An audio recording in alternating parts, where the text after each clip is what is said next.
Chapter 1. The Untold Secrets of My Wife. Outside the obstetrics and gynecology delivery room, a voice called out, "Family of Wang Qian? That's me.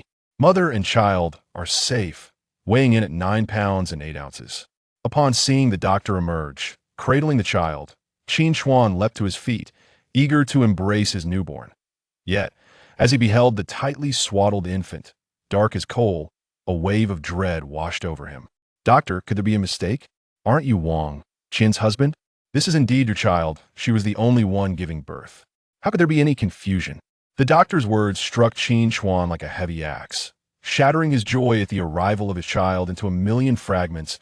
A chill coursed down his spine, and he found himself too terrified to take the child in his arms. The doctor's gaze, suffused with sympathy, weighed heavily upon him. With thick brows and large eyes, the infant's dark complexion and pallid gaze left no doubt. This must be a legacy from the Qin family. Qin Chuan felt an icy grip envelop him, his hands trembling as he stumbled out of the hospital in a daze. He and Wang Qian had begun their romance during their university days.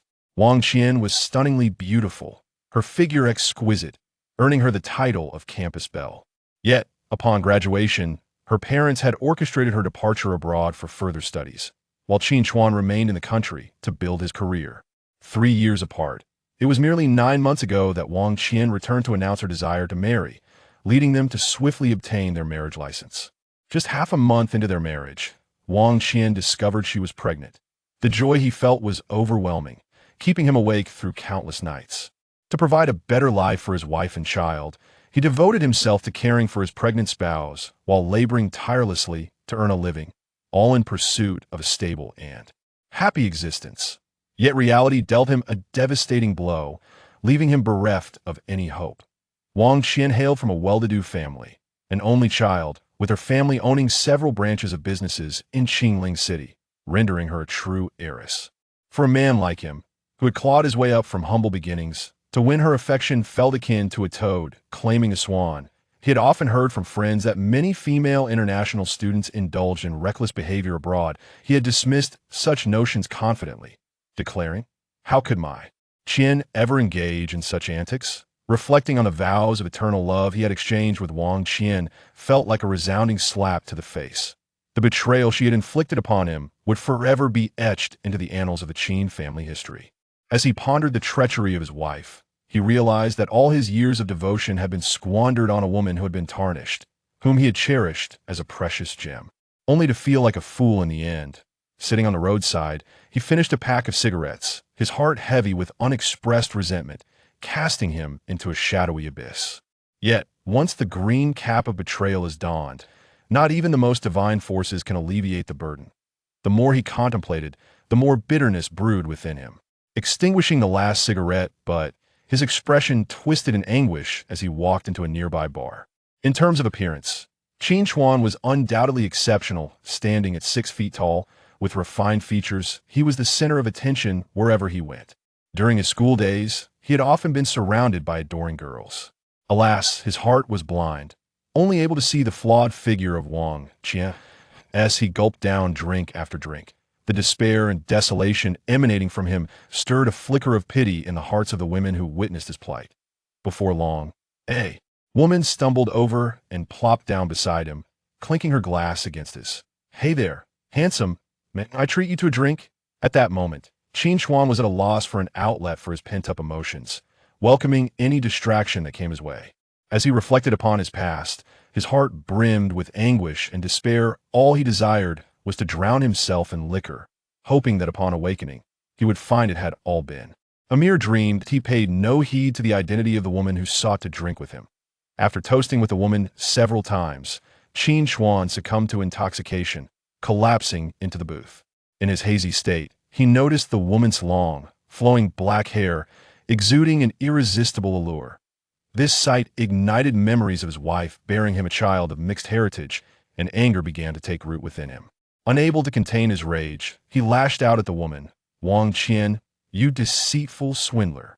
You dare come back to seek marriage while carrying that child of mixed blood?" The woman, however, paid him no mind, continuing to drink as if she were impervious to his words. In his drunken stupor, Qin Chuan mistook her for Wang Qian. unleashing the torrent of his pent-up fury and bitterness. Do you have any idea how overjoyed I was to learn you were pregnant? I envisioned countless times our little family living in bliss, which is why I toiled relentlessly to provide for you. Why have you betrayed me so? As he spoke, tears began to stream down his face. You've been abroad, frolicking about, and then you return with a child, demanding a dowry of 180,000, a lavish procession to bring you home, only to gift me a foreign offspring. How could you do this to me? It is said that a man seldom sheds tears, yet 3 years of waiting, exhausting the hopes and dreams of both himself and his parents, all to marry her, had culminated in this disheartening outcome. With a newfound determination, Qin Chuan's gaze hardened. I will not let this go unpunished. I shall bring disgrace upon the Wang family in Qinling City, and I will divorce you to reclaim my dignity. Though the music in the bar was blaring, a few nearby patrons caught wind of Qin Chuan's lamentations and murmured their sympathy for his plight. Unsteadily, he rose to his feet, one foot planted on the booth, and seeing the woman remain silent, his anger flared even more intensely. I ask you once more, have I treated you poorly? Why have you done this to me? What have I done to deserve such humiliation? Perhaps having drunk too much, he shouted until his strength waned, slowly collapsing towards the ground. The woman, observing his state, assisted him out of the bar. He was so inebriated that he could hardly stand, teetering on the brink of unconsciousness, only able to instinctively reach out and grasp the form of a woman of similar height and long hair that, in a daze, he was lifted from the bar and placed into a vehicle, subsequently wheeled into an elevator, and then into a room where a soft, spacious bed awaited him. The following morning, Qin Chuan awoke, suffering the repercussions of his drunken escapade. His head throbbing painfully as he fought through the agony to open his eyes, he was startled by the unfamiliar surroundings. What on earth is this place? The sound of a woman's serene breathing filled his ears, and a wave of foreboding washed over him. Turning his head, he beheld a strikingly beautiful girl, appearing to be around 27 or 28 years old, her delicate features captivating his attention. Qin Chuan racked his brain, faintly recalling that he had visited a bar the previous night, where a woman approached him for a drink. What transpired thereafter remained a blur. Yet, the memory served as a constant reminder that his wife had given birth to an otherworldly being, a reality rather than a mere dream. The girl from last night's reverie was indeed a tangible presence. He lifted the covers, intending to rise, only to inadvertently awaken the girl who had been peacefully slumbering beside him. Chapter 2. Let us divorce. Beneath the covers lay a scene of two individuals, entirely unclad, while the girl's skin, as pure as jade, was adorned with an array of bruises, reminiscent of kisses both large and small. Were these the remnants of his handiwork from the previous night? Qin Chuan felt a twinge of anxiety, coupled with a hint of trepidation towards the possibility that she might be a woman from the bar, intent on deceit. How'd I end up here? Who are you? Upon awakening, the girl, resembling a languid kitten, rested her head upon her arm, gazing intently at Qin Chuan, her eyes reflecting a trace of shyness, akin to a maiden savoring forbidden fruit for the first time. The intimacy they shared the previous night felt like a sweet dream, ensnaring her in its enchantment, leaving her yearning for more. She casually reached for the phone on the bedside table, noticing that time was slipping away, her expression darkening slightly. I have to go home. Qin Chuan, under her scrutinizing gaze, felt an unsettling discomfort and was perplexed by her proximity. Having been deceived by the treacherous Wang for 8 long years, it was challenging for him to cast aside his reservations. Alas, men must safeguard themselves while navigating the world. The risks are perilous. Are young women today so liberated, so willing to bring strangers from bars into their homes? Though youthful, her audacity was striking. You are the first, Gu Yin remarked, withdrawing her gaze and promptly seizing the blanket to wrap it around herself before stepping out of bed. With the blanket now in her possession, Qin Chuan was left to cover his exposed lower half with his hands, hastily scrambling to retrieve his clothes from the floor.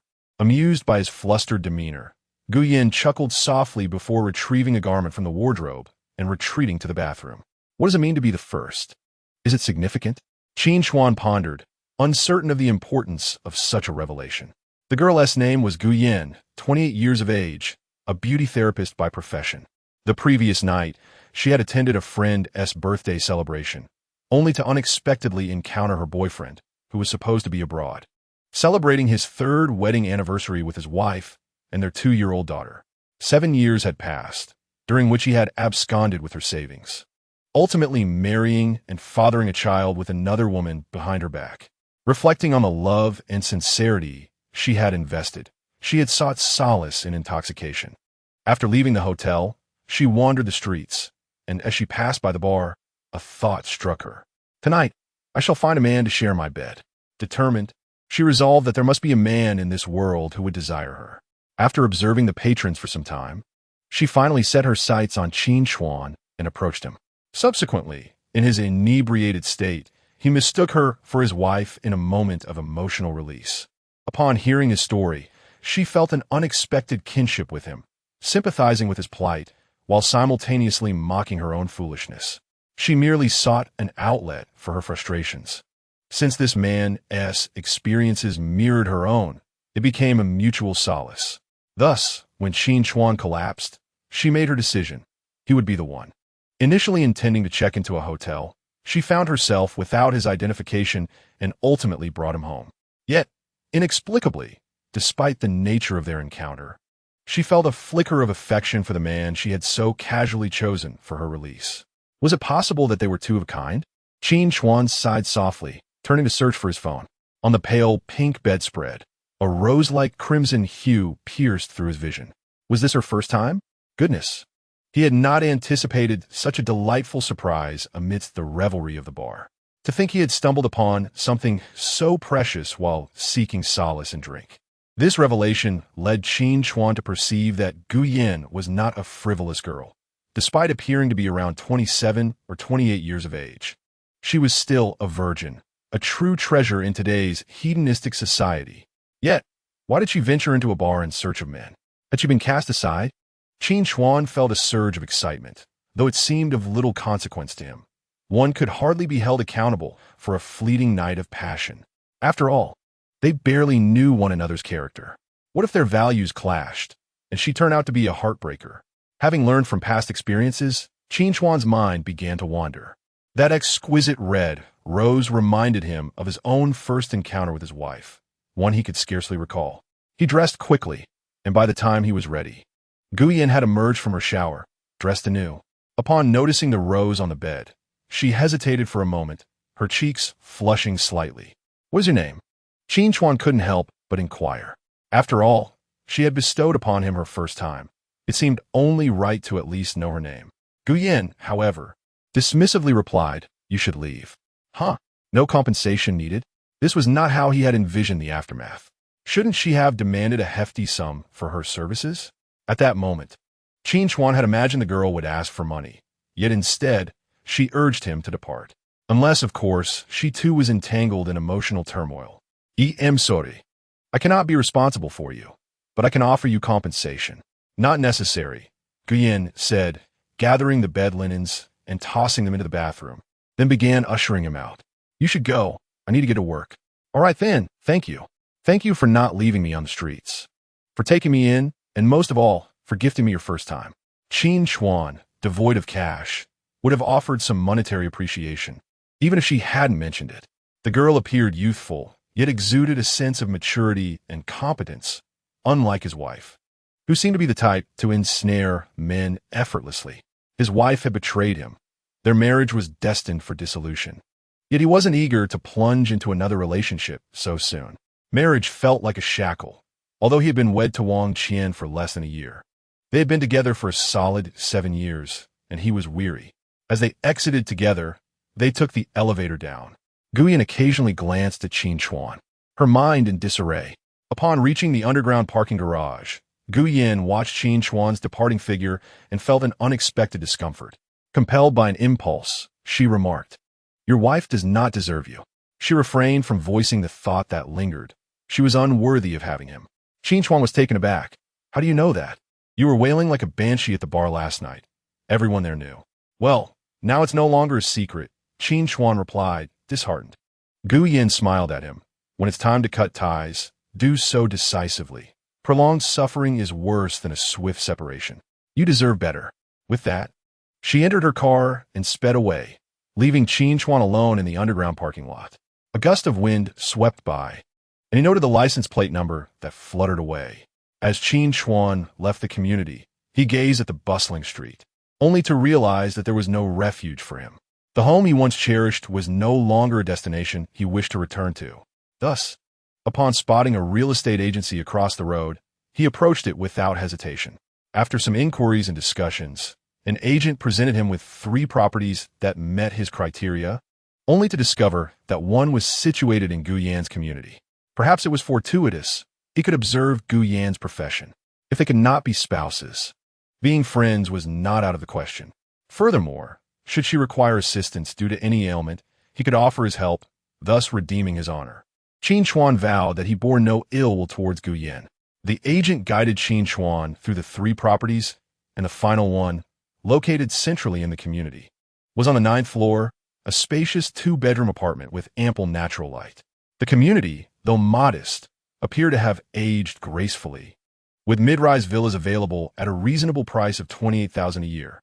Without a moment's hesitation, Qin Chuan secured the rental, as he was utterly uncertain of his next steps and simply yearned for a place to land.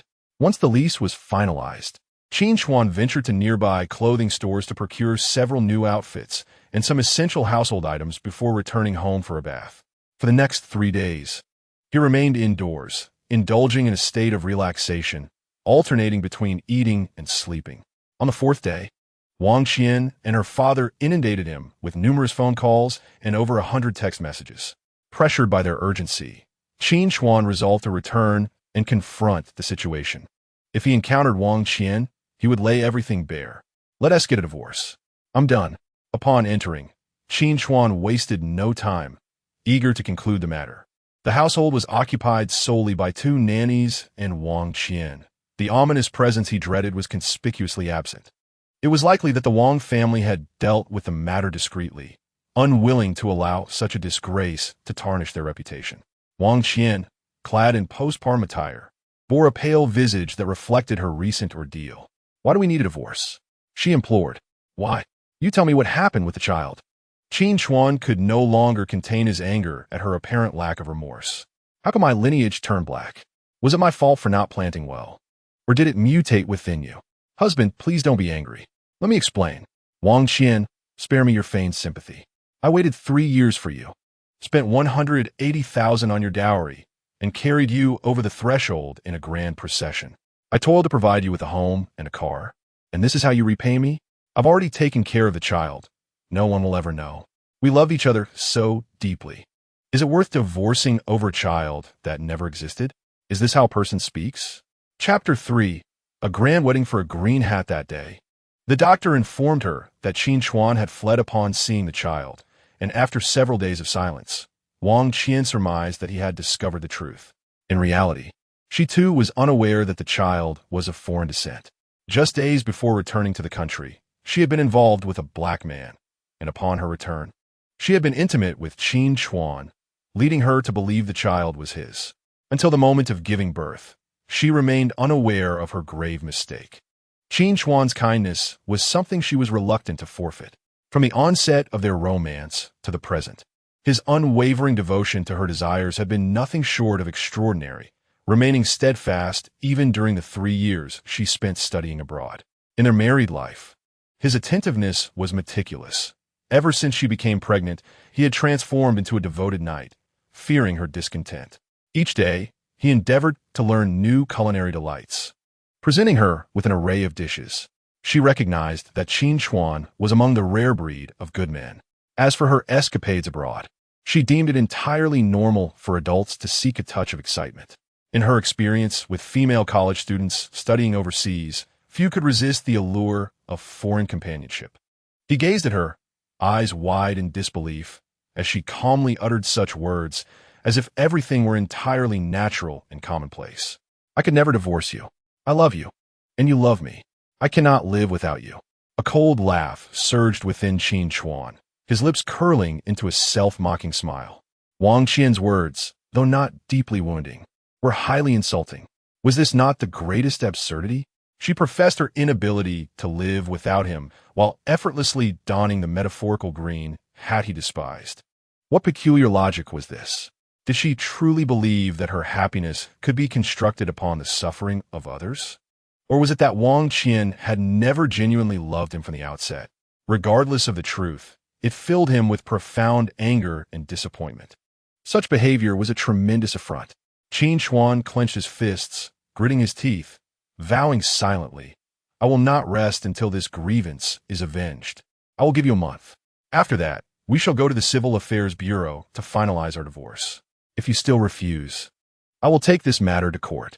Consider the consequences carefully." Though his emotions were somewhat tumultuous, he resolved to wait until Wang Qian had completed her confinement before pursuing the divorce, allowing them both a modicum of dignity in their final interactions. The Wang family held considerable influence in Qingling City, regarded as a formidable force. However, as a man of stature, he could not afford to lose his dignity. As the adage goes, a man should strive for strength. If one forfeits even the most fundamental dignity and integrity, can he still be called a man? The Qin family had never produced a coward in its lineage. Wang Qian was taken aback by Qin Chuan's courtroom threat, barely suppressing her anger. Yet, witnessing the raw emotion on his face, she faltered. After all, bearing a child of a different complexion was indeed her fault. She could only say, "Once you have calmed down, we can sit down and discuss this properly." "There is nothing to discuss. Qin Chuan, will never be a coward." With that, he gathered his belongings and strode away like an arrow released from its bow. "Qin Chuan, come back. You cannot even entertain the thought of divorce." At this juncture, could they truly continue to coexist? "After all these years, Wang Qian, you still do not understand me at all. In light of your confinement during postpartum recovery, I shall grant you 30 days to ponder this matter. Do not compel me to unearth your past indiscretions, for I implore you to preserve your dignity." With those words, Qin Chuan turned and departed without a backward glance. He had returned solely to gather his belongings, taking with him everything that belonged to him, leaving behind anything even remotely associated with Wang Qian. He vowed never to return to this home in his lifetime, yet he felt compelled to reclaim the house, along with the 1,800,000 in betrothal gifts. This residence had been purchased as their marital home, though it bore Wang Qian's name. The entirety of the funds, over 2 million, had been his alone. Wang Qian, watching Qin Chuan's retreating figure, was so incensed that she overturned the nutritious meal the nanny had just brought her onto the floor. Once her temper cooled, she retrieved her phone and dialed a number, where a woman's voice answered. Breathing heavily, Wang Qian weakly inquired, "Has the child been delivered?" "Yes, it was delivered last night, senior sister. Rest assured, everything is proceeding as you instructed." "Good, just tell him that this child is a gift from me." Upon returning to his rented apartment, Qin Chuan unceremoniously tossed his clothes and towels into the washing machine, then set about tidying the space. With an abundance of restless energy, he stepped out to buy a pack of cigarettes and a case of beer, returning to sit on the balcony, smoking and drinking. He had previously quit smoking after their marriage, and the prolonged absence made him cough violently as the smoke hit his lungs. Now, liberated from the constraints of marriage, it felt as though he had rediscovered his youthful self, yearning for freedom. Before he met Wang Qian, Qin Chuan had shone like a star in the sunlight, embodying a cheerful and optimistic spirit. However, upon becoming acquainted with her, he slowly altered himself to become the person she desired.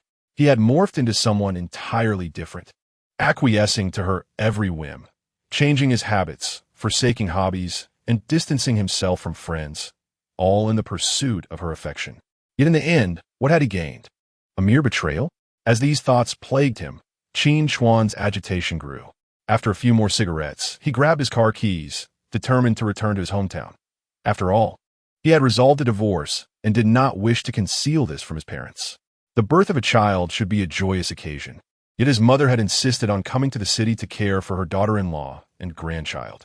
Wang Qian, however, dismissed her mother-in-law's rural upbringing, likening her to a frog at the bottom of a well, incapable of understanding the needs and habits of city dwellers.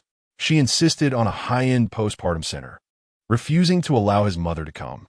To spare his mother disappointment, he told her to wait until Wang Qian completed her confinement before visiting her grandchild.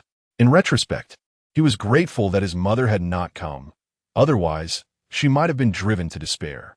The moment he confirmed that the child was indeed his wife's, he nearly fainted. Over the years, he had devoted himself entirely to building his career and family, neglecting his parents' care, and the realization left him feeling utterly remorseful. The distance from the city to his hometown was 200 kilometers, which took Qin Chuan over 3 hours to traverse. However, as one approaches the village, there lies a sharp turn, compounded by the rain, which has caused a landslide that obstructs the path, forcing Qin Chuan to take a detour. Although the alternative route lacks sharp bends, it descends steeply, and recent continuous downpours have accumulated significant amounts of yellow earth from the mountains. The road leading to the village is narrow, and when Qin Chuan encountered a car, his tires skidded, propelling him directly into the opposite cave. The cave, though small, housed the revered sage of medicine, a figure to whom many terminally ill patients from nearby villages sought aid, reputed for his extraordinary healing abilities. By unfortunate coincidence, Qin Chuan unintentionally wreaked havoc upon this sanctum.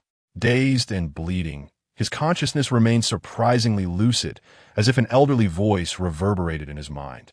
"Ah, my dear lad, after 3 whole centuries, I have finally awaited your arrival. Ha ha ha. Though your constitution is somewhat lacking, and while your appearance is pleasing, it pales in comparison to my own in life." Qin Chuan, bewildered, suddenly found himself face to face with a disdainful old man. Startled, he stammered, "Who are you?" The old man cast a glance at him, eyes sparkling with vitality, and replied, "You have demolished my abode. Tell me, who else could I possibly be?" Good heavens! The sage of medicine? This is a disaster. Panic seized Qin Chuan. Surely, he would not demand that he atone for his actions with his life. "I didn't do it on purpose," he stammered, feeling a twinge of guilt. "Your innate talent may be somewhat inferior, but it is not insurmountable." The old man scrutinized Qin Chuan, appearing somewhat dissatisfied. "Since it is fated, let it be, for I have awaited 3 centuries. My bones, now dust, have long since dissolved, and it is high time I sought a successor." Observing the old man's expressions, which fluctuated from proximity to a considerable distance, Qin Chuan couldn't help but think of the extraordinary abilities often depicted in novels. "Young man," the old man declared with gravity, "I shall impart all my knowledge unto you. But remember, it must never be used to harm another's life. From this moment forth, you shall be my sole disciple." Just as Qin Chuan contemplated this shocking revelation, the old man, with a serious demeanor, transformed into a wisp of white light and entered Qin Chuan's mind through his forehead. Suddenly, he heard 2 young women conversing in a daze. One was his younger sister, Qin Tingting, and the other was the girl next door, Shen Mengyao. "Mengyao, after all these years, you wouldn't still be pining for my brother, would you? You know, I have loved your brother since childhood. In this life, I shall either marry him or remain eternally alone. But my brother is already married. Their child was born just days ago. No matter, I can wait for his divorce." Amidst this confusion, Qin Chuan recognized the 2 voices, one belonging to his younger sister and the other to the girl who had always trailed after him in her youth. Now, 22 years old, their bond had always been close, with Mengyao frequently visiting and calling him brother, blushing at every interaction. Having moved to the city for his studies, he had forgotten these childhood memories. Yet now, reflecting back, he marveled at her unwavering dedication, having longed for his divorce. "Mengyao, perhaps you should return home. Your family's sheep may run away, and your uncle will scold you again." "No worries. Aunt Wong is watching them. I just want to catch another glimpse of him." Alas, the unfortunate young girl. How could he remain oblivious to the fact that there exists a simple and sincere maiden in the village who harbors deep affection for him? Qin Tingting remarked, "Please wait here. I will step out to fetch some water. Once I return, you may leave." Upon hearing this, Shen Mingyao nodded eagerly, her heart swelling with joy. Gazing upon the man she had loved for many years, a surge of complex emotions welled within her. At that moment, Qin Chuan lay quietly on the bed, his eyes closed, resembling a prince lost in slumber. Shen Mingyao gently extended her hand, yearning to caress his face, yet hesitated, retracting her touch. Just then, Qin Chuan, unable to resist his thirst, opened his eyes. Shen Mingyao felt a sudden rush of panic, her cheeks flushing with a shy crimson. Stammering, she said, "Brother Chuan, you're awake." Her voice trembled, filled with excitement and anxiety. Her cheeks glowed like ripe apples as she lowered her gaze. Unable to meet Qin Chuan's eyes, Shen Mingyao's character was innocent and unpretentious, her demeanor as serene as a flower quietly blooming. Her bashful appearance evoked a sense of compassion. She attempted to steady herself, stating, "I just wanted to wipe the sweat off your brow." Her words were laced with tension, even causing her to stutter. Having graduated from university, Qin Chuan returned to the village, and she finally mustered the courage to adorn herself with care, intending to express her feelings to him. However, upon her hopeful arrival at the Qin household, she learned that his return was to discuss marriage arrangements. In that instant, her heart shattered, tears streaming down her face like a breached dam. She chastised herself for her inadequacy, feeling incapable of holding onto the man she cherished. Later, Qin Chuan's wedding took place in the city, which she did not attend, yet Qin Tingting shared a video with her. The woman was strikingly beautiful, reputed to come from a distinguished family, and had been Qin Chuan's partner throughout 4 years of university. Since then, her parents encouraged her to seek employment in the city, but she feared encountering Qin Chuan and his wife, dreading the impulse to reveal her true feelings. Thus, she remained in the village, tending to sheep and working as a social media blogger, all the while waiting for his divorce. She was prepared to wait indefinitely, even until old age, or until that woman departed from this world. Qin Chuan cast a casual glance at her, noting, "This girl has put on some weight. Where there should be flesh." She had indeed become more rounded since their last meeting, her petite figure curvaceous and charming, with a face reminiscent of first love. Her plain attire starkly contrasted with the flamboyant city girls. If the city's maidens were akin to rich, aged wines, possessing an enduring allure, then the Shen Mingyao before him was like a lotus emerging from the water, fresh and untainted, a sight to behold. "Brother Chuan, is there something on my face?" Shen Mingyao, her heart racing and cheeks aflame from his gaze, inquired shyly. "And no, how did I end up here?" Qin Chuan replied, roused from his reverie by her address. "You were injured in a car accident and were brought to town by the villagers." "Brother Chuan, weren't you with my sister-in-law during her labor? Why have you returned so suddenly?" This was the pressing question on Shen Mingyao's mind, despite the bandages wrapped around Qin Chuan's head. "Brother, you are awake." At that moment, Qin Tingting returned home, and upon opening the door, she was greeted by the sight of her brother awake, his face adorned with a joyful smile. "How are you feeling? Is your head still hurting?" "A little," he replied. "It's nothing serious. The doctor mentioned it's just a mild concussion." "Yao Yao, quickly bring out the soup I made for my brother and feed him. I need to use the restroom." Qin Tingting retrieved the nourishing soup she had prepared and gave a knowing glance to Shen Mingyao before hurriedly dashing into the bathroom. Despite her brother being married, she harbored a deep disdain for his wife, who never bothered to call and check on their parents throughout the year, leading her brother astray. In her mind, it would be better if he divorced and married one of his close friends instead. She secretly wished for her brother's marriage to end. As Shen Mingyao heard this, she hastily opened the soup container and began to spoon-feed Qin Chuan, a sweet satisfaction blooming in her heart. Such intimate moments were something she had never anticipated would come so soon. While content, her heart raced uncontrollably. As Qin Chuan savored the nourishing chicken soup, his hand accidentally brushed against Shen Mingyao's, and a flood of unfamiliar memories surged into his mind. Memories that were not his own. What was this? A compendium of traditional Chinese medicine. It dawned on him that the elderly man from his dreams was no mere figment. He was indeed a revered sage of ancient medicine. Had he truly been granted a technological reward? Before Qin Chuan could fully comprehend this revelation, the image of Shen Mingyao's flawless figure was vividly etched in his mind, accompanied by an ethereal intelligent system that scrutinized her every detail. Furthermore, he recalled the old man's voice. "Young man, I can only assist you up to this point. This is my latest invention, an auxiliary treatment system, crafted specifically for those as clueless as you. I have embedded it in your consciousness, along with all the wealth I have amassed over my lifetime. Use it to heal others, exchange for merit points, and redeem rewards. Astounded, Qin Chuan marveled at the old man's generosity and the prospect of rewards.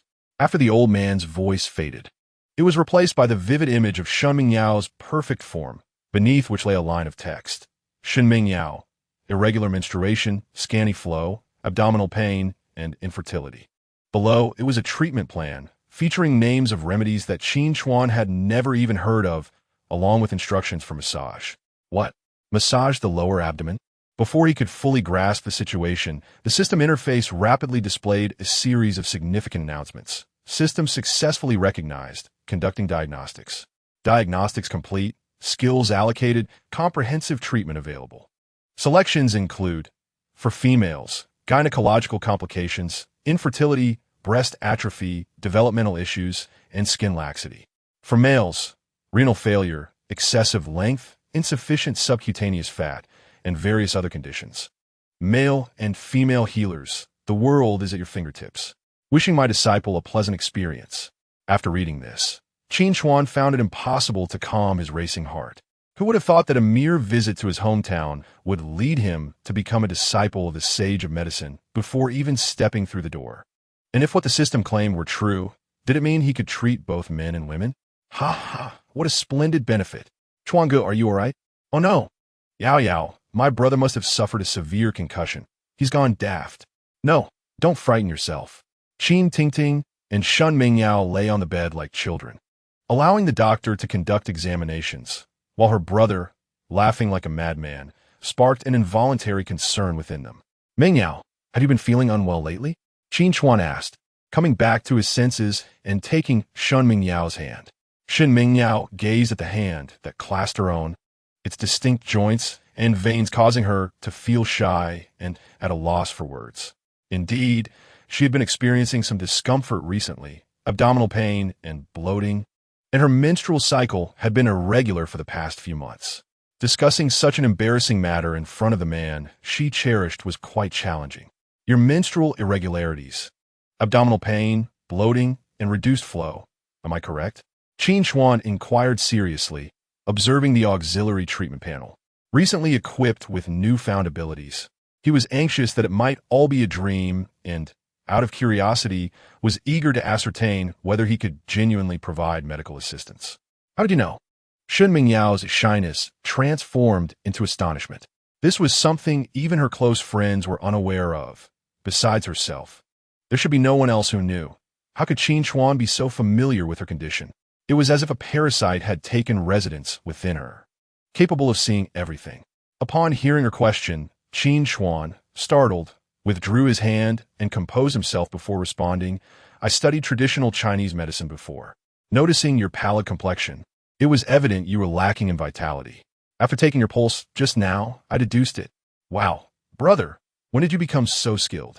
You can even practice medicine now, Qin Tingting exclaimed, her admiration for her brother growing. However, Shen Mingyao felt a surge of anxiety. Then how should I treat this? Qin Chuan examined the treatment plan on the auxiliary panel and recited, this condition should have persisted for about 6 months. It requires herbal treatment, supplemented with massage. 1 course should suffice. He refrained from mentioning infertility, as such a sensitive topic could be quite damaging to her pride. Better not to burden the young woman with such thoughts. Of course, not mentioning it did not imply he would neglect to include fertility-enhancing herbs in the treatment. It was essential to address everything, lest he leave her with lingering consequences. After all, if one day she truly became his wife, it would be detrimental to both of them. All right, as long as you have a solution, I will follow your guidance, she replied. I'll write you a prescription. Later, you can go find some herbal pharmacies to gather the ingredients. We can discuss the massage when we return. That afternoon, Qin Chuan completed the discharge procedures and headed home. The car had been totaled in the accident and was towed to the repair shop in town. Some parts were unavailable, and it would take several days to fix. So the 3 of them took a taxi back. During the ride, he learned from his 2 sisters that after his accident, their parents had taken him to the town hospital and left the 2 younger sisters to care for him while they returned to the village to explain the situation to the village chief. Since he had crashed into the statue of the medicine sage, and the chief was an ardent fan, although his relationship with their father was cordial. He still insisted that their family contribute half the funds to create a new statue. This medicine sage was said to have been around for 300 years and was once a revered healer, having saved many lives during his lifetime. After his death, his admirers had crowdfunded to erect a statue in his honor and even build a house for his worship. These matters concerning Qin Chuan are merely hearsay. After all, since the inception of his memory, the revered medicine saint has been venerated for an indeterminate duration. Little did he expect that one day he would become his successor. Reflecting on this, he finds it almost fantastical. "Mother, I have returned." As Qin Chuan entered, the sounds of pots and pans emanated from the kitchen, mingling with the aroma of his mother's cooking, laced with a sense of grievance. It had been an eternity since he last savored his mother's culinary creations. "How long has it been since you last ate her dishes? Hasn't your wife given birth? What brings you back?" Qin Hao emerged from the inner room, wielding a feather duster. Upon seeing his son, he displayed no concern for his injuries, instead adopting an accusatory demeanor, striking his son's outstretched hand with the duster, and inquiring with irritation. After their son's mishap, they could not reach their daughter-in-law by phone, which left the elderly couple with a foreboding sense of calamity. However, their son remained unconscious due to the incident at the temple, leaving them to wait patiently for him to awaken before interrogating him. Getting to the crux of the matter, Qin Chuan took a seat and declared, "Father, Mother, I wish to divorce Wang Qian." Since he had returned primarily to disclose the truth to his parents, there was no need for subterfuge. In their presence, even the gravest of issues were not secrets. Although his father's penchant for discipline was evident, it stemmed from a place of care. Enduring the punishment would be but a fleeting discomfort. "You scoundrel, have you lost your senses? Divorce? Do you treat marriage as a trivial game?" Qin Hao exclaimed, his agitation manifesting as he brandished the feather duster toward Qin Chuan's head. "I see your days of comfort have come to an end. You still find it insufficiently tumultuous with your mother and me. Did you not profess to love her with fervor? You spent $1.8 million on the bride price. Now that a child has been born, you return to speak of divorce. Do you think marriage is akin to a game, where one can enter or exit at will?" Qin Hao struck his son a couple of times, still unsatisfied, circling the dining table in exasperation. When they first considered this daughter-in-law, he and his wife had expressed reservations. Yet their son was resolute in his affections, leaving them no choice but to sacrifice greatly to meet the financial demands. In the eyes of the affluent, a bride price of $1.8 million may seem modest, but in rural terms, it could suffice to wed 10 wives. Indeed, son, with a child now in the picture, it is essential to think of that child's welfare. The word divorce should not be uttered lightly. In a marriage, disagreements are inevitable. Your father and I have quarreled for much of our lives, yet we have persevered. Xiao Fun, placing the final dish on the table, could not help but chime in. Although she held reservations about her daughter-in-law, once she crossed the threshold of the Qin household, she became one of them. Harmony breeds prosperity. Chapter 6. The Wong family stance. Mother, the fault does not lie with me. It is Wang Qian who has gone too far. As Qin Chuan prepared to unveil the truth, he found himself at a loss for words, feeling inexplicably constrained. His wife's childbirth had produced an offspring of foreign origin, a greater affront than producing a child of the same kind. How has she gone too far? After all, she has borne you a child. As a man, you must embody the responsibilities and obligations that come with such a role. Do not forget, she is not only your wife, but also the mother of your child. Qin Hao admonished his son, wielding the feather duster as a tool of education. Indeed, my son. Father, mother, that child is not mine. Qin Chuan spoke with unyielding determination. What? Son, you must not speak so recklessly. Upon hearing this, Qin Hao and his wife were taken aback, their eyes wide in disbelief as they stared at their son. Their minds a blank slate. How could things have come to this? The child was an anomaly. Qin Chuan succinctly recounted the entire saga. This Wang family has gone too far, believing the Qin family to be easy prey. They have subjected my son to this unparalleled humiliation. I shall seek retribution. Upon absorbing his son's words, Qin Hao's fury ignited instantaneously. His eyes blazed crimson, as if ready to unleash flames. He clenched his fists tightly, the veins in his arms bulging with rage. You think you can still effortlessly take down a few after 20 years? Xiaofan sees her husband, casting a fierce glare. This marriage must end. Such a shameless woman does not deserve to be my daughter-in-law. Qin Hao, yanked back from his ire, collapsed into a chair, gasping for breath. How could he endure his son suffering such indignity? In this instance, wouldn't it be considered a fraudulent marriage? His mother remained composed. Her clarity of thought and analysis spot on. Qin Chuan nodded in agreement. Yes, I've already consulted a lawyer. If Wang Qian consents to a divorce and returns the betrothal gifts, along with the house he purchased, he will bury this matter deep, allowing for a peaceful resolution, free from harm. However, if Wang Qian refuses to divorce and the Wang family plots further mischief, they should not blame him for turning their lives into chaos. Divorce is imperative. A woman of her ilk is not worth keeping. Shall we wait for ancestral worship instead? Qin Hao recalled the hardships he endured during those years of sacrifice, his anger surging. Son, do not be soft-hearted. Our Qin family deserves better. Damn, Mom. I returned specifically to discuss this matter with you. I am the one at fault. Enough, let us eat. Who hasn't encountered a scoundrel in their lifetime? As long as we cut our losses in time, all will be well. We can arrange for you to meet some suitable girls from the village. There are a few good-hearted ones who know how to manage a household, and I believe they would make fitting daughters-in-law. Mom, let's talk about it later. Meanwhile, behind the partition, Qin Tingting listened in shock and quickly informed her best friend of the latest news. Breaking news, my brother is getting a divorce.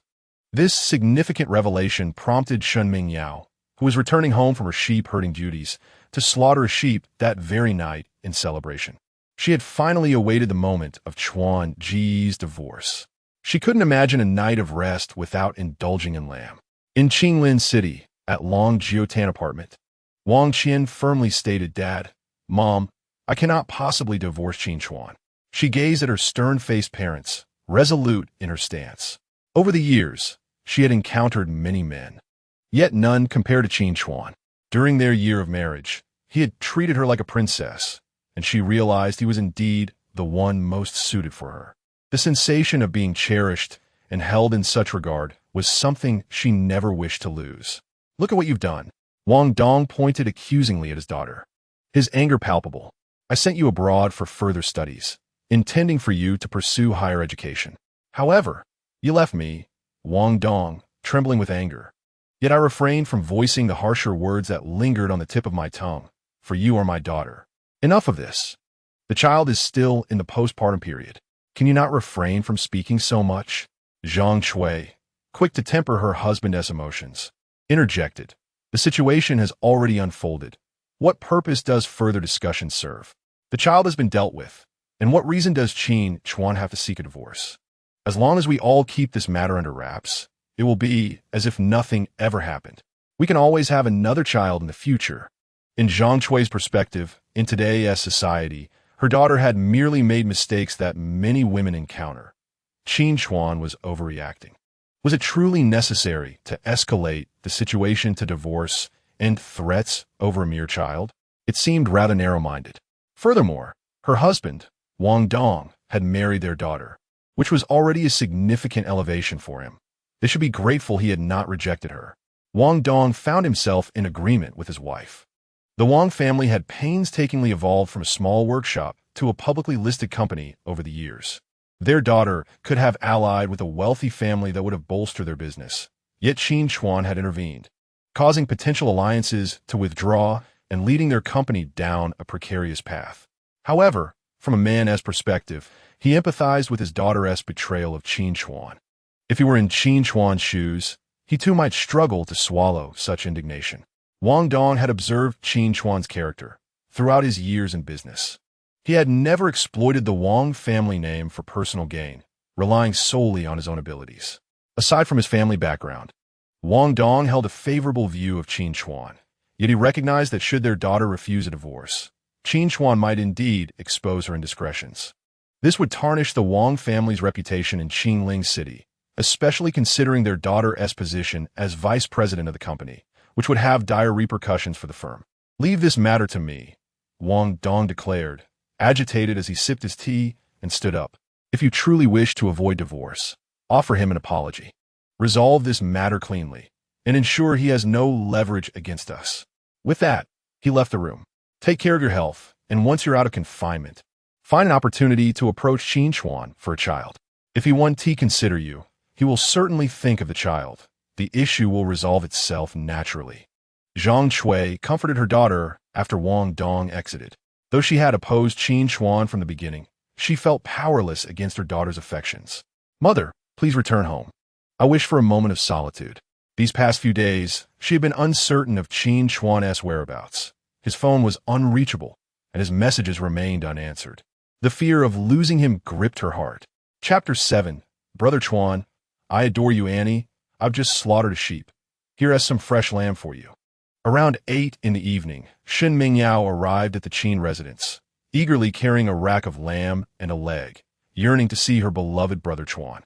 In the courtyard, Qiaofan washed clothes and saw Shen Mingyao standing up busily. She remarked politely, "Child, why have you brought so much? You've slaughtered a sheep and brought over half. It's too much. Aunt cannot accept this." Shen Mingyao's family raised over 100 sheep and occasionally slaughtered a couple to sell at the market, always sending some to the Qin family to share a warm bowl of lamb soup. However, seeing the quantity Shen Mingyao brought this time, which was several times more than usual, Qiaofan wondered what had prompted her today. Shen Mingyao, awkwardly clutching the lamb, explained since Chuan Ge was injured, "This lamb chop is for him, and the leg is for aunt and uncle to enjoy." She added, "It's rare for Chuan Ge to come back. I don't slaughter sheep every day. It's just a coincidence. Aunt, please don't be polite with me." "Very well. Aunt shall accept it," Qiaofan replied. Given Shen Mingyao's insistence, she felt it would be impolite to refuse, especially considering the thoughtful gesture for her son's injury. She resolved to bring some treats for the Shen family another day. Qiaofan and Shen Mingyao's mother were cousins, and their families enjoyed a close relationship. The children also got along splendidly, sharing any good food that came their way. In rural life, the exchange of meat as a gesture of goodwill was commonplace. "Yao Yao, you've arrived," Qin Tingting exclaimed, peering down from the second floor. She waved and encouraged, "Come upstairs." Shen Mingyao glanced up at the room belonging to Chuan Ge, feeling a rush of excitement, joy, and nervousness that quickened her heart. To see him, she had dressed up carefully and even sprayed perfume to mask the scent of lamb. In truth, the act of slaughtering and gifting lamb was merely a pretext. Her true intention was to meet Chuan Ge. She nodded, her hands trembling with anticipation. Qiaofan took the lamb directly to the kitchen and turned back to her, saying, "Go on, Ting Ting and your Chuan Ge are upstairs." "Okay, Aunt," Shen Mingyao responded.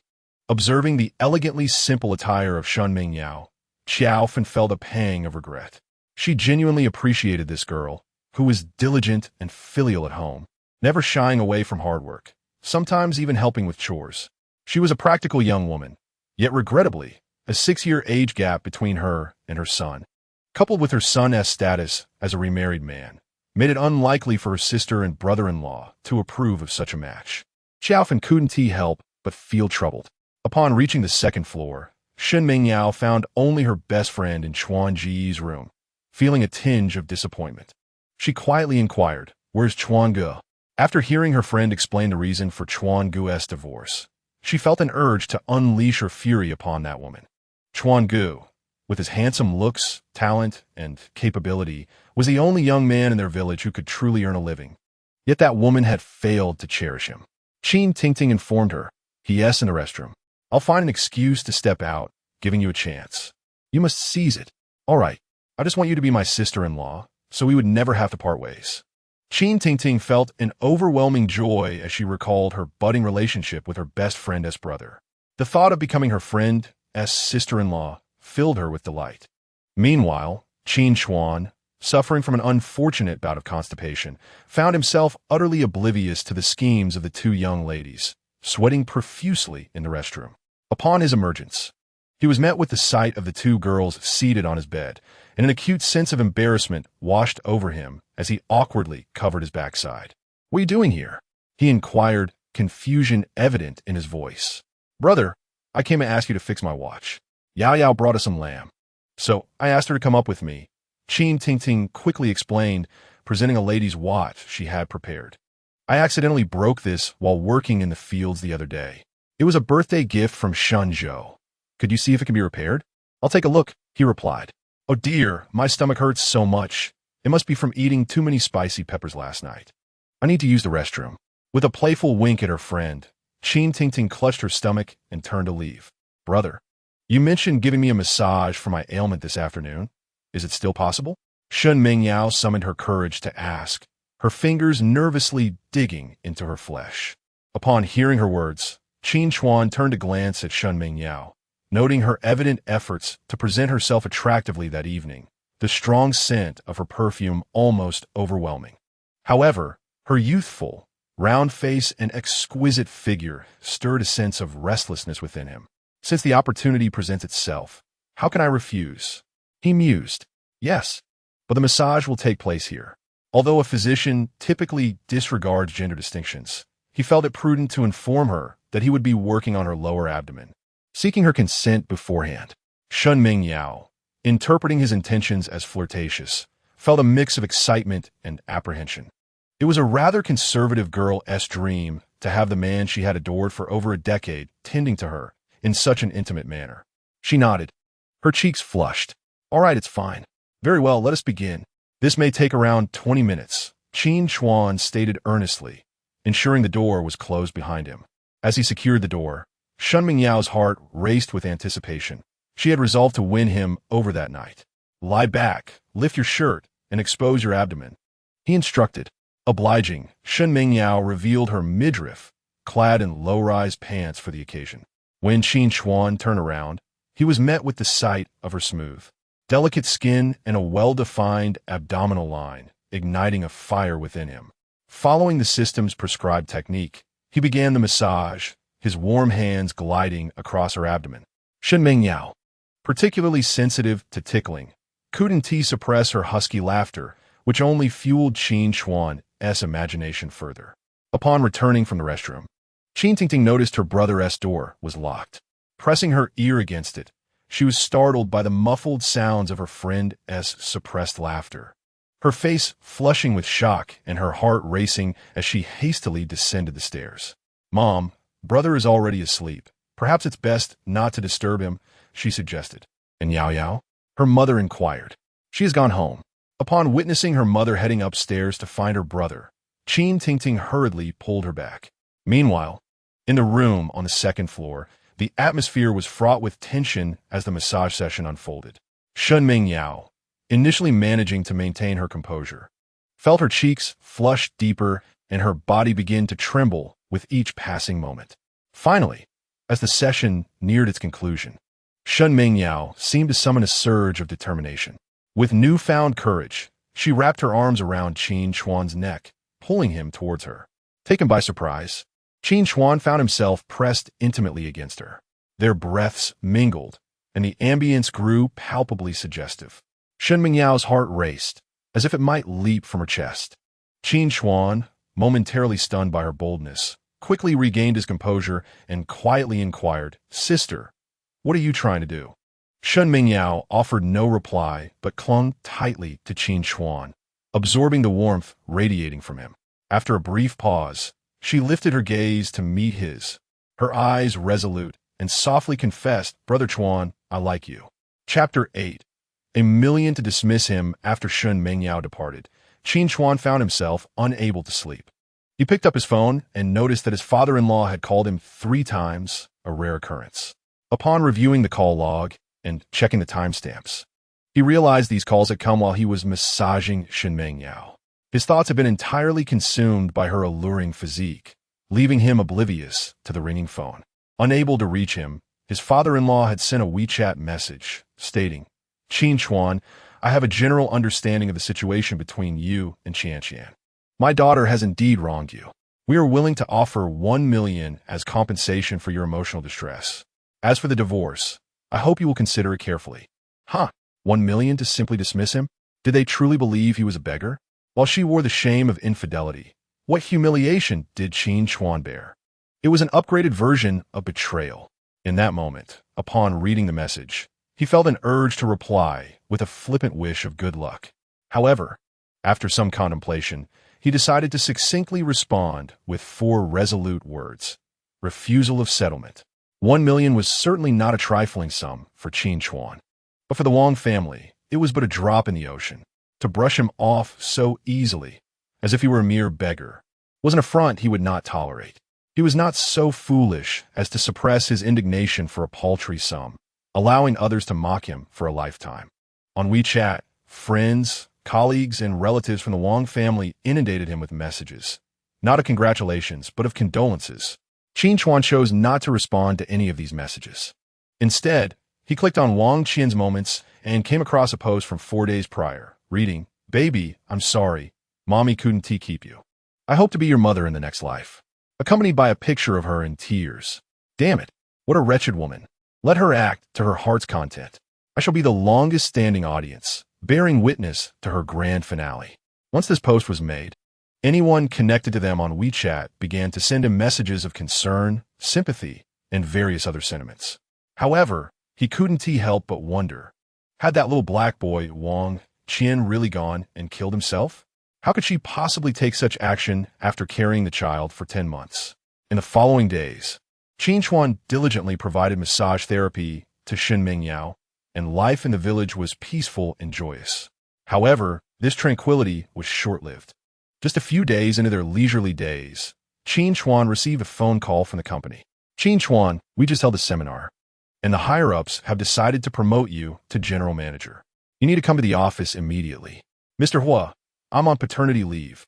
Why would the company promote me at this moment?" Qin Chuan was momentarily taken aback, and then questioned in confusion. "I'm not sure about that." Hua Jingshan replied politely over the phone. "Supervisor Qin, with your capabilities and the achievements you've rendered for our technical department, this position has long been rightfully yours. Must I return to the company now? Can it wait a few days? It's best you come back at once. The higher authorities are waiting for you."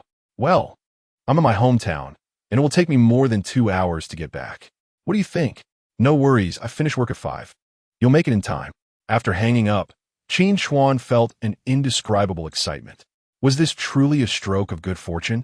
He briefly informed his parents about the situation and drove back to the city. Over the past half-month, he had nearly cured Shen Mingyao's ailments, including her infertility, and had also resolved the heart condition that had plagued his sister since childhood. Before leaving, he left his parents a supply of health tea. Upon returning to the city, Qin Chuan went directly to a suit store to purchase a new outfit before heading straight to the company. "Qin Chuan, your speed is impressive." Hua Jingshan, seated in his office chair and smoking, smiled warmly upon seeing him enter. "Mr. Hua, what is the current situation of the company? Wasn't Mr. Li doing well?" Qin Chuan inquired excitedly, considering his impending promotion. "Mr. Li has been suspended for accepting kickbacks. It seems his career is over.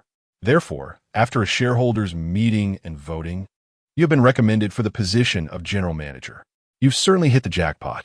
Understanding the situation, Qin Chuan realized he had some knowledge of Mr. Li's misconduct, but he lacked sufficient evidence to speak out. Hua Jingshan extinguished his cigarette, glanced at the door, and said, "Regarding the last bidding situation, our company managed to break through successfully. A new major shareholder has joined us, and he holds you in high regard. Who is this person to grant me such favor?" Qin Chuan furrowed his brow in inquiry. Hua Jingshan motioned for him to look towards the entrance, and then stood up, courteously announcing, "Mr. Wong, I brought him back for you. You may converse now." "What the hell? When did my father-in-law switch to investing in research and development?"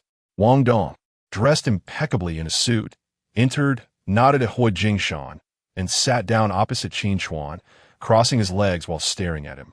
"Qin Chuan, if it weren't for my leniency during your company's bidding, you would not have succeeded so smoothly. Damn it, speak plainly without beating around the bush.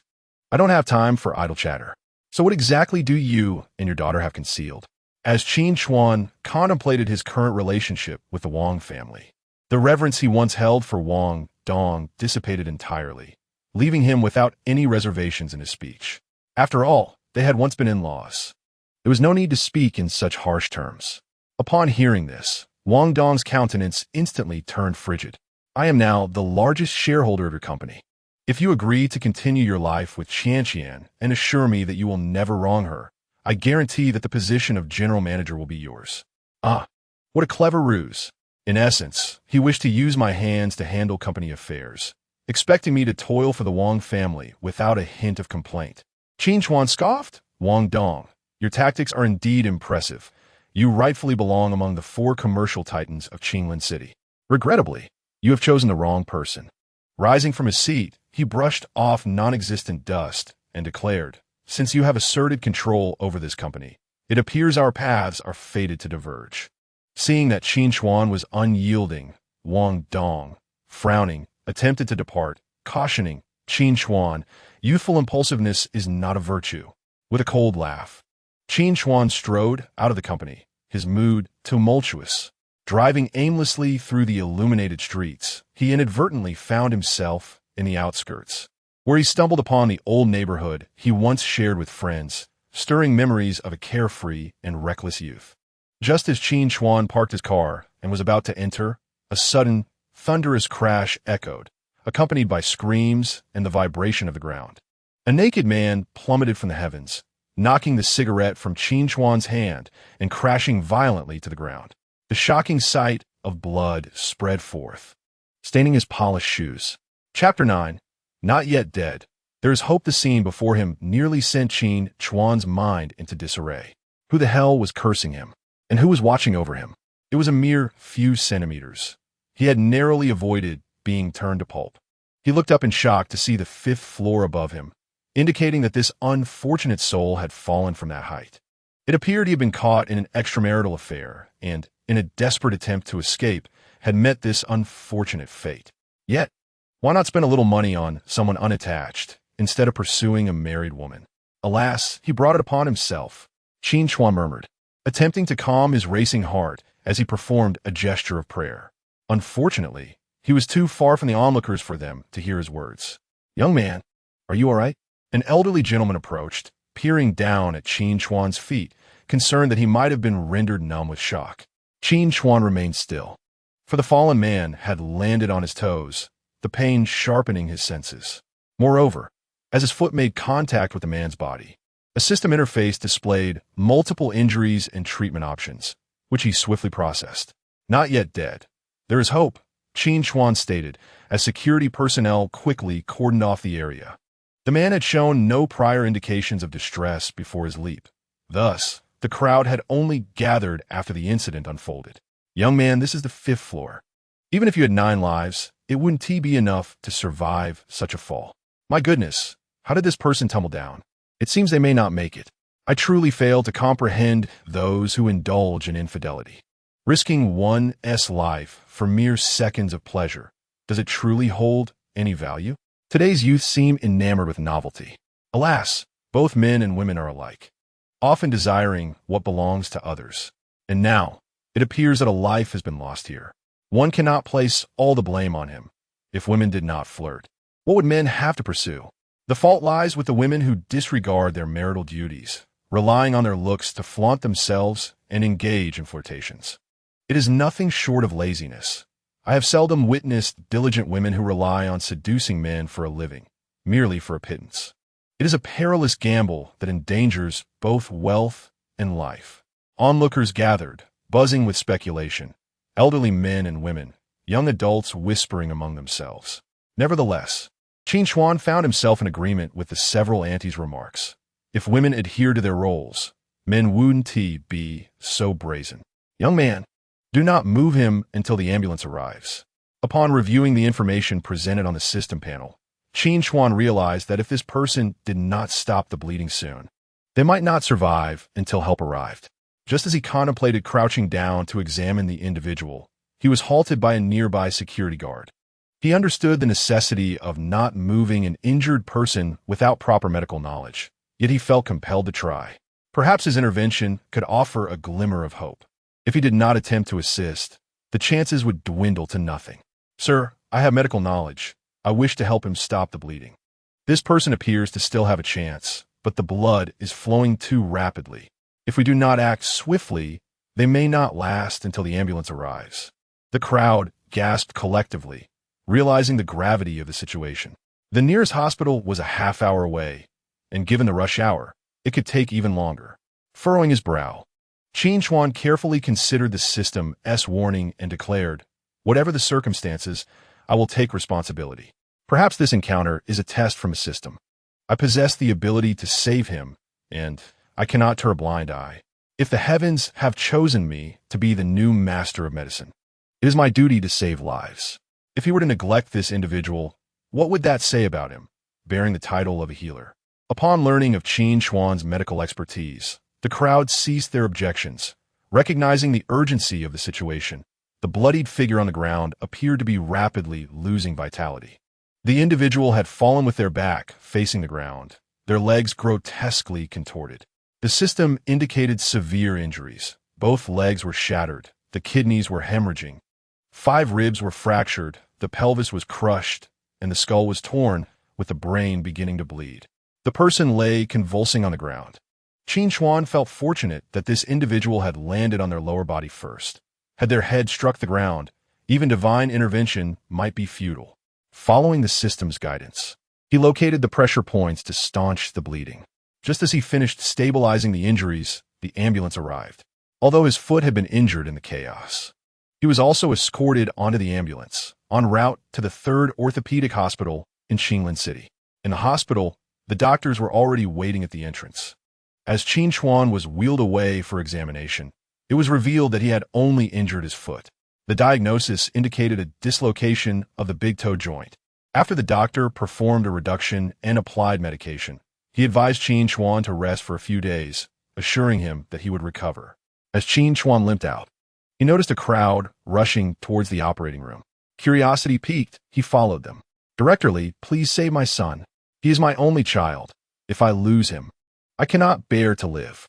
A man and a woman stood at the entrance of the resuscitation room. The woman was weeping uncontrollably, while the man maintained a relatively composed demeanor. However, the doctor's expressions were particularly grave. The victim's condition was dire, suffering from a comminuted fracture of the pelvis. Given the current medical standards, the only way to save him would be to amputate his lower body. "Is there truly no other option?" the woman implored. "No, it is too severe. The fractures in both legs are beyond repair," the doctor replied. Qin Chuan glanced at the name tag of the doctor in the white coat, who was a senior orthopedic director named Li Jun. He spoke the truth. Preserving the man's lower body was exceedingly challenging, especially considering the impact from falling 5 stories. However, Qin Chuan felt compelled to try. What meaning does life hold for a man who has lost his lower body? Moreover, he was constantly reminded of the reward that the medicine sage had prepared for him. "Would you allow me to attempt it?" he asked. "You?" Li Jun shot a skeptical glance at Qin Chuan, noting his limp and the injury on his foot, dismissing him as a madman. "Who are you? This is a hospital, not a mental institution." Seeing Li Jun's unyielding demeanor, Qin Chuan turned to the man and woman behind him. "Uncle, aunt, can you trust me?" The woman hesitated. Looking into the determined eyes of the young man before her, she sensed that he was not jesting. Her heart stirred. They had only one child, and with her inability to bear more, the continuity of the Li family lineage was at stake. If their son were to lose his lower body, how would their legacy endure? Agreeing offers a slim chance, yet refusing eliminates even that, the man remarked, his brow furrowed in concern. Observing their indecision, Qin Chuan felt exasperated. "I was present when your son fell. He landed on my foot, and I staunched his bleeding. I am aware that his lower body is essentially a comminuted fracture. His skull is fractured, his kidneys severely damaged, and 5 ribs broken, one of which is dangerously close to his heart. I understand the situation and believe there is a 60% chance to save his lower body, but it must be done within 10 minutes. If you do not decide soon, I will be unable to assist further." Li Jun stared at Qin Chuan in astonishment. They had conducted multiple tests to ascertain the most accurate results, and yet here was this young man, under 30, casually articulating the findings with precision. How could he possibly know this information, which was privy only to the lead surgeons discussing the surgical plan? However, upon hearing him claim to be the one who applied the tourniquet on site, Li Jun could not help but scrutinize him closely. The method he described was entirely based on acupoints, a technique not commonly executed by ordinary physicians. This young man before him might indeed possess exceptional skills in traditional Chinese medicine. "Young man, I consent to let you enter and save my son. But should your confidence lead to an irreversible situation, you shall bear the full consequences. Li Xiuqing declared. If you succeed, I shall reward you handsomely. But enough talk. Save him. Wang Haimei was on the verge of fainting from her tears. I believe he may actually be capable. Li Jun suddenly interjected. For reasons unbeknownst to him, he found himself somewhat eager to witness this young man's approach to treatment.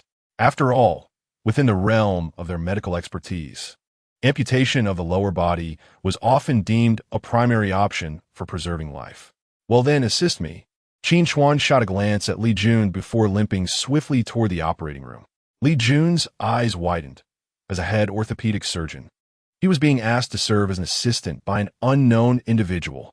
If word of this spread, his esteemed reputation would be tarnished. Everything is entrusted to you. Director Li, came Li Xiuqing's words from behind, leaving Li Jun with no room to refuse. He understood the risks involved in allowing this stranger to enter the operating theater. Should Qin Chuan fail to save the patient, it would signify the end of his own career. Yet, with lives at stake, he chose to embrace this perilous gamble. What are your chances? Li Jun inquired anxiously as he helped Qin Chuan don a sterile gown. 60%, Qin Chuan replied. Time was of the essence. He pushed aside the pain in his foot and stepped into the operating room, where a man lay unconscious on the surgical table. He reached out to examine the injured man's leg, pelvis, and entire body, only to discover that the situation was even more dire than it had appeared on site. Fortunately, the hospital had promptly administered plasma. Though the man was unconscious, his vital signs remained relatively stable. Prepare the anesthetic. We will perform a craniotomy and bone setting simultaneously. Qin Chuan commanded swiftly. The personnel in the operating room, unfamiliar with Qin Chuan, recognized immediately that he was not one of the hospital's doctors, and their gazes turned to Li Jun, voicing their discontent.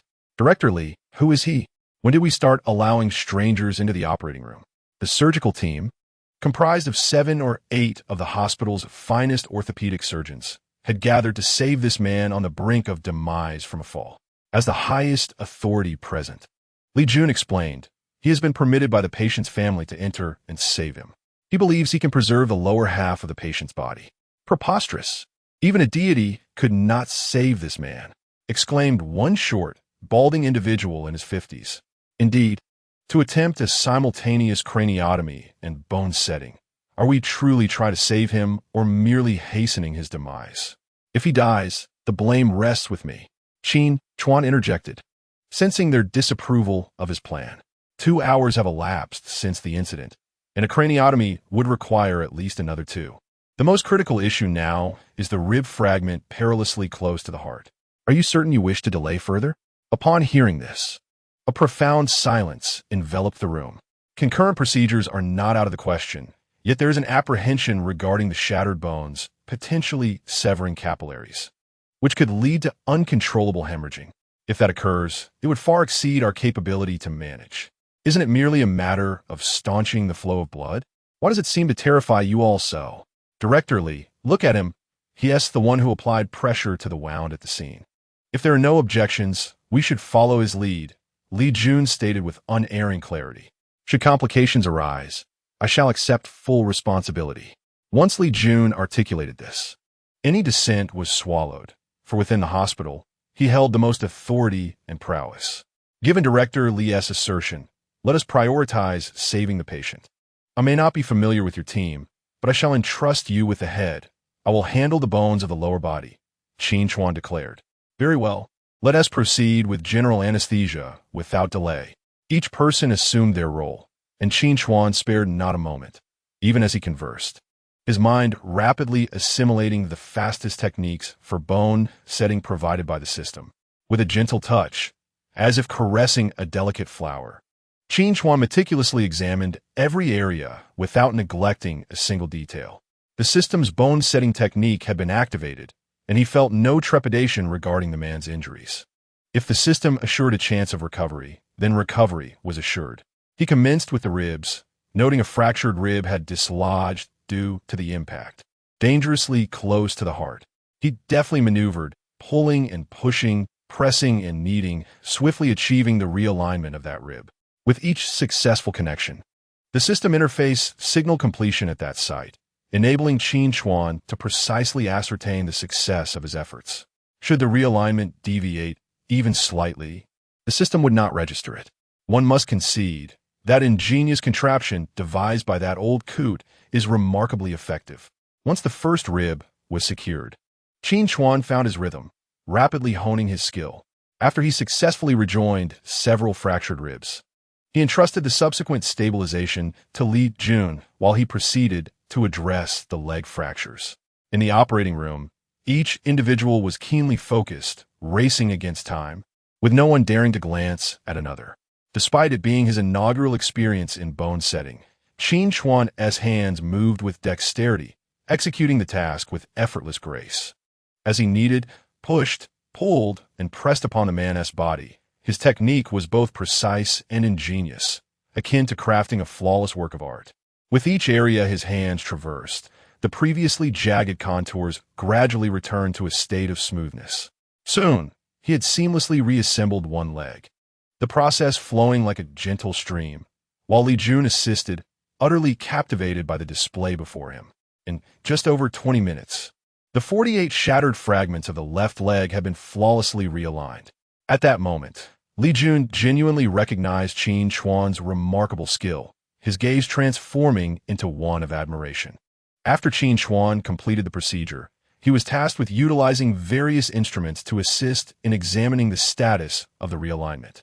Upon finishing his inspection and witnessing the instrument display showcasing the meticulously rejoined fragments of bone, Li Jun was rendered utterly astonished. At that moment, he found himself at a loss for words to articulate the tumult of emotions coursing through him. Who exactly was this individual, possessing such extraordinary skill? Having practiced medicine for nearly 2 decades, he had never encountered anything like it. Once Qin Chuan had successfully reassembled the shattered bones of the left leg, he proceeded to the right leg. However, upon reaching the pelvis, a slight furrow appeared on his brow. The man's pelvic bone was shattered to a grievous extent. Thankfully, the bleeding had ceased entirely, and the blood had been meticulously cleaned, revealing a disturbing array of bone fragments. The sight was unsettling to Qin Chuan's stomach. The complexity of reassembling the pelvis was considerable, as it was intricately connected to the femur and lumbar discs.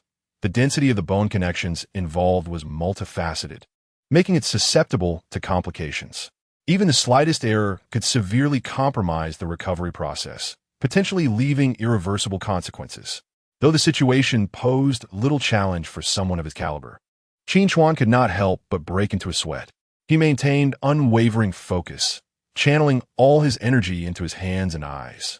The psychological strain he felt, despite his exceptional abilities, was palpable.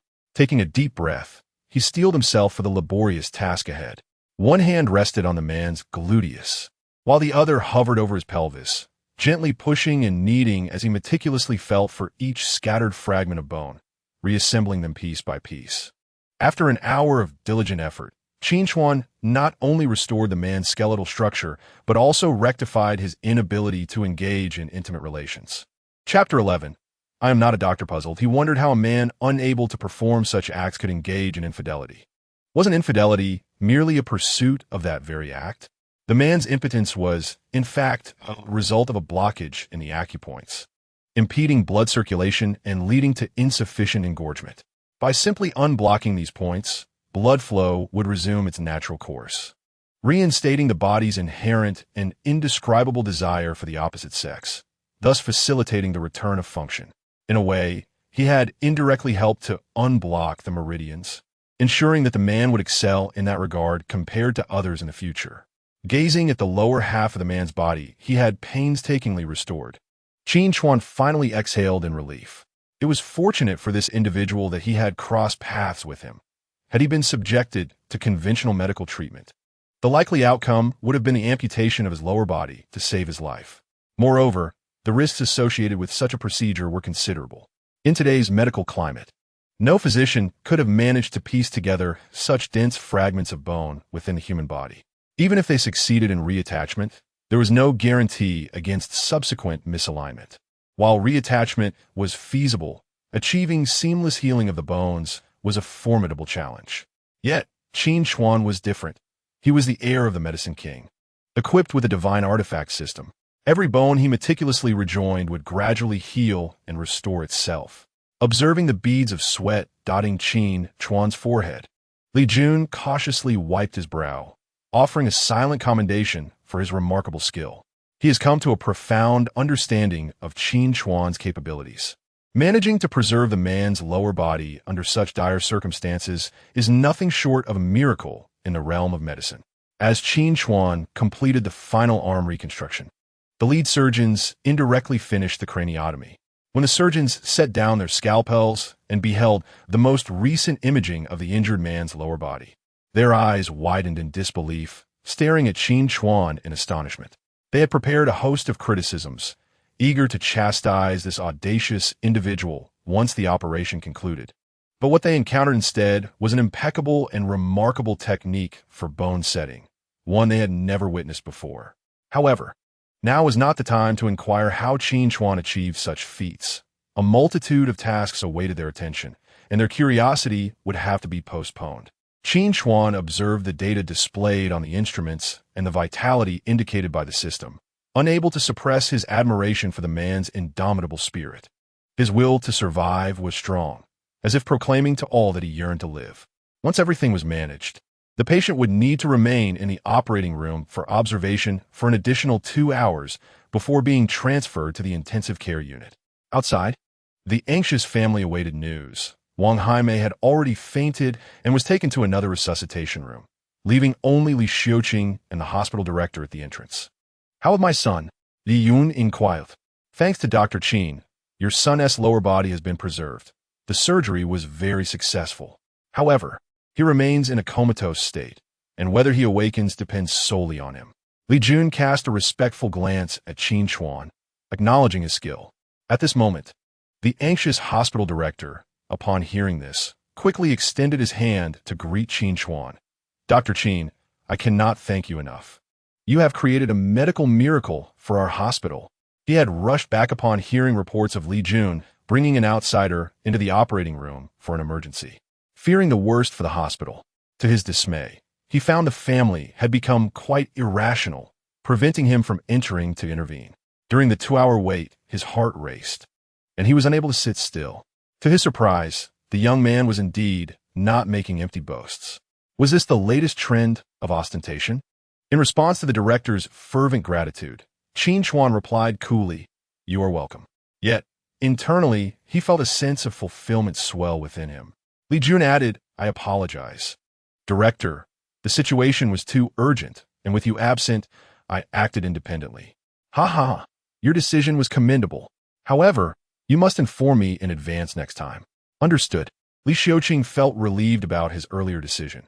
As long as they could preserve his son's lower body, having even a limping son was better than losing half of him. This news was, for him, a glimmer of hope. "Thank you, Dr. Qin, for your timely intervention. This is my previous promise to you, and I hope it is not deemed insufficient," Li Xiuqing said, producing a check and offering it to Qin Chuan. Saving a life surpasses the construction of a grand pagoda. A physician possesses the heart of a parent. Please do not hesitate. Qin Chuan verbally insisted it was unnecessary, yet his hand accepted the check without reservation. The wealth presented on a silver platter is hard to decline. He is certainly not a fool. Stealing a glance, he was taken aback. 3 million? This individual is exceedingly generous. Carrying a checkbook and willing to write any amount, casually summoning 3 million. It was unexpected for the other party to be so lavish. However, such matters were irrelevant to Qin Chuan. Now that the person had been saved, it was time for him to depart. He had already entrusted the subsequent recovery treatment to Director Li, assuring that the son would be able to stand again in 2 months. "I still hope that my son's future recovery will be overseen by Dr. Qin. Please feel free to express any requests. I am amenable to all." I am not the physician here. This is quite a predicament for me." The dean, a man of understanding, immediately interjected, "Dr. Qin, why not consider switching hospitals? I can offer you double the annual salary you received at your previous institution to come work with us. Such a talent should not be left untapped." Who would wait for him to leave? Although their hospital's orthopedics department was the best in Qinlin City, capable doctors apart from Li Jun were few and far between. If Qin Chuan were willing to join, their hospital would undoubtedly ascend to the highest echelon of excellence. Little did they know, Qin Chuan's forthcoming statement would leave them utterly astounded. I apologize, but I'm not a doctor. I work in computing. Li Jun thought to himself. Is he implying an insult to my intelligence? Qin Chuan continued with a straight face. My bone-setting technique is an ancestral secret. I used to occasionally help people in my village, but I changed careers after moving to the city. Today was merely a coincidence. As long as the skill is solid, the absence of credentials is trivial. The dean, processing this information, replied, I can offer you an annual salary of 8 million. What do you say? Would you consider coming? Is it acceptable to do so without credentials? To be honest, the prospect of such a salary intrigued Qin Chuan. It was just a matter of a certificate. A minor issue. I will think it over. Dr. Qin, let us connect on WeChat for future correspondence, Li Xiuqing suggested, somewhat apprehensive. Qin Chuan did not hesitate, promptly taking out his phone to add Li Xiuqing as a friend. All right, feel free to reach out to me anytime if you have any questions, Qin Chuan affirmed, ensuring excellent after-sales service. If you require assistance in Qinlin City, do not hesitate to call. Li Xiuqing stated before following the nurse to change into sterile attire to see his son. Thank you. You are too kind. Chapter 12. Guyan's Protective Instincts. Unmistakably assertive in the operating room, Qin Chuan was intensely focused on setting bones, completely oblivious to the injury on his foot. Now that he relaxed, the pain surged, feeling as if his very insides were being torn apart. Coupled with mental exhaustion, he yearned to return home and rest in bed. After a brief conversation with the dean and Li Jun, he requested some traditional Chinese medicine for his foot injury before hailing a taxi home. His own vehicle remained at the scene of the incident and unable to drive due to his injury. Qin Chuan arranged for a tow truck to bring his car back to the community. As for the check, he planned to wait until his foot healed in a couple of days before cashing it at the bank. Upon returning to the community, just as he entered the gate, he spotted Guyan returning from outside. Having encountered her, it would be rude not to greet her. Guyan, clad in a flowing red gown, appeared like a blazing flame, vibrant and captivating. The exquisite cut of the dress elegantly accentuated her graceful figure, the alluring curves igniting a fervent warmth within. She was taken aback to see Qin Chuan here. What brings you here? She inquired, suspecting that perhaps, since their last encounter, he had deliberately come to confront her. Qin Chuan withdrew his gaze from admiring Guyan's form, hastily clarifying, anxious to dispel any misconceptions. Miss Gu, you are mistaken. I also reside here. I moved in over 20 days ago. He said this while displaying his access card for reassurance. Guyan scrutinized Qin Chuan, observing that he did not appear to be lying, which eased her concerns. However, she soon noticed something amiss with him and hurried over to support him. You look quite disheveled after just a few days apart. Is it possible your wife discovered something? The imaginative leaps of women often weave intricate narratives, connecting the most unrelated circumstances. Discovered what? Qin Chuan relished the opportunity to allow her to assist him, intending to tease this seemingly innocent girl. Guyan draped Qin Chuan's arm over her shoulder, the warmth of their skin igniting a spark. Feeling the heat radiating from his body, her cheeks flushed slightly, and she dared not meet the gaze of his captivating face, instead lowering her head as they walked inside. Standing at 1.8 meters tall, supporting Qin Chuan was not too strenuous for her. Which building do you live in? I'll escort you back. Qin Chuan, feeling comfortable given their familiarity, did not hesitate. Building 8, Unit 902. What? Directly across from me? Guyan exclaimed in surprise. Is that so? How fortuitous. Qin Chuan was entirely unaware that his neighbor was Guyan. Upon leaving her residence, he had exited through the underground parking garage and paid no attention to the building number. Perhaps in a past life, they had a debt to settle, which is why fate brought them together again. In contrast, Guyan had been hoping for a chance encounter with Qin Chuan. His strikingly handsome visage had etched itself deeply in her mind since their last meeting. If he were indeed divorced, a romantic relationship could certainly blossom. Qin Chuan gazed at the delicate features of Guyan, her skin as soft as a baby's.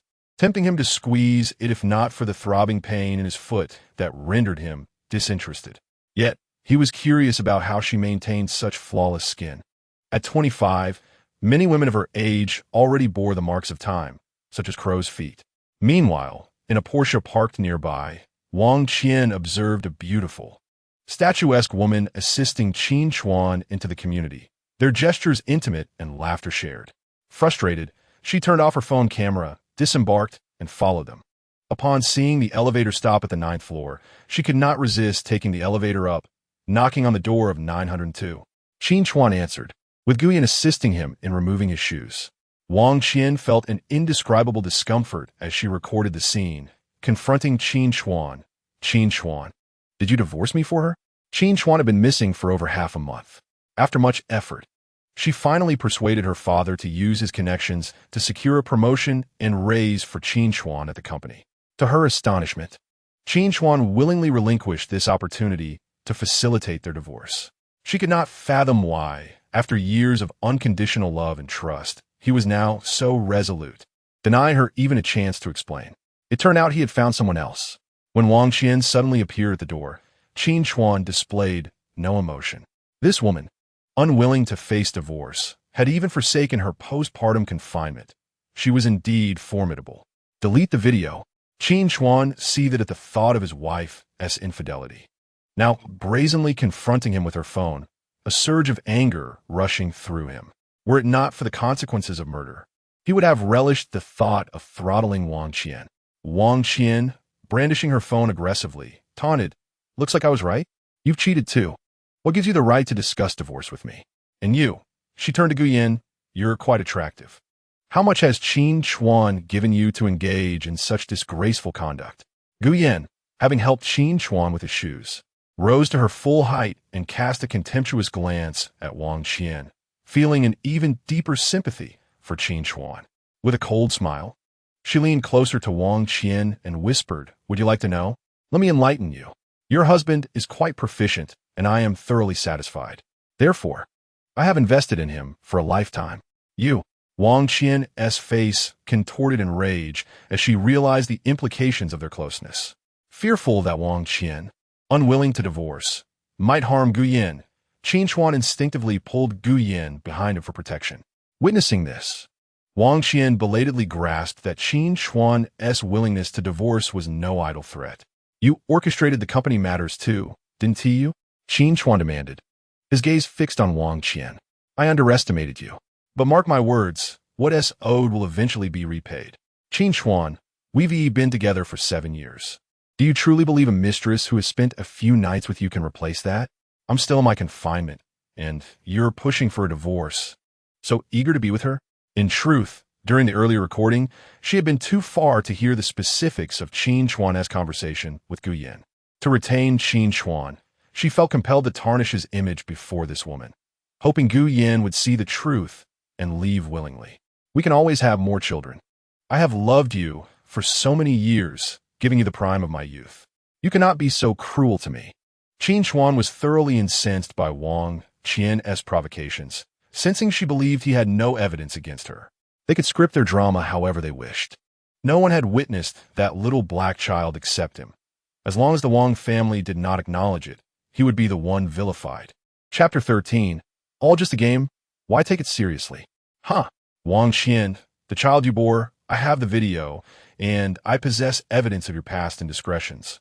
You were the one who strayed first, engaging with someone abroad while we were still in a relationship for 3 years, returning pregnant to marry me.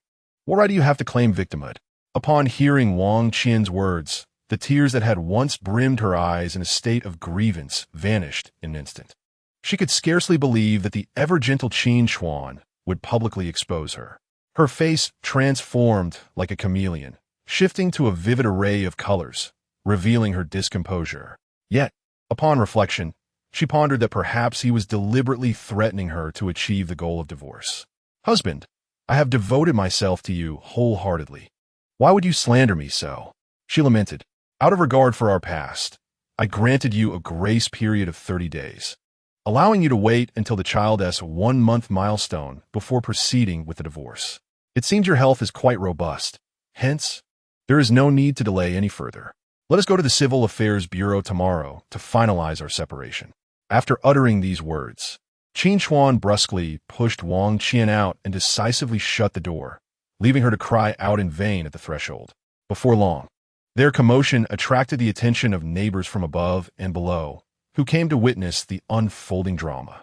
Spotting someone recording her, Wang Qian, fearing for her reputation, fled the scene in haste. "I apologize for drawing you into this matter," Qin Chuan said apologetically to Gu Yin within the confines of the room. "It appears your path to divorce may be fraught with challenges," Gu Yin remarked, urging Qin Chuan to take a seat. Qin Chuan, acutely aware of the situation, realized that should the matter escalate to litigation, he possessed scant evidence of Wang Qian's infidelity. A mere video would hardly suffice. "Is pursuing you truly so difficult?" Qin Chuan teased.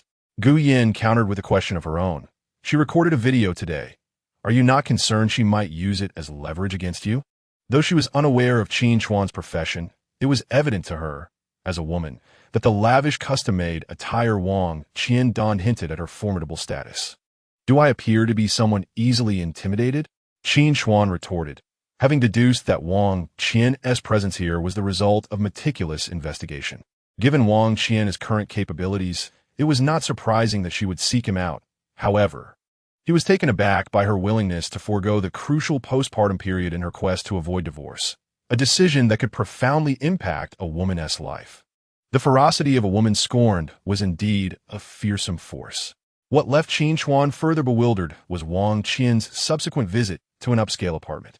The man sat by the floor-to-ceiling window, and without the light of day, one would hardly discern anyone within. "Gaka, you will marry me, won't you?" Wang Qian approached, shedding her outer garment, and seated herself upon the lap of the dark-skinned man, wrapping her arms around his neck and planting a kiss on him. At that moment, she realized that with Qin Chuan's resolute desire for divorce, she had no choice but to prepare for a second chance. Gaka was a senior she had met while studying abroad, having shared 4 years of companionship. His family was vast and influential should she divorce Qin Chuan. Leveraging the child as a means to ascend, losing one Qin Chuan would hardly matter. Regrettably for Wang Qian, no matter how she envisioned her future, Gaka's ensuing words would shatter her dreams. "Qian, the child is not mine. You have misplaced him," he gently stated, wrapping his arms around her waist.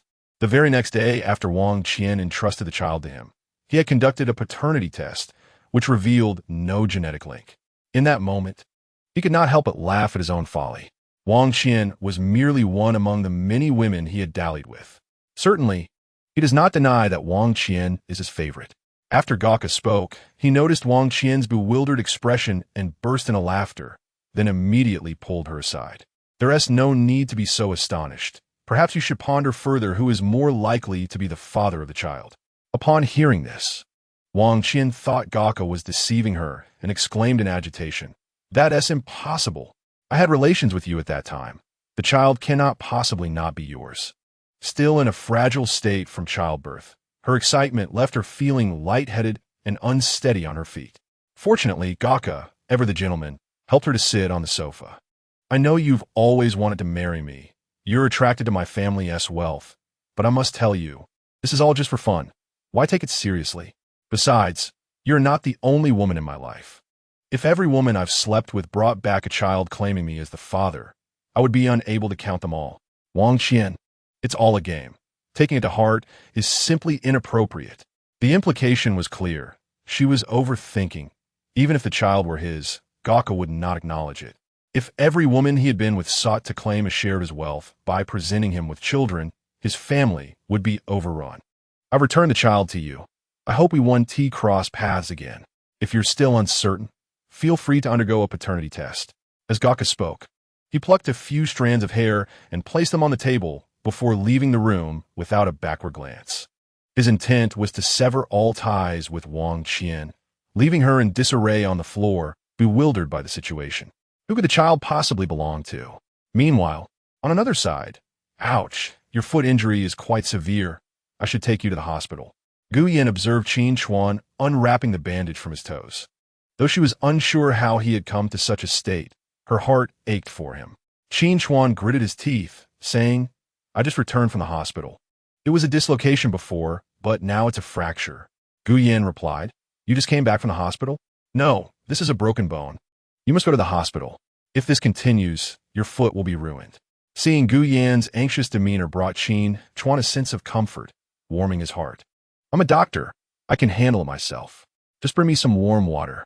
It turned out he was a white-clad angel of mercy. Upon hearing this, Gu Yan felt reassured and went to fetch a basin of water for Qin Chuan. Without minding the dirt, she knelt down and carefully cleaned the bruising around his wound. Qin Chuan was deeply moved by Gu Yan's tender care, fearing that he might inadvertently cause her pain. It was a sentiment he had never experienced from Wang Qian, which felt quite tragic. What shall we do next? Gu Yan gently placed his foot on the coffee table and softly asked, Can you cook? I'm hungry. Qin Chuan knew the forthcoming scene would be too cruel and sought to send Gu Yan away. Can you manage on your own? No problem. Then I will go prepare you something to eat. After speaking, Gu Yan glanced at Qin Chuan with concern before turning to head into the kitchen. She hadn't eaten much at her friend's engagement banquet earlier and felt a bit hungry herself. Having been independent from a young age, she had no trouble preparing simple home-cooked meals. Upon opening the refrigerator, Qin Chuan was astounded by the abundance of ingredients within. A variety of vegetables, meats, and fish were all present, which endeared Gu Yan to him even more. It appeared that he was indeed a man who enjoyed cooking. Qin Chuan retrieved a syringe from the bag he had brought back and swiftly administered a dose of pain relief to himself. He then produced a bottle of antiseptic, inhaling deeply before cleaning his wound and reattaching the bone, followed by careful bandaging. His foot had been struck by a falling object from Li Chun, leaving his toes in a gruesome state that was hard to behold. In the open kitchen, Qin Chuan could see Gu Yan, who was preparing dinner for herself. Her figure was perfect, with fair skin and long legs, and at that moment, he felt a profound appreciation for having a woman who could cook at home. Previously, he had never experienced such treatment. As he lay on the sofa, gazing at the ceiling, he reflected on the vicissitudes of life. It seemed he would not be having a meal anytime soon, so he decided to check on his merit points. Treating Shun Meng Yao had only granted him 20 merit points, while healing Li Chun had resulted in a remarkable 1,000 points. The merit points were allocated based on the severity of the injuries. The more grievous the wound, the greater the points awarded. However, the maximum limit was capped at 1,000 points, which Li Chun had clearly qualified for, earning Qin Chuan a perfect score. Once his merit points surpassed 100, the system would randomly dispense rewards. Qin Chuan navigated to the exclusive rewards page, where a gift package awaited him. He opted to spend 100 merit points to claim it. With excitement, he opened the package, eager to see what the old man had prepared for him. To his surprise, it was a shopping store filled with an array of bizarre medicinal herbs, none of which he recognized. Fortunately, each herb came with descriptions of the ailments it could treat. The array was astonishing, offering remedies for a myriad of conditions. Some even claimed to possess life-restoring properties. These herbs required merit points for exchange, starting from a minimum of 5 points each. This was not merely a reward. It felt like a complex scheme, driven by curiosity. Qin Chuan exchanged 5 merit points for a potion designed to repair damaged bones. Congratulations on your first successful transaction. The potion has been dispensed. Please hold on. As he puzzled over where to collect this potion, a small pouch suddenly appeared in his hand. Upon opening it, he discovered it was indeed the potion he had just exchanged for. The service was impeccable, the technique was provided, and the herbs were available, yet there was no direct deposit of millions into his bank account as he had envisioned. Seeing his dwindling merit points, Qin Chuan refrained from further frivolous spending, pondering that once he accumulated enough, he would carefully examine the rewards his master had set aside for him. Returning to the present, he rubbed the potion he had just acquired and carefully unwrapped the bandage from his injured toe, applying the soothing remedy. A refreshing, cool sensation enveloped him, alleviating his pain and erasing the fatigue from his body, leaving him invigorated. Congratulations, the system has been successfully upgraded. For your safety, the system will undergo a thorough cleansing process, which will take approximately 10 seconds to complete. 10, 9, 8, 7, 6, 5, 4, 3, 2, 1. Congratulations. The cleansing process was successful, and you have been awarded the title of Medicine King. The system is currently conducting diagnostics, which have now concluded. Your bloodline detection score is 99, physical fitness score is 99, and muscle capacity score is 99. All conditions have been met, and you have successfully acquired a set of defensive skills bestowed by this system. As the system's messages faded away, Qin Chuan felt a significant enhancement in his bodily functions, as if an immense power were surging through him. He sensed a rush of vitality, his blood coursing freely, igniting a fervor within him. He felt an inexhaustible strength, almost yearning for a confrontation with his father-in-law. Following the cleansing and fortification, Qin Chuan's complexion became rosy and radiant, brimming with vigor. Having narrowly escaped a life-threatening incident earlier, he felt it was all worth it. Dinner was ready. Guyan had prepared a meal and served it promptly for Qin Chuan. Observing his even complexion and vibrant demeanor, she felt a wave of relief wash over her. At least, it was certain he did not need to go to the hospital. Qin Chuan, upon hearing her, snapped back to reality and noticed Gu Yin standing before him in an apron, a slight frown creasing his brow. He had noticed earlier that Gu Yin was unwell. She was suffering from early-stage rectal cancer, which was treatable. However, he pondered how to broach the subject with her, feeling somewhat troubled. After some contemplation, Qin Chuan decided to wait until after dinner to reveal this matter, fearing that mentioning it now would render her meal preparation in vain. I didn't expect your culinary skills to be so commendable. Am I fortunate to partake? Qin Chuan remarked as he sat up, observing the 2 dishes and soup she placed on a coffee table. I've mostly lived alone since childhood and have grown accustomed to taking care of myself, Guyan responded, a hint of nervousness in her voice. You're injured and should avoid spicy and stimulating foods, so I simply sauteed some beef and egg tofu. After speaking, she returned to the kitchen and brought out 2 bowls of noodles. Noodles are easier to digest at night. Other foods can be too heavy on the stomach. Her attention to detail warmed Qin Chuan's heart. He anticipated this seemingly carefree girl possessed such a gentle side. Her demeanor and actions mirrored that of a devoted wife. Yet, Qin Chuan felt a twinge of apprehension. After all, one could never be too naive, for women could be perilous. Nevertheless, he cherished this bond deeply. You are quite attentive. Such girls are rare these days, he complimented. Do you like it? Qin Chuan slurped a generous mouthful of noodles and chuckled. I like you. Would you consider marrying me? That is something I will contemplate if you leave. You said it. They shared laughter and playful banter while dining, each harboring unique sentiments for the other. After finishing their meal, Gu Yin urged Qin Chuan to rest, while she washed the dishes and tidied up before preparing to head home. Let us add each other on WeChat. You can voice call me if you need anything, Qin Chuan offered, handing her his phone to scan the QR code for adding friends. With a meaningful glance, he asked, Aren't you planning to stay tonight? Upon hearing this, Gu Yan's face flushed slightly, and her heart raced, yet she maintained her composure and continued to joke. Of course I would like to, but I cannot help but feel concerned for you. I must say, you are unwell. Do you have any medication? Well, I do possess a specialized treatment for hemorrhoids. Why not give it a try? Upon hearing this, Gu Yan's face instantly flushed crimson, a mixture of embarrassment and anger swirling within her. She never anticipated that such a private matter would be disclosed by Qin Chuan. Yet, she could not deny the truth in his words. She indeed suffered from hemorrhoids. Since the onset of her condition 2 weeks ago, despite trying various medications, none proved effective. For Gu Yin, each visit to the restroom had become a torment, with excruciating pain and even bleeding symptoms. Noticing her flustered expression, Qin Chuan solemnly remarked, I speak earnestly. You have hemorrhoids, and have you been experiencing bleeding recently? At these words, a blush of shyness and awkwardness crept onto Gu Yan's face as she gently nodded. She could hardly fathom how Qin Chuan had come to know of her ailment, yet his words were undeniably accurate. Initially thinking he was merely teasing her, she now realized he genuinely wished to help her. What should I do in my situation? Gu Yin mustered the courage to inquire. Your condition has escalated to a cancerous stage. Standard treatment involves surgical removal, Qin Chuan replied. However, if you place your trust in me, surgery may not be necessary. What? Cancer? Gu Yin stared in disbelief, her expression transitioning from shyness to embarrassment and finally to shock. Is it treated with medication? No, it involves acupuncture and massage, he explained.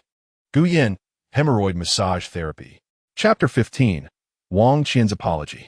In truth, when Qin Chuan spoke these words, he felt conflicted, fearing that she might misconstrue him as a rogue.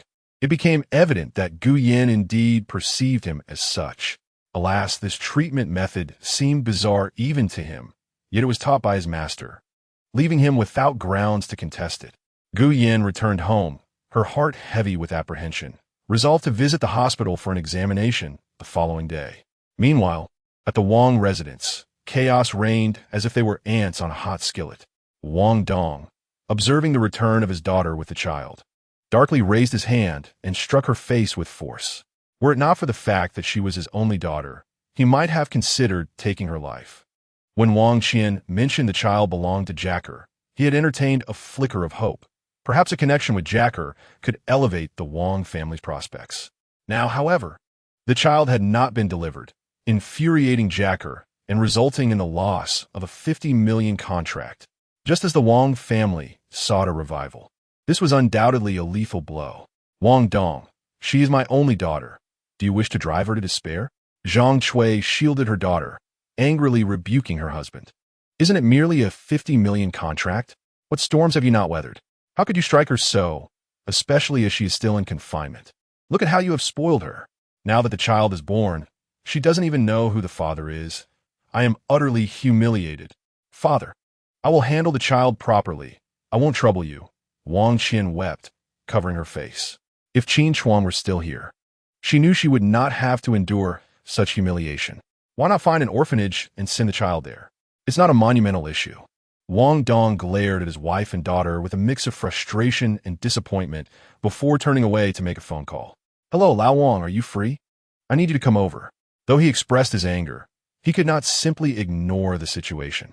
Before long, Lao Wang arrived and discreetly took the child away. Wang Qian remained unaware of their destination. Meanwhile, the company was grappling with a severe cyber attack, leaving the system paralyzed. Go apologize and find a way to bring Qin Chuan back, Wang Dong instructed. After Lao Wang departed, the absence of the little one eased Wang Dong's mood considerably. Although he harbored dissatisfaction with Qin Chuan's family circumstances, he held a strong appreciation for his son-in-law's skills. In the entire Qinglin city, it seemed that only Qin Chuan could resolve the company's crisis. Wang Qian recalled seeing Qin Chuan tending to Gu Yin earlier that afternoon and spoke gravely. He has someone else. What? He is cheating? Zhang Chui furrowed her brow, suspecting that Qin Chuan had premeditated this affair, nurturing a mistress while orchestrating his divorce from their daughter. The more she pondered, the angrier she became. What a greedy man, Qin Chuan, who shamelessly juggles two relationships and dares to demand the return of the betrothal gifts and the house. It is utterly absurd, she fumed. Wang Dong was equally taken aback by the rapid development of Qin Chuan's new romance, his brow furrowing in concern. Nevertheless, the company undeniably required Qin Chuan's assistance. You bore another man's child, and he has strayed. Isn't that a fair exchange? Could we not sit down and resolve this amicably? Call him. As long as he agrees to return and fix the company's system, I will grant him whatever he desires. However, Zhang Chui was unwilling to concede, whatever he wants. Would you also give him the company? Frustrated, Wang Dong slammed his hand on the table and left. Zhang Chui, with her resolute nature, seethed with anger and turned to her daughter for advice. Have you met that mistress? Mom, please do not concern yourself with my matters. I love Qin Chuan, and I will bring him back, Wang Qian declared, her tone unwavering, as if a resolution had been forged within her. The recent events involving Jia Keir had intensified her longing for the moments spent with Qin Chuan. The past month and more without him had been unbearable. She struggled to eat or sleep, consumed by thoughts of him, reminiscing about the meals he prepared, the little surprises he offered daily, and the joy he brought into her life with his presence. The days without Qin Chuan felt insufferable. My dear daughter, you are still young. What is so special about Qin Chuan? Given our family's circumstances, you could find a man of any stature. Zhang Chui believed her daughter should not be fixated on one individual. She even considered that, after parting ways with Qin Chuan, her daughter might forge an advantageous union with a family that could benefit the Wong family's enterprises. "Mom, I am tired. I'm going to rest," Wang Qian replied. Having not fully recovered from her childbirth, she had spent the day running around and had just returned from an altercation, leaving her feeling lightheaded and desperate for rest. Zhang Chui, being a woman of experience, understood the toll childbirth takes on a woman's body. Recognizing her daughter's state, she decided to personally speak with Qin Chuan the following day. As Qin Chuan glanced at his phone, preparing to sleep, he received a call from Wang Qian. He frowned, hesitating for a moment before ultimately answering the call. On the other end of the line, Wang Qian's voice trembled, seemingly influenced by intoxication. "Darling, I realize my mistakes. Please, do not be with that woman. Let us not divorce. I promise to heed your word from now on. I swear, I will never betray you again. If you return, I will do anything you desire." This afternoon, upon witnessing Qin Chuan with another woman, she truly comprehended the possibility of losing him, and her heartache began to manifest with frequency, her emotions spiraling into turmoil. Wang Qian was aware that Qin Chuan was listening, and she continued to weep. "The situation with our child has been resolved by my father. As long as we remain silent, no one will know. We can still live happily as before, and then have another child of our own. Darling, I genuinely understand my errors. I implore you to forgive me. Without you, I cannot go on. Since you left, I have scarcely eaten or slept, my thoughts consumed by you. I love you, truly, deeply." Qin Chuan's expression darkened profoundly upon hearing her words, an involuntary shiver coursing through him. Had this been in the past, Wang Qian's declarations of love would have thrilled him. Yet now, he felt as if she still regarded him as a fool, believing that mere platitudes could retain him. Wang Qian, he had turned down countless women who sought his affection, remaining faithful to her, while she perceived herself as unwanted. Now it was all too late. What kind of woman do I lack? Why should I settle for you? A disloyal wife? My love for you was genuine, yet I am now awakened to the truth. Wang Qian, this marriage must end. With an impassive face, Qin Chuan declared this and prepared to end the call. However, in the next moment, Wang Qian erupted in uncontrolled fury. "Qin Chuan, I have exhausted all my kind words. Do you still insist on divorce? Yes. Then we shall see. What I cannot have, no one else shall possess." Chapter 16. Qin Chuan's fury. Qin Chuan stared at the phone, now disconnected by Wang Qian, his brows furrowed in contemplation. Nevertheless, should she choose to escalate matters, he would not be a passive victim. The following morning, Guyan prepared breakfast for Qin Chuan as well.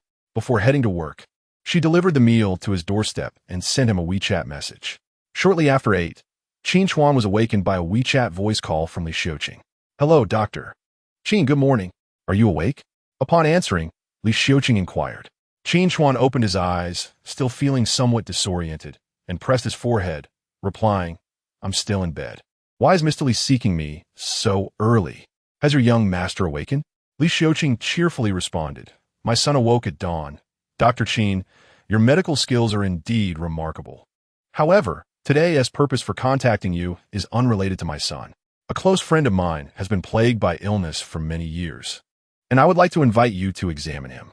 I am aware of your injury from yesterday, which may hinder your mobility.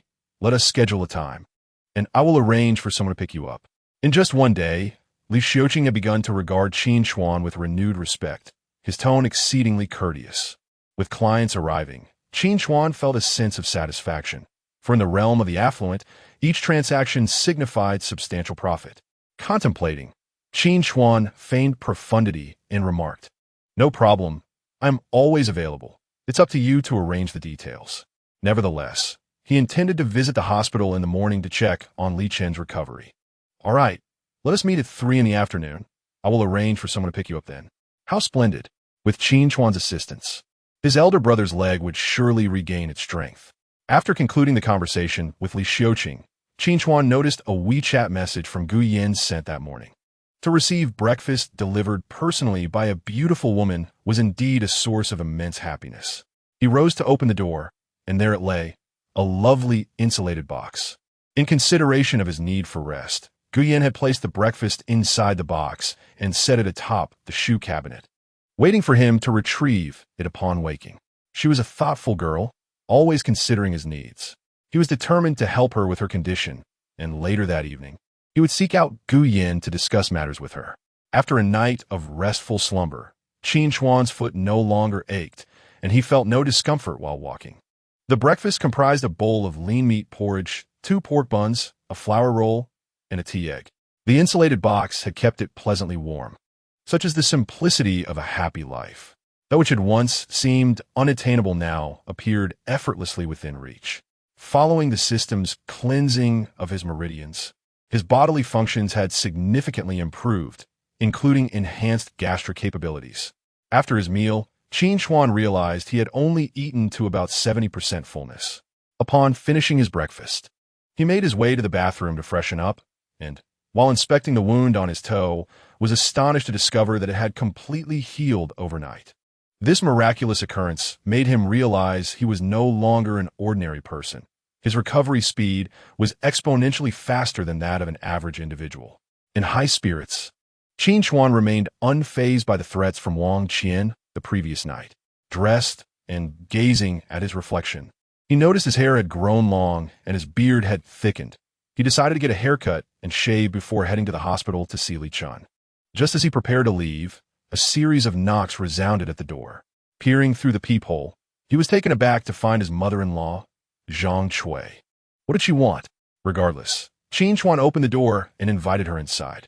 He was well aware of her formidable nature. She was not only assertive, but also particularly materialistic. Among the Wong family, Zhang Cui held the lowest opinion of him.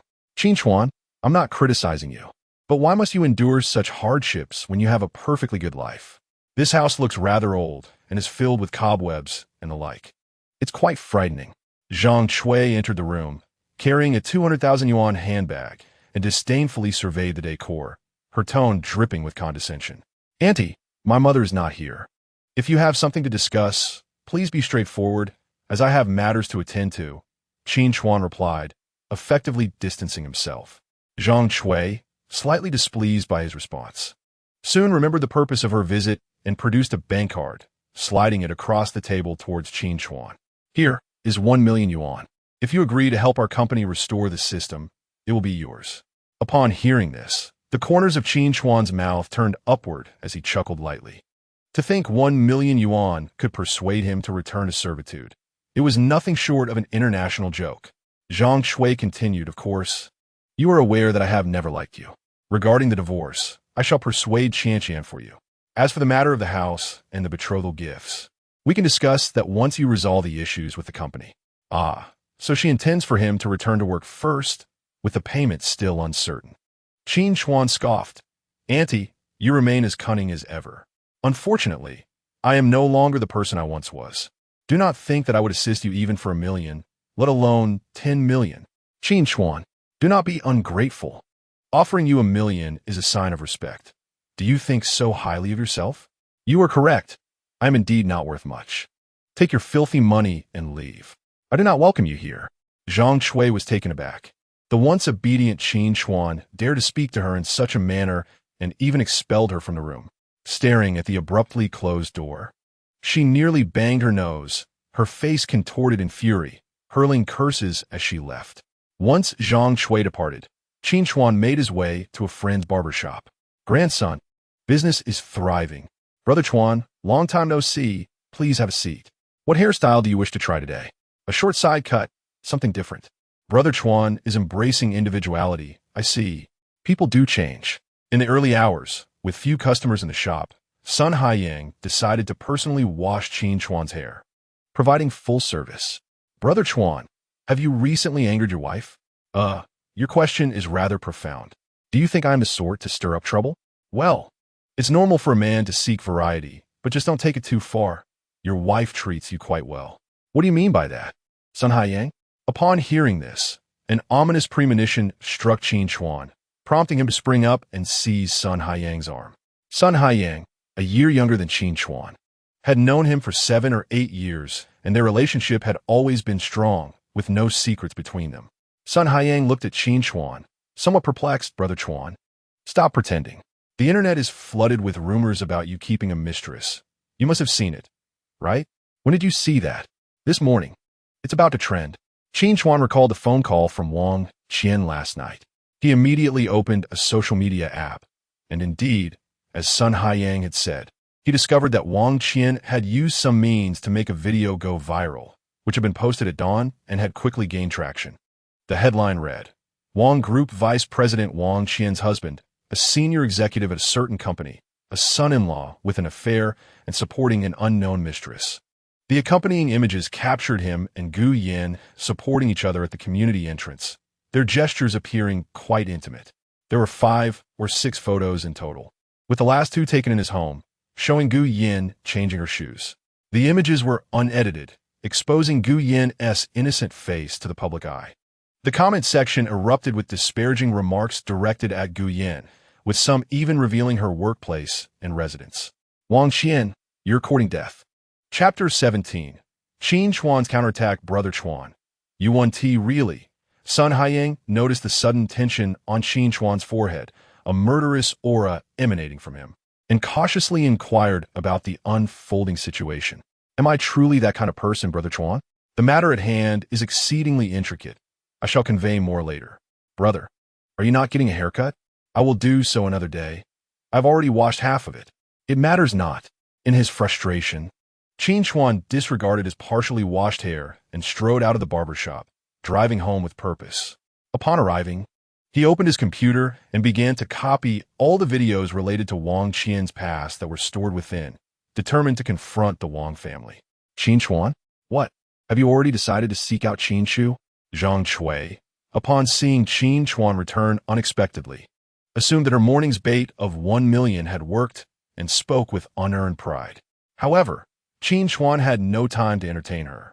He forcefully slammed the documents onto the coffee table and, gritting his teeth, addressed Wang Qian, who was engrossed in her phone. Delete the videos online. Publicly apologize to me and Gu Yin and divorce me. Otherwise, these materials will surface across major media platforms. Do you think the netizens will side with me, or you? Wang Qian felt a surge of joy upon Qin Chuan's entrance, believing that he had come to apologize due to the online uproar. Little did she expect that he had obtained those damning photos and videos of her from abroad. Had she not thought she had disposed of them completely? How could Qin Chuan have acquired them? Zhang Chui stood in shock, staring at the thick stack of photographs on the coffee table, realizing that the naked woman depicted was her own daughter. Overwhelmed with humiliation, she felt an intense wave of shame. Where did you get these? Wang Qian trembled, her voice faltering. Qin Chuan replied, Wang Qian, for all these years, you knew I worked in computers, but you were unaware that I'm also a hacker. If I couldn't obtain such trivial matters, then my years of effort would have been in vain. Husband, this is not me. It cannot be me. Wang Qian exclaimed in panic, attempting to grasp Qin Chuan's arm to apologize, only to be violently pushed away. Zhang Chui was a loss for words, as the coffee table and floor were littered with her daughter's disgraceful images. Take a look. Reflect on what you have done over those years. Qin Chuan spat, discarding Wang Qian with disgust and tossing a USB drive before her, stating bluntly, this contains all the videos. Do you think the netizens would prefer these? Qin Chuan, Qian has been with you for so many years. Can you not show her a modicum of compassion? Zhang Chui struggled to fathom the immense threat these revelations could pose to their company's reputation, her earlier arrogance now a distant memory. Now you wish to discuss compassion with me? Did your family consider my feelings when engaging in those disgraceful acts? Wang Qian, I offered you a chance. This is of your own making. Husband, I am truly sorry. Please forgive me. I have realized my mistakes. I only wanted to bring you back to my side and never intended to hurt you. She was genuinely frightened, having thought that as long as Qin Chuan lacked evidence, she could firmly refuse to divorce him, believing he would be powerless against her. However, she never anticipated that Qin Chuan would possess such a plethora of evidence regarding her indiscretions. These materials must not surface online, otherwise her life would be irrevocably ruined. Qin Chuan gazed at Wang Qian, who knelt on the ground, her eyes brimming with tears as she apologized profusely, and he felt a surge of revulsion. Wang Qian, you have no right to negotiate with me at this moment. His eyes were filled with a menacing glare. In half an hour, I expect to see your apology letter. And in 1 hour, your presence at the Civil Affairs Bureau. Otherwise, I cannot guarantee that this material won't be disseminated online, but I can assure you that it will be seen by the entire world. After delivering this ultimatum, Qin Chuan turned to Zhang Shui, who lay paralyzed on the ground, and remarked, I forgot to mention, the system failure at your company was orchestrated by me. With that, he nonchalantly exited the premises. As he started his vehicle at the doorway, he encountered Wang, who was returning for documents. However, Qin Chuan chose not to greet him and drove away swiftly.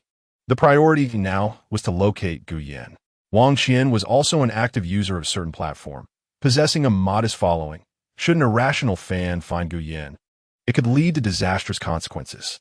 Wang Dong hurried home, only to be confronted by the horrifying images strewn across the coffee table and floor. Enraged, he struck his daughter across the face, causing him to spit blood on the spot. How could I have given birth to such a daughter? Hubby, Luma, quickly call for an ambulance, Zhang Shui exclaimed, witnessing her husband collapse as she rushed to support his head, crying out in desperation. The Wang household descended into chaos. After witnessing her father being taken away by the ambulance, Wang Qian gathered the scattered images and tore them into shreds. Since Qin Chuan had acquired those photographs, it was reasonable to assume that the videos on the flash drive were genuine as well. Wang Qian clenched her skirt tightly, her gaze resolute, as she made a phone call. Hello, eliminate my husband. The deposit is 10 million. Send the time and location. Complete it within an hour, and the remaining payment will be another 10 million. No problem. Qin Chuan, you have forced my hand. I have always warned you that if I cannot possess something, neither shall anyone else. Why must you coerce me? If we don't divorce, nothing would have happened. I love you so much. Why do you compel me to take such drastic measures? After leaving the Wang residence, Qin Chuan called Gu Yan and learned that she was in the hospital, which eased his anxiety. If anything were to happen to her, because of him, he would be engulfed in guilt for the rest of his life. She was a good girl. Although he had never considered marrying her, she genuinely cared for him as a friend. Noticing that half an hour had elapsed, Qin Chuan opened a certain platform and searched for Wang Qian's social media account, only to find that she had yet to post her apology. Frustrated, he drove towards the Civil Affairs Bureau. If Wang Qian failed to comply with his demands, he would release the information in another half an hour.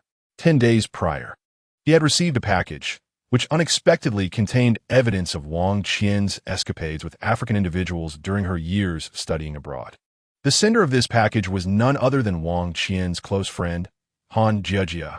Han Jiejia once harbored a secret affection for him, only to be rejected later.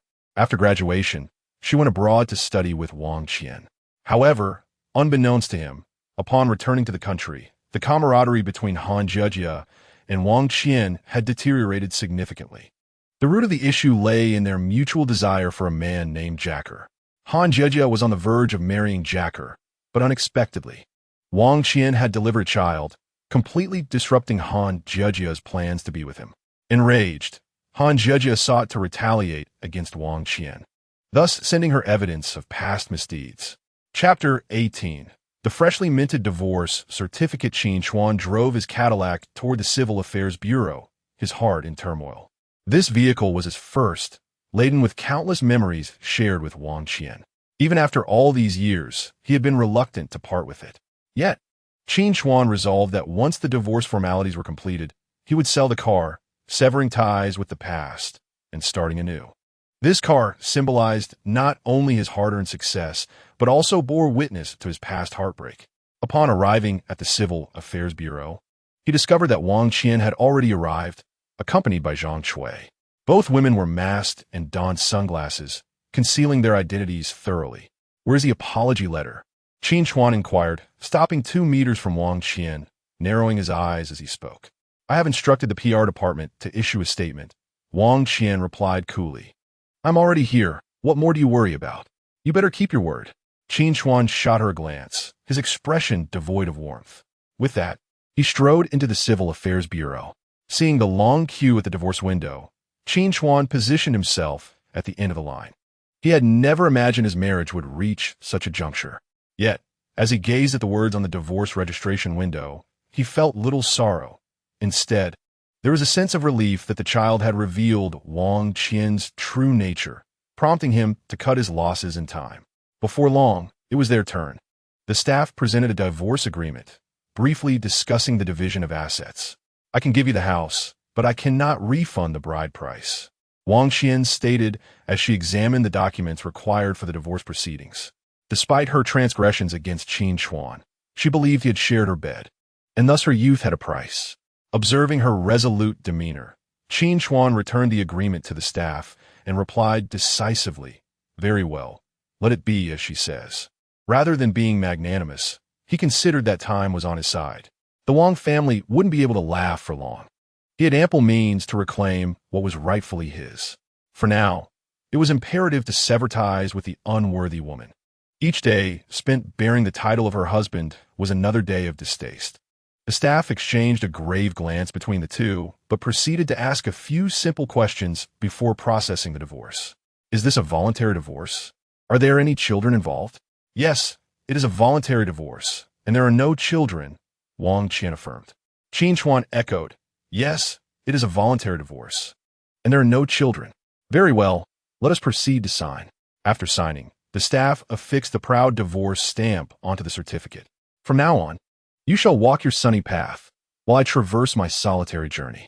Holding the freshly minted divorce certificate in his hand, Qin Chuan felt an overwhelming sense of liberation. He had finally regained his freedom. From now on, he would love whomever he wished, reveling in joy and living life unrestrained and according to his own desires. Having endured a failed marriage, this man had long become disillusioned with love. Marriage had been akin to a prison, confining his freedom and happiness, stifling his deepest yearnings, and binding him from his authentic self. As Qin Chuan strode ahead, he heard Wang Qian calling out to him from behind. Thank you for having once loved me. I am sorry for the pain I caused you. From this moment forward, I wish you happiness. No need for that. I shall find happiness without you, Qin Chuan replied, his expression void of emotion. Zhang Shui, upon seeing her daughter emerge, hurried forward to assist her, casting a fierce glare at Qin Chuan. Now that the apology has been issued and the divorce finalized, you ought to return our possessions, she demanded. Rest assured, Aunt Zhang, I will ensure that what I possess is dealt with appropriately, but I cannot guarantee the same for others, as I acquired some items from different sources, he responded. And I still expect to reclaim the house and the bride price, despite the divorce. We have plenty of time ahead of us, she insisted. Though Qin Chuan was not a cruel man, he was certainly one who held grudges. Having been betrayed once, the scars would last a lifetime.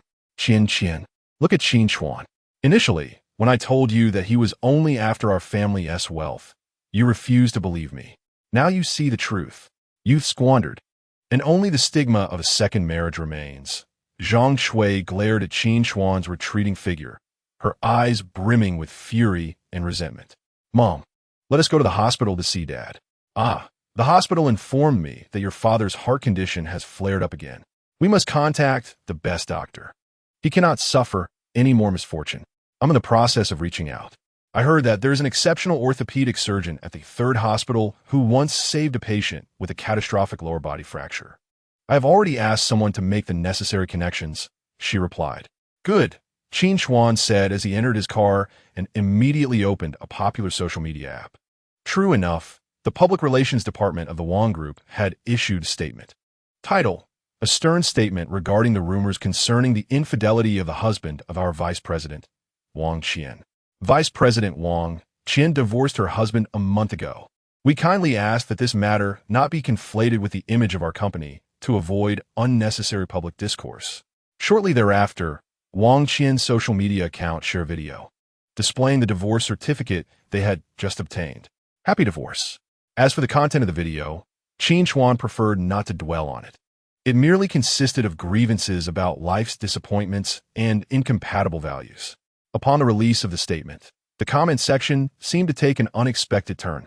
Although the statement was reasonable, netizens expressed their dissatisfaction with Qin Chuan, even distorting the truth and hurling insults. Some labeled him a scoundrel, claiming he had engaged in numerous extramarital affairs, leading Wang Qian to seek divorce. Goodness, this is clearly a deliberate smear campaign against me. Surely, Wang Qian must have hired a troll army, Qin Chuan mused as he observed the unfolding drama. He thought to himself that since the divorce was finalized, let the chaos ensue. In a few days, the fervor would fade, and the incident would be forgotten. Driving first to the bank, he exchanged the 3 million yuan check that Li Xiuqing had previously given him. Only then did he head to the dealership to change his car. Although the vehicle was somewhat aged, it was still worth several tens of thousands, which could be deducted. The staff, adhering to Qin Chuan's request, recommended a Porsche valued at 1,100,000. After deducting 100,000 for the Cadillac, he only needed to pay 1 million, handing over the cash for the keys. The staff, having only opened their business 3 years prior, was so taken aback by Qin Chuan's promptness that they nearly knelt down in gratitude. "Hello, which hospital are you at?" Qin Chuan, driving his newly purchased luxury car along the national road, called Guyan, given her concern over his mention of having cancer. "She must have gone for an examination today. I'm at the 3rd hospital. What is up?" "Nothing much. I'll be there in 20 minutes. Wait for me." Guyan's voice flowed into Qin Chuan's ears like a gentle spring, soothing and warm, imbued with a magical quality capable of calming one's inner turmoil and anxiety. As her voice reached him, his previously agitated spirit miraculously settled into tranquility. This serenity was not merely superficial calmness, but rather a profound stillness emanating from deep within. Chapter 19. Is there any way to be less direct? Upon arriving at the 3rd hospital, the director immediately ushered him into the office for tea. "Dr. Qin, your skills truly are miraculous.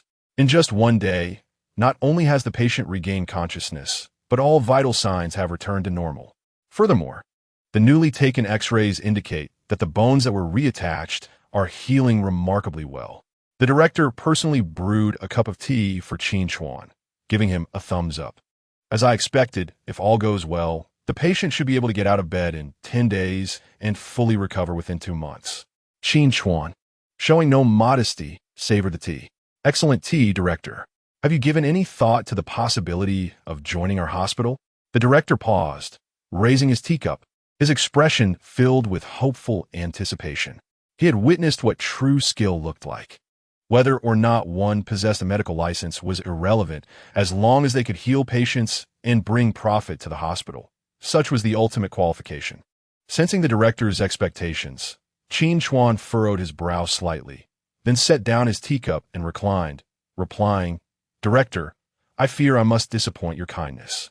I do not possess a medical license, nor am I a graduate of a medical program. My ability to heal relies solely on fate.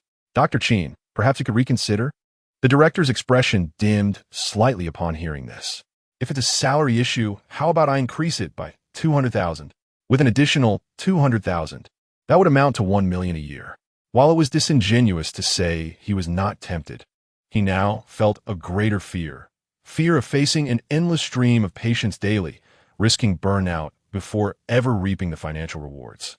Given his skills, it was likely that within a week of practice, his outpatient room would be overflowing with patients. Yet, if he considered treating affluent clients, charging 5 million per case, it would take merely 2 clients a month to achieve his desired 1 million. 10 clients a month would yield 5 million. Why would he choose to earn the least while working the hardest at a hospital? He was no fool. It is not merely his confidence that drives him, but rather the fact that, following the treatment of Li Chun, he has been contacted in secret by others. He surmises that as successful cases proliferate, the number of individuals seeking his medical expertise will inevitably increase. With a sense of satisfaction, Qin Chuan remarked, "Director, the amount of money is of little consequence. What truly matters is pursuing what one loves." The director, observing his resolute attitude, expressed his regret, saying, "Indeed, should you ever wish to pursue this profession, do not hesitate to call me. That will depend on fate," Qin Chuan replied. After exchanging pleasantries, they allowed the director to accompany them to visit Li Chun. "Wow, it's Dr. Qin. We finally get to see the true visage of the legendary doctor. He is extraordinarily handsome. Is he here to work at our hospital? Is it true that he has been assigned to that department? I wish to be his assistant. Dream on. Even if he comes to our hospital, it is certainly in orthopedics, which has nothing to do with your surgical department. On the way to the intensive care unit, The nursing staff who had previously encountered Qin Chuan were the first to recognize him. The beauty of the enamored nurses transformed into infatuated admirers. The miraculous surgical skills of Qin Chuan had, like a gentle spring breeze, spread throughout the hospital, reaching even the director's family and the cleaning staff in the restrooms. "Hello, Dr. Qin, welcome." A nurse wearing a uniform approached eagerly, raising her hand to greet him. Qin Chuan recognized her as Wang, who had participated in the emergency surgery for Li Chun. A soft smile graced Qin Chuan's lips as he responded, "Hello." "Oh my." His smile is as gentle as a spring breeze. Women marveled. He appears so refined and cultured. He hardly resembles a scoundrel. Why are so many people online disparaging him? While it is acceptable to admire, one must not judge solely by appearances. As they proceeded, some women fawned over Qin Chuan, while others regarded him with disdain. At times, a woman's thoughts may resemble a tangled mess, impossible to unravel. In the realm of advanced technology, where looks are an added advantage, character often feels like a superfluous accessory. In the realm of marriage, a divorced man is often deemed a scoundrel, a seemingly unalterable truth in the female world. The emotions entwined between these two perspectives become increasingly complex, a blend of love and hate, leaving even the women themselves unable to discern right from wrong. Dr. Qin, men should be able to let go and embrace life with clarity. That is more valuable than anything else, the director remarked. Not particularly concerned with personal matters, but merely expressing his viewpoint. He was aware of the rumors circulating online. Indeed, the most crucial aspect for a man is to live with understanding. "Yes, I concur with Dr. Qin," another voice chimed in. Li Chun remained in the intensive care unit. Though most of the monitoring equipment had been removed, leaving him swathed in bandages and plaster, resembling a white mummy. Qin Chuan approached and gently patted his head. The system panel displayed all relevant data regarding his current condition. All indicators were normal, save for a slight impairment in cognitive function. However, this was not a concern. With a single awakening pill, all issues could be resolved. "Rest well, and remember not to move about recklessly," Qin Chuan advised as he withdrew his hand. "Are you the doctor who saved me?" Li Chun managed to murmur with great difficulty. In this world, how could anyone be more handsome than him? "Indeed, young Master Li. He is the Dr. Qin who rescued you. Thank you. Next time you attempt to climb through a window, not even a deity could save you," Qin Chuan remarked, his expression darkening as he recalled being betrayed, yet having saved a man who was entangled with another's wife. As a man of stature, wouldn't it be more straightforward to find a wife rather than covet what belongs to others? Falling from the 5th floor is quite terrifying. "Ahem, Dr. Qin, I was pushed down by my fiancée. You seem to have misunderstood," Li Chun stammered, pausing several times before articulating his complete thought. He understood that Dr. Qin had misjudged him. As a man, it was imperative to clear his name. "It's not about infidelity, but rather my fiancée. No wonder they were fated to meet. They were indeed kindred spirits. How malicious could a woman be to strip someone bare and cast them down? This was premeditated attempted murder. Perhaps you should speak less. Your internal organs are still recovering. Any grievances can wait until you are well," Qin Chuan thought, feeling a tumult within. Li Chun wanted to curse. "Was it not you who incited me to speak?" After assessing Li Chen's condition, Qin Chuan prescribed 2 alternative herbal remedies before seeking out Gu Yan. Gu Yan, holding the examination report, recalled the words of the doctor at the hemorrhoid clinic, feeling as if she were a mere shell of herself. "Your hemorrhoids have progressed to cancer. However, is still in the early stages and can be treated surgically. Yet, even with surgery, hemorrhoidal cancer is difficult to eradicate completely. You must prepare yourself psychologically for chemotherapy." She had always suffered from hemorrhoids, but having previously been mild, she procrastinated on treatment, reluctant to expose herself to a male doctor. After hearing Qin Chuan's words last night, although she was uncertain how he knew of her condition, it had indeed worsened recently, causing her significant discomfort, not only bleeding, but also making walking quite inconvenient. Upon hearing Qin Chuan mention cancer, fear gripped her, leading her to the hospital for an examination first thing in the morning. The results confirmed Qin Chuan's assessment. Surgery was necessary. She would rather have Qin Chuan examine her than another man. Yet, she struggled with her inner conflict. After all, it was hemorrhoids. And the turmoil was nearly driving her into depression. "Are you working here?" Gu Yin inquired curiously upon encountering Qin Chuan at the door. Noting the gloom etched across her face, he chuckled softly. "No. Are you here for hemorrhoids? Could you not be so blunt?" Chapter 20. Helping you with hemorrhoids. Gu Yin clenched the report tightly, finding it difficult to speak. "Only I can treat your hemorrhoids." Observing Gu Yan's bashful demeanor, Qin Chuan felt a playful urge to tease her. "Come now. Let us head home where I can treat you with acupuncture. I assure you, it will be precise and effective." The thought of acupuncture for hemorrhoids was too vivid. Gu Yin could hardly bear to envision herself covered in needles. Yet, she inexplicably felt a deep trust in Qin Chuan, despite only knowing him for a few days. "Are you not working today?" Even though she wished to expedite her treatment, Gu Yin was reluctant to discuss acupuncture for hemorrhoids any further. "Which hospital do you work at?" she inquired. "I can treat illnesses, but I'm not a doctor," he replied. What are you gasping for? Get in the car." Qin Chuan opened the passenger door of his luxury vehicle, lazily gesturing for Gu Yin to enter. She gazed at the car, worth at least $1 million, and noted the absence of a license plate, her astonishment directed at Qin Chuan. Even a doctor could not possibly flaunt such wealth. How could someone who could afford a luxury car worth over $1 million live in a place that costs only $28,000 a year? This led Gu Yin to entertain wild thoughts. Perhaps Qin Chuan was intentionally drawing closer to her. Could it be that the man she casually picked up at the bar was a wealthy heir?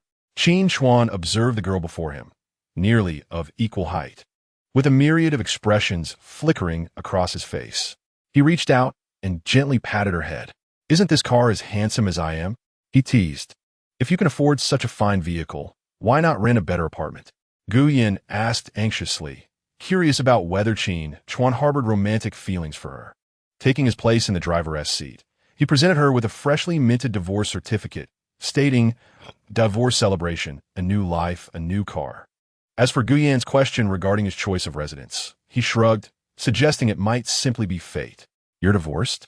Gu Yin exclaimed, a mix of surprise and delight illuminating her features, her bright eyes wide with disbelief. Her voice trembled slightly with excitement, as if the news was both unexpected and anticipated.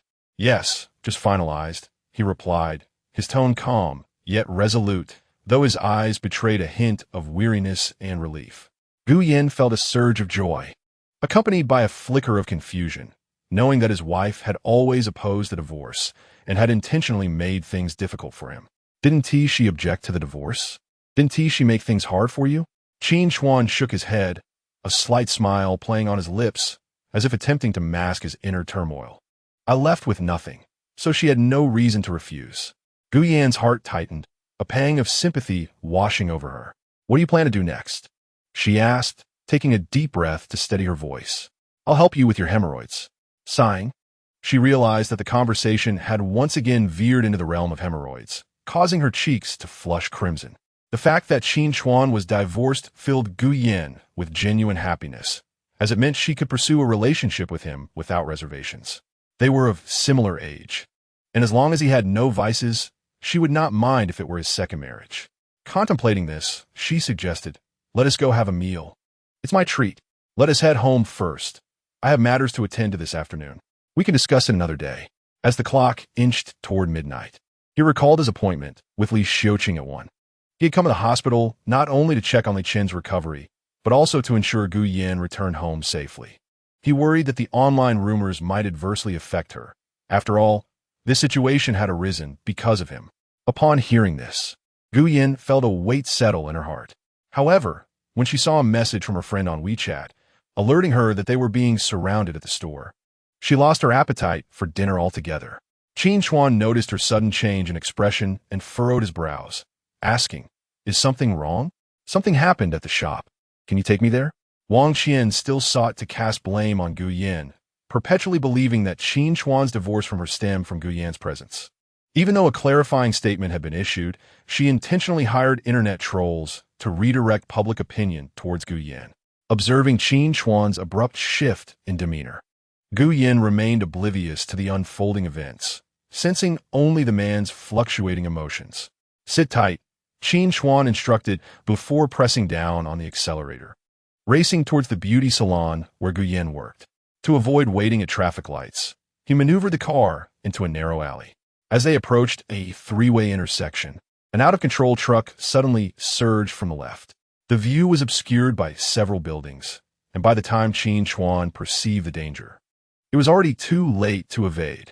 In that critical moment, Guyen swiftly unbuckled their seatbelts and yanked Qin Chuan toward her, positioning her slight frame in the path of the oncoming truck, resolutely vowing to safeguard Qin Chuan's life.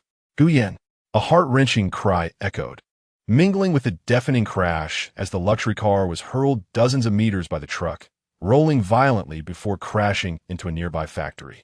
Thick black smoke billowed as the vehicle's wreckage twisted and contorted, parts strewn across the ground. Flames licked at the car, crackling ominously, followed by a tremendous explosion. The air was thick with the acrid scent of burning, suffocating in its intensity. Transformed and reborn like a phoenix, Qin Chuan was impervious to harm. No accident could inflict a scratch upon him. Yet Guyen, an ordinary woman of fragile constitution, could scarcely withstand such a catastrophic event. The overwhelming force of impact contorted her form, trapping her within the driver's seat. She lay in a pool of her own blood, her lips ceaselessly spilling crimson. As Qin Chuan beheld Guyen, barely clinging to life and being consumed by flames, fury erupted within him like a volcano, threatening to pierce the heavens. He extended his hands, gripping the car door and steering wheel like iron pincers, dismantling the structure that ensnared Guyen, obliterating everything that pressed against her. Through the inferno, he cradled her in his arms. Guyen, Guyen, wake up! Qin Chuan escaped the flames with Guyen, extinguishing the fire that clung to her, desperately trying to rouse her. Yet, Guyen lay convulsing, blood frothing at her mouth. No matter how he called her name, she remained unresponsive. The system assessed her condition: severe internal injuries, a fractured skull, and massive internal bleeding. In that moment, Qin Chuan lied to himself. He had never anticipated that Guyen would unbuckle her seatbelt, using her body to shield him from the fatal blow. This woman was truly reckless. Seeing the alerts on the system panel, Qin Chuan panicked, hastily attempting to staunch her bleeding before following the system's sole treatment protocol, sliding to the second page to locate the healing potion shop for an exchange. In a moment of panic, Qin Chuan could only remember tapping furiously on the panel, exchanging the remaining 895 merit points for various herbs capable of healing Guyen. As he watched her lips twitch uncontrollably, spewing blood, he disregarded everything else and decisively split the herbs in two, cramming them into his mouth.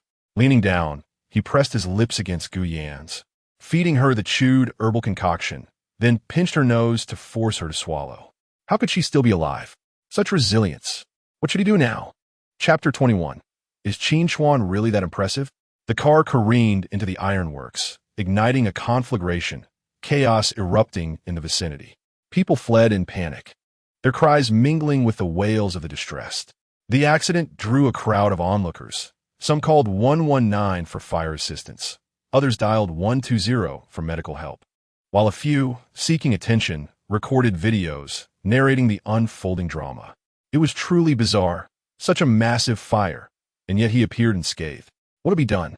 Miss Wang would surely be displeased with this outcome. Let us wait and see. But wasn't he there already a casualty? After enhancing his physique, Qin Chuan's hearing had sharpened considerably. Even from a distance of several meters, amidst the crackling sounds of the raging fire, he could still capture snippets of conversation around him. Ah, it's Wang Qian. How dare she attempt to silence me? What he had assumed to be a mere traffic accident had turned out to be a hired assassination. Once Qin Chuan had finished feeding Guyen the herbs, the system interface indicated that the bleeding organs within her body had been effectively stabilized, allowing him to breathe a sigh of relief. Though no longer an ordinary individual, he had inadvertently caused Guyen harm. Soon, firefighters and ambulances arrived swiftly, clad in heavy protective gear, wielding water hoses to combat the inferno. The police cordoned off the area, maintaining order and redirecting traffic. Rescue personnel navigated through the flames, urgently lifting Guyen onto a stretcher and into the ambulance. Upon seeing Qin Chuan unharmed, the medical staff's eyes widened in astonishment. Qin Chuan accompanied them to the hospital, insisting on taking charge of her treatment. Fortunately, the accident had occurred not far from the third hospital, and the ambulance dispatched was from there. Upon learning of the situation, the hospital director readily complied with Qin Chuan's request, quickly arranging for 2 capable assistants. 40 minutes had elapsed since the incident. Yet the hospital wished to conduct further imaging before proceeding with surgery. However, Qin Chuan could not afford to wait any longer. Armed with his system, he was acutely aware of every injury on Gu Yan's body. Thanks to his timely administration of the herbs, the internal bleeding in her organs and brain had been curbed and was now being absorbed at an astonishing rate. Standard medical instruments would not detect this. Rather, following conventional medical procedures, performing invasive surgeries could easily prove fatal. Under the remarkable efficacy of the miraculous herbs, the bleeding organs would gradually heal and regenerate on their own, requiring only the rejoining of fractured bones. Dr. Qin, given the severity of the injuries, are you certain we don't need imaging? This time, Qin Chuan requested only 2 individuals to join him in the emergency room. Wenlan busied herself with the equipment, expressing her confusion. Although she had already witnessed Qin Chuan's prowess during their last encounter, this situation was entirely different. He would not even allow any imaging to be taken. Without the images, how could they ascertain the extent of the injuries or determine the appropriate treatment plan? No matter how skilled one might be, such behavior was utterly unreasonable.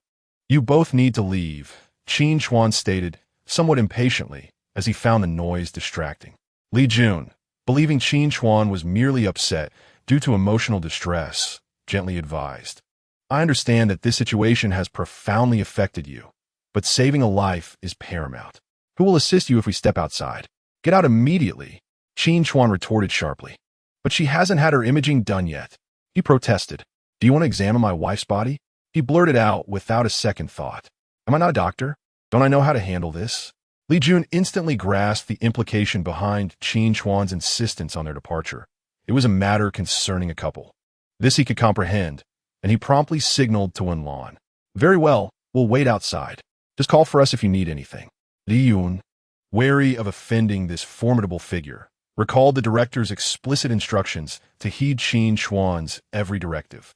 Wenlan, too, experienced a sudden clarity, although an indescribable feeling twisted within her, akin to a tangled mass. Once the 2 had exited, Qin Chuan glanced at the system panel, inhaled deeply, and began to unbutton Gu Yan's shirt, methodically removing it layer by layer, until her skin was fully revealed before him. He gently moved Gu Yan's arms and parted her legs, exposing her body entirely. His request for Li Jun and Wenlan to leave stemmed from a desire to shield them from witnessing Gu Yan's injuries. Her skin bore extensive burns, particularly on her chest, thighs, and the entirety of her right face, nearly to the point of disfigurement. As he gazed upon Gu Yan lying on the surgical table, an invisible hand seemed to grip Qin Chuan's heart, rendering him breathless. He had never fathomed that a girl would risk her life for him, a thought that pierced his heart like a knife. Qin Chuan first stabilized Gu Yan's leg and right shoulder bones before proceeding to disinfect her entire body. He then retrieved the ointment for treating burns from the system, prepared it meticulously, and gently applied it to her scorched skin. When he reached her ears, he tenderly caressed every corner, ensuring no area was overlooked before completing the task.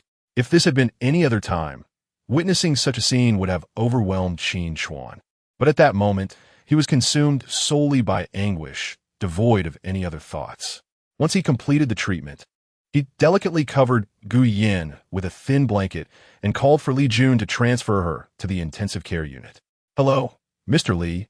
I apologize for the delay. An accident occurred on my end, Qin Chuan said, noticing several missed calls from Li Xiuqing.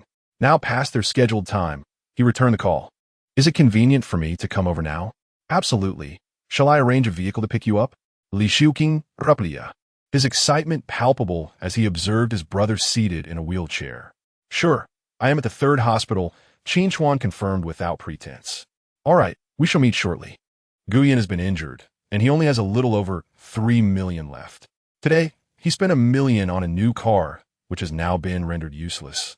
And the master refuses to provide him with any funds. He must earn money quickly to find a way out. Meanwhile, at the Lee residence, Lin, who sat in a wheelchair, his expression as bleak as the winter sky, silently puffing on a cigar. He turned to Li Xiuqing and inquired, "Is this Qin Chuan really that formidable? Could it be that his reputation exceeds his actual ability? Brother, your leg has been like this for 20 years. We have searched the entire continent without finding a solution. This time, Qin Chuan has managed to preserve my son's lower body. I believe he must possess some capability." Li Xiuqing replied, "In any case, we've consulted so many experts. What's one more? Perhaps Qin Chuan truly has the means to help you stand again." Li Xiuqing continued. Lin, who set down his cigar, caressing the gold-encrusted diamond in his hand, and said slowly, "If he can indeed restore my ability to walk, I would willingly call him brother regardless of the cost." Chapter 22. Your talent is exceptional. After hanging up the phone, Qin Chuan ventured out to a nearby clothing store to purchase a change of clothes. Upon returning and finishing his shower, Li Xiuqing's dedicated car arrived. "Xiaolon, I leave Gu Yan in your care. If anything arises, contact me immediately," Qin Chuan instructed as he summoned Wenlan. Upon seeing the impeccably dressed man standing before her, with his well-defined features and ideal physique, Wenlan couldn't help but gaze at him for a few moments, momentarily lost in thought. When she heard Qin Chuan refer to her as Xiaolon, a sweet sensation filled her heart. However, the thought of him asking her to care for his girlfriend made her feel uneasy. Alas, such is fate. If only she had been a step ahead. Despite her discomfort, she could not bring herself to share a man with another. Wenlan forced a reassuring smile for Qin Chuan, saying, "Rest assured, I will handle things here." "Good. When her family arrives, please help to calm them down. Just tell them I have a way to treat her, so they need not worry too much." "Understood," Wenlan replied, somewhat perplexed. After the incident, the hospital promptly contacted Gu Yan's parents, but they resided in the suburbs and would take over an hour to reach the city by taxi. Given the peak hour traffic, their arrival would be even later. A black luxury business vehicle was parked outside the hospital, and as Qin Chuan exited, he immediately spotted Li Xiuqing waving at him from the front of the car. Surprised by Li Xiuqing's personal arrival, Qin Chuan approached and exchanged polite pleasantries before getting into the vehicle. Inside, there was another driver, and Li Xiuqing sat beside Qin Chuan in the back seat, his face radiating excitement. "Dr. Qin, I cannot thank you enough. My son is recovering remarkably well. I just heard from the hospital director that you visited him today. It is truly rare to encounter someone with your medical prowess," Li Xiuqing expressed, reflecting on how his son had been saved by this capable young man. "Rare indeed. I have never encountered anyone like you," he added. "Mr. Li, I'm not as extraordinary as you think. Saving lives is largely a matter of fate," Qin Chuan responded. "Your son is recovering even better than I anticipated. As long as he cooperates with the treatment, he should not suffer any long-term effects. That is wonderful news. You're a lifesaver for the Li family. Should you ever need anything, please do not forget your older brother," Li Xiuqing assured him. Li Xiuqing is an astute individual who swiftly seeks to cultivate a relationship with Qin Chuan. Li Xiuqing, the founder of the Li Group, is a formidable business magnate in Qinglin City. Naturally, Qin Chuan is eager to befriend such a prominent figure, for as the saying goes, more friends mean more opportunities. Contemplating this, Qin Chuan promptly responded, "Certainly. My elder brother has suffered from a leg ailment for over 20 years. We have consulted numerous experts both domestically and abroad, all of whom have deemed it hopeless.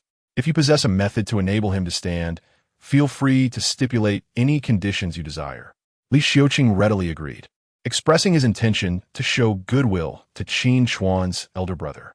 "What caused his condition?" he inquired. "It was congenital, though it wasn't as severe 20 years ago. He could still walk. However, after enduring a grave illness, his condition worsened. I shall do my utmost," Qin Chuan assured him. Regardless of the ailment, he was confident in his ability to provide a remedy, as challenges were trivial for someone with his extraordinary capabilities. As the vehicle entered the city center and traversed a distance, they arrived at an affluent villa area by the sea. They halted before a seaside villa. Qinglin City, a coastal tourist destination, boasts its wealthiest neighborhoods perched on a mountainside by the ocean, where property prices are exorbitant. Qin Chuan had visited a few times and found the real estate excessively priced, with even the most modest seaside residence costing around 40 to 50 million. As someone earning 500,000 annually, he could never hope to afford such luxuries. He sighed inwardly, vowing that when he amassed wealth, he too would acquire a villa here. Imagining a life spent lounging in the courtyard, enjoying the ocean breeze while admiring the splendid coastal skyline and the scenic attractions, all while relishing the company of a beautiful woman, seemed utterly delightful. Suddenly, thoughts of Gu Yan's alluring figure flooded his mind, stirring a sense of restlessness within him. "Dr. Qin, this is my elder brother," Li Xiuqin announced, noticing Qin Chuan gazing vacantly at the beach from the terrace. At that moment, Lin Hu approached in his wheelchair, aligning his gaze with Qin Chuan's. "Do you also have an affinity for the sea, Dr. Qin?" he asked. "It's all right. This view reminds me of certain old friends." Qin Chuan replied. "Ah, Dr. Qin is indeed a man of stories," Lin Hu remarked with sincerity. Li Xiuqin, perceptive to their budding conversation, promptly summoned a servant to bring a chair for Qin Chuan to sit comfortably. However, Qin Chuan preferred to maintain his silence, casting a glance at Lin Hu, his eyes narrowing and his expression darkening. This was Lin Hu, the wealthiest individual in Qinglin City. To his astonishment, he recalled that Li Xiuqing and Lin Hu were half-brothers, sharing the same father but different mothers. Li Xiuqing was a bastard child who took his mother's surname, only returning to his paternal roots after her death. This had been reported by gossip media previously, yet he had overlooked such a significant detail. Lin Hu, now in his 50s, was stout yet devoid of vitality, his face resembling that of a tiger, crowned with a balding head and a stubbly beard. Qin Chuan furrowed his brow, recognizing signs of renal failure. "Let us address your health first," he thought, as he seated himself and began to examine Lin Hu's pulse with an air of professionalism. "Mr. Lin, have you recently experienced symptoms of numbness, stiffness, or even a lack of sensation in your legs, accompanied by fluctuations in temperature, along with soreness and swelling?" Upon hearing this, Lin Hu was slightly taken aback. He had not anticipated that this young man could discern such a critical issue merely by taking his pulse. He nodded in acknowledgement. Indeed, there are certain problems. Standing beside him, Li Xiuqing felt a surge of joy, finally having found the right person. Qin Chuan's brow furrowed with a heavy expression as he continued. "You also experience symptoms such as headaches, dizziness, dark yellow urine, and hard stools, correct? You are aware of such an embarrassing matter?" Lin Hu's complexion flickered, but what followed from Qin Chuan was even more devastating to his masculinity. "Your condition is not limited to these issues. The necrosis of your femoral head has commenced, leading to numbness and rigidity, which has subsequently triggered numerous ailments. Your inability to perform intimate relations is one of them."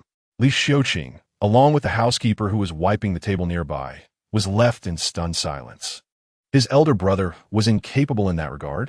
His boss was unable to engage in such activities. No wonder he had adamantly refused to marry over the years, proclaiming himself averse to matrimony. It was all for this reason. The housekeeper recalled a time when the boss had brought a beautiful girl home, only for his daughter to storm out in anger at midnight. So that was the story. At that moment, Lin Hu's face turned pale, his gaze fixed intensely on Qin Chuan, wishing he could bore holes into him with his eyes. Did he not care for his dignity? How could he speak so nonchalantly about such matters? "You think you're so impressive. You could have told me privately, in front of so many people. I have no face left. Damn it." Chapter 23. The Divine Needle. Li Xiuqing was completely stunned. He had been unaware of such matters concerning his elder brother. He had always been curious about how his brother had managed to suppress his desires for so many years, only to discover that it was due to an inability. Finally, Li Xiuqing reacted quickly and asked the crucial question, "Can my brother's illness be treated?" Qin Chuan's expression grew grave as he replied, "At this rate, Boss Lin has no more than 3 months to live. His left kidney is no longer functioning. Kidney failure has resulted in darkened skin and a deficiency in vital energy, which would be life-threatening." Upon hearing this, Lin Hu lost the will to take out his frustration on Qin Chuan. His health was deteriorating daily, particularly over the past few days when he found himself unable to relieve himself. Experts at the hospital had told him that there was nothing to be done but wait for death. The doctor his brother had found would only hasten his demise. Li Xiuqing watched as his brother closed his eyes and dejectedly turned to walk into the room, his own heart heavy with sorrow. Was there truly no other way? Qin Chuan glanced at the wall and said, "There are solutions, though some medicines are difficult to procure." Lin, who, having lost any excess emotion, had heard similar words from countless experts before. Despite expending significant resources, he had achieved nothing. Yet Li Xiuqing seemed to see a glimmer of hope, excitedly fetching a notebook and pen. "Dr. Qin, tell me what medicines you need, and I'll find a way." Qin Chuan observed Lin, who was maneuvering his wheelchair into the room, and called out to him, "Boss Lin, do not leave just yet. I will use my ancestral acupuncture and massage techniques to stimulate the acupoints in your legs. Once Mr. Li gathers the necessary medicines, we can combine them with oral traditional remedies and heat therapy. Your legs can still be treated." As a man burdened by lifelong disability, deprived of the exquisite pleasures of human touch, what value does wealth hold? Beginning alone and ending alone, having never had the chance to experience even the simplest joys of life, it is indeed a lamentable fate. Moreover, Lin, who is a conscientious entrepreneur who has established 2 welfare institutions, providing a home for over 200 orphans, such a benevolent soul deserves assistance from Qin Chuan. Upon hearing these words, a flicker of light ignited in Lin, whose previously despondent gaze. Although he concealed it well, Qin Chuan perceived it all too clearly. Meanwhile, Li Xiuqing was eagerly spreading out paper and pen, meticulously recording each medicinal name that Qin Chuan recited, an impressive total of 108 varieties of traditional Chinese herbs. Qin Chuan followed the treatment plan provided by the system, reading aloud the names of the herbs, most of which were unfamiliar to him, leaving him oblivious to their appearances. Without merit points, it would be a daunting task to acquire these materials, as redeeming from the medicinal store left by his master would have been a matter of mere minutes. However, with Li Xiuqing's extensive connections, procuring rare herbs was far from impossible. "My dear brother, since Dr. Qin has proclaimed there is hope, surely there must be. Please cooperate with him. I will find a way to obtain these herbs," Li Xiuqing said, handling the prescription with utmost care as if it were a treasure, while wheeling Lin Hu closer to Qin Chuan. He turned to the caretaker, instructing her, "If Dr. Qin requires anything, do not hesitate to provide it. Oh, and inform the chef to prepare a few signature dishes." After taking a few steps, Li Xiuqing reiterated his instructions. "Understood, sir," she replied. Watching Li Xiuqing depart, Qin Chuan rose to escort Lin Hu into the house. "Boss Lin, let us conduct the acupuncture session in your room. The treatment may take some time, and lying down tends to yield better results." Although Lin Hu hesitated, finding it somewhat hard to believe in the miraculous capabilities of this esteemed doctor, his brother spoke of. His desire to live and to stand once more compelled him to consider the possibility. "If Qin Chuan heals me, he shall become my elder brother. If not, I have grown accustomed to my fate," Lin Hu reasoned, persuading himself to allow Qin Chuan to proceed with the acupuncture in his room. Upon entering the house, Qin Chuan was struck by the opulent decor, the air thick with the scent of affluence. The foyer was spacious and luminous, adorned with polished marble flooring and a ceiling embellished with a dazzling crystal chandelier that cast a mesmerizing glow. The living room featured plush leather sofas encircling a grand glass coffee table, with an elegant carpet extending across the floor. The walls were adorned with renowned artistic masterpieces, each exuding a distinctive aura of creativity. The bedroom was nothing short of extravagant, with sumptuous silk bedding and exquisitely carved headboard accents. Qin Chuan gently lifted Lin Hu, laying him upon the bed, unable to suppress a thought regarding the sheer madness of the wealthy world. Typically, there were dedicated attendants to cater to Lin Hu's every need. Upon witnessing Qin Chuan effortlessly lift himself from the wheelchair and gently place himself onto the bed, Lin Hu could not help but feel a surge of admiration for him. "Mr. Lin, now please remove your pants and clothing. I shall assist you in opening your acupoints." Qin Chuan moved to close the door, ensuring that no servants would inadvertently witness Lin Hu's vulnerability. Observing this action, Lin Hu expressed confusion. Do I really need to take off my underwear? Indeed, surely he does not intend to violate me. Qin Chuan, perceiving Lin Hu's thoughts, rolled his eyes and replied with exasperation. My sexual orientation is perfectly normal. I have no interest in men. Do you not wish to experience it for yourself? Remove your pants, and I have a method to assist you. Qin Chuan realized he was perhaps overstepping his bounds by involving himself in such matters. Lin Hu's expression shifted through various emotions, ultimately succumbing to curiosity about the taste of a woman, and obediently removed the last piece of fabric. Fine, I shall trust you this once. But if it goes awry, you shall see my wrath. Once Lin Hu lay down compliantly, Qin Chuan retrieved the silver needles he had borrowed from the hospital. Although it was his first attempt at acupuncture on another, he felt a twinge of apprehension. However, with the system providing precise acupoint locations, he knew that as long as he followed the steps, everything would be fine. The first needle pierced the left acupoint beside Lin Hu's knee, and the system panel glowed green, signaling success. Qin Chuan exhaled in relief and proceeded to insert the second needle. Does it hurt? He inquired, noticing Lin Hu's neutral expression. It doesn't hurt, but it's intensely numb. Having sensation is a good sign. It indicates there is hope, Qin Chuan remarked. If you felt nothing, that would indicate a dire situation. Below Lin Hu's knees, his skin had turned a ghastly black, reminiscent of a corpse on the verge of decay, devoid of any color. As Qin Chuan continued, he inserted a total of 58 needles into both legs. Lin Hu, unaccustomed to such a procedure, was startled by the sight of his legs adorned with a multitude of needles, causing him to break into a cold sweat. However, he could never have anticipated that the next needle would be inserted into his most sensitive area. A heart-wrenching scream escaped Lin Hu as he gazed at the gleaming silver needle, nearly fainting from shock. Beads of sweat began to form on his forehead, emerging through layers of skin. The process continued with the upper body, waist, lungs, and chest, until Qin Chuan concluded, observing the system panel display, successfully opened 128 acupoints. He nodded in satisfaction. Looking at Lin Hu, who lay there, covered in needles, Qin Chuan couldn't help but draw a sharp breath at the sight. It was utterly terrifying to realize that he had personally inserted each needle. Meanwhile, Lin Hu remained utterly still, praying for divine intervention. All right, wait 10 minutes before I remove them. Today we merely opened your acupoints. Tomorrow, we shall proceed with the massage. After completing the acupuncture, Qin Chuan patiently waited for the 10 minutes to pass. He stepped outside to the expansive balcony of the villa, admiring the luxurious materials that adorn the property, clearly worth no less than 100 million. Every detail radiated opulence and quality, unmistakably reflecting the owner's status and identity. Gazing out at the boundless sea, Qin Chuan connected with his sister via WeChat. Hello, brother. As the phone call connected, the gentle voice of his younger sister soothed the tumultuous emotions swirling within Qin Chuan. What's the matter?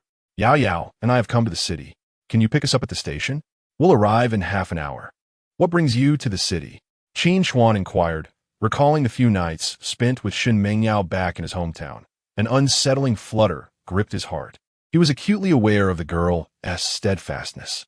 Vivid memories resurfaced in his mind, particularly the day in his second-floor room when Shen Mengyao had wrapped her arms around his neck and confessed, Brother Chuan, I like you. Before he could fully comprehend her words, she sealed his lips with her first kiss. Yet, ultimately, he refrained from pursuing the moment. That night, he took 6 cold showers before dawn broke. It wasn't he that he lacked desire. Rather, he understood the weight of responsibility that accompanies such actions. Being 6 years her senior and a divorcee, he knew her family would undoubtedly disapprove. Moreover, having just emerged from a failed marriage, he was reluctant to plunge into another relationship so soon.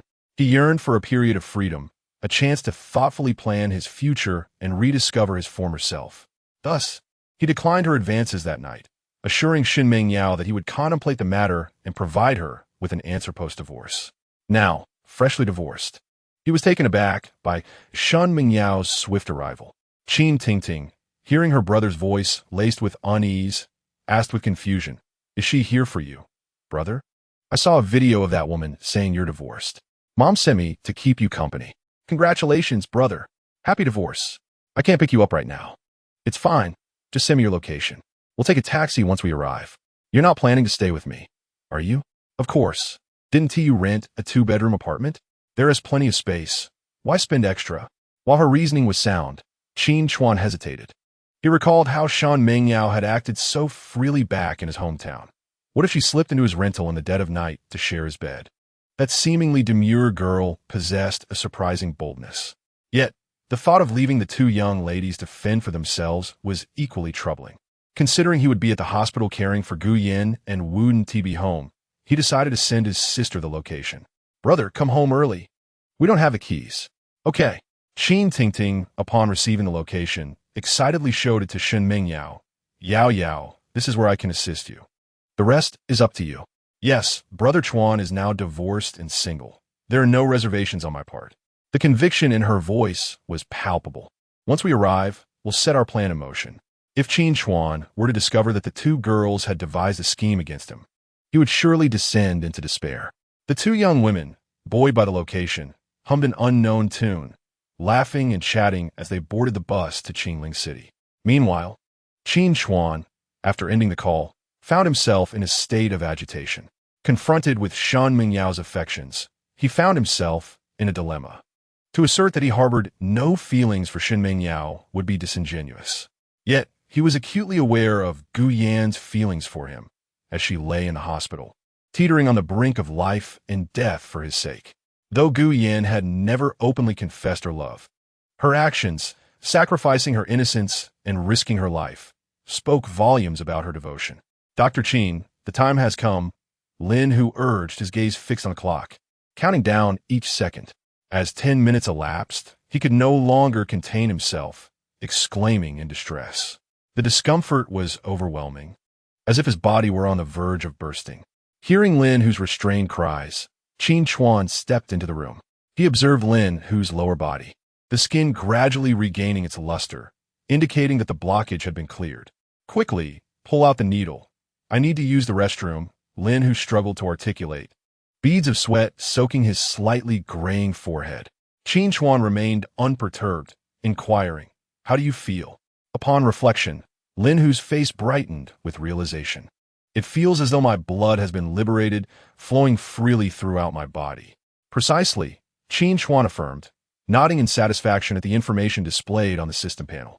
At that moment, Lin Hu's blood coursed through his veins like a torrential river, revitalizing every corner of his being. His veins opened up, as if expanded, allowing the blood to flow unimpeded. Vitality surged back into his body. The pallor that once characterized his complexion transformed into a healthy hue. His muscles gradually relaxed, and his breathing became more stable. A healthy flush appeared on his skin. A radiant glow returned to his visage, and his eyes sparkled with renewed brightness. His entire being felt as though it had been reawakened, brimming with life and vigor. As various physiological functions slowly restored, signs of health emerged anew. After thoroughly reviewing Lin Hu's condition displayed on the system panel, Qin Chuan methodically removed each needle.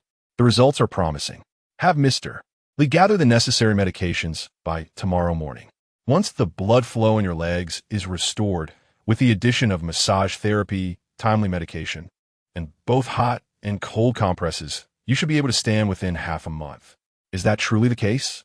Lin Hu exclaimed in astonishment, already feeling a noticeable sensation returning to his legs. His toes could even move slightly. Do I appear to be a charlatan? No. I'm merely a bit overwhelmed. I never anticipated I would have the chance to stand again in my lifetime. Suddenly, Lin Hu recalled something. After observing Qin Chuan remove the needles from his thighs and the pressure dissipating, he felt confused. He had thought he needed to use the restroom, but the urge had vanished. With a furrowed brow, Lin Hu inquired, what about that aspect? Is there still hope? Did you not just experience a reaction? Huh? Is that what you meant? Quite so. Lin Hu's face lit up with joy, his eyes gleaming with excitement. Dr. Qin, your medical prowess is truly remarkable. At this moment, Lin Hu's heart overflowed with admiration and gratitude for Qin Chuan. Had it not been for Qin Chuan's remarkable medical skills, my life would likely have come to an end. Qin Chuan humbly remarked, it is merely superficial, merely superficial. Let us conclude for today. I shall take my leave now. Tomorrow, we shall proceed with the massage therapy. As Qin Chuan made to depart, he was halted by Lin Hu. My brother has instructed the chef to prepare a meal. Let us dine before you leave. And you must sample my cherished 1982 vintage wine. Boss Lin, you should abstain from alcohol. Not to worry, I shall drink in your stead. At that moment, the voice of Li Xiuqing resonated at the doorway, carrying a bag that emanated a rich scent of traditional Chinese medicine. Lin, whose demeanor visibly drooped at the thought of his inability to partake in the wine. As Li Xiuqing approached, he pushed Lin Hu's wheelchair, guiding the three of them toward the dining room. I had been meaning to share a drink with you. Fortuitously, we are all gathered today. I had the kitchen prepare dishes and wine in advance. After our meal, I shall arrange for a driver to take you home. Li Xiuqing was quite enthusiastic, while Qin Chuan remained steadfast in his intention to leave, which would have seemed inconsiderate. He reluctantly asked his sister to find a locksmith, planning to return later. Very well, since you have brought the medicine, after we dine, I shall assist my elder brother in preparing the herbs for his foot bath. Unbeknownst to them, their rapport deepened as the three entered the dining room. The table was laden with exquisite delicacies. Having spent the entire day running errands, he was indeed famished. Li Xiuqing instructed the nanny to uncork the wine and fill Qin Chuan's glass, raising it in a toast. Xiao Chuan, my elder brother's future depends entirely on you. Rest assured, brother Li, as long as I say there is hope, healing is assured. As they clinked their glasses, they downed their drinks in quick succession. I must also trouble you for my son's recovery therapy. Young Master Li is recovering splendidly. I just visited him. Xiao Chuan, my wife and I desire to have another daughter, yet for years we have been unsuccessful. Do you possess any effective methods? Qin Chuan suddenly recalled the fertility elixir within the system.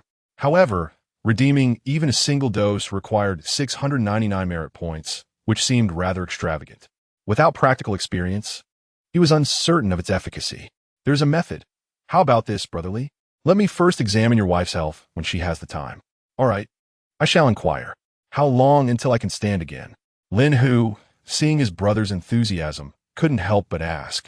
If all goes well, within 2 months. Come, Dr. Qin, I shall raise a toast with water in gratitude for your life-saving grace.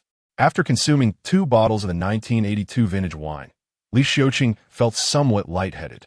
Lin Hu noticed that after the acupuncture, his appetite had improved. Watching his brother and Qin Chuan enjoying drink after drink, he could only indulge in the dishes before him. Once the two had their fill, Lin Hu, maneuvering his wheelchair, entered the study, returning shortly with a check in hand.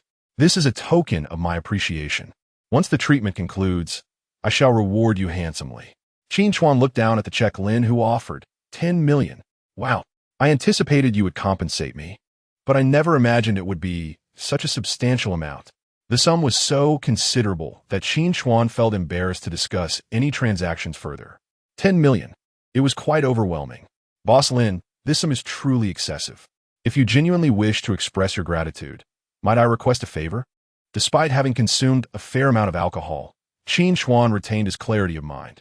Lin Hu furrowed his brow and replied, as long as it is not an illegal matter, feel free to ask. I need your assistance in investigating 2 individuals. As he spoke, Qin Chuan opened his mobile device and presented a photograph to Lin Hu. Not only was Lin Hu the wealthiest man in Qinglin City, but the Lin family also hailed from a lineage of warlords.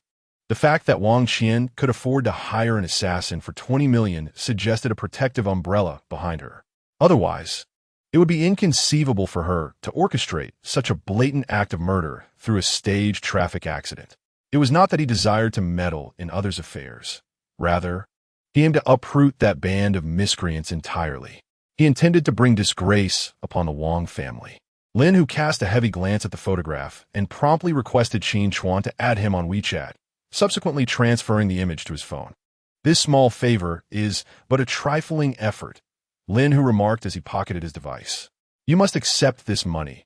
I possess nothing else to offer you, being truly impoverished save for my wealth. The irony in his words resonated rather starkly. Little Chuan, my elder brother insists you accept this. Otherwise, he may feel slighted. At that moment, Li Xiuqing, his gaze slightly hazy from intoxication, chimed in. Brother, did you not say that if little Chuan cures your ailment, you would call him brother? A hearty laugh escaped him. Lin, whose countenance turned awkward upon hearing this. Qin Chuan, bewildered, contemplated the oddity of being addressed as brother by the wealthiest man in the city. Lin, who had not anticipated his offhand comment, would be brought up so directly by his sibling, leading to a moment of embarrassment. Him. It would not be too late to call him, that once I am fully recovered, he stammered. Is there truly such a thing? Li Xiuqing laughed heartily as he snatched the check from his brother's hand and pressed it into Qin Chuan's grasp. Take it. My brother has nothing but money. Should you refuse, he might think you look down upon him. Faced with the prospect of newfound wealth, Qin Chuan exchanged polite refusals before ultimately stowing it away in his bag. Very well, I shall not be impolite then. Afterward, Qin Chuan prepared the medications Li Xiuqing had retrieved, following the system's prescribed method, and before his departure, he advised Lin Hu to ensure the concoction was brewed and cooled for soaking. Remember, you must soak for an hour, twice daily. Understood. Lin Hu, observing his brother already slumped over the table inebriated, instructed the caretaker, Xiao Fei, have Lao Cheng escort little Chuan home. Once outside the Lin residence, Qin Chuan sat in the vehicle, overwhelmed with exhilaration, astonished that he had earned an entire year's salary in a single outing. This revelation prompted him to contemplate a career shift into medicine. He noticed a sudden surge of 1,500 merit points within the system, likely awarded for his treatments of Gu Yan and Lin Hu. Gu Yan's injuries were more severe than Li Chen's at the time, meriting a direct reward of 1,000 points, supplemented by an additional 100 points for cognitive acuity. In contrast, Lin, who had only just commenced his recovery, earning 400 points. With previously accrued merit points, his total now surpassed 2,510. The system indicated that upon accumulating over 3,000 points, a lottery could be initiated. Qin Chuan found himself eagerly anticipating this milestone. Chapter 26. A play between two women upon returning home. Qin Chuan discovered that his sister and Shun Mengyao had already managed to unlock the door. A familiar aroma of lamb wafted through the air, and his gaze was immediately drawn to Shun Mengyao's radiant face. Brother Chuan, have you been drinking? Brother, you're back. Qin Tingting exclaimed, leaping off the sofa. Noticing the scent of alcohol on Qin Chuan, she expressed her discontent. Why did you drink so much? It's overwhelming. Qin Chuan, aware of his sister's aversion to men who drink, awkwardly replied, it was a social gathering. I only had a sip. All right, come here quickly. Yao Yao has prepared a nourishing soup for you. Sure. Qin Chuan stammered, retracting his gaze at the sound of his sister's words. Shen Mingyao graciously reached out to take the handbag from his hands. Let me have that. As he gazed at the attentive and gentle Shen Mingyao, the effects of the alcohol heightened his perception, allowing him to see beyond the surface into deeper layers of her being. Shen Mingyao, petite and delicate, resembled an adorable little fairy that invoked a sense of protectiveness. Her exquisite features, lively eyes, and sweet smile evoked feelings of affection. In stark contrast, Gu Yin possessed a devilish figure and elongated legs, exuding an aura of unique charm and sensuality. The two women were as different as night and day, yet each possessed extraordinary beauty in their own right. Tingting, you could have given your brother a heads up before coming, Qin Chuan said, playfully flicking her forehead. I just wanted to surprise you. More like scare me.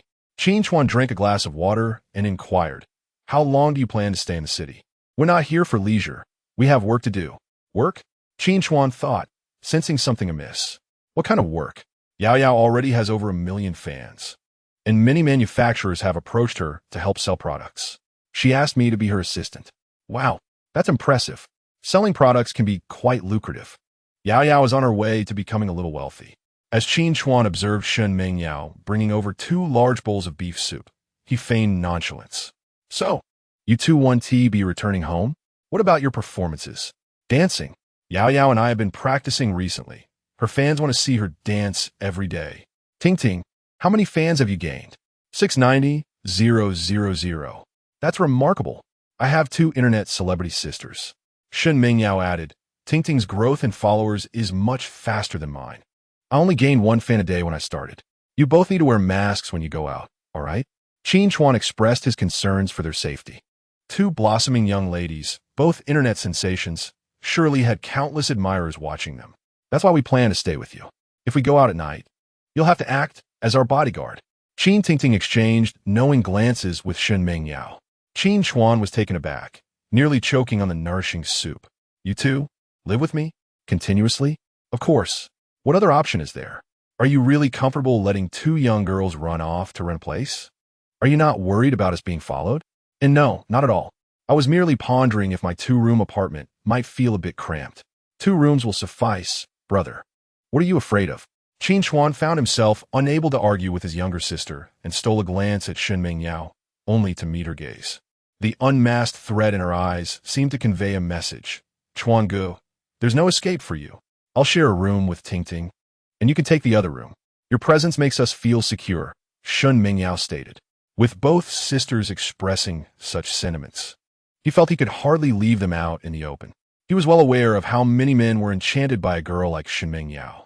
Moreover, with her numerous fans, there was a possibility that someone might follow them to Qingling City. Never mind. He hadn't even begun anything with Gu Yin yet. Contemplating this, Qin Chuan replied, You two can take the master bedroom, and I'll sleep in the second bedroom. The master bedroom is larger. Brother, there's no need to keep moving things around. It's bothersome. The master bed is bigger. Precisely because the bed is larger, it's reserved for you. What if one day you have a sister-in-law and need a bigger bed? Let's not dwell on that. I'm off to take a shower. You two can do as you please. Having consumed a considerable amount of alcohol, nearly 1.5 bottles of baijiu, Qin Chuan felt the effects of the liquor weighing heavily on his stomach. All set. As Qin Chuan headed to the bathroom, Qin Tingting and Shun Mengyao joyfully clapped their hands. Tingting, do you think your brother will accept me this time? Shun Mengyao felt a knot of anxiety in her heart. I know my brother well. He has his reservations, likely fearing your parents' disapproval. Oh, Mengyao, rest assured when it comes to romance. A man chasing a woman is like traversing a mountain, while a woman pursuing a man is akin to passing through a veil. Men are hardly immune. Ahem. Is this your brother's phone? Their conversation was interrupted by the ringing of the phone casually left on the sofa. Shun Mengyao picked it up and said, It's ringing. Qin Tingting snatched it from her hands and answered, Hello. Who is this? Hello, Mr. Qin. Your girlfriend. Miss Gu's family has arrived and wishes to discuss something with you. Girlfriend? Miss Gu? What's going on? Didn't my brother just get divorced? How could he have a girlfriend already? Who are you? I am Nurse Chief Wenlan. All right, I understand. After hanging up, Qin Tingting and Shun Mengyao exchanged bewildered looks. Agitated and restless like ants on a hot pan. Tingting, what should we do? You must help me this time. Don't worry, Mengyao. We will take action tonight. Shun Mengyao didn't expect that Chuan Gu would have another girlfriend so soon. Her heart sank with a sense of unfulfilled desire. The last time, he had mentioned considering being with them after the divorce. How could it be that within just a few days, another woman appeared? No, Chuan Gu must be hers. If she missed this opportunity, who knew how many years she would have to wait? I need to see who this woman is. Qin Tingting took Qin Chuan's phone and effortlessly unlocked it. 666, she noted. Brother still has his old preferences, always favoring 6. Shun Mengyao was equally curious about this woman who had swiftly become Qin Chuan's girlfriend, eagerly leaning in as they sat cross-legged on the sofa, browsing through his phone. Scrolling through WeChat, they stumbled upon a contact labeled Gu Yin. Upon opening it, they were greeted with a striking image of long legs. It turns out that Brother Chuan prefers long legs over petite girls, leaving Shun Mengyao feeling somewhat dejected. Qin Tingting then opened the photo album. Oh my, why are there so many pictures of women on my brother's phone? Wait, isn't this person my former sister-in-law? These images are all of foreigners. Both Qin Tingting and Shun Mengyao, blushing, quickly flipped through the photos and videos in the album. Chapter 27. The Secret of Qin Chuan. The two exchange a glance. Their faces flushed and hearts racing, their cheeks as red as apples. Upon hearing the sound of running water in the bathroom cease, Qin Tingting hastily sent the blush-inducing videos and photos to her WeChat, then clicked to delete them from her brother's chat page. These videos were taken abroad, complete with time and location. It turns out her brother had been deceived by Wang for so long. She had even smeared his reputation online. The divorce had not returned the bride price or the house, all of which are the fruits of their parents' and brothers' years of hard work. This was a grievance she could not swallow. When Qin Chuan emerged from the shower, he found the two of them blushing and staring at him oddly, looking utterly bewildered. "What's wrong? Why are your faces so red?" "In nothing. The hospital just called, saying a girl-less family is looking for you," Shin Mingyao replied, her head bowed. "Brother, who is Gu Yan? Have you already started dating a new girlfriend?" Qin Tingting, recalling her friend's recent rejection, felt a twinge of annoyance. Fearing her brother might be deceived by yet another woman, Qin Chuan was utterly confused. "What girlfriend?" "Just now, a nurse mentioned it." Qin Tingting waved her phone at him. "That's not the case. Gu Yan is my neighbor. She had an accident this morning while riding in my car, and the hospital mistakenly took me for her boyfriend." Qin Chuan explained succinctly before heading to his bedroom to change into clean clothes. "All right, I'll go over. You two must wear masks when you go out. Understood?" Okay, she is a neighbor," the two replied, relieved. Once Qin Chuan left, Qin Tingting quickly opened her phone, saved the videos and photos she had just sent from her brother's device, then registered a secondary account on a social platform to post them.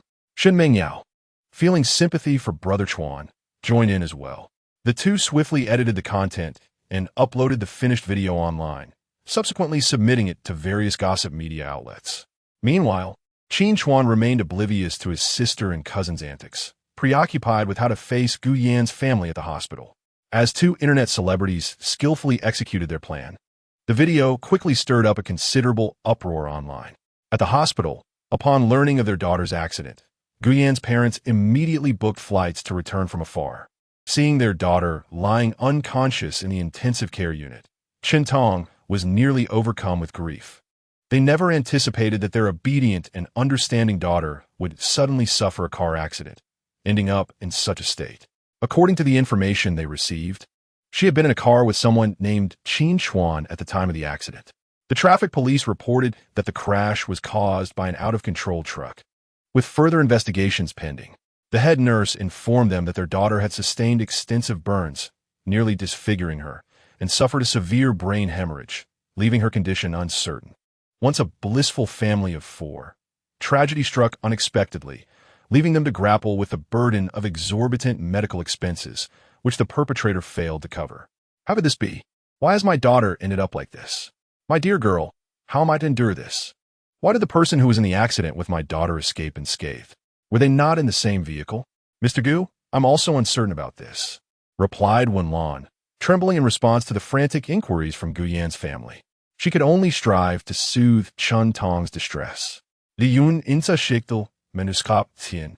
As soon as we received the call about the incident, we rushed to the scene. The situation was dire, and we could not notify you in time. Thus, it was Gu, Xiaojia's boyfriend, who is also the doctor that saved her, Mr. Qin, who signed the consent for the emergency surgery. Boyfriend? Yes. The individual who was in the accident with Gu, Xiaojia, Dr. Qin. My daughter's boyfriend is surnamed Ma. When did it change to Qin? Gu Yangyang, filled with sorrow and anger, questioned vehemently. They were aware that their daughter had been seeing a wealthy heir named Ma Jiayong, someone they had all met. The two had been together for 5 years, but neither family had ever formally dined together. The couple had always disapproved of this relationship. When they learned of their daughter's accident, they initially suspected that Ma Jiayong might be involved. Now, to discover her boyfriend is a doctor with the surname Qin. Where is he? Summon him here. We have already contacted Dr. Qin. He should be arriving shortly. When Qin Chuan arrived, he found Li Jun, Wen, and a middle-aged couple engaged in a heated argument outside the intensive care unit. Xiaolon, you've worked hard, Qin Chuan said as he hurried inside the hospital, making his way directly to the ICU. He exchanged a glance with Wen, signaling her to leave, and she gave him an affirming gesture, her expression one of self-preservation as she exited the scene. Uncle, Annie, I am the individual involved in the accident and the attending physician responsible for Gu Yan, Qin Chuan said, approaching with purposeful strides, gasping for breath. At this moment, Chen Tong, barely clinging to her last vestiges of composure, managed to stand with her husband as support. Are you my daughter's boyfriend? Chen Tong and Gu Liang asked in unison, scrutinizing Qin Chuan. Weren't you in the same car? Why did you emerge uninjured while my daughter suffered such severe injuries? Qin Tong, overwhelmed, grasped Qin Chuan's shirt, her emotions spiraling out of control. Qin Chuan, feeling powerless, stood still like a statue, allowing her to vent her frustration. After all, he could not be harmed, and perhaps it was better for her to release some of that pent-up anger rather than risk further distress. When did you begin dating my daughter?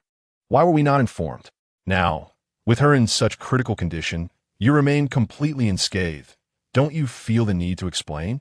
Gu Yangliang, if not for supporting his wife, would have been eager to confront this tall young man before him.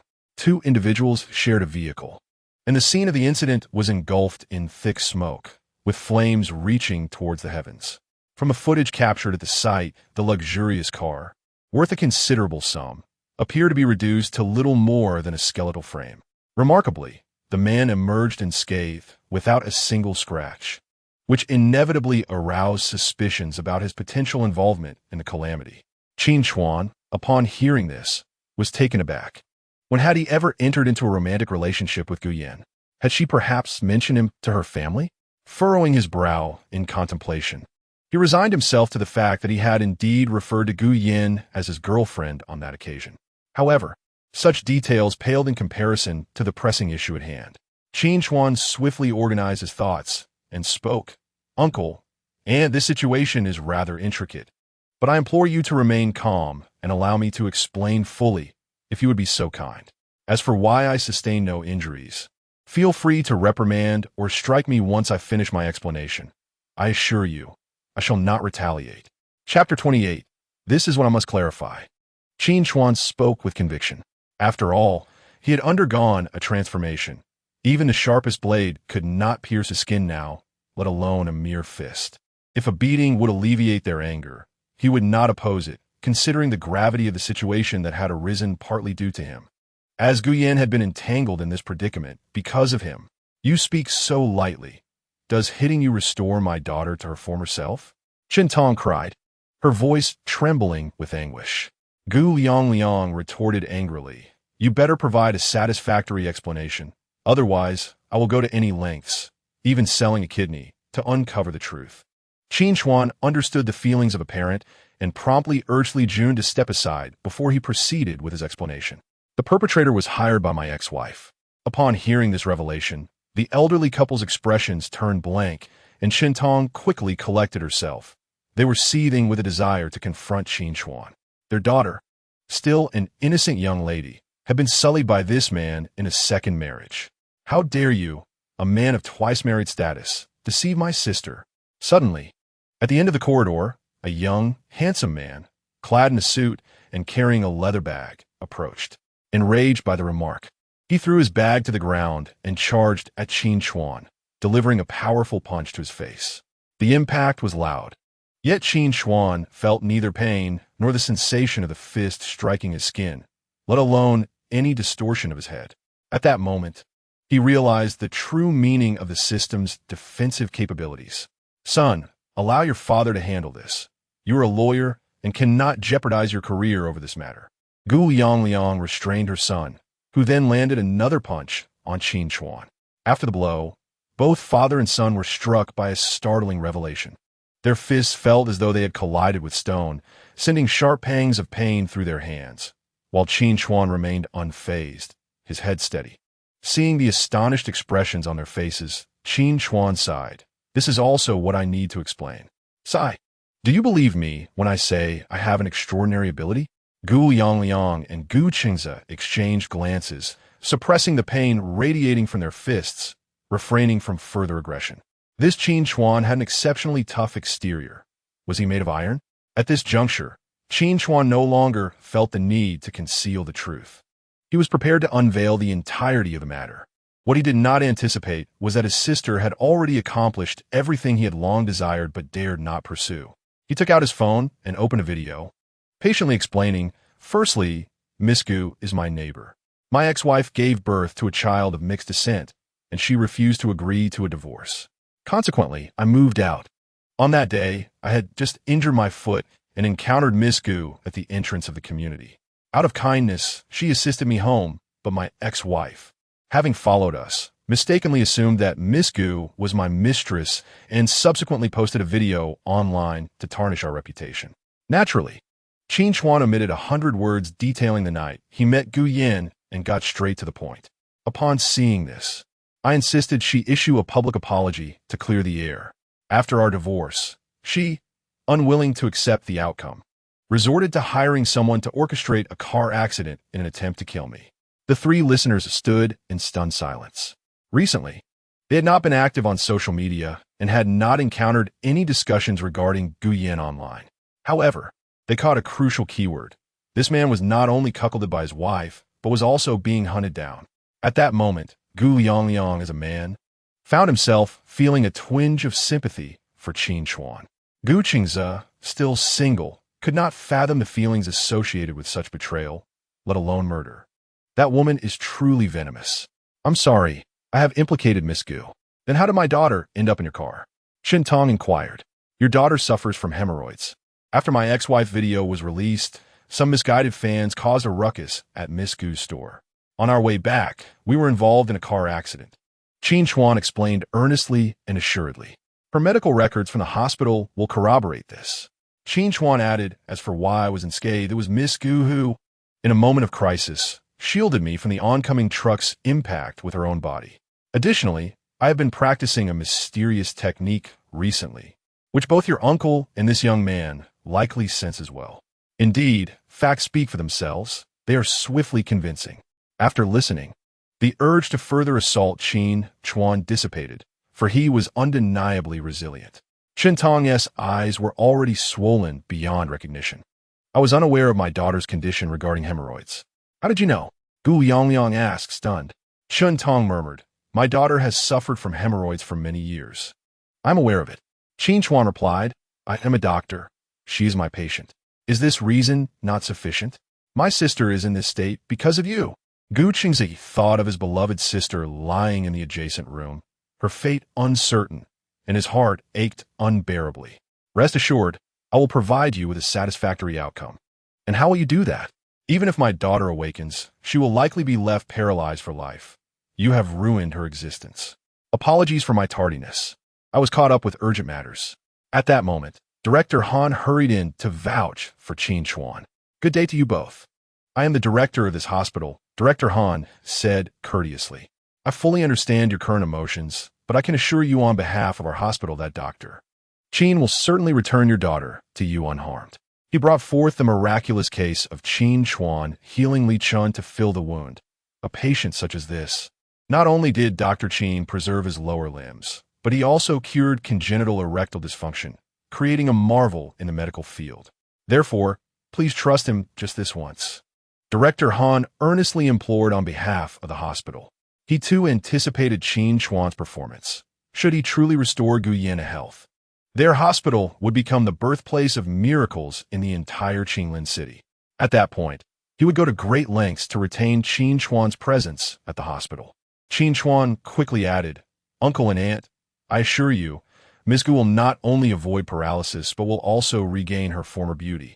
Furthermore, I will not let the person who caused her this harm go unpunished. Gu Qingze, observing Qin Chuan's resolute words, had already recorded everything as a lawyer and remained silent, steadfastly protecting his parents' side. Hearing this, the Gu Liangliang couple felt a flicker of hope for their daughter's recovery and placed their expectations on Qin Chuan, albeit with a hint of skepticism. Is he really that capable? Aunt, I guarantee your daughter will awaken within 3 days. I would never deceive you. Upon hearing the assurances from Qin Chuan and the director, their emotions gradually stabilized, hoping to witness a miracle in their daughter. You need not worry about medical expenses. I will take care of that. Uncle and Aunt, given that Miss Gu is in the intensive care unit and you cannot accompany her 24 hours a day, I will arrange a hotel nearby for you. Please rest. I will notify you the moment she awakens. All right? Chapter 29. Let's negotiate. Seeing Qin Chuan's sincere demeanor and the director's support, the Gu Liangliang family hesitated to voice further objections. If what Director Han said were true, then Qin Chuan was indeed a miracle worker in the realm of medicine, and the future of their daughter now rested in his capable hands. Continuing to argue would yield no benefits. After consulting with his father, Gu Qingze agreed to stay at a hotel near the hospital, allowing them to monitor Gu Yan's condition closely. "If you dare deceive me, I will not let you go unscathed," Gu Liangliang warned, cradling his wife, who had been rendered weak by sorrow, with a gaze full of foreboding. "When the time comes, whether it be to kill or to maim, I will not retaliate. With a system guiding my ascent, I would not need to lift a finger in defense." Director Han watched the four depart, beads of sweat forming on his brow. He silently prayed that Qin Chuan could create another miracle. The case of Li Chun had made him realize that Qin Chuan was indeed a deity in the medical field. This man was formidable. He must open a new paradigm. Qin Chuan found a 5-star hotel nearby for the family of 3, promptly booking 2 rooms and paying for a month, totaling 68,000. Observing Gu Liangliang and Chun Tong's attire, Qin Chuan discerned that their family was not affluent. He then handed Gu Liangliang a bank card with 500,000 as living expenses. However, Gu Liangliang, driven by concern for his daughter, had initially planned to wait until the situation was clarified before having his son file a lawsuit for compensation. Now, Qin Chuan's unexpected generosity left him somewhat flustered. Fearing that this man, a divorcee, might have ulterior motives, he resolutely declined the offer. In the end, Chun Tong displayed remarkable wit, tucking the bank card away into his bag. "Uncle, you needn't guard against me as if I were a fraudster. This is genuinely merely a stipend for your living expenses. I shall certainly recover the compensation for Yin separately." The transition from Miss Gu to 50,000 for living expenses, coupled with the intimate address of Yin, inevitably led Gu Liangliang's family to suspect that Qin Chuan harbored intentions of supporting their household. "Father, please take mother to rest. I wish to speak with him," Gu Qingze stated with a serious expression, promptly leading Qin Chuan out of the room. Upon reaching the hotel viewing platform, Gu Qingze inquired gravely, "You claim that your ex-wife orchestrated the car accident. What evidence do you possess?" "The evidence lies in what I have personally overheard," Qin Chuan replied, though he acknowledged this may not hold substantial weight. After a moment's contemplation, he continued, "I have already engaged someone to investigate the matter. I trust results will emerge shortly." "Are you still an intern? A case of this magnitude is beyond your capacity," Qin Chuan remarked incisively. Moreover, as an inexperienced individual without connections, it was improbable that the firm would grant Gu Qingze independent opportunities during his internship. Gu Qingze, who endured daily exploitation by his superiors, yearned for a chance to demonstrate his capabilities. Angered by Qin Chuan's comments, he decided to quell his frustration. "Let us negotiate," he asserted, displaying an unwavering spirit as he gazed at Qin Chuan. "You are correct. Thus, I wish to prove myself. Allow me to handle my sister's incident." "Do you trust me now?" Qin Chuan asked. It was evident that he was a responsible individual throughout my sister's life. "You are only the second man she has willingly drawn close to. I believe that someone she favors cannot be of inferior character." "And what of the altercation you had with him in the hospital?" Noticing Gu Qingze's resolute demeanor, Qin Chuan comprehended his desire for vengeance on behalf of his sister. He recognized the ruthless nature of the workplace and refrained from engaging in petty disputes. Ultimately, he held no absolute authority in the matter. They were family, and he was merely an outsider. As long as their goals aligned, that sufficed. "Very well, I shall send you the evidence. Should you encounter difficulties, remember to seek my assistance." This was a reassurance, a remedy for anxiety that he advised Gu Qingze to convey to his mother. "Let us exchange WeChat. If anything arises, we can communicate conveniently." Qin Chuan proactively retrieved his phone, opened the QR code, and sincerely offered it to Gu Qingze. Having previously searched for information about Qin Chuan online, Gu Qingze had developed a newfound understanding of him. He thought that if his sister could have such a responsible man by her side, it might not be a bad thing after all. Unbeknownst to Gu Qingze, his thoughts were utterly inscrutable to Qin Chuan. Meanwhile, the Wang family faced their own turmoil. Wang Dong suffered a spontaneous brain hemorrhage and was rescued at Food Hospital for 3 hours.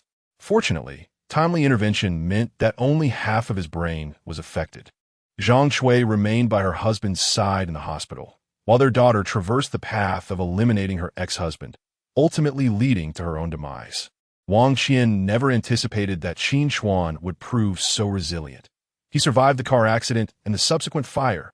Upon witnessing the explosive news that surfaced online just 2 hours prior, she was engulfed by a tide of public opinion directed against her.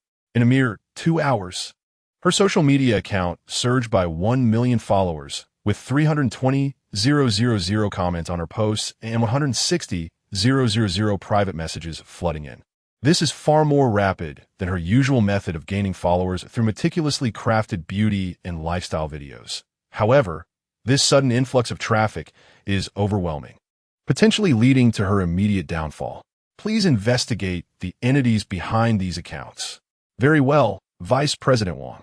Wang Qian, overwhelmed with anger, was about to lose her composure and hastily made a phone call, eager for results within the next second.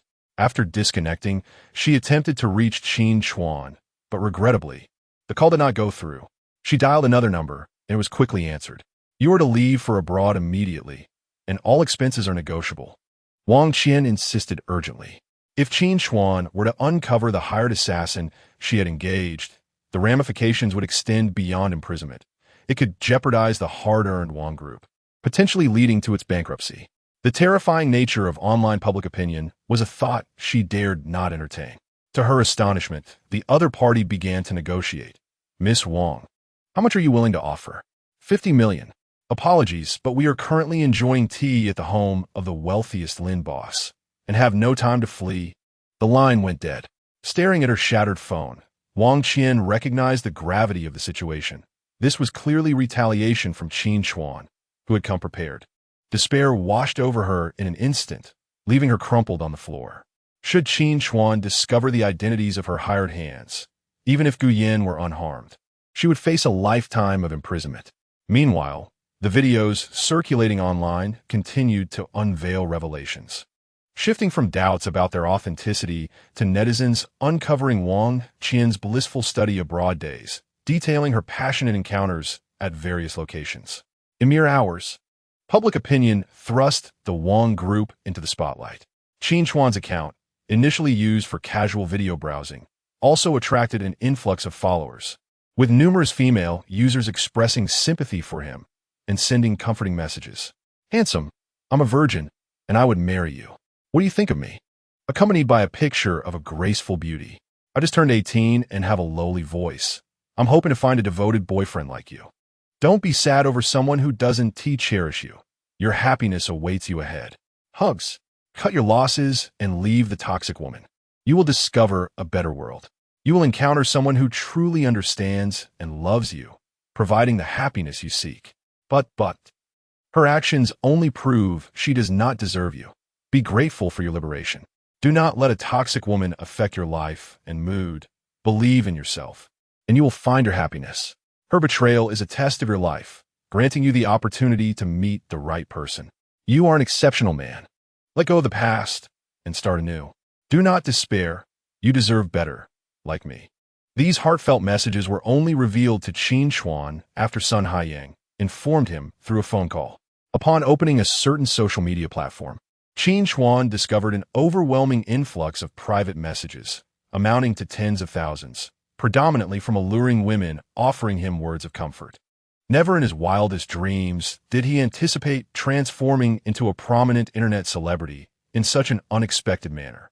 This account, which he typically used to pass the time during moments of ennui, bore no prior content. He remained oblivious to who had orchestrated his exposure. Nevertheless, it was fortuitous that someone had undertaken the very endeavor he had yearned to pursue. The turn of events was so abrupt that Qin Chuan found himself unable to revel in the moment. He sought out several media accounts that had exposed Wang Qian's scandals. A few were newly established, with only a handful of videos released simultaneously. Strangely, some gossip media outlets, in a bid to ride the wave of trending topics, engaged in re-editing and reposting the videos. Who was the influential figure behind this swift and impactful maneuver? The public discourse on the internet shifted dramatically within the span of a single afternoon, as individuals unearthed not only Wang Qian's sordid past, but also the secrets of her former mother-in-law. Upon encountering a netizen's comment insinuating that Zhang Chui had previously engaged with others, Qin Chuan could not help but exclaim in disbelief. Such explosive remarks ignited a wildfire of attention. As the narrative continued to evolve, some seized the moment to dig deeper, revealing not only Zhang Shui's premarital history, but also speculating that Wang Qian was not, in fact, Wang Dong's biological daughter. The Wang group found itself ensnared in scandal. This revelation was so immense that even Qin Chuan, the focal point of the drama, struggled to digest its implications. Indeed, one could surmise that the daughter reflects the mother. The nature of the parent shapes the offspring. Although it may not apply universally, the case of Wang Qian and her mother was a glaring example of this truth.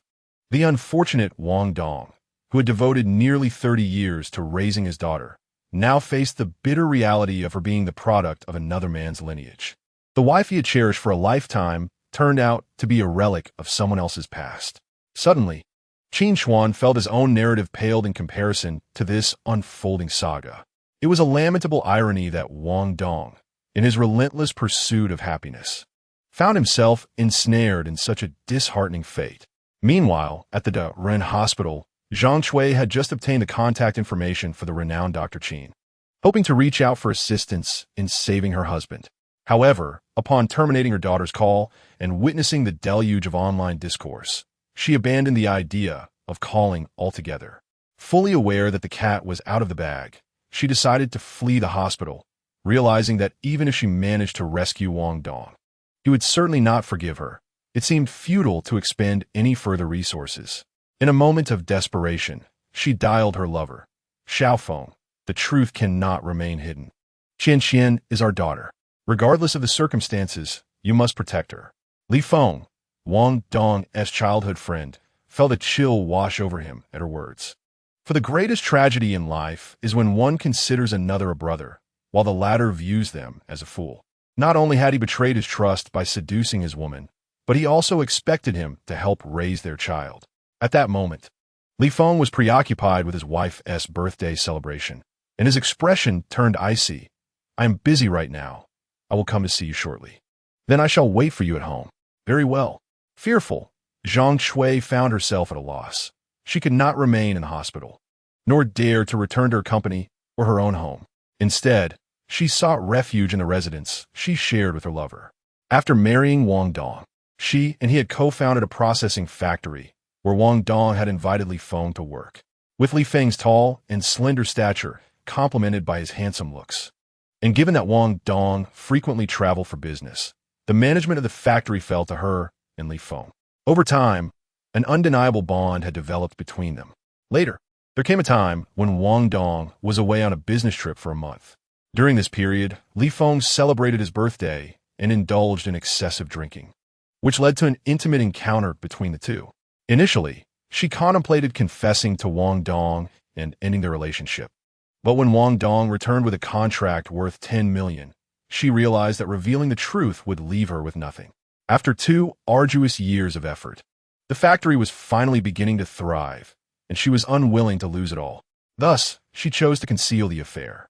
However, from that moment on, Wang Dong became increasingly preoccupied, leaving the factory in her and Li Feng's hands, sometimes not returning for an entire month. In her solitude, being in her 20s and overwhelmed by the surge of dopamine, she yearned for fulfillment. Having experienced the affection of Li Feng, she became addicted to his touch. Li Feng, too, found himself captivated by the voluptuous figure of his childhood friend's wife. Gradually, their relationship evolved into a clandestine affair that spanned over 2 decades. She had become a matriarch of the Wong group, while Li Feng emerged as a major shareholder. Wang Qian exerted all her connections, but was unable to quell the rampant rumors circulating. Unable to reach Qin Chuan by phone, she resolved to visit him. She knocked firmly on the door of Qin Chuan's rented apartment. Old Wang Qian. Upon the door's opening, she initially thought it was Qin Chuan and was about to call out to her husband, only to be confronted by a familiar yet unfamiliar young woman. The words caught in her throat. "How dare you come looking for my brother?" Even with her sunglasses and mask obscuring her face, Qin Tingting recognized her instantly and blocked her at the threshold. "Is your brother home? I need to speak with him," Wang Qian replied, deliberately lowering her voice, as if raising it would expose her hidden turmoil. Her heart was a chaotic tangle, akin to a ball of yarn that a cat had mercilessly clawed apart, leaving her utterly disoriented. My brother isn't here. Why are you looking for him?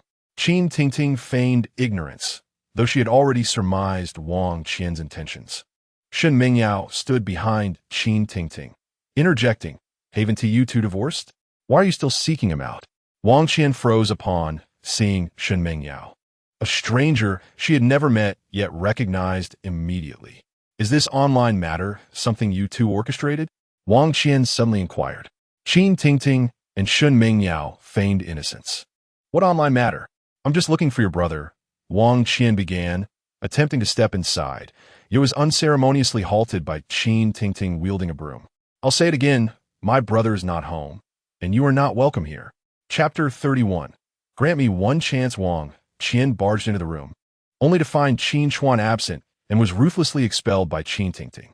Having endured numerous hardships, the child she bore could not find its father. Under the weight of multiple pressures, Wang Qian completely broke down. As she walked along the street, she was lost, unsure of which direction to take. Once, she believed that with her parents having established the Wong group and being the only child, she could soar freely across the world. Yet at this moment, she realized she could barely move an inch. She thought her former friends would lend a helping hand, but now they all seemed to avoid her. She had merely given birth to a child. How had her life spiraled into such chaos? All she wished for was to hold onto the love she once had, yet had transformed into this disarray. She yearned for her secrets to endure eternally, yet each attempt seemed to falter.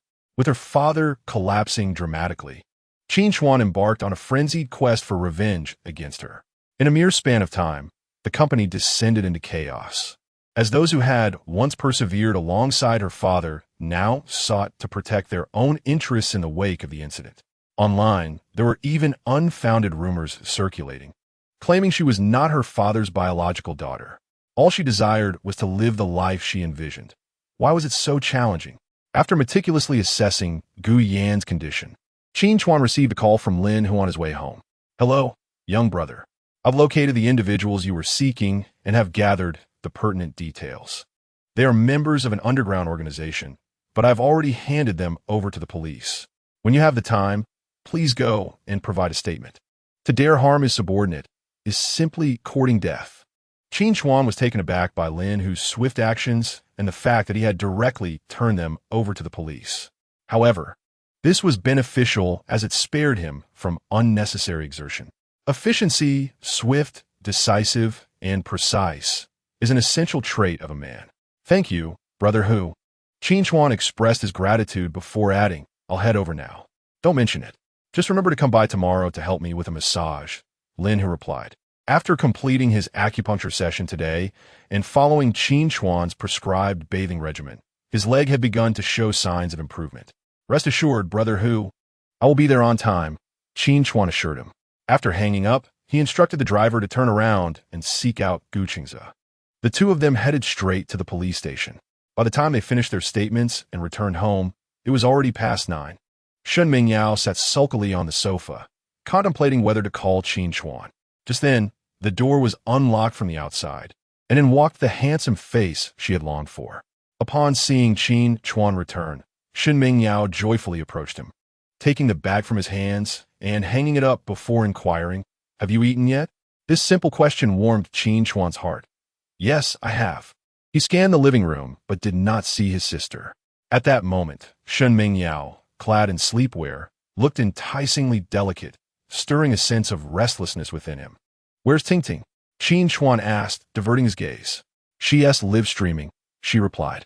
"I'll go take a shower," he said, striding directly into the bathroom. The driver of the large truck hired by Wang Qian was now accounted for, and with Gu Qingze intent on pursuing the matter, Qin Chuan had no choice but to leave everything to the Gu family. The Wang family's turmoil had stirred up quite a storm, leaving Qin Chuan with mixed emotions. Initially, he had hoped for an amicable separation, allowing both parties to retain their dignity. However, Wang Qian was relentless. Thus, he felt no obligation to show mercy. Reflecting on his once unwavering love, which had led to such a regrettable outcome, he couldn't help but feel a pang of sorrow. Once he emerged from the shower, He found Shen Mingyao bustling in the kitchen and walked in to pour himself a glass of water. Upon noticing him, she promptly handed him the cup she had prepared earlier. As Qin Chuan gazed at Shen Mingyao, who stood a head shorter than him with eyes as clear as water, he couldn't resist the urge to pinch her cheek. Yet, that fleeting gesture ignited a desire to envelop the young girl in affection, especially after the system enhanced his physique. The desire within him intensified. Qin Chuan stared blankly for a few seconds before accepting the cup from Shen Mingyao's hands, drinking it in one swift motion. You mentioned that you would provide an answer after the divorce. Have you made up your mind now? Shen Mingyao's round, delicate eyes blinked as she gazed up at Qin Chuan, her expression filled with anticipation and anxiety. She gently bit her lip, seemingly striving to contain her inner excitement. I truly like you. Could you grant me this chance? Sensing Qin Chuan's hesitation, a wave of fear washed over Shen Mingyao, dreading rejection. Summoning her courage, she wrapped her arms tightly around Qin Chuan's waist, her voice sweetly imploring. However, this embrace reignited the flames of desire within Qin Chuan, which he had only just managed to suppress with a cold shower. What is the matter? Seeing Qin Chuan furrowing his brow, as if enduring some inner turmoil, she inquired with concern. I'm fine, Qin Chuan replied, but soon found himself feeling lightheaded, unaware of how he ended up back in the bedroom. It was as though he had been intoxicated, with gaps in his memory of what transpired. He vaguely recalled that his bed had been tidied, feeling soft, and that a plump little figure had kept him company throughout the night. Shen Mingyao gazed at Qin Chuan, experiencing a blend of pain and joy, a sense of happiness she would never forget. After Qin Tingting finished her broadcast, she heard sounds emanating from her brother's room and, feeling shy, hurried back to her own room to lock the door. She donned her headphones, turned on the music, and cranked up the volume to the maximum. The next morning, as the sun began to rise, Qin Chuan awoke, parched and bleary-eyed, only to discover a small hand clinging tightly around his waist, an unsettling premonition washing over him. Turning to look, he found Shen Mingyao's cherubic face peacefully resting under his arm. Her innocent visage was dotted with strawberries of various sizes down her neck. It dawned on Qin Chuan that he had made the same mistake twice. This young lady truly adored him. He attempted to pry her hand away, but she held on tightly, fearing he might escape. After considerable effort, he finally managed to release her small hand, only for Shen Mingyao to awaken at that moment. Her chubby face flushed. Qin Chuan playfully pinched her nose, softly asking, "Have you truly decided to marry me?" Recalling the intimate moments they shared the previous night, Shen Mingyao felt increasingly bashful, instinctively pulling the blanket over herself for reassurance.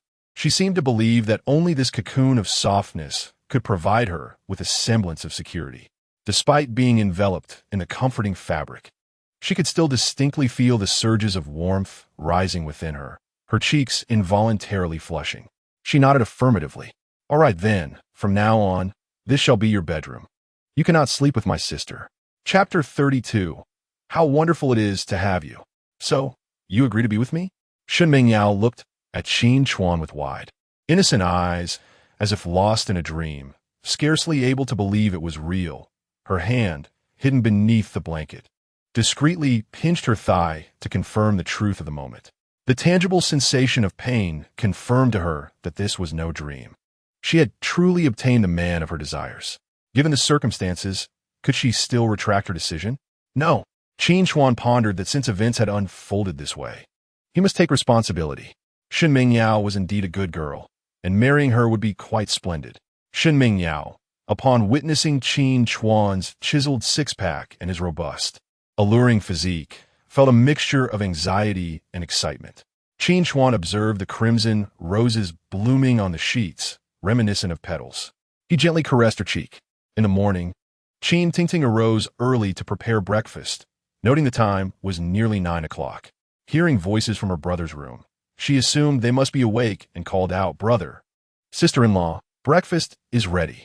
Shen Mingyao took a quick shower and, upon exiting, noticed the expression on Qin Tingting's face.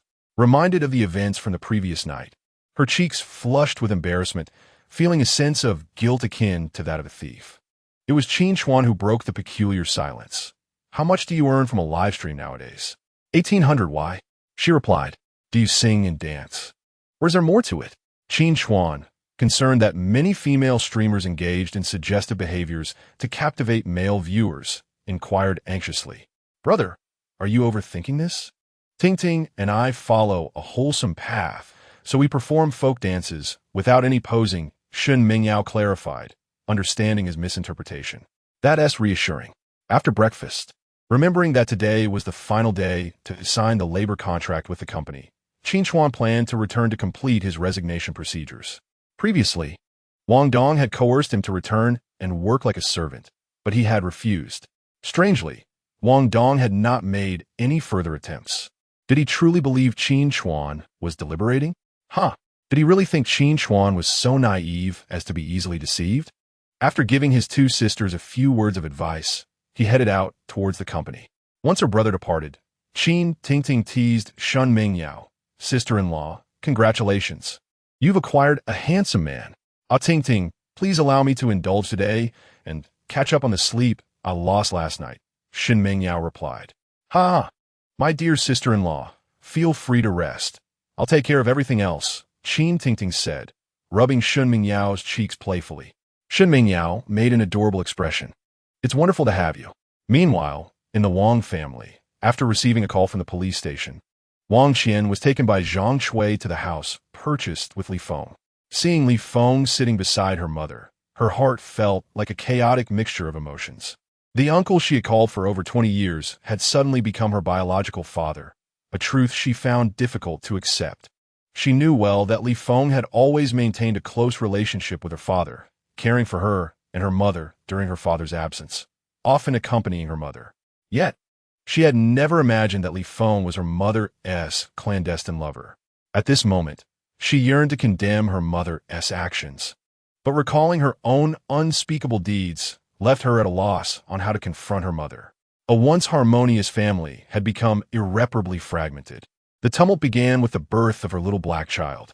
"Qian, your father has arranged a private jet for you. Hurry and change your clothes. We will depart shortly." Li Feng gazed heavily at the daughter he had only dared to face as a father for the past 28 years and solemnly stated, "Once abroad, I will ensure someone is there to assist you. Never return. Live well with your mother."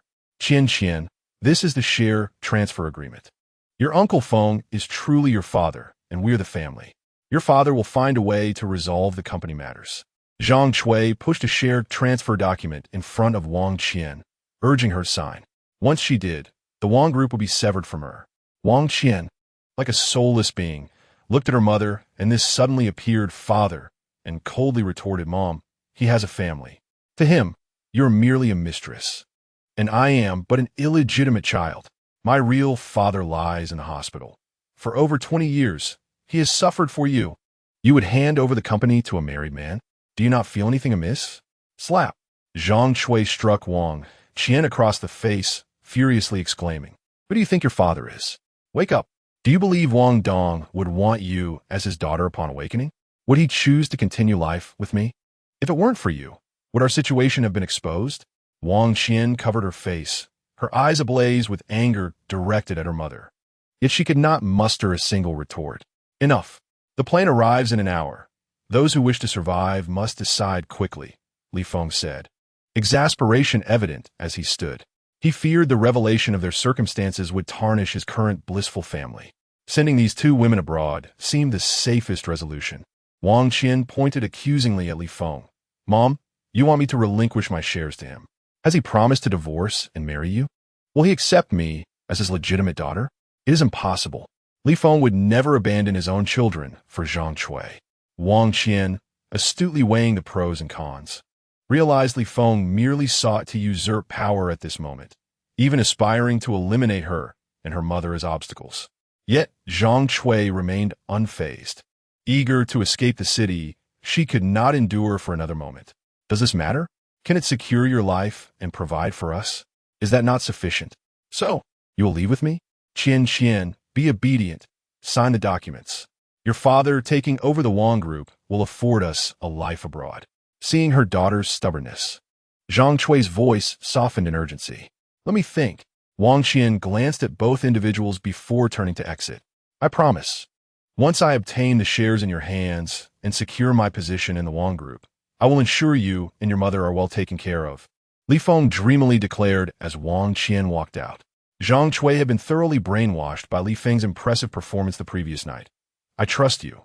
All these years. You have not wronged me. Even if I do not divorce, I can still provide for both of you. I hold you dear in my heart. I do not mind sharing you with my sister.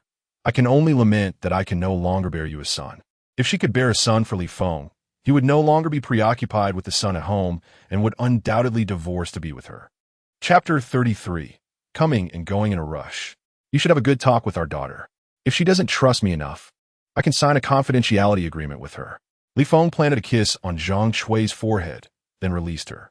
Wang Qian exited the door, took the elevator down to the first floor, and ran towards the riverside nearest to the community, gazing at the flowing river beneath the bridge. Regretful tears streamed down her face as the wind tousled her hair. The rain soaked her clothes. What Li Feng desired had always been the Wang group. Although Wang Dong was not her biological father, he surpassed even the notion of a real father. Remembering Wang Dong's kindness felt reminiscent of Qin Chuan's past affection, both infinitely indulgent. At this moment, she finally understood that she had lost two of the men who loved her the most. Father, I'm sorry. If there is an afterlife, I wish to be your daughter once again. After sending an email to Wang Dong's assistant, Wang Qian's eyes grew vacant, her soul seemingly extracted, as she swiftly climbed over the bridge railing. Without a hint of hesitation, she leapt into the abyss. Someone has jumped off the bridge. A piercing female voice suddenly shattered the surrounding tranquility. Quick, does anyone know how to swim? Hurry and save her. Another voice cried out anxiously. Look, a girl has jumped into the river to commit suicide. Yet another shouted, is there anyone who can swim? Hurry, save her. People began to panic, desperately searching for someone capable of swimming. Hello, someone has jumped into the river. Quickly send someone to rescue her. A call was made to the authorities. Oh dear, the current under this bridge is so fierce. It's dangerous. Some elderly individuals expressed their concerns. The current is too strong. Even those who can swim likely won't be able to save her. Others chimed in. Chaos ensued as passers-by and vehicles crossing the bridge halted, gazing at the turbulent waters below. Everyone pondered how to effect a rescue, but due to the ferocity of the current, even a few capable swimmers hesitated to take the plunge. They stood on the bridge filming videos, awaiting the arrival of professional rescuers. Upon returning to the company, Qin Chuan headed straight for Hua Jinshan's office.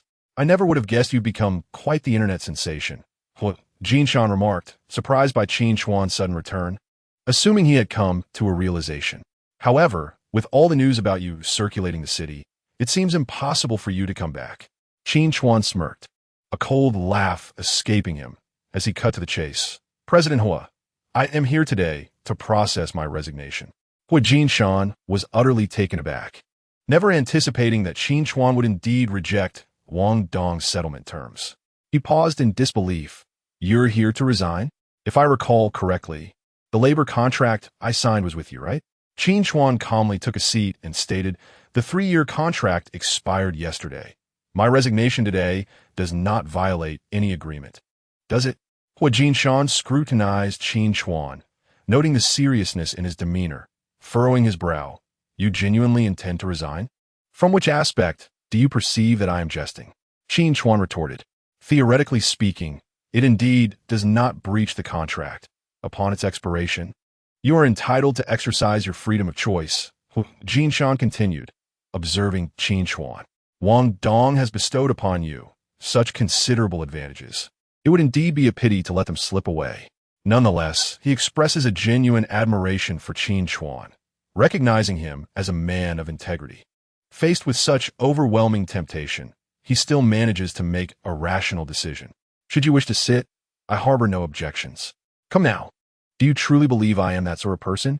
Ho Jinshan replied, dismissing the notion with a wave of his hand. That said, I was genuinely taken aback by your decision to resign. Life is replete with unexpected occurrences. Qin Chuan, unwilling to engage in further trivial conversation, extended his hand. Hand me the contract. Have you considered it further? What is there to ponder? Just pass it to me. Very well. Here, is the contract. Once you affix your signature, you may proceed to the Human Resources Department to finalize your departure. Qin Chuan reluctantly retrieved a document from his drawer and swiftly inscribed his name upon it.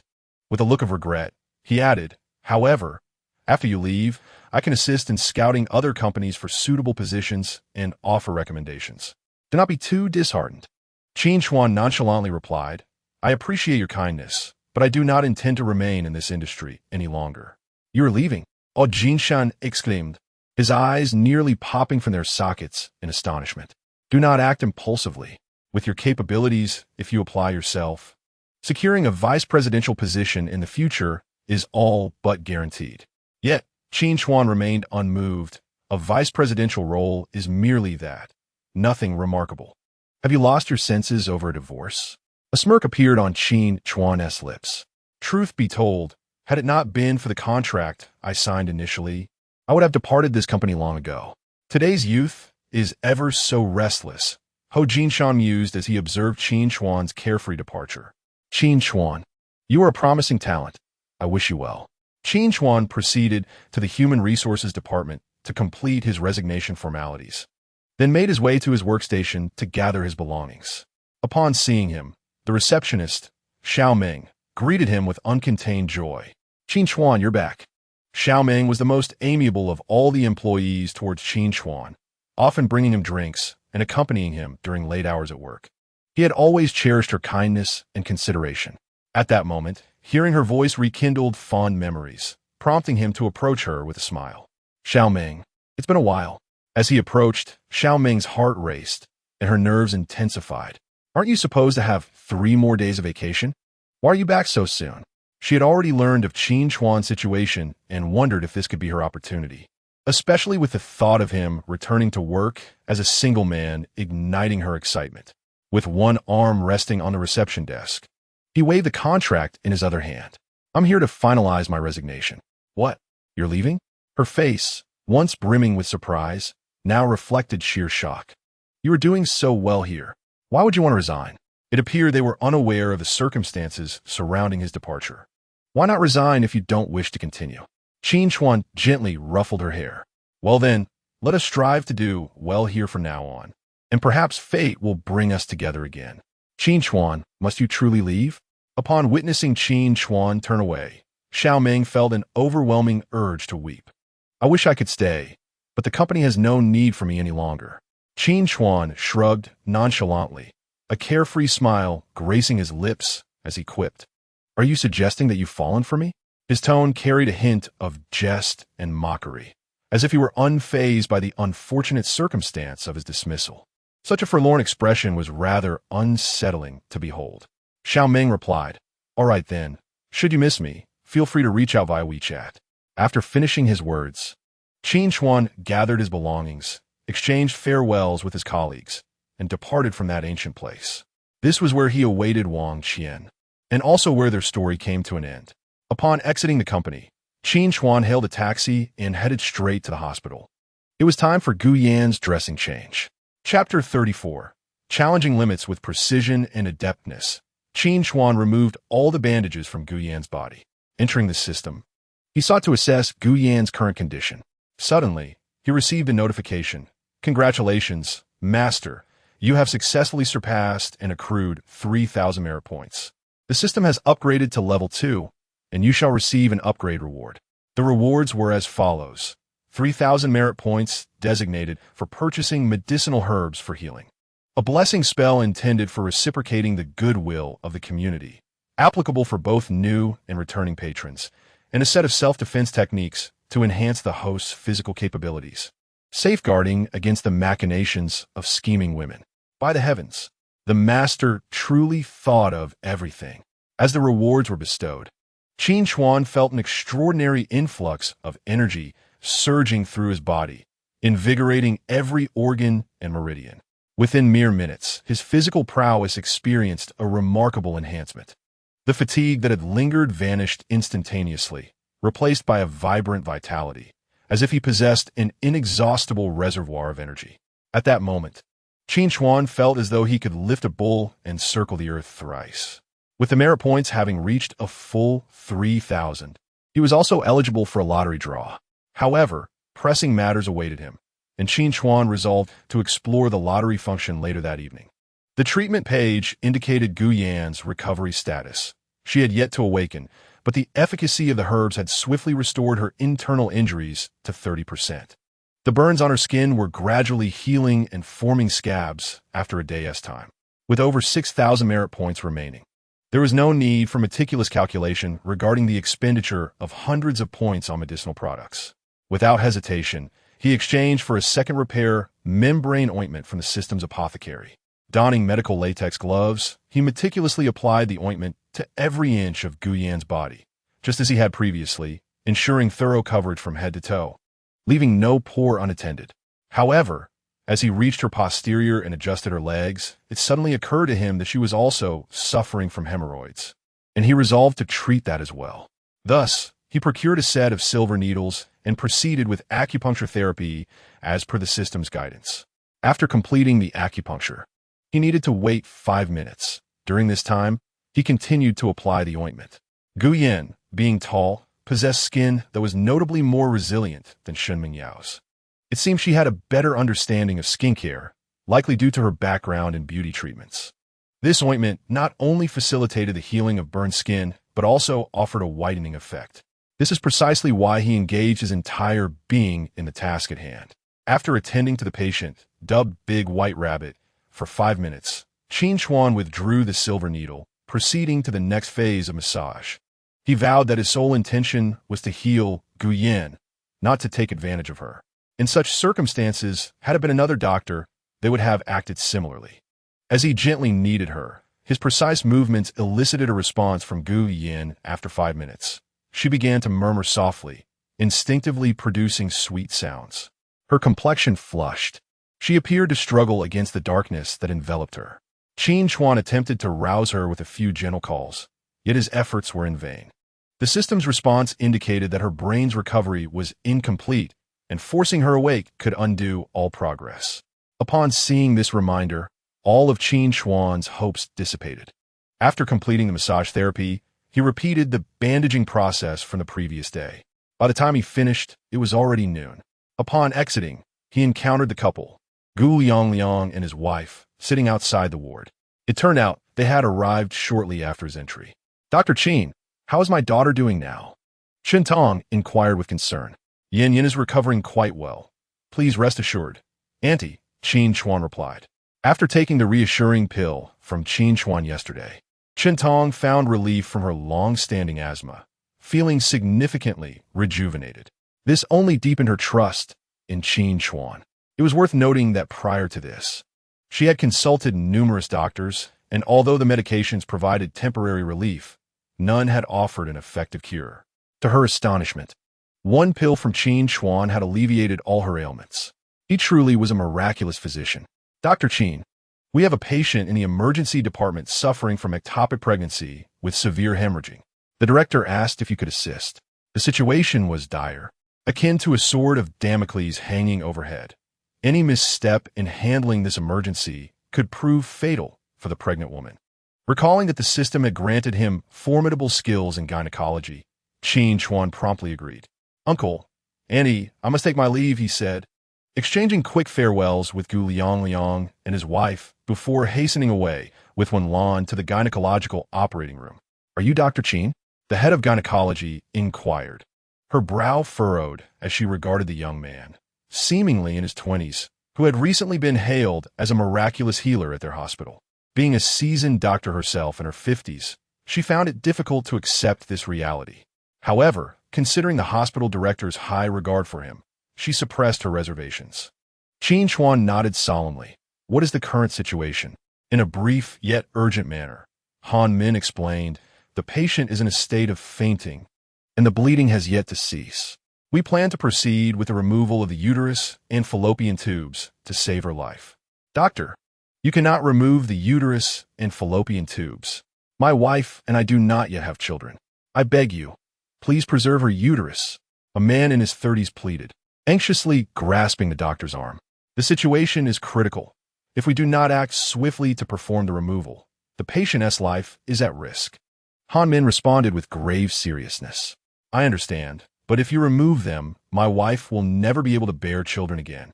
The man's voice quavered with despair. Do you wish for your wife's life or her fallopian tubes? The decision lies with you. The head of the gynecology department, Han Min, expressed her impatience.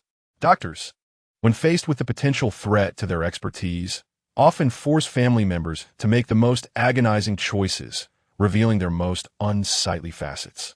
What will happen to her now that she has lost her uterus and fallopian tubes?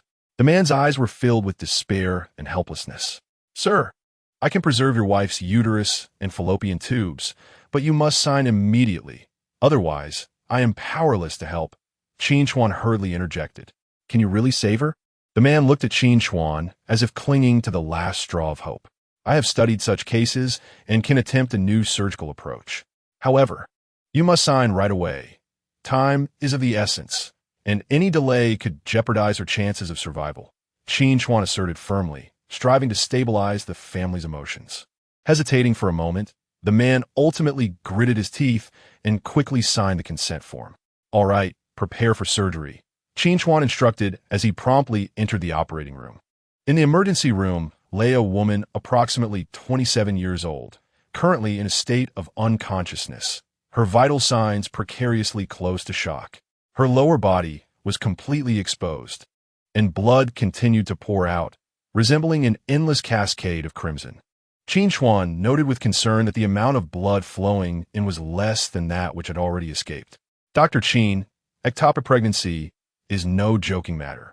What if something goes wrong? Han Min followed Qin Chuan into the room, her tone laced with sarcasm. Though aware of Qin Chuan's exceptional skills, she could not help but harbor doubts, as this was a gynecological procedure, not an orthopedic one. If complications arose, her reputation would be at stake. I take full responsibility if anything goes awry, Qin Chuan replied without elaboration, swiftly using a diagnostic tool to assess the patient's condition. Scuffed. Her expression one of certainty that Qin Chuan would surely fail, and she stood by with a cold gaze. All right, you said it. Chapter 35. The True Skill Disregarding Han Min. Qin Chuan commanded, give me the speculum. Under Han Min's watchful eye, several assisting nurses retreated, leaving only a young intern willing to assist Qin Chuan. The others regarded life with indifference. Han Min thought to herself, once this surgery fails, let us see if Qin Chuan dares to compete with me for accolades in the hospital. Qin Chuan focused his mind, signaling the intern to gather the necessary tools: suction device, laparoscopic probe, and cervical forceps. In the presence of the doctor, patients were devoid of gender distinctions. Confronted with the urgency of saving a life, the young woman, despite her admiration for the handsome Qin Chuan, set aside her shyness and efficiently prepared the required instruments. Upon completion, Qin Chuan, guided by the precise acupoint positioning provided by his system, commenced the hemostasis procedure. His technique was deft, his movements rapid and accurate. Within less than a minute, the bleeding miraculously ceased. The intern watched in awe, unable to suppress a gasp at the scene unfolding before her. This was her first surgery, and she had anticipated a daunting challenge. Yet Qin Chuan had resolved the issue with remarkable ease. Upon witnessing the scene, Han Min stood in shock, her eyes wide with disbelief. The location of the gestational sac was not situated in the cervix, but rather at the junction where the fallopian tube closely connects to the uterus. Locating and extracting the sac in such a precarious situation is typically perilous, often necessitating an abdominal surgery to remove the fallopian tube and uterus for the patient's survival. Yet, Qin Chuan performed with astonishing speed and precision, successfully halting the hemorrhage, leaving everyone in awe, utterly bewildered by the method employed to stem the blood flow. Following this, Qin Chuan executed the second plan provided by the system to extract the gestational sac while preserving the patient's uterus and fallopian tube. At this moment, Han Min could no longer maintain her composure. She found herself eagerly anticipating how Qin Chuan would accomplish the surgery. Approaching to closely observe his technique, she sought to uncover the secret behind his skill, but alas, she gleaned no insights. Qin Chuan, however, was not preoccupied with Han Min's thoughts. His sole focus remained on saving the patient. With tweezers firmly in hand, he deftly maneuvered from the outside in, guiding the instrument through the cervical opening. And in accordance with the gestational sac's location indicated by the system panel, he carefully extended the tweezers inward, gradually extracting the sac. The bleeding site had already been sealed, thus extracting the sac would pose no significant risk. Before long, a small, finger-sized mass was retrieved, and the system confirmed the complete extraction of the gestational sac. He then utilized a suction device to clear any residual clotted blood from the uterine cavity, simultaneously performing a curettage. Han Min watched in breathless suspense as Qin Chuan operated. Although her team was trained to perform such procedures, they were acutely aware of the associated dangers. Should they forcibly extract the sac at the junction of the fallopian tube and uterus, they would risk catastrophic hemorrhage, for that area is rich in fragile blood vessels, and a moment's inattention could ensnare surrounding capillaries. Curiously, it remained a mystery how Qin Chuan managed to arrest the bleeding so effectively. Remarkably, after the sac's removal, there was no severe damage to the fallopian tube, making the procedure seem as simple as extracting an excess blackhead from a skin. Well, the gestational sac has been successfully extracted. The fallopian tube has sustained some minor damage, but it is not severe, and I have cleared all the fluid accumulation within the uterus, Qin Chuan stated, placing the sac onto the tray provided by the intern nurse. He then instructed her, "The bleeding is temporarily controlled. I will write a prescription shortly. Please send someone to the pharmacy to prepare the medication for her. There should be no major issues." "Doctor, Qin, is that truly sufficient?" Han Min inquired, her disbelief palpable. "What else is there to consider? The bleeding has ceased, the sac has been successfully removed, and the uterus has been thoroughly cleaned. Does Director Han have any further questions?" Qin Chuan asked, furrowing his brow. "I was merely concerned about potential aftereffects, such as infertility." She replied, "As long as the prescribed medication is administered, there will be no lingering complications," Qin Chuan assured her, wiping the stains from his hands while observing that all instrument readings were normal. He recalled Han Min's earlier actions and remarked, "Could it be that Director Han wishes for her to suffer any aftereffects?" Upon hearing this, Han Min's complexion turned pale. "Dr. Qin, how could you say such a thing? The patient has been stabilized. I am overjoyed," she thought to herself, worried that if Qin Chuan reported her to the director, her career would be in jeopardy. Just as she was about to soften her tone with Qin Chuan, he interrupted her before she could utter a word. "Is that so? It would be best." Qin Chuan glanced at Han Min's few confidants and then addressed the intern. "You stay here to observe the patients. Everyone else can leave." "What about the decoction?" the intern inquired. "We'll transfer to the general ward shortly. I'll arrange for someone to assist you, and afterward, you can head to the pharmacy." "All right." Han Min's vanity was excessive, and Qin Chuan felt compelled to guard against betrayal. He suppressed the nausea rising in his stomach and handed the intern a traditional Chinese medicine prescription, saying to Han Min, "Let's go, Director Han." "Qin Chuan, must you be so blatant in your targeting of me?" Han Min said, feeling rather discontented. Qin Chuan rolled his eyes. "Director Han, she is my patient. I have the right to make arrangements." "You," a man, anxiously waiting at the door, saw Qin Chuan emerge and urgently inquired, "Doctor, how is my wife?" Qin Chuan forcibly quelled the acid in his stomach and replied, "Your wife's surgery was very successful, and both her uterus and fallopian tubes have been preserved.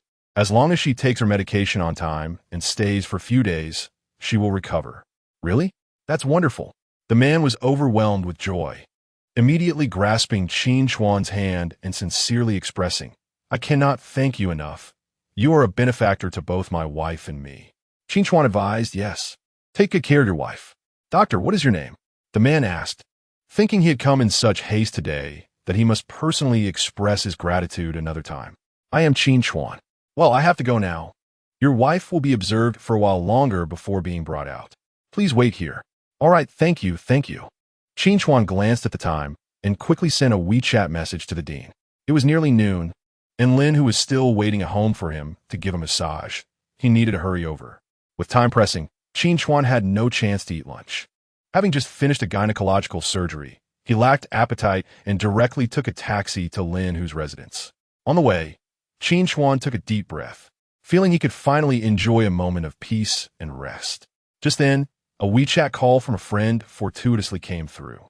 "Hello, grandson," Qin Chuan answered. "Brother Chuan, your ex-wife has died." "Huh? Who are you talking about?" Qin Chuan, previously fatigued and listless, suddenly sat up as if jolted by an electric shock.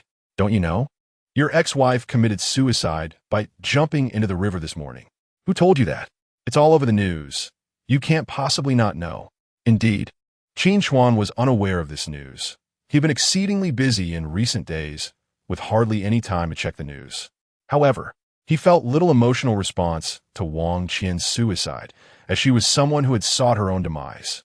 Although he had never intended to push her to this extreme, his aim had been to confine her for at least a decade. Wang Qian was a fiercely proud person who lived in a world of male admiration. The sudden exposure of her dark secrets would be unbearable for her.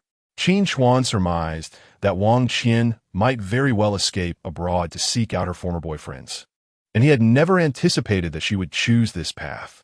Chapter 36. An exquisite skincare experience as Qin Chuan opened the app on his phone. The news of the vice president of the Wong group jumping to his demise had already become a trending topic. For the living, it is a matter of focus. For the deceased, it is merely sensationalism. It seems to be worth it. Many netizens criticized Wang Qian's death as justifiable, asserting that Qin Chuan was fortunate to be alive. Naturally, a segment of the public accused Qin Chuan of being excessively ruthless, suggesting he had left no room for mercy. In response to the incident, a local police station issued a statement, alleging that Wang Qian orchestrated a car accident to murder Qin Chuan, indirectly causing Gu Yan's current precarious state. With her fate still uncertain, Wang Qian had evaded arrest. This effectively silenced the multitude of voices. Upon investigation, it was revealed that the emergence of Wang Qian's sordid history online was the work of gossip media and bore no relation to Qin Chuan. Qin Chuan was taken aback by these revelations. He had to admit that Gu Qingze was remarkably swift in his actions. He searched for several positive news articles regarding the Wong group. It was reported that Chairman Wang Dong was hospitalized due to a sudden cerebral hemorrhage and was currently under medical care, with Wang Li acting as the proxy director. Meanwhile, his wife, Zhang Shui, remained missing. After perusing the comments, Qin Chuan discovered that Wang Qian was not Wang Dong's biological daughter. Astonishing. What an unexpected twist. He had unwittingly worn this metaphorical green hat for 30 years, and it showed no signs of fading. In terms of tragedy, Wang Dong's plight was far graver than Qin Chuan's. Overnight, his wife vanished. The daughter he had raised for decades turned out to be someone else's. And now she was dead. The company's stocks plummeted due to the negative fallout, and bankruptcy loomed as a real threat. Qin Chuan couldn't help but feel a twinge of sympathy for his former father-in-law for a fleeting 3 minutes. What an unfortunate old fellow he was. "Mr. Qin, you have arrived." Qin Chuan had been engrossed in the news and did not notice when a vehicle stopped at Lin Hu's doorstep. It was only when the driver kindly alerted him that he regained his focus. "Thank you, driver. Wishing you a safe journey." Qin Chuan expressed his gratitude cheerfully as he exited the vehicle and rang the doorbell. Shortly after, the housekeeper emerged to open the door and ushered him inside. In the villa's courtyard, on the viewing platform facing the tides, Lin Hu had been waiting for quite some time. Noticing Qin Chuan's tardiness, he refrained from inquiring further, knowing that a physician of his caliber likely had numerous clients. "Apologies, Brother Hu. I encountered a patient with an ectopic pregnancy at the hospital, which delayed me." Even if unnecessary, Qin Chuan felt compelled to offer an explanation, as it was a matter of basic respect. Upon hearing this, Lin Hu reflected on his own swollen condition that morning and could not help but ponder the idea of having a child of his own. "Xiao Chuan, do I still have a chance to have my own child?" Lin Hu suddenly asked. Although he was already 50, such a question seemed like a jest from someone who had never experienced that aspect of life. However, with only the two of them present, he felt unafraid of Qin Chuan divulging his musings. Qin Chuan, upon hearing this, immediately grasped the underlying sentiment and smiled. "As long as you are willing, everything is possible." "Well, since you have said so, I must make it happen," Lin Hu joked as he led Qin Chuan to his bedroom. "Do not concern yourself too much with the matters online. Anything that arises, bring it to me, and I shall assist you in resolving it." "Thank you, Brother Hu. Without your assistance, This matter could not have proceeded so smoothly. No need for such politeness. It was merely a matter of a few gestures. After exchanging a few pleasantries, Qin Chuan instructed Lin who to disrobe for the massage therapy. Acupuncture is performed for just 1 day, as it serves as a method to stimulate the body's acupoints and meridians, promoting the flow of energy and blood. Through the initial days acupuncture treatment, one can effectively activate the body's inherent repair mechanisms and immune functions, thereby alleviating pain and improving symptoms. The subsequent massage aims to further enhance blood circulation, accelerate metabolism, and facilitate the recovery of damaged tissues. Additionally, massage helps to relax the muscles, reducing tension and spasms, thus improving the patient's comfort and quality of life. This treatment plan avoids the side effects and risks associated with excessive reliance on medication or surgery, addressing the root of the problem and enabling the patient to achieve genuine health restoration. To prevent skin-to-skin contact, Qin Chuan thoughtfully prepared medical gloves. From his medical kit, he retrieved a medicinal liquid previously exchanged from the system, applying it through massage techniques to ensure the skin effectively absorbed the precious essence. After 20 minutes, Lin Hu's luxurious skincare experience concluded perfectly. "Brother Hu, how do you feel today after yesterday's acupuncture?" Qin Chuan inquired as he removed the disposable gloves and washed his hands. Lin Hu responded, "I feel a smooth flow of energy throughout my body, more vibrant than before, and I have regained some sensation in my legs." The noticeable changes deepened his trust in Qin Chuan's skills. "Have all the medicines I asked Li Good to prepare been gathered? 2 more still needed. Today, I brought you some herbs. In a moment, I will instruct the housekeeper on how to prepare the medicine. You should consume about 500 milliliters each time, 3 times a day," Qin Chuan advised. "All right." The quantity startled Lin Hu, blanching his face. However, the thought of marrying a wife once he recovers made him feel that consuming this concoction was worthwhile. Qin Chuan added, "The herbal formula I prepared for you yesterday requires you to take baths for the next half-month." "Understood. This is the pill I prepared for you. Take 1 each day and chew it." As Qin Chuan spoke, he produced a transparent plastic container from his bag, containing 7 golden pills resembling miniature glass bridges. He had exchanged this medicine from the system, costing him over 500 merit points, causing him considerable distress. Lin Hu took the small box and opened it. A strong and pungent aroma of traditional Chinese medicine assaulting his senses, nearly overwhelming him. He fought against his nausea and painstakingly extracted a single pill from the box. The pill was smooth, exhibiting a deep brown hue, yet the foul odor was nearly unbearable. Lin Hu took a deep breath, steeling himself as he placed the pill into his mouth. The moment the pill touched his tongue, a bitter taste flooded his palate, as if countless fine needles were pricking at his taste buds. Lin Hu's brow furrowed tightly, his facial muscles contorting in agony, revealing a visage of profound distress. The intensity of the bitterness was overwhelming, provoking a strong urge to vomit. He clenched his teeth tightly, desperately enduring the discomfort, striving not to expel the contents of his mouth. Beside him, Qin Chuan observed the ever-changing expressions on Lin Hu's face and could not help but feel a twinge of sympathy for him. The taste of the pill was indeed quite repugnant. Even an ordinary person would find it unbearable, let alone swallow it. Yet for Lin Hu, this was pivotal to his recovery, as the pill possessed miraculous properties capable of rejuvenating and repairing the necrotic femoral head in his legs.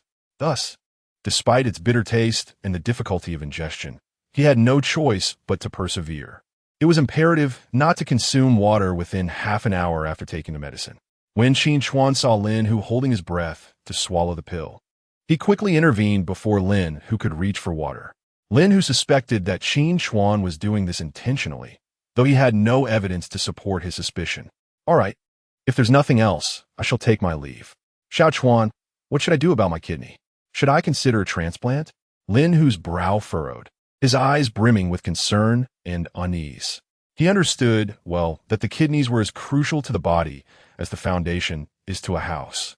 Any issue could lead to disastrous consequences. "Do not fret, Brother Hu," Xiao Chuan reassured him with a gentle pat on the shoulder. "Your kidney does not require replacement. If you adhere to my prescribed treatment, it will gradually return to a healthier state. However, This demands time and patience.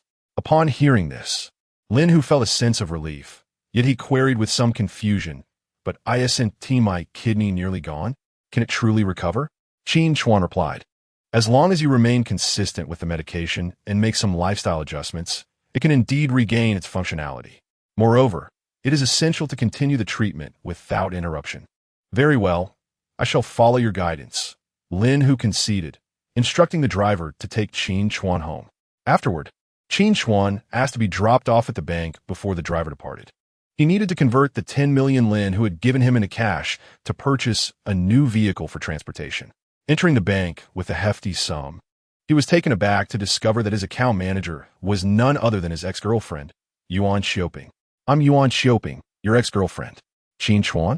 Yuan Xiaoping exclaimed, surprise evident in her voice as she recognized the identification he presented. Qin Chuan, initially believing the staff was merely verifying his identity, responded somewhat bewilderedly, "Yes, that's me. You don't remember me? It's me, Yuan Xiaoping, your former girlfriend." "Oh, you are Yuan Xiaoping?" Qin Chuan was momentarily stunned. He had not anticipated such a transformation. It had been years since they last met, and she was unrecognizably different. Had she not introduced herself, he would have struggled to identify her. Yuan Xiaoping's name felt both foreign and familiar to Qin Chuan. She was his first love, the budding romance of his youth that he had cherished. They had spent 2 years together during their high school days, a time marked by innocence and beauty. However, destiny had a knack for unforeseen twists. Their relationship began to fray when they failed to enroll in the same university, and upon entering college, Qin Chuan encountered the campus belle, Wang, which ultimately led to the dissolution of their bond.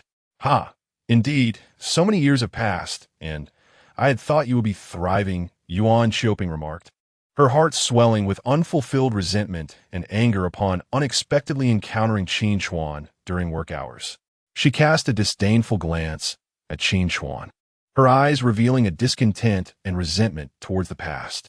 It was Qin Chuan who had abandoned her years ago, and now it was his turn to experience such feelings. Faced with Yuan Xiaoping's cold mockery, Qin Chuan appeared somewhat embarrassed and helpless. He could not refute her words, noticing that a few individuals were still waiting behind Qin Chuan. Yuan Xiaoping refrained from reminiscing further and scrutinized the business documents he had handed over. Upon seeing the 1 million yuan check, her demeanor changed instantly, filled with disbelief. "Qin Chuan, where did you get this check?" she questioned, suspecting that he might have fabricated it in desperation. However, years of accumulated experience told her that this check was indeed genuine. Furrowing his brow, Qin Chuan replied candidly, "It was given by Lin Hu, the wealthiest man. Yet the truth often goes unacknowledged." "Qin Chuan, I'm not joking with you." Yuan Xiaoping promptly tucked the check away, refusing to process the transaction. Her expression was as cold as stone. "Unless you clarify the source of this check, I cannot assist you today." Qin Chuan's reputation had become a topic of fervent discussion online. Who did not know about his divorce from a wealthy heiress, leaving him with nothing, and his recent dismissal from the company? Suddenly presenting a 1 million yuan check at the bank for cash conversion raised suspicions. Yuan Xiaoping believed it prudent to consult her superior manager regarding the matter. "Hey, if you can't process this, at least return my check," Qin Chuan exclaimed, feeling anxious as he saw Yuan Xiaoping abruptly stand and leave. "Sir, your transaction requires verification. Please wait in the lounge, and our manager will speak with you shortly," a bank officer informed him, their eyes brimming with skepticism. How could a man dressed in clothes worth less than 500 yuan possibly be the rightful owner of a 1 million yuan check? Qin Chuan stood up immediately, pressing, "What do you mean? Are you accusing me of forgery or theft?" "We have indeed encountered similar cases at our bank," the officer replied. Qin Chuan was at a loss for words, his tone growing less courteous. "Fine, call Yuan Xiaoping back and return my check. She has gone to find the manager. Please remain calm. Once the matter is clarified, she will come to see you. I would like to see how you intend to verify this," Qin Chuan replied, unperturbed. As he took a seat in the lounge, he was aware that Yuan Xiaoping had harbored resentment towards him ever since he had rejected her in the past. She had even spread rumors about him in their high school class group. He had not anticipated that so many years later, she would still hold a grudge. Just as Qin Chuan was about to light a cigarette in his irritation, Yuan Xiaoping approached him, accompanied by a man dressed in a suit. You must be Qin Chuan. The man stated. I'm a manager here, Mada, and also Xiaoping's fiancé. Shall we have a word in private? Mada, indeed. He stood nearly at the same height as Qin Chuan, though his appearance was slightly less appealing. Was he attempting to assert dominance? Let us discuss it here. There are plenty of people around to bear witness. Qin Chuan retorted, uninterested in his intimidation. What do you mean by taking my check without explanation? Qin Chuan, we are doing this for your own good. Yuan Xiaoping interjected. Let us find a different place to talk. And then what? Maid inquired. Qin Chuan, where did you obtain this check? Qin Chuan barely glanced at Maid and replied, it was given to me by the richest man. Such statements must be carefully considered, as Boss Lin is one of our esteemed clients. Let me inform you, he is also my elder brother. Yuan Xiaoping interjected. Qin Chuan, have you been affected by the recent online incidents? It seems your judgment has faltered. Qin Chuan, I must make it clear that, following an evaluation by our superiors, this check is indeed authentic. However, you must provide evidence to prove it is yours for us to proceed with any transactions. Maid composed himself, confident that Qin Chuan would be unable to produce proof. Seizing his check and threatening him. Qin Chuan scoffed, I must admit, I truly do not have any evidence. Then we cannot proceed with your business.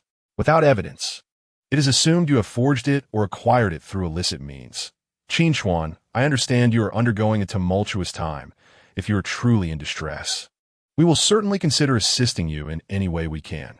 Yuan Xiaoping said with concern. You are such an astute individual. How have you become so foolish as to make such a basic error? And then what? Qin Chuan replied nonchalantly. Maid assumed a self-righteous tone. This matter ends here. Boss Lin is our bank's most significant client. For Ping's sake, I will reach out to him and speak favorably on your behalf, hoping he will not make things too difficult for you. Oh, must I thank you for that? Qin Chuan retorted. Shall I treat both of you to a meal in gratitude? Qin Chuan, we are acting in your best interest. Do not be ungrateful. Yuan Xiaoping detected a hint of sarcasm in Qin Chuan's tone, and her expression shifted dramatically. I must say, what is your standing? What is Boss Lin's standing? What in your entirety justifies a 10 million check from him? Is that so? Qin Chuan's lips curled into a slight smirk. Do you not have Boss Lin's contact information? Hurry and verify it. I am eager to procure this sum for a meal. He crossed his arms, his gaze steady upon those before him. Upon hearing this, Mate's expression darkened, a flash of anger crossing his eyes. He felt insulted by Qin Chuan's provocation. Qin Chuan, if it were not for Ping advocating for you, you would already be at the police station. His tone grew grave, laced with a warning. The onlookers turned their attention to Qin Chuan, whispers beginning to circulate. Yet, Qin Chuan remained unfazed by their scrutiny, continuing to regard Maid with indifference. Qin Chuan shrugged, adopting a nonchalant demeanor. However, since you are so kind, please expedite your contact with Boss Lin. I do not wish to squander my time here. Maid, sensing Qin Chuan's utter disregard for him, resolved to teach him a lesson. He retrieved his phone, located Assistant Lin Hu's number, and dialed. Unfortunately, the call went unanswered. I am too famished. Allow me to make the call, Qin Chuan declared, pulling out his phone and finding Lin Hu's WeChat, proceeding to initiate a voice call. To facilitate Ma De and Yuan Ping, who have hearing difficulties, he also conveniently activated the speakerphone. Shortly after the phone rang for 2 seconds, the other party answered. Hello, Xiao Chuan. Chapter 38. Brainwashing the ex-girlfriend Lin, who was savoring the effects of the pill Qin Chuan had given him. Though bitter, it worked wonders. Upon seeing Qin Chuan's voice call, he promptly answered, greeting him courteously. Brother Hu, I have encountered a bit of trouble and need your assistance in obtaining some evidence. Qin Chuan's demeanor was composed, his tone serious, as he spoke directly in front of Yuan Xiaoping and Ma De. At that moment, Ma De and Yuan Xiaoping wore expressions of distress. They suspected that Qin Chuan was merely trying to intimidate them in order to reclaim a check, prompting them to summon security to evict him. Feel free to state your request. With my brother here, there's no need for such formality, Lin Hu replied, thoroughly pleased with the service he had experienced from Qin Chuan over the past few days. Could it be that Qin Chuan truly knows Lin Hu? Yuan Xiaoping, observing Qin Chuan's earnestness, could no longer contain her anxiety regarding her job security. Ma, however, confidently asserted, if he knows Lin who, I'll eat my words while standing on my head. How amusing, Qin Chuan remarked coldly, casting a stern glance at the two before addressing the person on the other end of the line. The check you issued to me was confiscated by the bank manager. He insists that I provide evidence of ownership before he will exchange it. I would appreciate your assistance in serving as a witness. Brother who? Who dares to obstruct me? Who possesses the audacity? Lin, whose displeasure was palpable upon hearing this. Qin Chuan was his benefactor. Such indignity could not be tolerated. What is that manager's name? Ma de. Qin Chuan clarified. His surname is Ma, given name de. Ma de. That name truly fits the man. Lin, who exclaimed. It is almost a reflection of his character. How could Yuan Xiaoping choose such a person as her fiancé? It is somewhat insulting to my former self. Understood, brother. I will call the president of the bank right now and have this individual removed, Lin, who declared. Does this company not care for its image? How could they employ someone with such a name as a manager? I appreciate your help, brother who. Qin Chuan ended the call and chose a nearby spot to sit. Ignoring the two, Ma, thoroughly incensed by Qin Chuan's actions, dropped all pretense of politeness. Qin Chuan, it seems you have been so thoroughly humiliated by Wang Qian that you have lost your senses. You better find someone to have me dismissed today, or I will ensure you understand the meaning of power. Qin Chuan, you should leave. This is a bank, not your home, Yuan Xiaoping said, her anxiety somewhat assuaged by the presence of her fiancé. However, she did not intend to push Qin Chuan to a breaking point. She merely sought the $10 million check. Qin Chuan remained unfazed, exuding calmness as he crossed his legs and glanced at Yuan Xiaoping, a smirk gracing his lips. After all these years, I never imagined you would still prefer those with power and influence, just as you did back then. During their previous relationship, she often compared him to others, and ultimately, Qin Chuan grew weary of it. The distance of their university lives, coupled with Wang Qian's emergence, led him to decisively end things with this materialistic woman. At that moment, Yuan Xiaoping had uttered a cutting remark. If we are to part ways, let it be. With someone like you, devoid of wealth or connections and lacking ambition, I have long desired to end this relationship.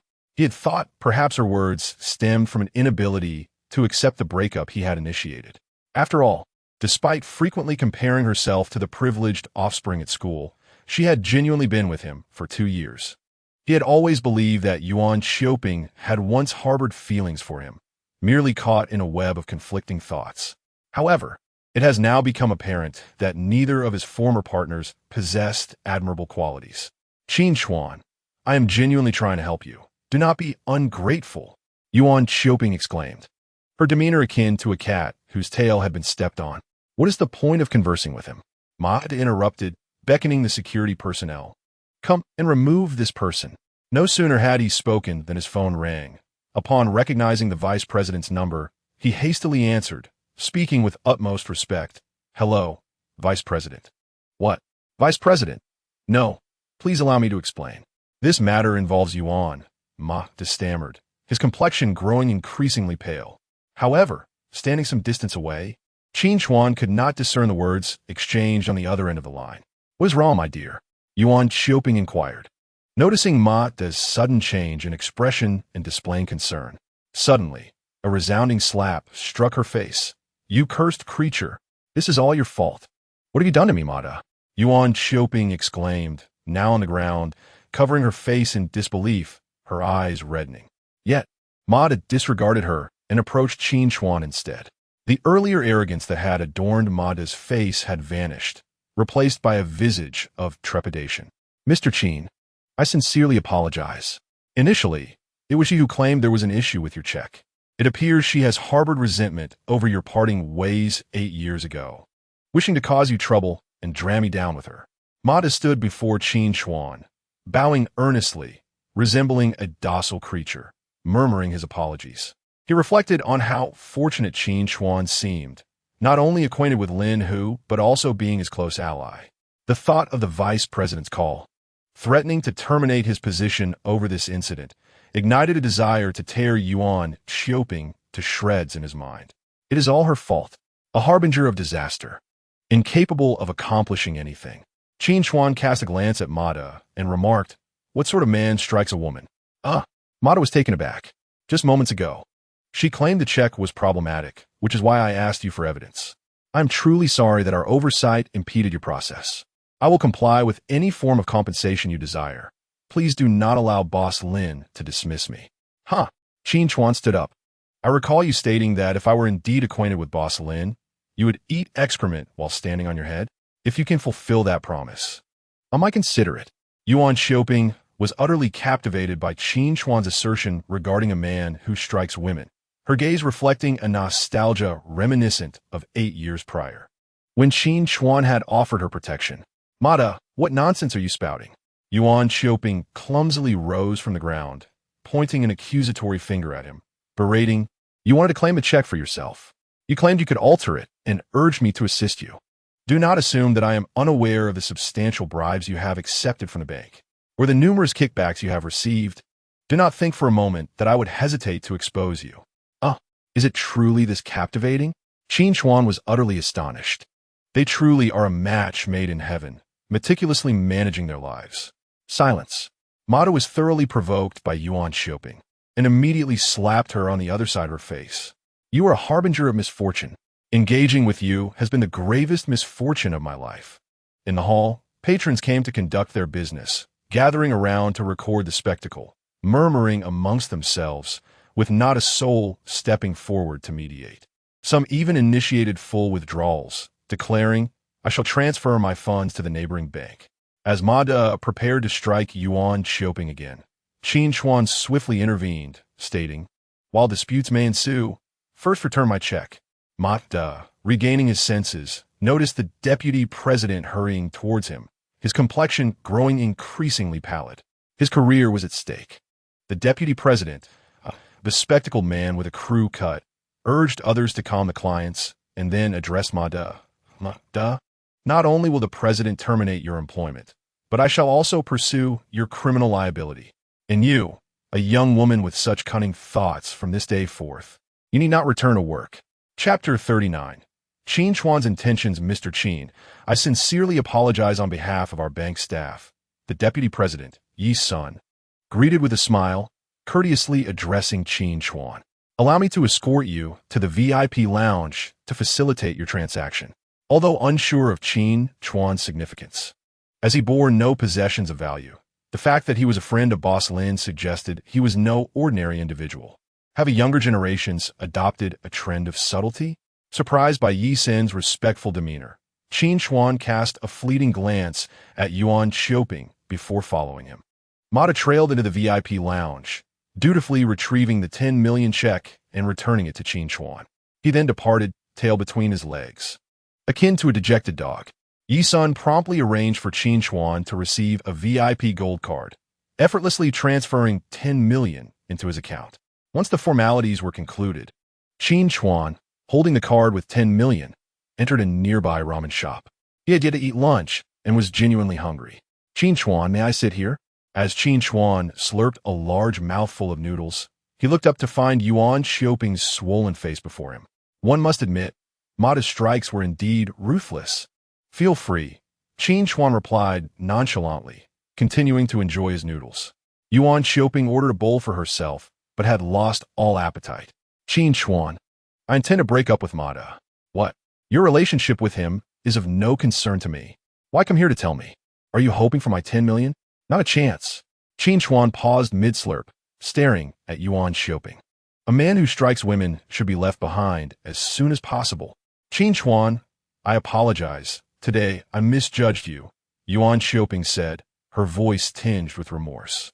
"And thank you for helping me see Mata for what he truly is." She observed Qin Chuan devour his noodles with an intensity that was almost ravenous. Gently nudging the untouched noodles toward him, she tentatively inquired, "Now that you're divorced and unemployed, what business do you intend to pursue?" Qin Chuan rubbed his slightly hungry belly and replied, "Yes, I plan to engage in business." "What kind of business?"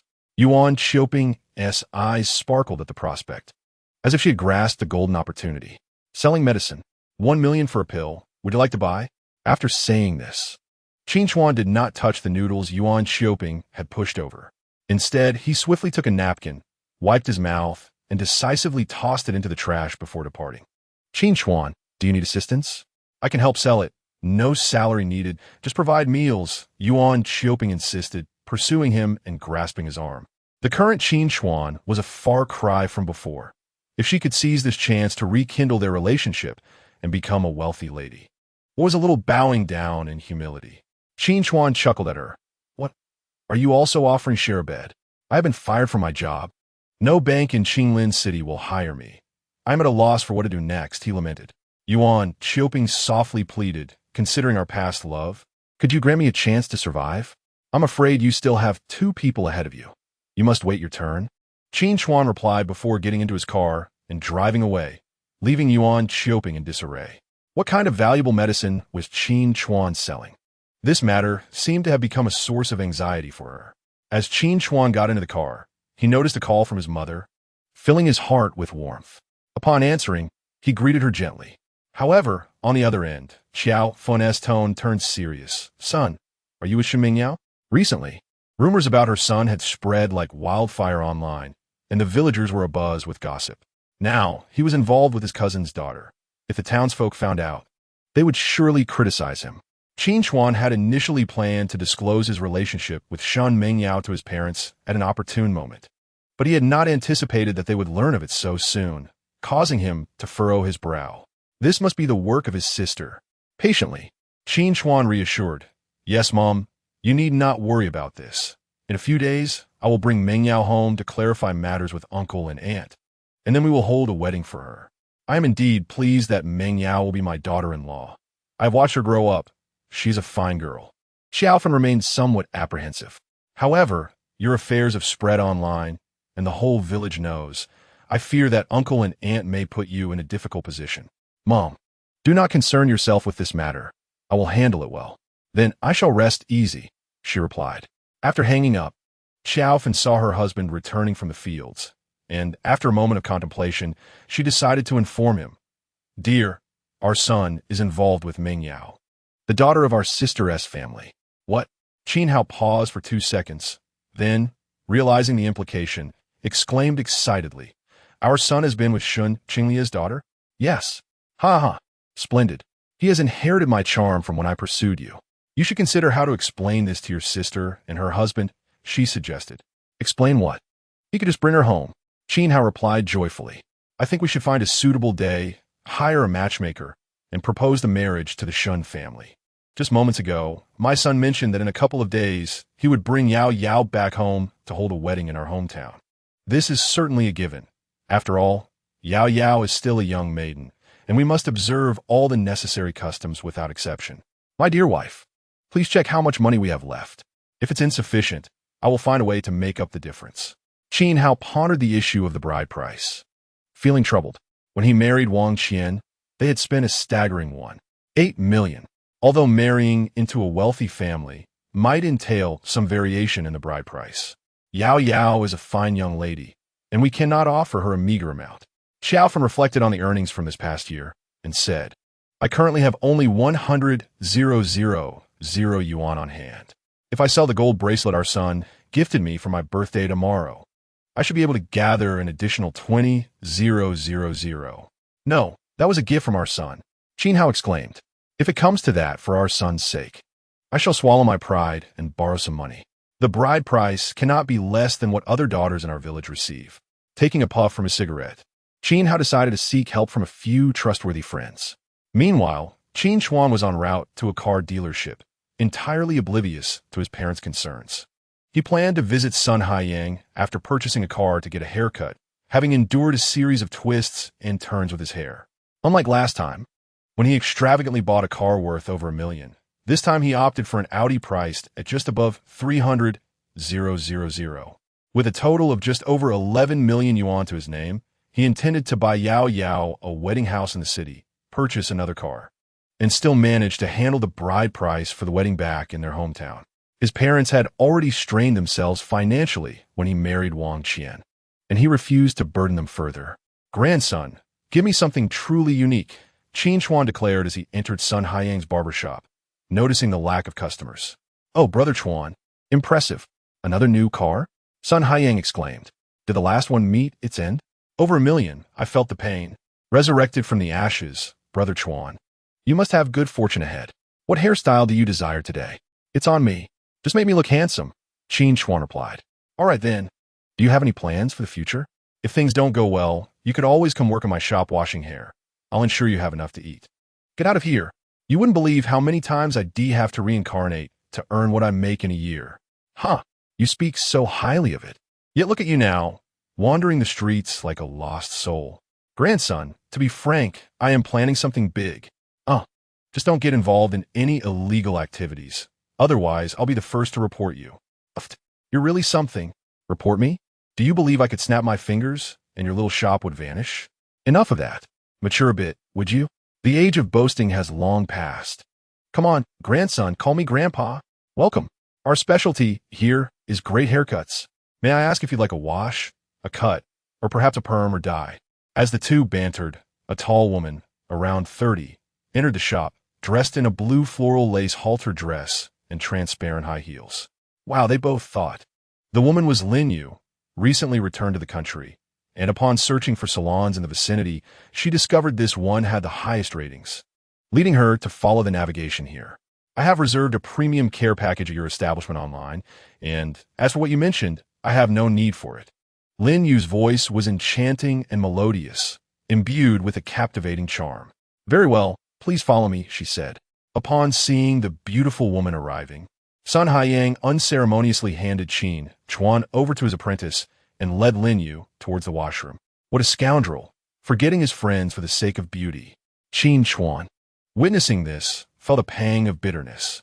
However, considering that Sun Haiyang was still single, if he could win this woman as heart and make her his wife, it might not be such a bad thing after all. Thus, he reluctantly decided to allow the other hairstylist to design his hairstyle for him. After all, he already had Shen Mingyao at home, so he dismissed any distracting thoughts.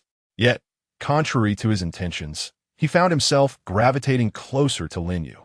As Qin Chuan finished his haircut and proceeded to wash his hair, he collided with Lin Yu.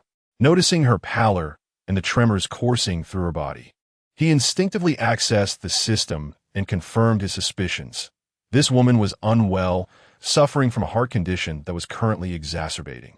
Boss, quickly call an ambulance. Lin Yu gasped, leaning against the wall, her hand clutching her heart as she struggled to breathe. Sun Haiyang was alarmed by the sight, promptly lifting Lin Yu and placing her on the sofa while calling for a staff member to dial emergency services. Seeing the urgency of the situation, Qin Chuan furrowed his brow and declared, "There's no need to call. I have a solution." "Stop putting on airs, Chuan. Just look at the new car parked outside." Sun Haiyang shot him a disapproving glance. "Hurry and take her to the hospital." Ignoring Sun Haiyang's protest, Qin Chuan grasped Lin Yu's hand, checking her pulse as he asked, "You suffer from a heart condition?" Lin Yu nodded with great difficulty. "I forgot to bring my medication today. Please help me call an ambulance." Upon reviewing the treatment options provided by the system, Qin Chuan discreetly exchanged for a tranquilizer from the system and urged Lin Yu, "Quickly, take this."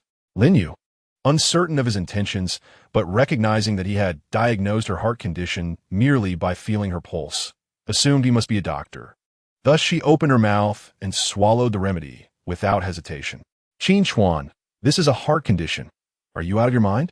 Sun Haiyang exclaimed, his frustration mounting. "Do you think it's just a cold? You can't simply shove a random pill into someone's mouth and claim it will heal her."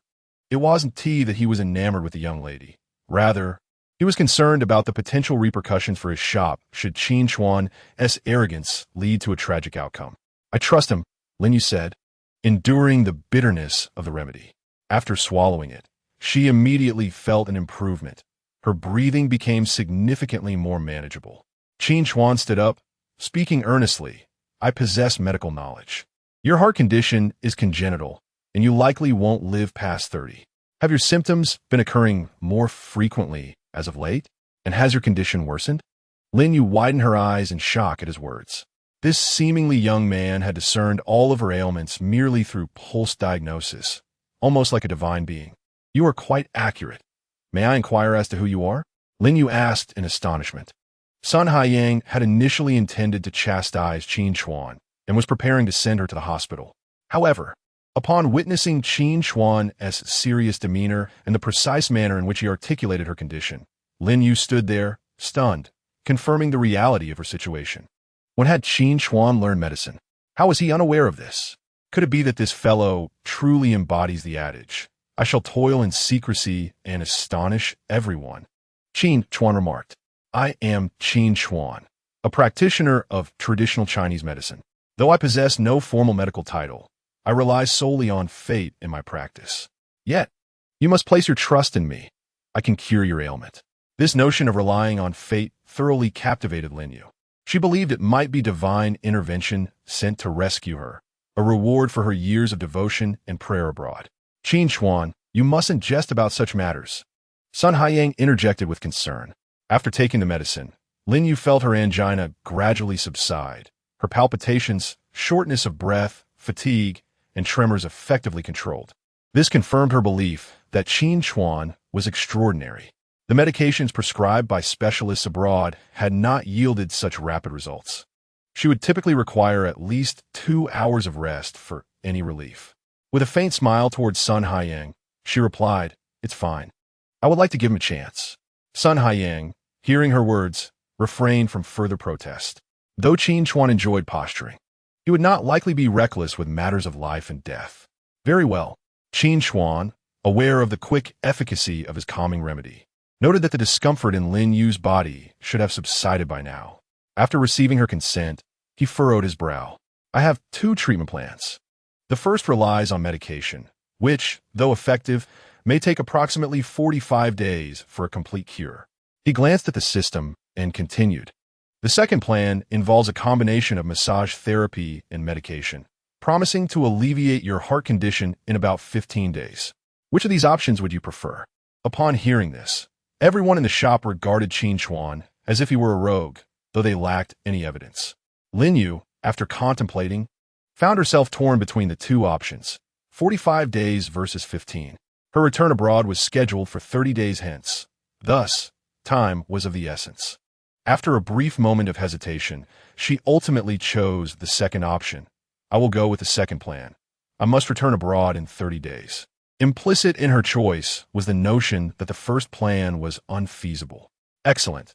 Let us commence this evening," Qin Chuan declared, pulling out his phone to add Lin Yu on WeChat. "Please add me, and send me your address so I can visit you tonight." The treatment plans were generated by the system. His intentions were not to take advantage of Lin Yu. The thought of being alone with Qin Chuan for a chest massage made Lin Yu blush. Yet the prospect of healing her ailment and potentially extending her life by decades made it worthwhile. She promptly exchanged WeChat details with him. Chapter 41. Whatever belongs to you, I desire. "Sir, what is your name?" Lin Yu inquired. "Qin Chuan," he responded. As Lin Yu's condition stabilized, her spirits lifted considerably. After having a hair treatment, he returned home. Sun Haiyang, reflecting on his friend's recent misfortunes, thought that having a lovely companion might warm his heart, which alleviated his irritation somewhat. "Miss Lin, are you still interested in hair care?" Sun Haiyang asked. "If you feel unwell and cannot proceed, I can offer you a full refund." "No need. Let us continue," Lin Yu replied, watching Qin Chuan depart with a pleasant demeanor. "Was that gentleman a friend of yours? He is truly remarkable. It took me numerous attempts abroad to uncover the truth, yet he discerned it at a mere glance." Sun Haiyang, feel free to continue your torment. It's nothing. For the happiness of my brother, I can endure. Upon returning home, Qin Chuan opened the door to find Shen Mingyao, freshly emerged from her bath.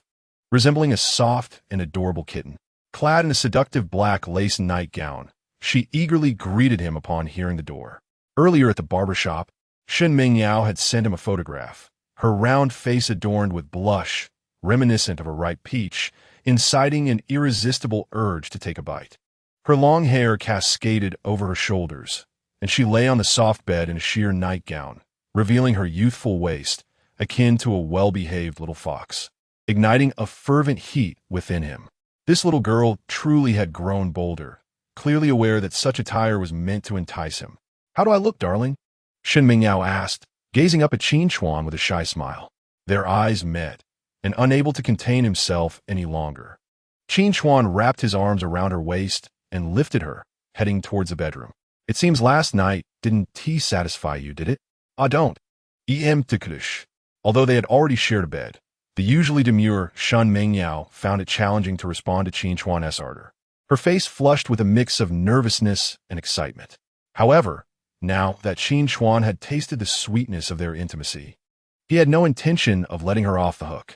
Such delightful cuteness must be thoroughly enjoyed. It would be a shame to waste such a splendid youth. Wait a moment. Is Shun Mengyao pregnant? Or could it be twins? The shock of this revelation was overwhelming. Qin Chuan gazed at the system panel displaying the latest update. Shun Mengyao was indeed expecting, and he was advised to be cautious of significant fluctuations. Stunned, Qin Chuan found himself momentarily frozen. What's wrong? Shun Mengyao, sensing his unusual silence, inquired with a hint of melancholy. It's nothing, Yao Yao. Do you wish to have children? After their passionate encounter, Qin Chuan gently caressed Shun Mengyao's abdomen. They had not taken any precautions, and the thought of her conceiving filled him with joy. After all, few girls were as fortunate as she to be with the man she loved for over a decade, and even more so to bear his child. I want all that belongs to you, Shun Mengyao replied, stroking the soft flesh at Qin Chuan's waist. This silly girl was utterly smitten with him. All right, give me a few days to settle my affairs, and we shall return to our hometown to hold the wedding. Really? Shun Mengyao's eyes brimmed with tears of joy, nearly overwhelmed with emotion. Yes, typically, to determine if one is pregnant, a visit to the hospital for a test would be required at least a week later. However, with his extraordinary system, he could ascertain the result within 24 hours. Yet, Shun Mengyao often worked late into the night, her health not being in the best condition. Starting today, Qin Chuan resolved to help her restore her well-being. What about Tingting? Only after their intimate moment did Qin Chuan remember his sister was absent. My brother came to the city. The two of them went out to have fun, Shun Mengyao explained. Qin Chuan recalled his mother mentioning the budding romance between Qin Tingting and Shun Zhou, and with that thought, he felt a wave of relief wash over him. Emotions, this is specifically designed to create space for him and Shun Mengyao. No wonder that girl was so loud just now, completely unrestrained. However, Qin Chuan also relished this state of uninhibited freedom. He resolved to secure a better house as their marital abode. After their intimate encounter, Shun Mengyao, still yearning for more, took a bath and then busied herself in the kitchen. Qin Chuan, lying on the bed, idly opened the system. His merit points had increased by over 1,000, surpassing 7,000 in total. Today, he had assisted Gu Yan with her medication for hemorrhoids, attended to an ectopic pregnancy patient, along with Lin Hu's massage experience and Lin Yu from the barbershop. The system rewarded him with more than 1,000 merit points in an instant. Upon returning to the home page, he noted that the cumulative merit points had surpassed 3,000, thus unlocking the lottery function, which now exceeded 7,000.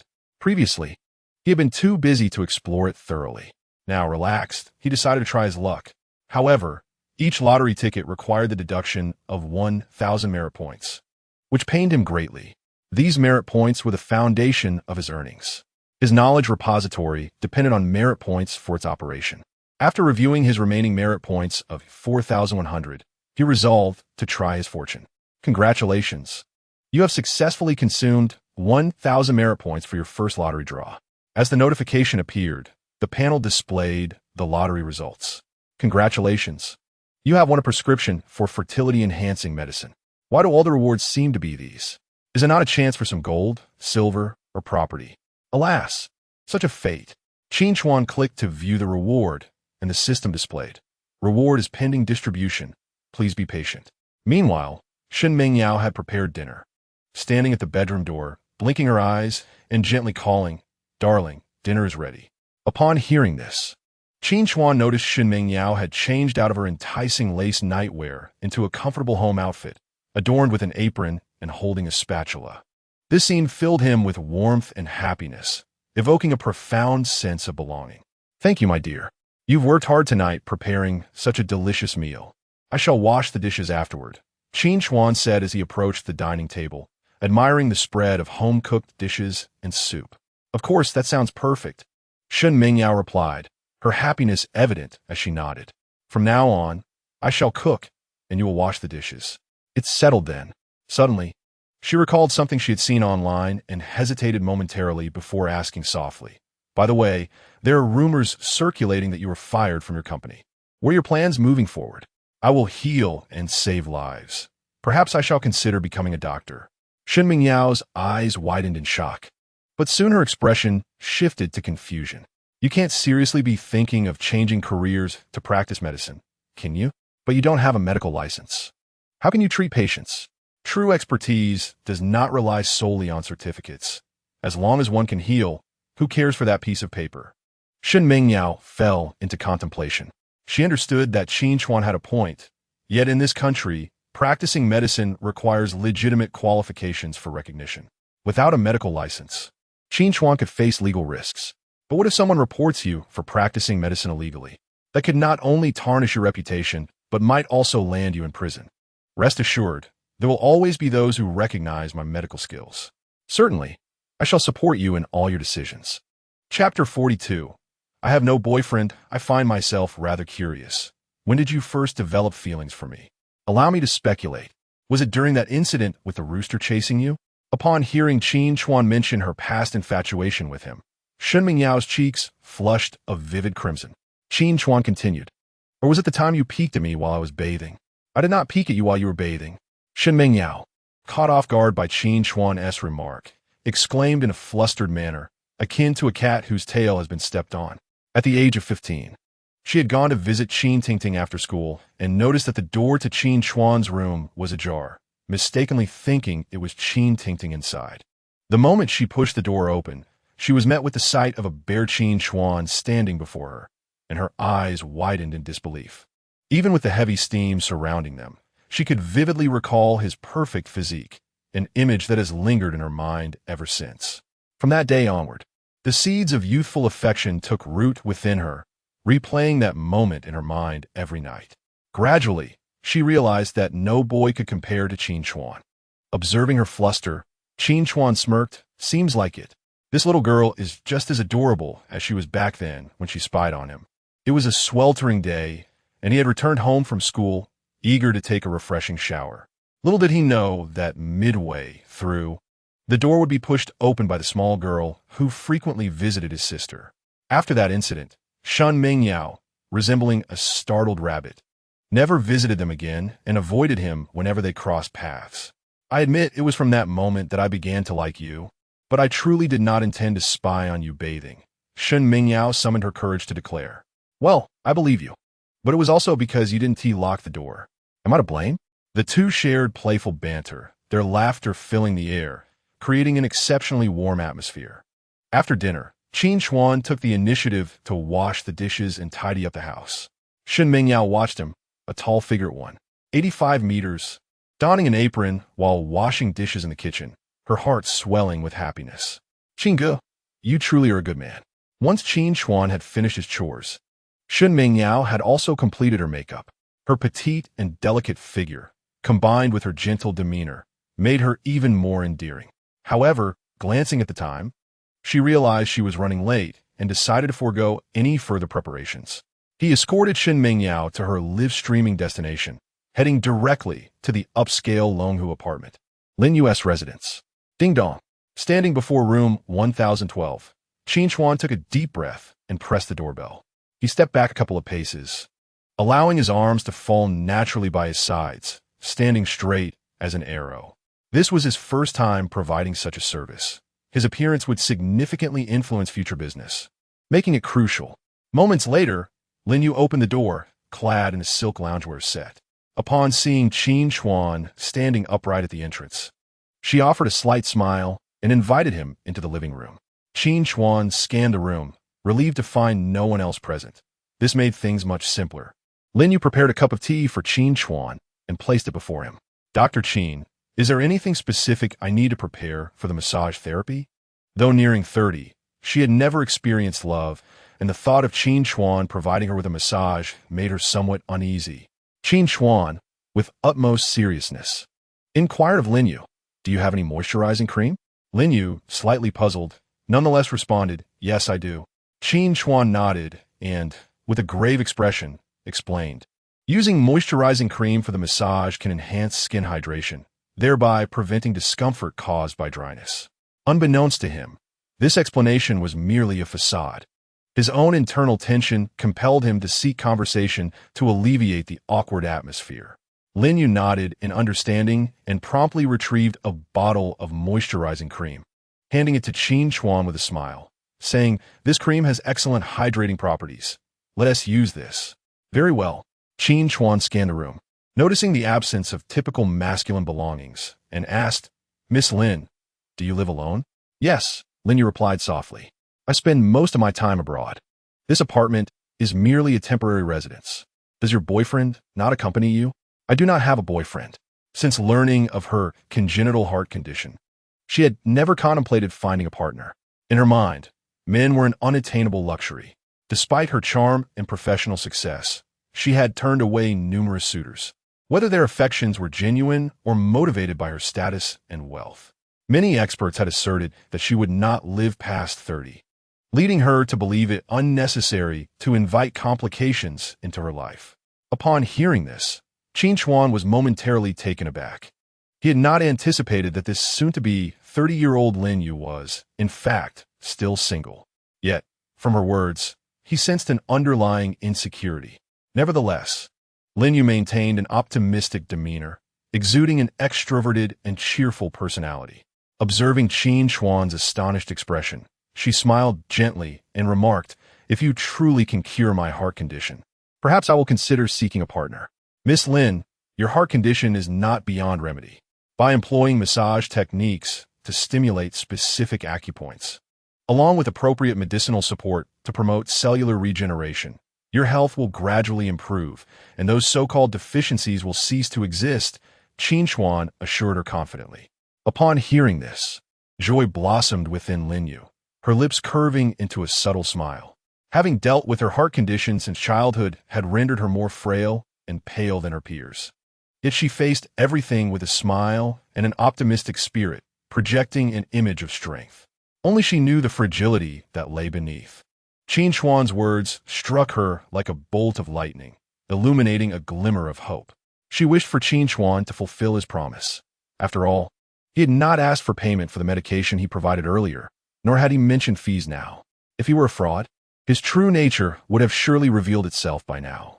Contemplating this, Lin Yu resolved to let Qin Chuan demonstrate his abilities. "Let us begin.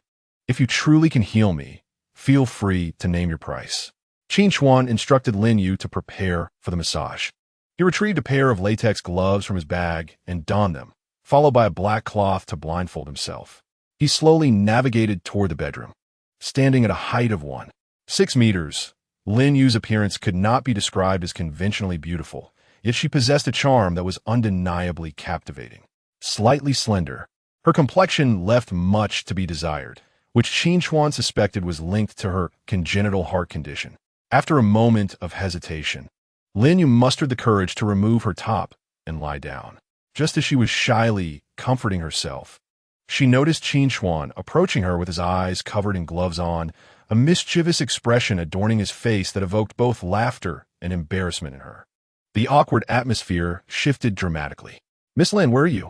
Qin Chuan inquired, his expression embodying the essence of a gentleman. He was indeed concerned that Lin Yu's shyness might hinder the effectiveness of the treatment, thus opting for gloves and a blindfold was the most prudent choice.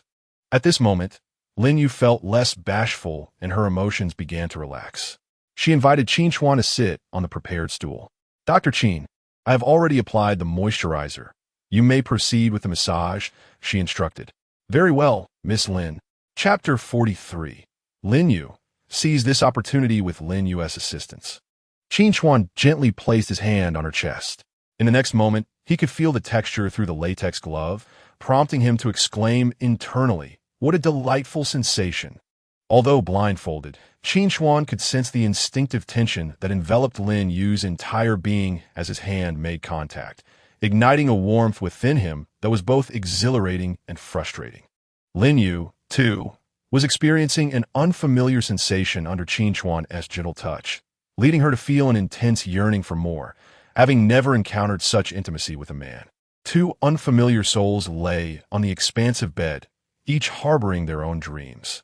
Qin Chuan's hands were tender, the moisturizer enhancing the silkiness of his touch. Following the massage techniques provided by the system panel, he quickly mastered the art. Lin Yu transitioned from nervousness to total relaxation, eventually savoring the experience. As Qin Chuan meticulously massaged her chest, she felt as though she were enveloped in a serene atmosphere.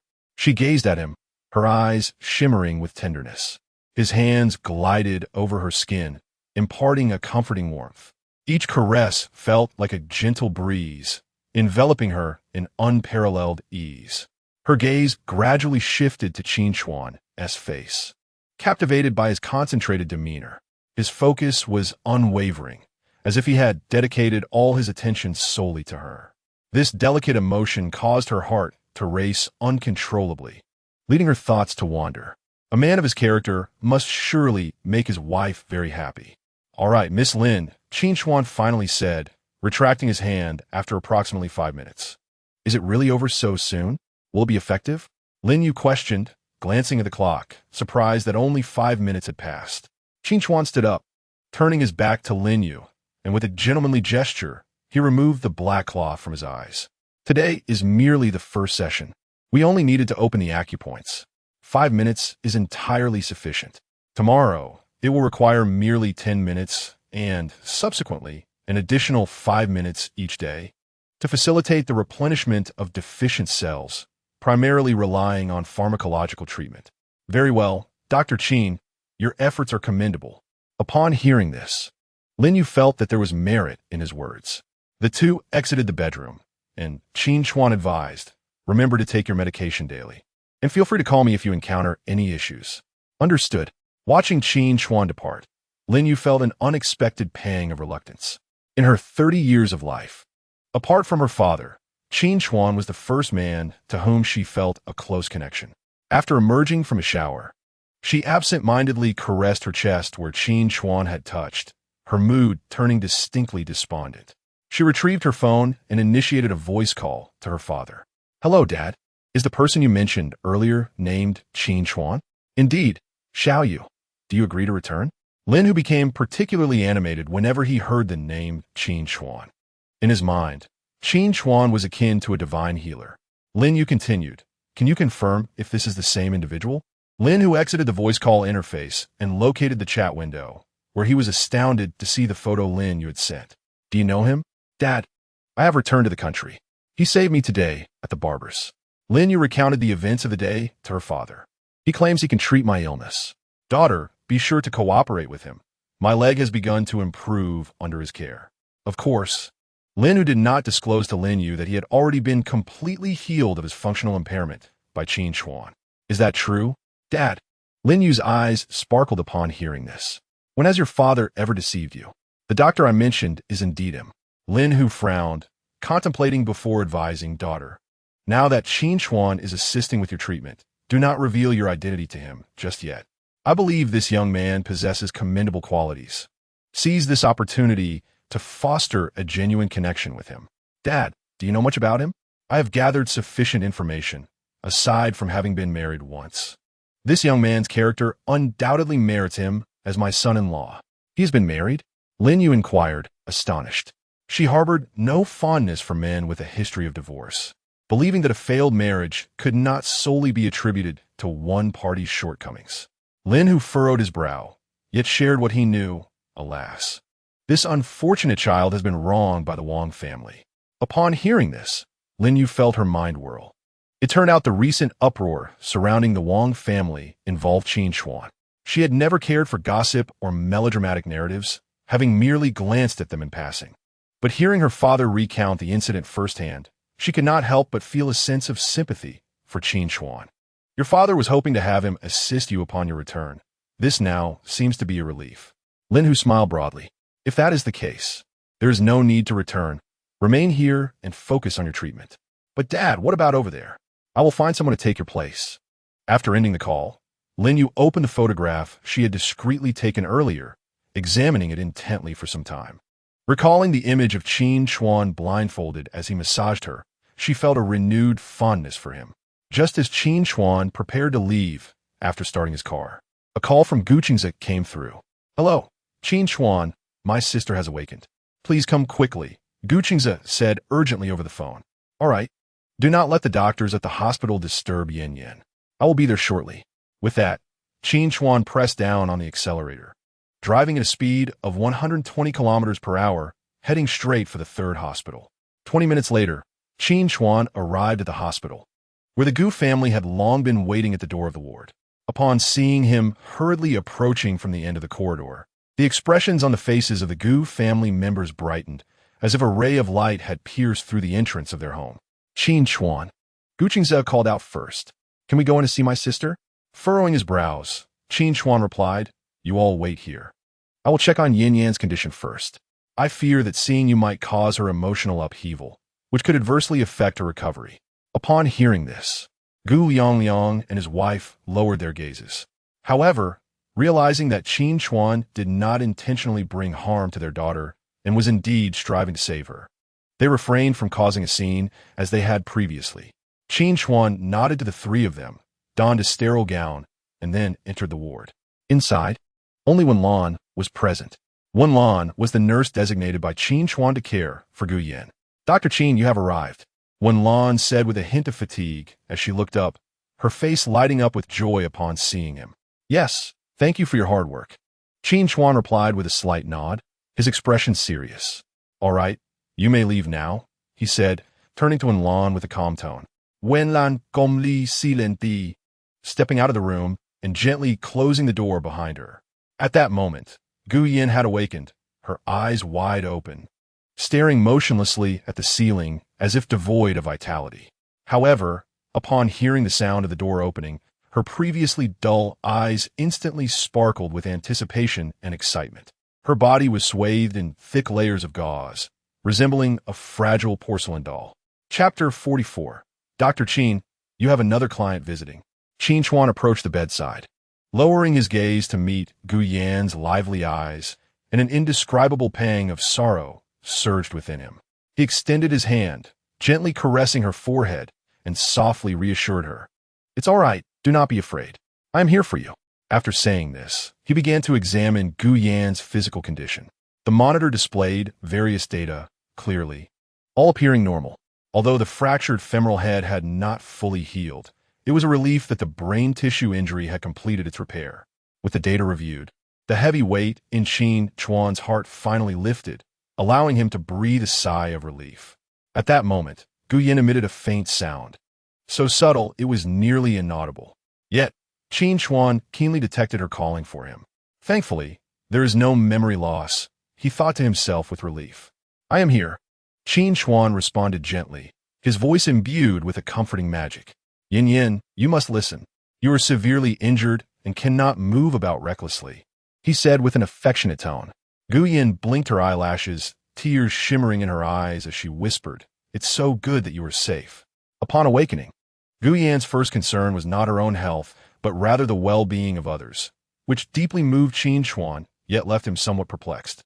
Could it be that this woman had already developed feelings for him? "My mother and the others didn't trouble you, did they?" "Rest assured, uncle and aunt did not cause me any inconvenience," he replied. Hearing this, Gu Yin finally felt a sense of relief and gently nodded. She had thought she was doomed. Yet here she was, able to see Qin Chuan again. The sight of him safe and sound brought her immense comfort. As she regained consciousness, she felt as though she were ensconced in a tight cocoon, her internal organs aching as if sliced by a blade, her body devoid of strength, and her spirit taut like a stretched string, ready to snap at the slightest provocation.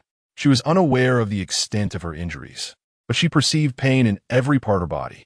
Qin Chuan immediately discerned the discomfort hidden in her gaze and produced a comfort pill, gently advising, "Take this, and you will feel better." His voice was akin to the warm sun of spring, soothing and gentle, stirring an indescribable emotion within Gu Yin. As she gazed into his affectionate eyes and observed his tender actions, an inexplicable trust blossomed within her. Accepting the comfort pill, she placed it in her mouth. The bitter taste of the pill spread across her tongue, reminiscent of a wilting flower, exuding an overwhelming flavor. Nevertheless, She persevered and swallowed it down. As the pill descended, a wave of warmth surged from her taste buds throughout her nervous system, alleviating her discomfort significantly within mere seconds. Noticing the slight furrow in her brow relax, Qin Chuan understood that the medication was taking effect. "Your family is waiting outside. Would you like to see them?" he inquired. Gu Yin hesitated for a moment, but eventually nodded, expressing her wish to see her mother. Seeing her in good spirits after awakening, Qin Chuan's anxious heart finally settled. He turned and walked towards the door. Meanwhile, at the entrance, Chun Tong anxiously watched the seconds tick by, feeling as restless as an ant on a hot skillet. "Will our Yin be paralyzed?" she fretted. "Mother, my sister is destined to be safe. She will be fine," Gu Qingze reassured her, despite sharing her concerns.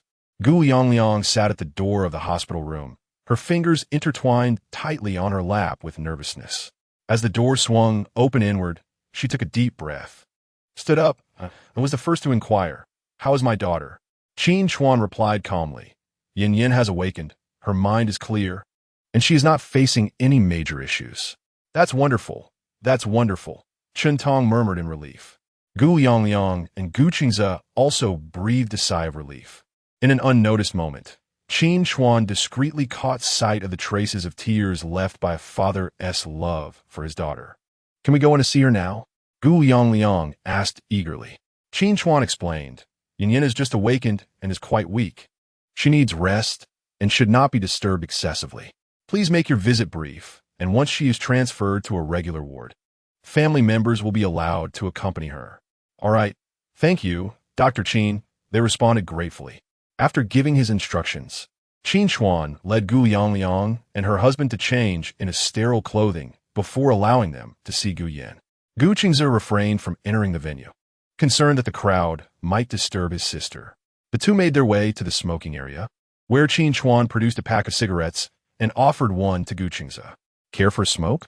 Gu Qingze, who typically abstained from smoking, had recently taken it up due to his sister's troubling situation. Seeing the brand Qin Chuan smoked, he couldn't resist taking one and lighting it. "How's it going? Is the case proceeding smoothly?" Qin Chuan inquired. Gu Qingze squinted, drawing a deep breath from the cigarette, and replied, "With your assistance, both individuals have confessed to the police. Yet the mastermind seems to have chosen suicide out of guilt. The driver will likely face only a few years behind bars. Wang Qian is deceased, and Wang Dong remains in the hospital, while his mother has fled abroad. We will have to await the court proceedings before any compensation can be settled." The mention of this matter caused Gu Qingze to worry about his sister's medical expenses. Noticing Gu Qingze's concern, Qin Chuan reassured him, "You need not worry about Yin Yan's treatment costs. I will cover them. Your sole focus should be on winning this lawsuit." Indeed, this case not only pertained to his sister's life, but also implicated a web of criminal forces in his future career. He had to rise to this challenge. However, witnessing Qin Chuan's sense of responsibility made Gu Qingze regard him with newfound admiration. "Is your relationship with my sister truly limited to being mere neighbors?" Gu Qingze pondered aloud. "What else could it be?" Qin Chuan retorted. "She would risk her life for you. That is evidently implausible. I too find it implausible, yet it remains the truth." He was reluctant to delve deeply into his relationship with Gu Yin. Upon finishing their cigarettes and returning to the hospital room, Qin Chuan received a call from an unknown number. The local number had already attempted to reach him 7 or 8 times that afternoon. Just as he was about to answer, the call disconnected. Shortly thereafter, a call from Director Han came through. Frowning, Qin Chuan picked up, but before he could speak, Director Han's jovial voice echoed from the other end. "Dr. Qin, you have another client waiting," Director Han teased before continuing. "A patient at Ren Hospital has suffered a sudden cerebral infarction and has been unresponsive for 3 days. They wish for you to take a look. If you can save him, the fee is entirely at your discretion." "Really? That's quite generous. I could use the funds," Qin Chuan responded. Director Han, thrilled at the prospect, was eager to capitalize on Qin Chuan's burgeoning reputation. Remembering that the previous caller had offered a staggering 5 million for a successful recovery, his mind raced with possibilities. He mused that introducing someone to Qin Chuan could yield substantial profits, far outweighing any earnings from Director Han. Chapter 45. Qin Chuan is an idealist upon hearing this. Qin Chuan furrowed his brow, contemplating a shift to a medical career, which necessitated building a solid reputation. As a modern-day physician, a larger clientele would be advantageous. He then stated, "Director Han, I can indeed save this patient, though the fee seems a bit steep. If they are amenable, have them contact me. Price is no obstacle. I will have them reach out to you immediately," Director Han exclaimed before promptly hanging up the phone. At that moment, Han Zio was attending a business dinner. Having just concluded a phone call with Qin Chuan in the restroom, he suddenly felt a surge of inspiration, realizing he was in a realm dominated by the affluent. It was as if he had stumbled upon a hidden treasure. He mused that since Qin Chuan had just emerged as a sensation, many were still unaware of him. If he seized the opportunity to promote Qin Chuan effectively, his own financial prospects would surely flourish. With this thought, his eyes sparkled like stars, and he promptly exited, rallying a few close friends to discuss the recent emergence of Qin Yaowan in his hospital. "Director Han, is this true? Is Qin Chuan really that remarkable?" "Absolutely true. The son of Li Xiuqing. How could I jest about that?" When Li Xiuqing was mentioned, it was known throughout the upper echelons of society. Lin Hu, the only son of the Lin family, was paralyzed, and the family had brought back an illegitimate child to ensure their lineage continued. The recent news of Li Chuan and his fiancée abruptly breaking off their engagement had stirred considerable buzz online, although no explicit reason had been released for the annulment. It was rumored within the circles that the woman pushed the man from the 5th floor due to his inability to satisfy her in their intimate life, leading to his paralysis. This incident had spread like wildfire, unbeknownst to them that Li Chuan was receiving treatment at Han Zio's hospital and was now on the mend. Director Han fanned the flames further, establishing Qin Chuan's prowess. "You have no idea how horrifically Xiao's fall was. At that moment, I truly believed he was beyond saving. Yet, miraculously, Qin Chuan appeared, not only preserving his lower body, but restoring his ability to engage in intimate relations. Would you not agree he is extraordinary? Indeed, he is a remarkable individual. Typically, such cases are fraught with peril. I believe I recently saw a video from Li Xiuqing confirming that Li Xiao is indeed recovering well. Who would have imagined, Director Han, that your hospital harbored such a phenomenal doctor? He is bound to dominate the medical field in Qinglin City. I wish that were the case. Unfortunately, Qin Chuan is an idealist. He rejected my offer of a 10 million annual salary. As Han Zio contemplated this, a frown creased his brow, as if a heavy burden weighed upon him, bending his brows in reflection of his inner turmoil. Meanwhile, those around him, sipping their drinks and listening to his tale, were utterly astonished. Questions about Qin Chuan's background began to surface, as if they were on a quest for a hidden gem. What is Qin Chuan's background? I have never heard of such a figure in the medical community before. Is he perhaps a returnee? Director Han shook his head. He is the son-in-law of the Wong family, a medical genius long overlooked. What? The Wong family-ass son-in-law? Is he the same Qin Chuan who has been the talk of the town online? Wasn't he a computer science major? I recall his hacking skills were quite impressive. Who would have thought he was also so adept at healing? Indeed, his healing abilities are a legacy passed down through generations. He is quite the eccentric, possessing remarkable skills, and his medical practice is governed by fate. Han Zio reiterated Qin Chuan's previous words, and as he spoke loudly, more individuals began to gather around their booth, primarily affluent ladies. Upon witnessing the scene, Han Xiaohai felt a surge of delight within, yet maintained an impassive facade. Intentionally embellishing his words, he proclaimed, "I am quite familiar with him. Should you require any assistance, you may reach out to me to contact him. If I intervene, he will undoubtedly oblige. I assure you, his remedies are infallible. No cure, no fee." Director Han, what is his proficiency in treating infertility? Han Xiaohai recalled that Qin Chuan had mentioned his expertise in gynecological and andrological ailments, promptly responding, "His skills are nothing short of exceptional. Any gynecological issue, male reproductive concern, or infertility under his care, they become trivial matters."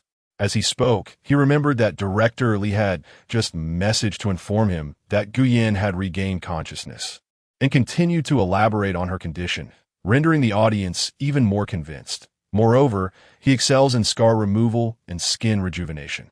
In short, this young man can remedy any ailment that comes under his care. Han Xiaohai's words detonated like a bombshell, stirring a considerable commotion among the crowd. His voice ignited hope in the hearts of those long plagued by illness, akin to a flame rekindling their fervor. The warmth of his tone enveloped their spirits like a gentle spring breeze. Upon hearing his testimony, the crowd gasped in amazement, resolutely deciding to seek an audience with Qin Chuan in the near future, particularly the affluent ladies who found themselves particularly intrigued. Meanwhile, Qin Chuan was diligently tending to Gu Yan's wounds, oblivious to the fact that, on the other side of the room, he had been elevated to a notable figure within high society thanks to Han Xiaohai's eloquent endorsement. During the previous dressing changes, Gu Yan had been in a comatose state, allowing him to carry out his tasks undisturbed. This time, however, she was fully conscious, despite their previous intimate encounter. As Qin Chuan carefully peeled away the bandages to reveal her skin, she felt a rush of embarrassment, her cheeks flushed. To mitigate her agitation, Qin Chuan deliberately shifted her attention, stating, "In truth, I am a divine physician dispatched from the heavens to rescue humanity. With but a touch from me, ailments vanish." Though his words bore a kernel of truth, few would believe him. Gu Yan gazed at him and smiled, like a flower in full bloom. Observing her gradually relaxing, he continued, "Let me share a story with you. Once there was a man named Qin Chuan, who, upon discovering his wife's betrayal, returned home only to crash his car into the Medicine King Temple. He recounted the most genuine tale of his own life to Gu Yan, yet she assumed he was merely attempting to amuse her and distract her from her discomfort, weaving it into a fabricated narrative. As Qin Chuan humorously narrated the story while tending to her wounds, his touch was gentle, as if caressing a delicate object, his hands imbued with tender care. Listening intently to his tale, Gu Yan observed the softness of his hands gliding over her skin like a dragonfly skimming the surface of water. Her gaze lingering on his handsome visage, drawing her heart closer to him, akin to that of a devoted spouse, allowing her tension to dissipate. Noticing her complete relaxation, Qin Chuan exhaled a sigh of relief and resolved to unveil the truth. "I have also addressed your hemorrhoids during this session. However, you will need to endure 2 more massages." Gu Yan was momentarily taken aback, yet recognizing the gravity of hemorrhoidal cancer, she gritted her teeth and complied. Chapter 46. Rescuing the former father-in-law. After completing the hemorrhoidal massage treatment, Qin Chuan returned, donning a fresh pair of gloves, and delicately resumed applying the medication. Nourished by the medicinal liquid, Gu Yan's burned skin had completely formed scabs. In some areas, new skin had even begun to emerge, displaying a healthy pink hue. Qin Chuan meticulously examined each wound, ensuring that the ointment was evenly applied to the skin. His focused and earnest demeanor instilled a sense of reassurance and trust. Gu Yan quietly observed him, her heart swelling with warmth and emotion. "All right, you can be transferred to a regular ward now," Qin Chuan announced. "From now on, aside from a special care needed for hemorrhoid massages and applying medication, the daily nursing tasks can be handled by the nurse. This way, you can relax a bit more." His tone was gentle, akin to soothing a rose on the verge of blooming. Gu Yan nodded slightly in understanding, although she recognized that her condition required professional care. The thought of not having to face Qin Chuan frequently, especially during her most vulnerable moments, brought her a sense of relief. Qin Chuan seemed to sense her thoughts and comforted her with a smile. "Don't worry, everything will be all right. As long as you cooperate with the treatment, you will soon recover and be discharged." With that, he turned to fetch a fresh set of hospital attire, personally assisting Gu Yan in changing. Gu Yan nodded obediently at Qin Chuan. Despite the lingering pain in her body, she could not suppress her feelings for him. Once clad in the loose hospital gown, Gu Yan felt a significant alleviation from the previous constriction of layered bandages, even though her limbs could not move freely yet. She lay back on the bed, closed her eyes, and savored this rare moment of tranquility and comfort. Although there lay a long road ahead, with a responsible and skilled doctor like Qin Chuan by her side, Gu Yan believed she could conquer all obstacles and embrace a brighter tomorrow. "Young man, My daughter must be racking up quite a bill for her stay here, right? Qin Tong remarked as she watched her daughter being transferred to the upgraded ward. Recalling a relative who had previously stayed in such a room, which reportedly cost several thousand per night, she could not help but inquire. Qin Chuan promptly replied, "Auntie, please do not worry about that. No matter the cost, I will bear it. As long as Yin Yin is comfortable and happy, every penny spent is worthwhile." Qin Tong exchanged glances with her husband, silently marveling at the young man's thoughtful nature and his comprehensive care. "All right, Uncle and Auntie, I have some matters to attend to, so I must take my leave now. Yin Yin is now in a regular ward, and you can stay here to keep her company," Qin Chuan said, glancing at his watch and realizing that 35 minutes had passed. "Remember, do not engage her in too much conversation. Let her rest well," Qin Chuan reiterated with concern. "Understood. We will make sure of it. Thank you for your hard work, young man." Qin Tong nodded in agreement. After delivering his instructions, Qin Chuan hurriedly exited the hospital. Time was of the essence. He needed to arrive at Duran Hospital before 9 o'clock. Each day was a whirlwind of activity, either racing along the roads or en route to his next destination. Fortunately, the evening traffic was sparse, allowing Qin Chuan to reach Duran Hospital in a mere 20 minutes, instead of the usual half hour. When Qin Chuan arrived at the hospital and encountered the family of the stroke patient, he was taken aback. To his astonishment, it was the sister of his former father-in-law, Wang Jing, the newly appointed acting chairwoman of the Wong group. At that moment, Wang Jing was equally stunned upon seeing Qin Chuan, both of them rendered speechless, their eyes locking in disbelief. What was happening? Could it be that the patient mentioned by Director Han was indeed his former father-in-law? How delightfully ironic. What a coincidence that they both found themselves in this situation. "Director Han, you mentioned Dr. Qin. How could he possibly be Wang Qian's husband?" Wang Jing immediately called Han Xiaohai, convinced that she had been played for a fool. However, Han Xiaohai remained unfazed, responding, "Chairwoman Wang, there is no need for haste. You are correct. He is indeed that long-suffering Qin Chuan from your family, but he has since become quite skilled in his medical practice. Isn't it enough that he can save lives? Why dwell on past grievances when lives are at stake?" Wang Jing replied, "But he is not even a doctor." Han Xiaohai countered, "He may not have been before, yet he is now. Isn't that what matters? What assurance do you have that he can save anyone? If he fails, I will pay you 10 million. Han Xiaohai declared with conviction. "If he succeeds in curing him, you must add 500,000. Upon hearing this, Wang Jing hesitated, half convinced by the director of the third hospital's guarantee. With her brother having been in a coma for 3 days and the doctors declaring that even if he woke, he would be a shell of his former self, she decided to gamble on this desperate hope. She whispered softly, but Qin Chuan heard every word, his hearing sharpened by his own physical enhancements. "Ms. Wang, you wouldn't happen to be the family member of the stroke patient, would you?" Qin Chuan inquired, feigning ignorance. After all, one must never refuse a fortune that presents itself. Wang Jing scrutinized Qin Chuan, saying, "Qin Chuan, Director Han speaks highly of you. After all these years, I had no idea you possessed medical skills. You truly have hidden your talents well." Wang Jing continued with an air of intrigue. "If you can restore my brother to his normal self, you may name your price. But should you dare to deceive me, I will not let you off easily." She had never liked Qin Chuan, not in the past, nor now. Her tone dripped with disdain and contempt, as if she considered him an insignificant figure. The Wang family had fallen from grace, yet she still maintained her arrogance. Qin Chuan regarded her with a glance, surprised that this unwanted older woman had not changed her character in all these years.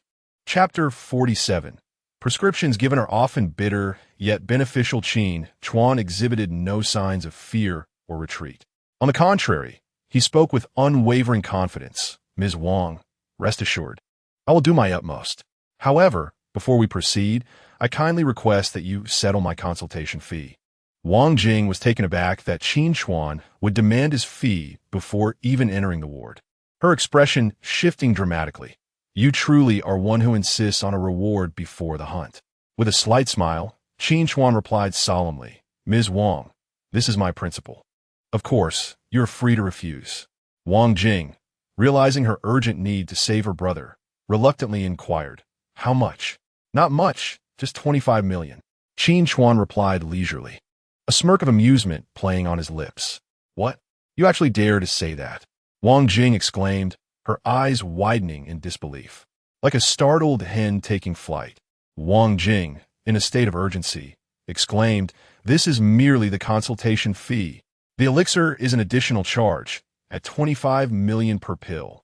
Qin Chuan, unfazed, continued. Of course, as I have stated before, you may refuse. However, it seems that I am the only one capable of saving your brother. With a smirk, he added, look at your arrogance. It would be remiss of me not to take advantage of this opportunity. Wang Jing's face turned ashen, and she shouted, Qin Chuan, are you out of your mind, demanding 50 million?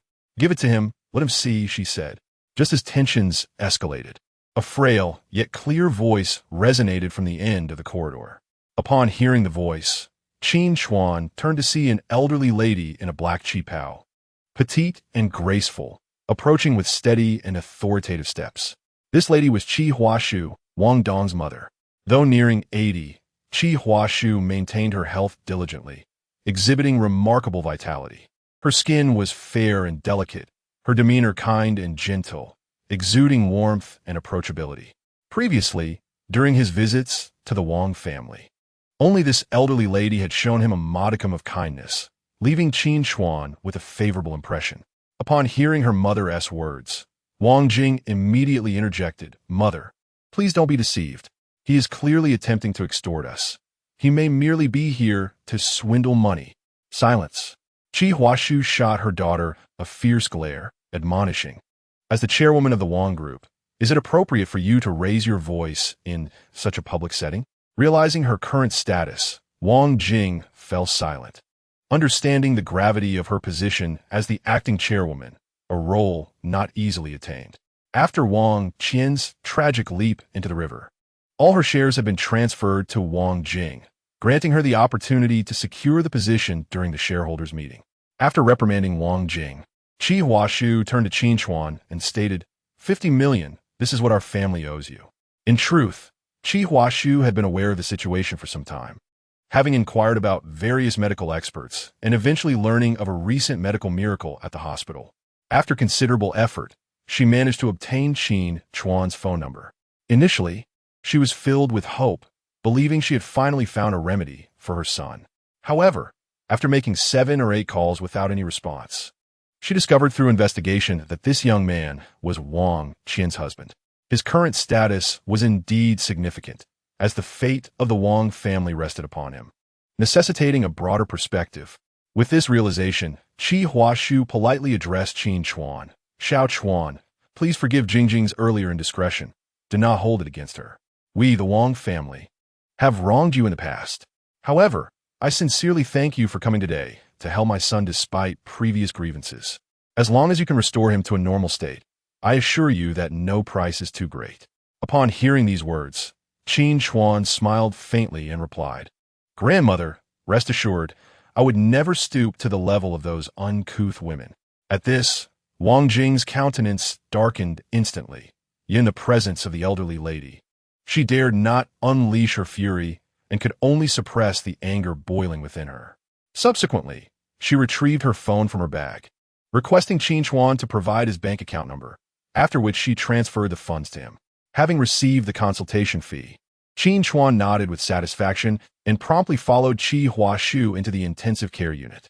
Upon entering, his gaze fell upon Wang Dong, who lay on a hospital bed, enveloped by a myriad of medical apparatus, evoking an overwhelming sense of oppression and heaviness.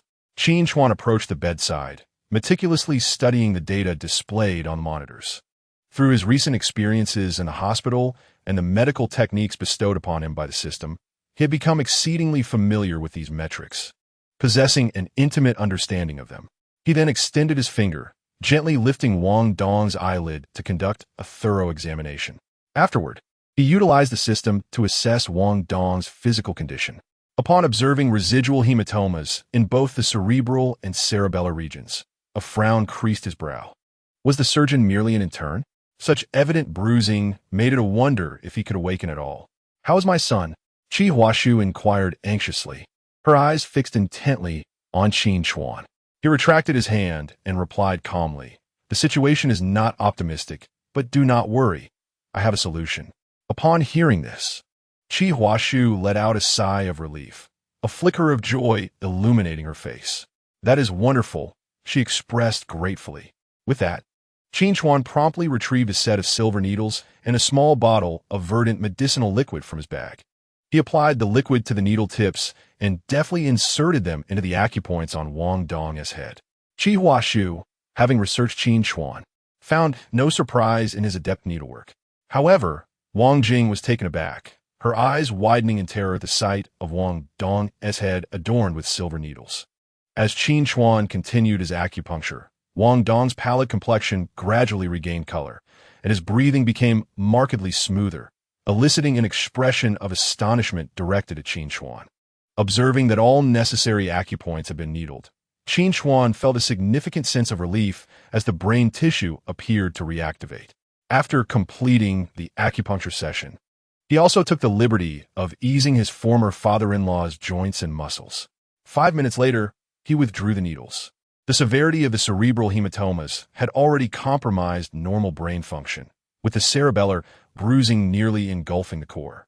It was implausible for Wang Dong to rely on medication alone to convert the hematomas into beneficial cells. Therefore, the acupuncture method was employed to open the acupoints, allowing the medicinal liquid to penetrate the brain's various organs, thereby alleviating the hematomas. Indeed, the efficacy of the medicine was profound. Even a minuscule amount could traverse the neural pathways throughout the body. Thus, Qin Chuan held no doubts regarding the effectiveness of his treatment.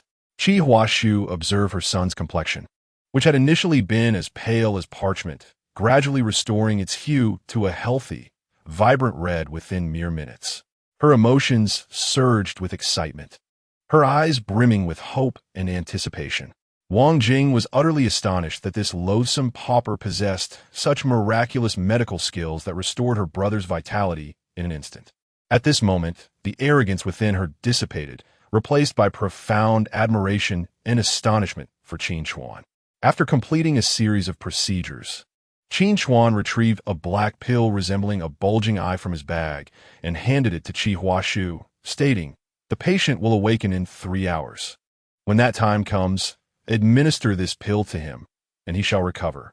Wang Jing recoiled at the pungent odor emanating from the pill, hastily covering her mouth and rushing into the restroom. Qi Huashu, upon receiving the pill, was also overwhelmed by its intense scent, her face paling. Nevertheless, she cautiously tucked the pill away, fearful of losing this lifeline.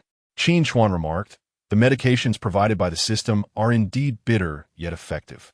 Each one harbors a miracle within its foul aroma, warm and considerate."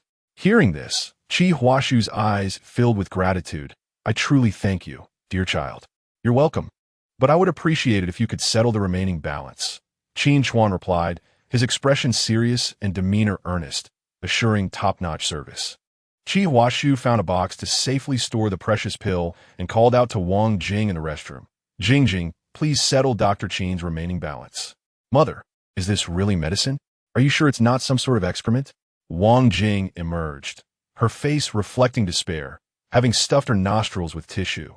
This query had crossed Qin Chuan's mind as well, yet he lacked evidence. Chapter 48. The confused former father-in-law in less than an hour.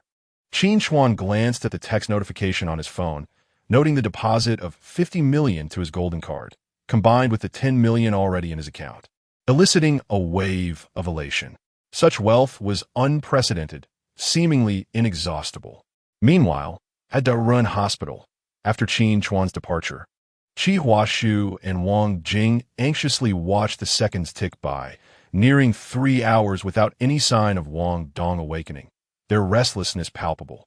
"Mother, it's just 5 minutes shy of 3 hours, and my brother still hasn't awakened. I suspect that Qin Chuan is retaliating against us for the divorce settlement," Wang Jing fretted, her heart clawed by the thought of the 50 million lost to Qin Chuan. Qi Huashu, likewise unsettled, stood up to observe Wang Dong's unresponsive state and immediately summoned the doctor. "Doctor, will my son awaken?" she implored anxiously after the examination. The doctor's expression grew grave. His brow furrowed as he shook his head. The patient's condition is somewhat complex. We will need to observe further. However, do not worry excessively. We shall do our utmost to provide treatment. With that, the doctor departed the ward. Watching the doctor leave with a somber demeanor weighed heavily on Qi Huashu's heart, as if a colossal stone had settled upon her chest, realizing the faint hope of her son awakening. The wrinkles on her face deepened. Wang Jing, teeth clenched and face flushed with fury, declared, "No, I must confront that scoundrel Qin Chuan and demand my money back." With that, she turned to storm out. Qi Huashu quickly grasped her arm. "At your age, can you not act with a bit more composure? What great accomplishments can arise from such alarmism? Mother, that sum amounts to 50 million. Wang Jing's eyes widened, her voice sharp and filled with indignation. Qi Huashu shot her a glance, sternly retorting, "If he dares to deceive me, I possess ample means to deal with him." With that, a glint of ruthlessness flickered in her gaze.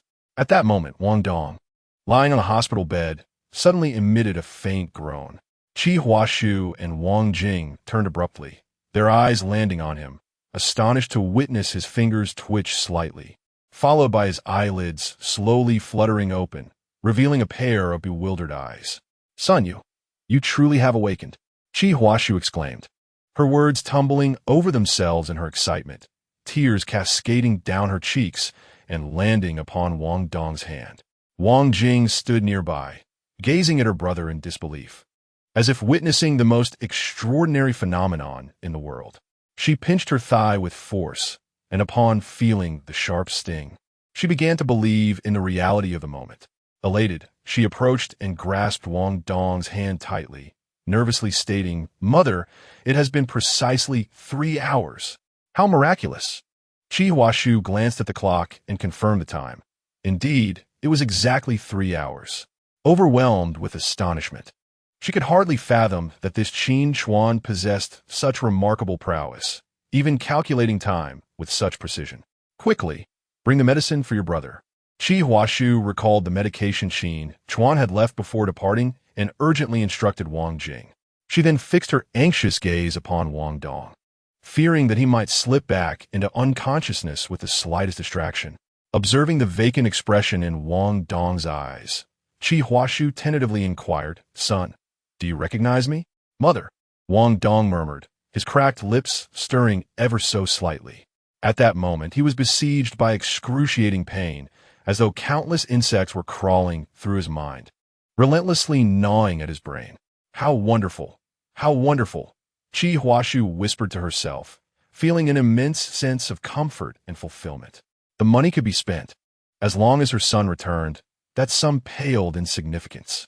However, Wang Dong clutched his head tightly, racked with agony, his features contorted, entirely oblivious to Qi Huashu's reassurances. "Hurry, the medicine is here," Wang Jing exclaimed as she rushed over, holding a cup of water and the pungent pills. "Mother, should we notify the doctor? A bunch of useless people. What purpose would that serve?" Qi Huashu seethed, recalling the past 3 days spent in the hospital, during which the doctors had done nothing but instruct them to wait. With a hasty motion, she took the cup and the pills, forcefully placing one into Wang Dong's mouth, saying, "Son, quickly take this medicine." The acrid taste surged through Wang Dong's respiratory tract, assaulting his taste buds and permeating his entire being, ultimately embedding itself in his brain, exerting control over him. Wang Dong had always detested taking medicine, especially traditional remedies. The bitter flavor was more unbearable than death itself. Moreover, this particular pill was reeking and foul-smelling, prompting him to cover his nose and attempt to expel it. Yet, Qi Huashu, clinging to Qin Chuan's final instructions, insisted that Wang Jing assist in forcing Wang Dong to swallow it. "Son, this is a remedy from a divine physician. You must take it, no matter how bitter it may be." "Indeed, brother, this pill is worth its weight in gold. It cost me 25 million. Wang Jing's heart ached profoundly. The cost of gold seemed trivial in comparison. However, upon witnessing her brother regain consciousness and recollecting the handsome visage of Qin Chuan while administering the injection, she found herself oddly impressed. Wang Dong furrowed his brow tightly, his expression grave, with a singular thought echoing in his mind. This medicine is truly repugnant. Yet, he soon realized that after their mother forcibly placed the medicine into his mouth, the excruciating headache that had tormented him began to ease, and the sensation of something gnawing at his brain cells gradually dissipated, revealing the potency of the remedy. Wang Dong held his breath and swallowed it whole, then hastily chased it down with copious amounts of water. Within mere minutes of consuming the medicine, he felt a significant alleviation throughout his body. The foggy sensation in his mind lifted, and the weariness that had engulfed him vanished, leaving him clear-headed. "Mother, what were you discussing just now?" he inquired, his discomfort subsiding. Wang Jing replied, "Your life was saved at the expense of 50 million, which I spent to enlist Qin Chuan as help." Sighing heavily, Qi Huashu recounted the events, then remarked, "This Qin Chuan indeed possesses remarkable skills." Wang Dong was astounded to discover that the son-in-law he had always regarded with disdain was, in fact, his savior. A feeling surged within him that words could scarcely articulate. He gazed at the ceiling, and after a contemplative pause, turned to his sister Wang Jing. His voice hoarse as he asked, "Where are Cui, and Qian?" "Brother, the day after Zhang Cui brought you to the hospital, she absconded with half of your fortune." Wang Jing divulged. "What on earth happened?" Wang Dong could hardly believe his ears, his eyes widening in disbelief. At this revelation, Qi Huashu shot a disapproving glance at Wang Jing, concerned that the shocking news might overwhelm her son, and hastily reassured him, "Do not fret. You have just awakened. The most pressing matter now is for you to rest well. We will address everything else once you are feeling better." Chapter 49. A miraculous pill that determines fate. Wang Dong disregarded his mother's words, his brow furrowed in deep concern as he pressed, "What exactly transpired?" Having spent years in business, he was not oblivious to the implication that his mother was deliberately concealing something. Yet, he could hardly fathom that he had been cheated on by his wife for nearly 30 years, and with none other than his close friend. "Jing, go fetch the doctor to arrange your brother's discharge," Qi Huashu instructed, unwilling to divulge further details. Considering the exorbitant cost of staying in the hospital, which could amount to tens of thousands, far exceeding the efficacy of Qin Chuan's needles, she decided it best to discharge her son and allow him to recuperate at home, addressing any issues with Qin Chuan as they arose. Wang Dong, sensing his mother's reluctance to elaborate, chose not to press further. After consuming the pill, he no longer experienced dizziness or pain. He felt an urgent need to return home and comprehend the myriad of events that had unfolded while he was incapacitated. With determination, he rose from a hospital bed and proceeded to the wardrobe to change into his own clothes. As he did so, the doctor, who was in the midst of a heated argument with Wang Jing regarding his discharge, entered to find Wang Dong, who had moments ago been unconscious, now standing before him in robust health, nearly giving the doctor a fright. "Why you?" the doctor stammered. "So, is it possible to process your discharge now?" Wang Jing fixed her gaze on the doctor, questioning, how did this esteemed hospital attain its status? The technology that cannot ascertain life or death dares to claim expertise. "My apologies, Ms. Wang. It seems there may have been a malfunction with our equipment, leading to a misdiagnosis. I intend to expose your practices. Refund the 300,000 I spent at your hospital." Wang Jing, recalling the money taken by Qin Chuan, felt a surge of frustration and sought an outlet. "Ms. Wang, please calm down. We will provide you with an answer once our investigation clarifies the matter, all right? Such an obvious issue, and you cannot discern it? Surely, your title of expert must have been purchased." "Enough, take me home," Wang Dong interjected, casting a glance at the others. "My daughter has a hasty temperament, yet your technology truly requires enhancement." Qi Huashu, gathering her belongings, acknowledged, "You are absolutely right. It is indeed baffling. Even if Wang Dong's awakening is a miracle, recovery could not possibly occur so swiftly. In merely a few minutes, he is already walking with ease and his complexion is vibrant. He hardly resembles a patient who has been in a coma for 3 days." However, due to Wang Jing's threats to expose them, even the doctors, harboring doubts, remained silent and issued the discharge paperwork without protest. After leaving the hospital, Qin Chuan drove through the streets, searching for a flower shop to surprise Shun Mingyao with a bouquet. He circled several times but failed to find an open store before 10 p.m., concluding it would be better to wait until the morrow. He redirected his journey to the live-streaming company where Shun Mingyao worked, intending to pick her up directly. Upon arrival, he discovered that Shun Mingyao would not finish her broadcast for another hour. While waiting in the car, boredom crept in, and he suddenly recalled the prize from a previous lottery that he had yet to claim. Opening the system, he checked for any rewards that might have been credited. Upon entering, the system displayed a pending reward. He clicked to claim it. "Congratulations, Master, you have successfully received a lottery reward, a prescription for fertility medicine." After claiming the reward, Qin Chuan noticed his merit points had increased by over 1,000, presumably thanks to the earlier act of saving Wang Dong. He decided to attempt a second round of the lottery. "Congratulations, Master, you have won a reward, a copy of the Huangdi Neijing." Huh? The Master of Huangdi Neijing is indeed generous.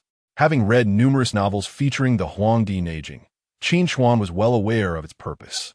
He had not anticipated that his system would also provide such treasures.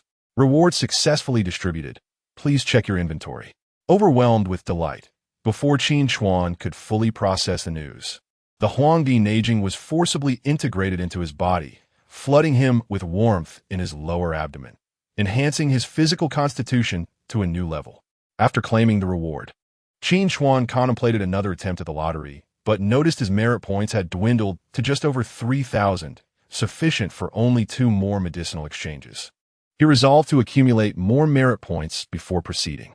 The medication used for his future father-in-law had cost him 1,860 merit points, with the leg-stretching pill alone consuming a full 1,000.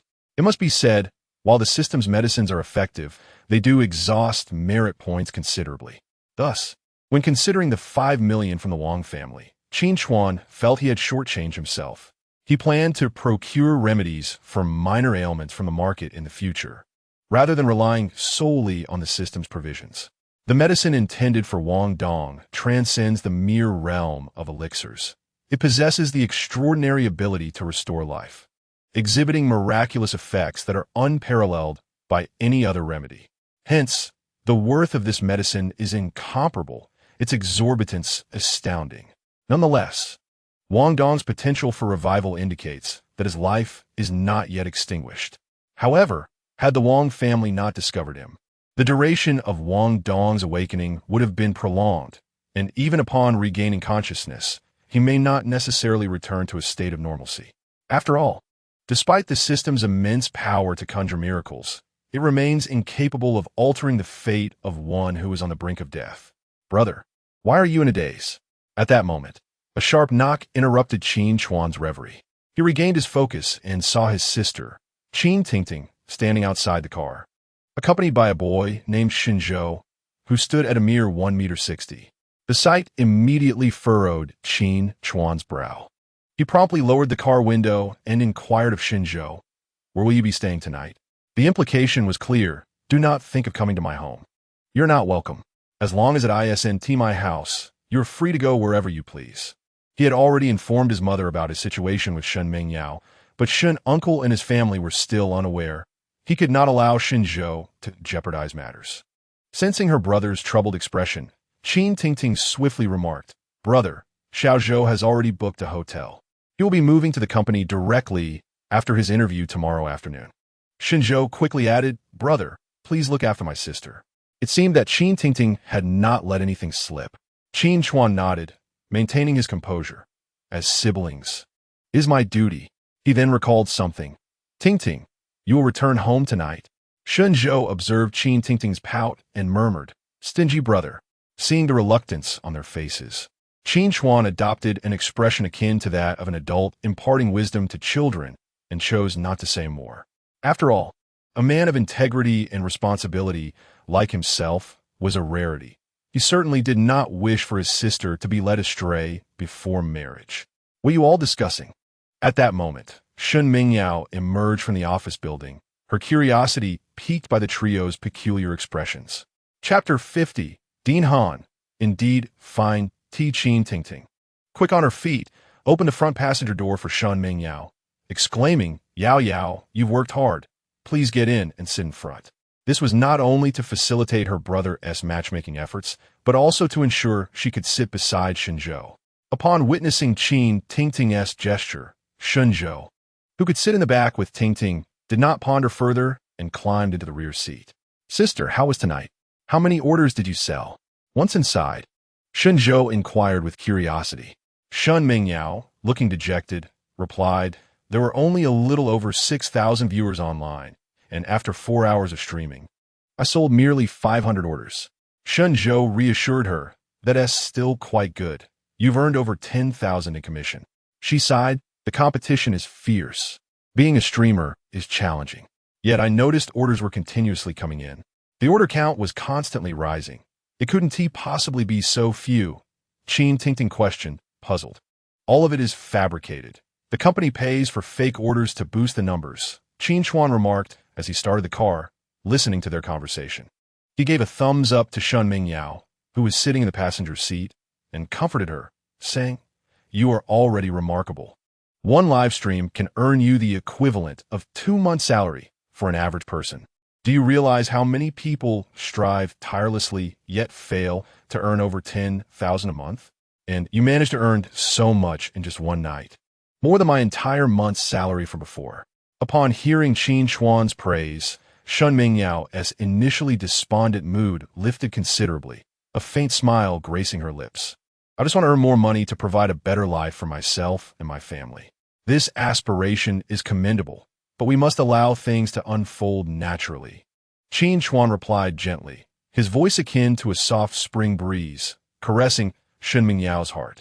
The inn reserved by Shenzhou was situated near the residential area where Qin Chuan lived. After dropping him off, Qin Chuan, with a hint of regret, said, I'm sorry, Xiaozhou, my place is too small. There's no room for you, so you'll have to settle for staying at the hotel. I truly apologize. It's all right, brother. Any place is fine, Shenzhou, in his early 20s and possessing a straightforward nature, chuckled in response. I owe you one. I'll treat you to a feast tomorrow, Qin Chuan said cheerfully, though inwardly he pondered, having just acquired the Huangdi aging. How could he let you spoil my good fortune? Shenzhou felt a twinge of apprehension about his future brother-in-law, who was tall and robust, and shyly smiled at the remark. Okay, brother. When Qin Chuan returned home with the 2 young women, it was already late at night. He had initially planned to take them out for a lavish supper, but upon discovering that all the restaurants were closed on the way back, he resigned himself to preparing something simple at home. Brother, I'm going to sleep now. I'm utterly exhausted. Qin Tingting yawned as she made her way to the guest room. Aren't you going to eat something before sleeping? Qin Chuan inquired with concern. Qin Tingting waved her hand dismissively, not turning back as she said, eating before bed is bad for your health, brother. It's surprising that you're a doctor. In truth, she was eager to fall asleep quickly, for she wanted to avoid hearing those embarrassing sounds from next door that would surely cause her face to flush. Shun Mingyao exchanged a knowing smile with Qin Tingting and added, I won't eat either, so don't bother. With that, she took her sleepwear and headed to the bathroom for a shower. Qin Chuan watched as Shun Mingyao, clad in a figure-hugging dress that accentuated her alluring silhouette, sparked a glimmer of desire in his eyes, almost as if he were eyeing his prey, a mischievous smile playing on his lips. Once Qin Tingting returned to her room and lay on her bed, she found it difficult to drift off to sleep, tossing and turning. The mere thought of potential sounds from the adjacent room made her cheeks flush and heart race. Thus, she pulled the blanket over her head and initiated a video call with Shenzhou in an attempt to distract herself. Meanwhile, Qin Chuan prepared the special tea for calming, which he had exchanged from the system, steeping it in a cup and placing it on the bedside table, quietly awaiting Shun Mingyao's return from her shower. After a while, Shun Mingyao entered, adorned in loose sleepwear, her damp hair cascading over her shoulders, exuding a subtle fragrance. She sat by the bed, drying her hair with a towel. Casting a curious glance at the teacup, she inquired, What is that? Qin Chuan elucidated, Your complexion has not been well lately, indicating a severe deficiency in vitality and blood. I have specially prepared this herbal tea to help restore your health.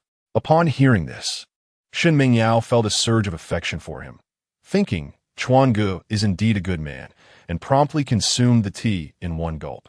Qin Chuan embraced her waist, swiftly lifting her onto the bed as they held each other tightly.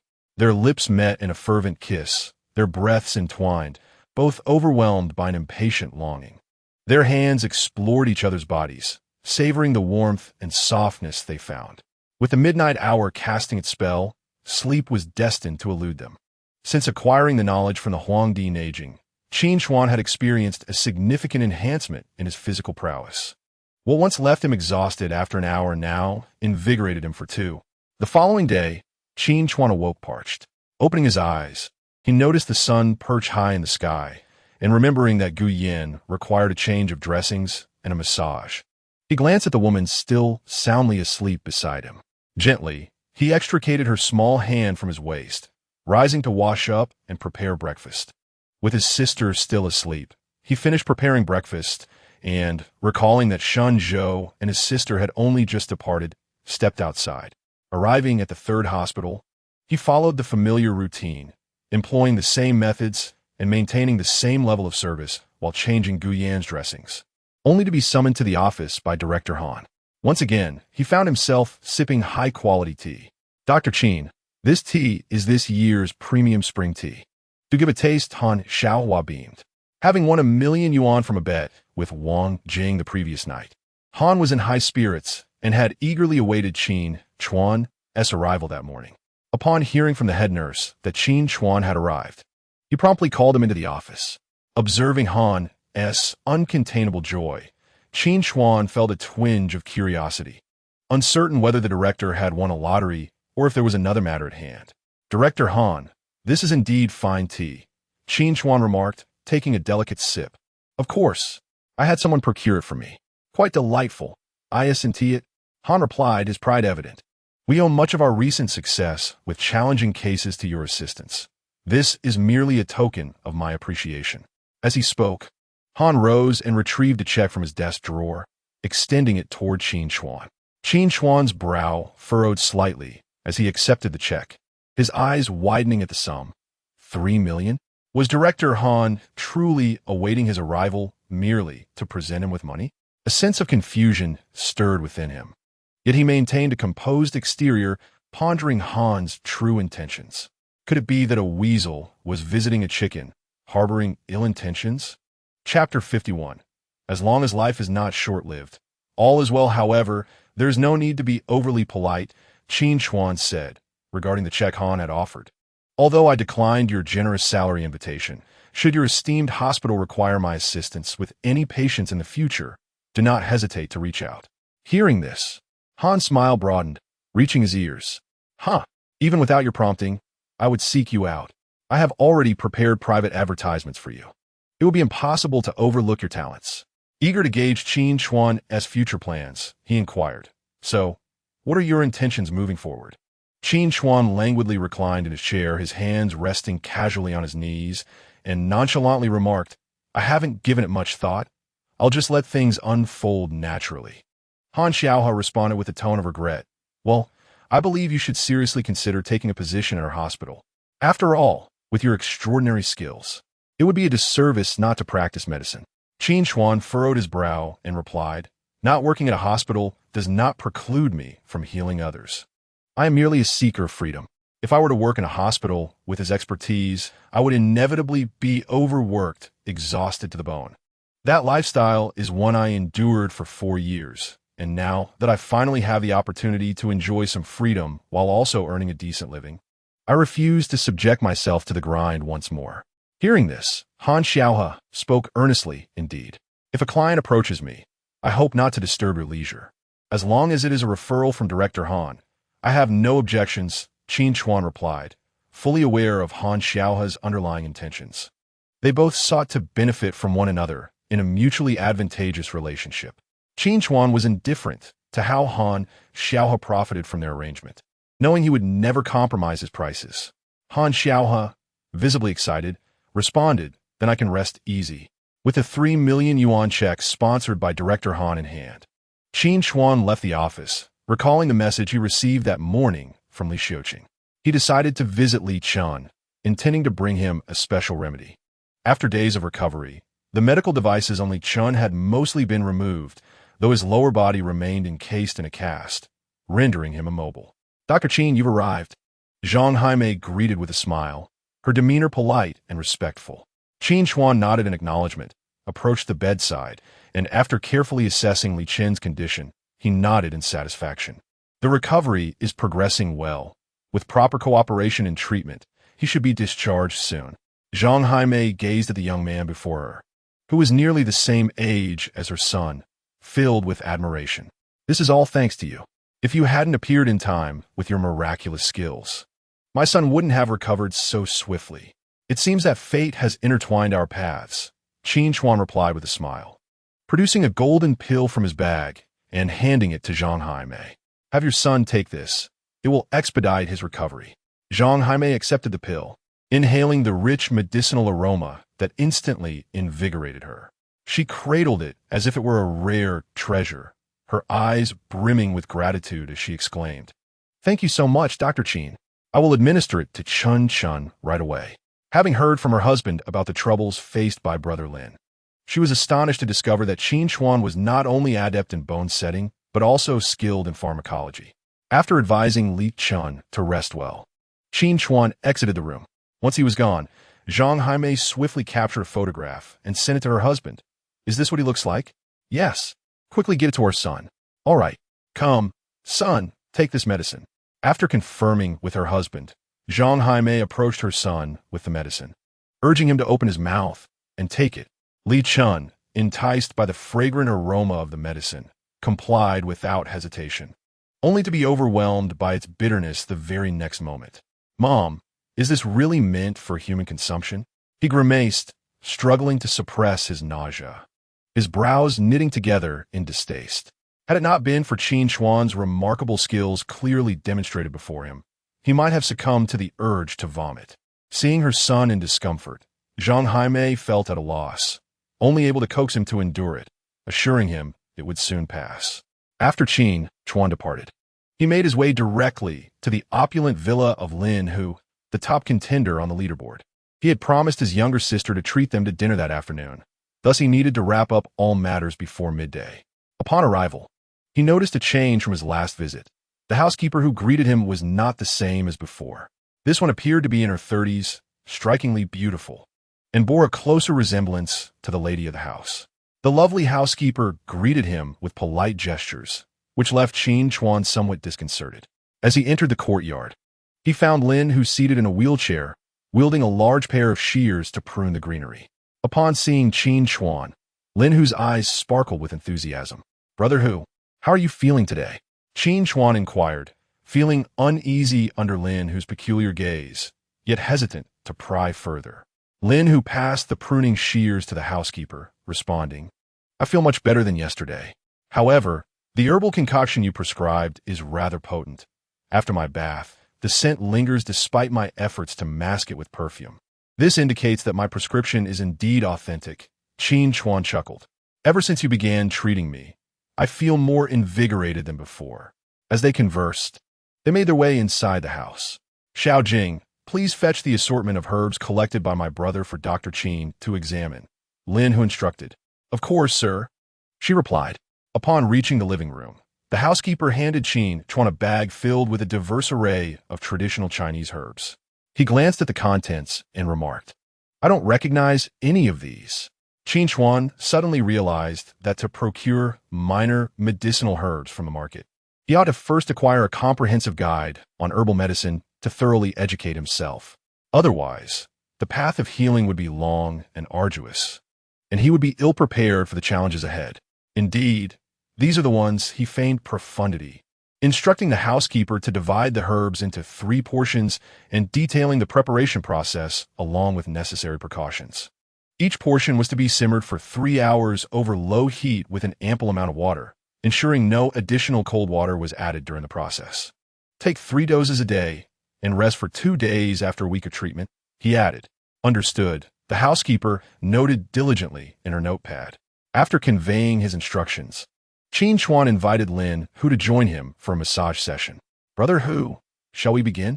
"Yes," Lin Hu nodded, looking at Qin Chuan with admiration. Is it true that your traditional Chinese medicine can cure any ailment? Pretty much, as long as it's not a terminal condition, Qin Chuan replied, donning medical latex gloves as he commenced the massage, engaging in light conversation. In principle, that is indeed the case. Promising, in a few days I will introduce you to a patient whose condition is quite similar to mine. That sound good, Hugo? Just contact me directly when the time comes. Chapter 52. The magnanimous Qin Chuan this time. Qin Chuan provided Lin with a comprehensive massage service, adding an extra package for a skin-nourishing oil experience. Below the knees, the femoral head had completely deteriorated, and the skin had become severely dry and darkened, resembling parched earth. Last night, while browsing the system pharmacy, Qin Chuan discovered a skin oil that not only promised to whiten, but also to nourish the dehydrated subcutaneous tissue, awakening new cell regeneration, much like spring rain revitalizing the land. Qin Chuan understood that in the service industry, one must not only possess an amiable demeanor, but also occasionally enhance the service package. This approach not only improves the client experience, but also accelerates income. After providing services to 3 patients, the morning passed pleasantly. Upon noticing a transfer of 5 million from Li Xiuqing, alongside 3 million from Director Han, he realized he had earned 8 million today. The early bird catches the worm, and the divorced bird is even more favored. How splendid! In just a few days, he had transformed from a downcast divorcee into a millionaire. At this rate, becoming a billionaire seemed just around the corner. The more he pondered, the more delightful his thoughts became. With such wealth, he found himself at a loss on how to spend it. However, now that he had money, Qin Chuan planned to purchase a spacious home and invite his parents to live with him, allowing them to enjoy a life of comfort. Leaving behind the luxurious mansion of his elder brother, Qin Chuan intended to return and treat his 2 younger sisters and his conspicuous friend Shenzhou to a meal. On his way, he passed a brand mall and thought of the effort Shen Mingyao was about to put forth in giving birth after 10 months of pregnancy. Deciding to buy her a small gift, after finding a parking lot, Qin Chuan took the elevator directly to the 5th floor, where various flagship stores of luxury brands were located. Curious about the types of jewelry and bags that a simple young girl might appreciate, he surveyed the offerings before finally stepping into a luxury handbag store. The female attendants, sharp-eyed, noticed Qin Chuan's attire and watch, which seemed rather ordinary, and their expressions conveyed a sense of, "You can't afford anything here, so best to leave." Ultimately, it was a timid intern, summoned by an older employee, who attended to him. She greeted him with a gentle smile, polite and soft, resembling a freshly bloomed flower, albeit a bit anxious. "Sir, welcome. It's a pleasure to serve you." Qin Chuan nodded, casting a glance at the 2 other attendants whispering at the counter. Spending too long in this luxury store has led them to illusion, thinking they own the place. "Sir, what style or type are you looking to purchase? Is it for a family member or a wife?" The young girl appeared youthful, akin to a girlfriend, with pure eyes. Qin Chuan quickly scanned the bags in the store and inquired, "Are you new here?" "Yes, today is my first day at work," Mu Qi nodded. Fearing that her status as a new employee might be looked down upon, she spoke nervously. Qin Chuan nodded, uncertain of what type of bag Shen Mingyao would like. After sizing up Mu Qing, he said, "It's for my girlfriend. She asks about your age, gentle and unpretentious. Please help me choose one." Upon hearing his words, Mu Qing's cheeks flushed slightly as she replied, "All right, sir. What do you think of this one?" She surveyed the store and then led Qin Chuan to a display of a pink handbag, saying, "This bag features a simple design, crafted specifically for women of a pure disposition. It was just launched 10 days ago, and I believe it suits a 20-year-old beautifully." Qin Chuan glanced at it. The design was acceptable, albeit somewhat monotonous, and with a price tag of less than 500,000, he remarked, "Do you have anything better?" She doesn't seem to favor pink. Muyi responded, "What is your budget, sir? We just received a new arrival yesterday, designed by a renowned international brand. Our store is the only one in the country with it. Would you like to take a look?" "I'll have a look. Price is not an issue. After all, she is a mother now. Spending a little is no concern," he replied.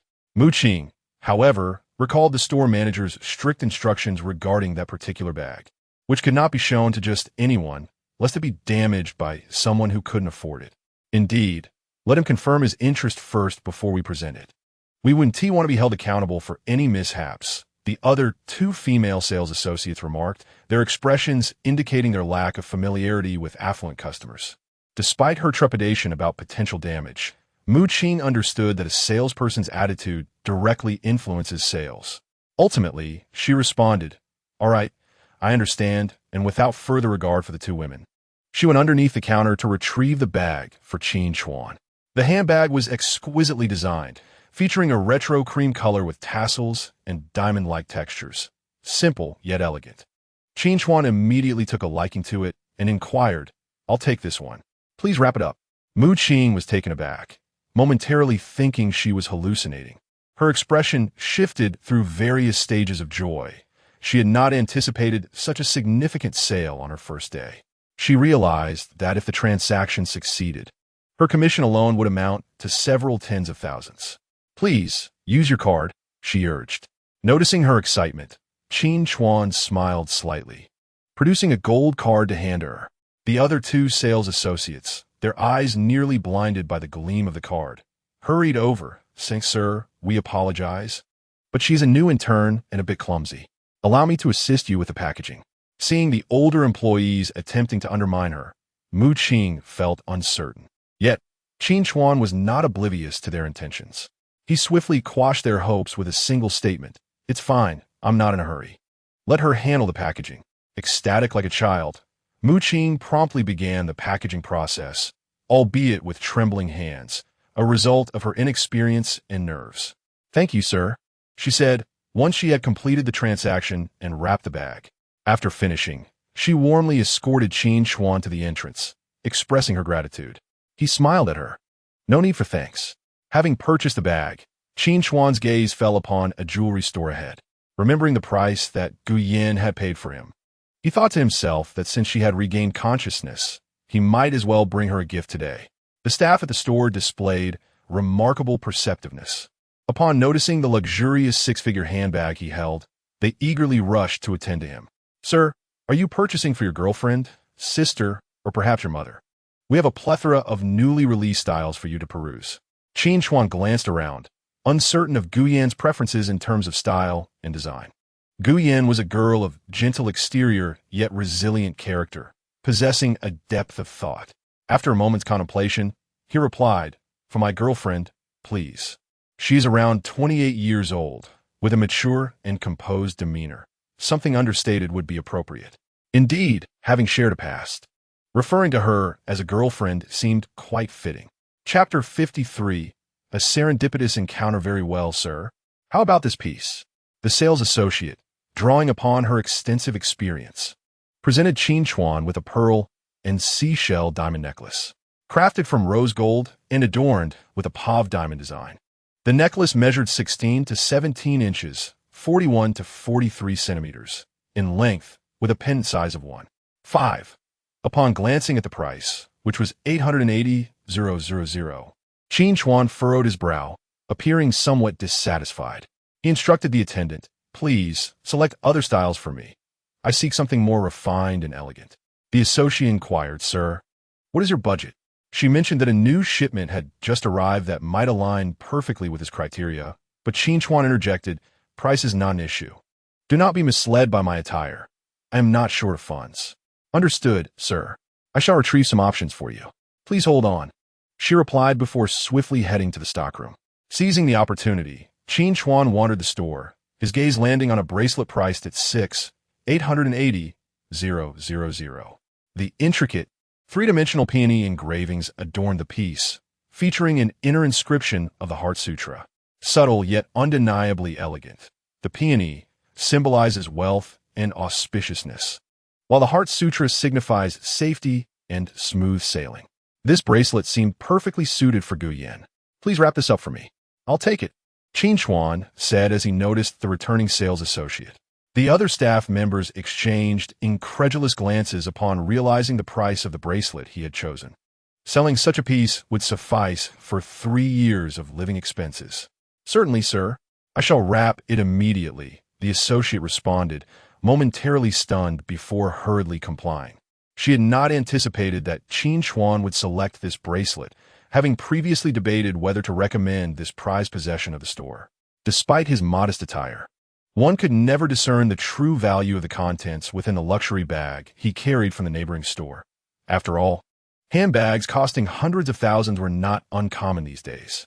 Sir, your taste is exceptional. This bracelet is indeed the treasure of our establishment. Featuring seamless cutting technology that presents a celestial green hue, complemented by exquisite carved patterns symbolizing prosperity and bliss. Your wife is indeed fortunate. The associate spoke with a composed tone, swiftly wrapping the bracelet while keenly flattering Qin Chuan, anxious not to have him change his mind and forfeit the generous commission. Qin Chuan offered a slight smile, calmly handing over his gold card and saying, "Thank you for your kind wishes." At this moment, he sincerely hoped that Gu Yin could lead a prosperous and smooth life, much like the bracelet he had gifted her. After all, being unable to become her destined partner, he found himself powerless to alter Gu Yin's fate. The shop assistant, upon seeing the gold card, a prestigious membership from a certain bank, nearly had her eyes pop out in astonishment. It was worth noting that she had worked there for 5 to 6 years and had only encountered 2 customers possessing such a card. Truly, appearances can be deceiving, and one cannot measure the vastness of the ocean by mere buckets. Although the gentleman appeared youthful, he exuded an air of affluence. "Sir, please take care," she urged. "Sir, have a pleasant journey," she added. "Sir, we look forward to your next visit," she exclaimed, her enthusiasm bordering on fervent adoration. This man was handsome, charismatic, and represented a rare breed of understated wealth in the modern era. As Qin Chuan exited the mall, he placed the bag intended for Gu Yin into the trunk, leaving the one for Shun Mingyao in the passenger seat. He then opened his phone, searched for a few fine dining establishments, and made a reservation before setting off home. Meanwhile, on the other side, Shun Mingyao and Qin Tingting awoke to find a neatly arranged, warm breakfast laid out on the dining table, filling their hearts with a sweetness akin to honey. Qin Tingting had always known her brother was a good man, nurturing and considerate since childhood.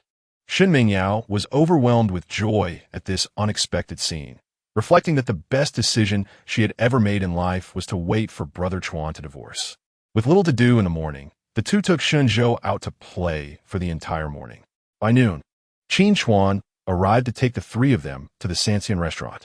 This establishment was a national chain, renowned as the finest fusion of Chinese and Western cuisine in Qinglin City, earning its 5-star reputation. As Qin Chuan entered the restaurant and began to confirm the reservation at the front desk, a melodious voice suddenly caught his attention, awakening soft memories within him. "Dr. Qin?" Lin Yu approached from across the room, her face lighting up with surprise upon seeing Qin Chuan, and she hurried over to greet him. After confirming that it was indeed Qin Chuan, she blossomed into a radiant smile. "Is it really you?" she exclaimed, tilting her head to curiously observe the 2 girls standing behind him. A flicker of confusion crossed her clear, watery eyes as she softly inquired, "Who are they?" Qin Chuan, taken aback by the unexpected encounter with Lin Yu, quickly regained his composure. With a slight smile playing on his lips, he introduced the 2 girls beside him. "This is my sister and our neighbor's sister. This gentleman is my sister's boyfriend. Today we all happen to have some free time and decided to dine together." He spoke in a calm tone. Hearing this, Lin Yu felt a subtle relief. Yet her woman's intuition made her acutely aware that Qin Chuan's mention of a neighbor's sister implied something more intricate than mere neighborly relations. However, as they were not well acquainted, she refrained from probing further and simply nodded in understanding. Then, with a warm smile, she gently proposed, "What a coincidence. I am here for a meal as well. Why don't we join forces?" Throughout her words, her gaze lingered on Qin Chuan, her eyes glimmering with anticipation. After Lin Yu finished speaking, she did not give Qin Chuan a chance to decline. She immediately called a waiter and inquired, "Are there any larger private rooms available?" "The only one left is reserved by this gentleman," the waiter replied. Dr. Qin, I don't think it's advisable to add me to the party," Lin Yu said, glancing at Qin Chuan. Qin Chuan smiled and replied, "Of course." He was aware that Lin Yu was affluent, but he was taken aback to learn that she was the proprietress of the Sanxian restaurant, leaving him with no grounds to refuse her invitation. Upon seeing the unexpectedly appearing Lin Yu, Shen Mingyao was captivated by her gentle beauty and slender figure, elegantly adorned in a qipao that melded Eastern and Western styles, presenting a picturesque scene that instantly disarmed her sense of security. Hello, my dear sisters. I am Lin Yu, a patient of Dr. Qin. It is serendipitous that we can meet today. Please, do not hold back. Order whatever you desire, as this meal is on me. Lin Yu beamed as she ushered Qin Chuan into the private room. After settling down, her gaze fell upon Shen Mingyao and Qin Tingting, warmly greeting them.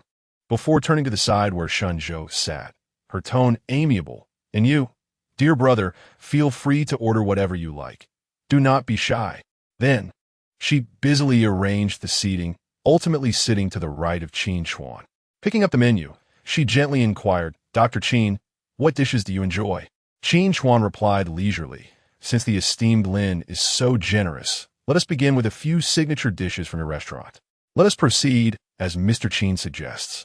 Please serve us each a portion of our signature dishes. Lin Yu instructed the waiter who had been standing by. Understood, madam. By the way, all expenses here will be charged to my account. Of course, madam. Qin Chuan had dined at this establishment several times before and knew the signature dishes were particularly delectable, albeit somewhat pricey. With Lin Yu so readily offering to treat them, he was not foolish enough to worry about overspending. For someone like him, who was not picky about food, indulging in the finer options was the way to go. However, both his sisters and Shen Mingyao, along with the conspicuous Shen Zhou, were rendered speechless upon seeing the prices on the menus. Qin Tingting leaned closer to Shen Zhou, whispering, this meal could easily cost tens of thousands. She couldn't help but marvel, pondering how long it would take her to earn such an amount through her social media endeavors. Had it not been for this charming young lady offering to treat them, her brother would have been facing a hefty bill today. With that thought, she couldn't resist shooting her brother a glare, silently chastising him for being extravagant. After all, he was about to get married and should be saving money. Qin Chuan, noticing the peculiar expression on his sister's face, understood that she was concerned about his finances. With a resigned smile, he offered a reassuring glance to his two sisters, then turned to the typically shy Shen Zhou, saying, if you see something you wish to eat, please don't hesitate to order. Shen Zhou replied, all right, Brother Chuan. Although he was dating Tingting, he was not very familiar with her elder brother, and the height difference made their interactions feel somewhat awkward. As a food-loving sister, Qin Tingting quickly forgot about her friend the moment they entered the restaurant. Bending closer to Shen Zhou, the two exchanged secretive whispers. Shen Mingyao sat uneasily in her chair, her attention drawn to the beautiful woman seated beside Chuan Gu, who not only possessed striking features and a slender figure, but also had an exceptional flair for fashion. The laughter and banter shared between them suddenly ignited a sense of crisis within her. She found herself unable to focus on the menu, let alone consider her appetite. Little sister, is there nothing that suits your palate? Lin Yu inquired gently, sensing the unusual gaze from Shen Mingyao. If not, please tell me what you would like, and I shall have the kitchen prepare it. There's nothing, elder sister. Shen Mingyao managed to force a smile, her gaze fixated on Qin Chuan. I enjoy everything that Brother Chuan likes. Ah, that simplifies matters, Lin Yu remarked, her eyes darting between the two with a knowing smile. Qin Chuan noted his little girlfriend's unease, a subtle smile playing at the corners of his mouth. He turned to the waiter and ordered, please bring her a serving of sole, pan-seared steak, shrimp and tofu soup, and a steamed sea base. He added, she has been regulating her health and is avoiding cold foods. Unbeknownst to him, all the dishes he had just ordered were beneficial for her condition. Upon hearing this, Shen Mingyao felt her earlier wave of anxiety gradually dissipate, replaced by a warmth of affection. Brother Chuan had not forgotten her in the presence of this attractive female patient. Rather, he was cautious of exposing their relationship in front of his younger brother, who might report to their parents, which explained his reluctance to formally introduce her. Thank you, Brother Chuan, Shen Mingyao said sweetly. Sister, what ailment do you have? Shen Zhou asked hastily upon hearing Qin Chuan's words. Shen Mingyao found herself at a loss for words. Previously, her menstrual irregularities had been resolved by Qin Chuan, and now he mentioned her deficiency of vital energy without elaborating on the specifics. After a moment of contemplation, She replied, I've just been a bit fatigued from work lately. Nothing serious. Then you must take care to rest more. You cannot continue working so hard, Qin Ting advised. Lin Yu chimed in occasionally. Dr. Qin's massage therapy is remarkably effective. Even my congenital heart condition is manageable under his care. Yours is merely a trivial matter. Pardon? Congenital heart condition? My brother treated you with massage? Qin Ting exclaimed, astonished, as juice sprayed from her mouth in disbelief. Shen Mingyao was equally taken aback. Having experienced Qin Chuan's massage technique herself, particularly around the heart area, she felt a twinge of bittersweetness regarding her earlier warmth of affection. Qin Ting, with wide eyes, stared incredulously at Lin Yu and Qin Chuan, muttering, Goodness, I had no idea my brother possessed such skills.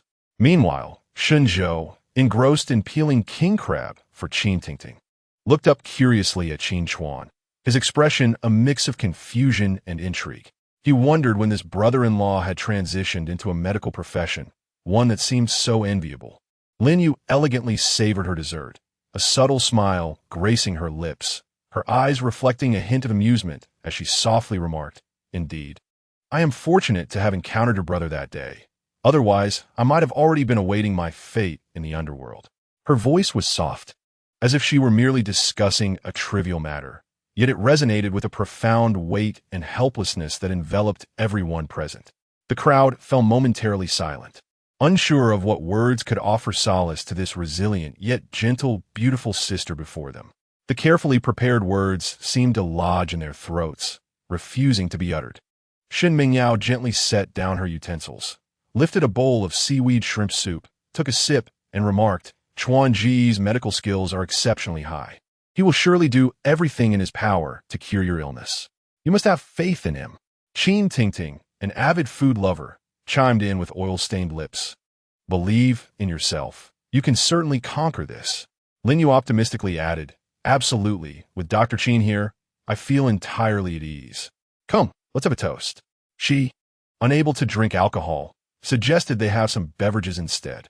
Throughout the meal, Qin Chuan was preoccupied with eating, having been on the go since morning, his hunger unrelenting. As an array of delicacies adorned the table, he could not help but devour them ravenously, oblivious to the conversation among the three women. Only when he noticed Shen Mingyao reaching for a drink did he pause, saying, Chuan Gu, let us have a toast. Thank you for taking care of my sister, and even more for helping her with her illness. Shen Zhou added, If you have any issues, feel free to reach out to me as well. Now, everyone, let us enjoy our meal and drink without reservation. Lin Yu remarked. Shen Mingyao's gentle demeanor seemed somewhat out of place amidst Lin Yu's cheerful atmosphere. She focused on her food, while occasionally glancing at Qin Chuan and Lin Yu. Halfway through the meal, she excused herself to the restroom, and upon exiting, she was surprised to find Lin Yu had followed her. Do you like Qin Chuan? Lin Yu teased, recalling her father's admonition. At that moment, the restroom was just the two of them, and Shen Mingyao felt a bit more at ease. You like him too, don't you? Like? Lin Yu pondered while adjusting her meticulously arranged appearance. Perhaps you are correct. I do have a favorable impression of him. Observing Shen Mingyao's nervous expression, she couldn't resist teasing her further. Indeed, she spoke the truth. After Qin Chuan left the previous night, it had been the most severe bout of insomnia she had experienced in a decade, her mind consumed by the memory of his gentle massage, which occupied her every thought. Qin Chuan was not only the first man she had grown close to, but also the first to touch her body, his hands gentle enough to etch an indelible memory in her heart. Upon hearing this, Shen Mingyao responded, We are already together. With your current standing, why cling to Chuan Gu? Lin Yu was taken aback, but recalling Qin Chuan's earlier declaration that Shen Mingyao was like a sister to him, she surmised it was likely a ploy to dissuade her. But he didn't explicitly acknowledge you as his beloved, did he? Lin Yu continued, If that's the case, doesn't it imply I still hold the right to pursue him? This statement left Shen Mingyao momentarily speechless. However, recalling that Qin Chuan had mentioned he would take her back in a few days for a gathering, she felt less intimidated by the prospect of Lin Yu seizing him away. You are right, sister. Let us compete fairly, each relying on our own merits. At the dining table, Qin Chuan had devoured an entire emperor shrimp, blissfully unaware that two women in the restroom were engaged in a fierce rivalry. What time is Xiao Zhou's interview this afternoon? After satisfying his hunger to about 90%, Qin Chuan wiped his mouth with a napkin and inquired. Shun Zhou replied, "It's at 3 o'clock in an hour. The company is not far from here. A short taxi ride will take us there." Noticing Shun Zhou diligently assisting his sister, either peeling shrimp or cracking crabs, Qin Chuan nodded approvingly at his future brother-in-law. "Good. I will take you there shortly." "Brother, are you really treating that sister earlier?" Qin Tingting still found it hard to believe that her brother had indeed become a doctor. Qin Chuan affectionately replied, "When have I ever joked about such matters? You must control yourself and not fall for every pretty face." That's something I cannot guarantee. After all, a man's nature is hard to suppress, especially if someone were to entice me. Have we all eaten our fill? Should we order more dishes? At that moment, Lin Yu and Shun Mingyao returned from the restroom. Lin Yu noticed that most of the food on the table had been consumed and asked with a smile. Only Shun Mingyao's plate remained largely untouched. Qin Chuan furrowed his brow, pondering whether morning sickness could strike so swiftly. Was this girl truly not hungry? Would you like to eat something more? He inquired of Shun Mingyao. Seeing the mountain of crab shells piled high in front of her, Qin Tingting expressed her concern. "Yes, Yao Yao. Why not have a little more?" Lin Yu asked with genuine concern. "Is it that you don't enjoy the food? Should I ask the kitchen to prepare a portion of snowflake pork for you?" Shun Mingyao smiled slightly. "No, thank you. My stomach feels a bit uneasy today, so my appetite is not great. You all enjoy yourselves. Don't mind me." "Sister, are you on a diet as well?" Shun Zhou glanced at his sister. "But dieting is good. It makes you look pretty." At his words, Shun Mingyao's gaze swiftly shifted to Lin Yu. Her determination to lose weight solidified in that instant. "Do you even know how to speak? If you can't, then just be quiet." Qin Tingting shot a glare at Shun Zhou. "Lin Yu, let me help you."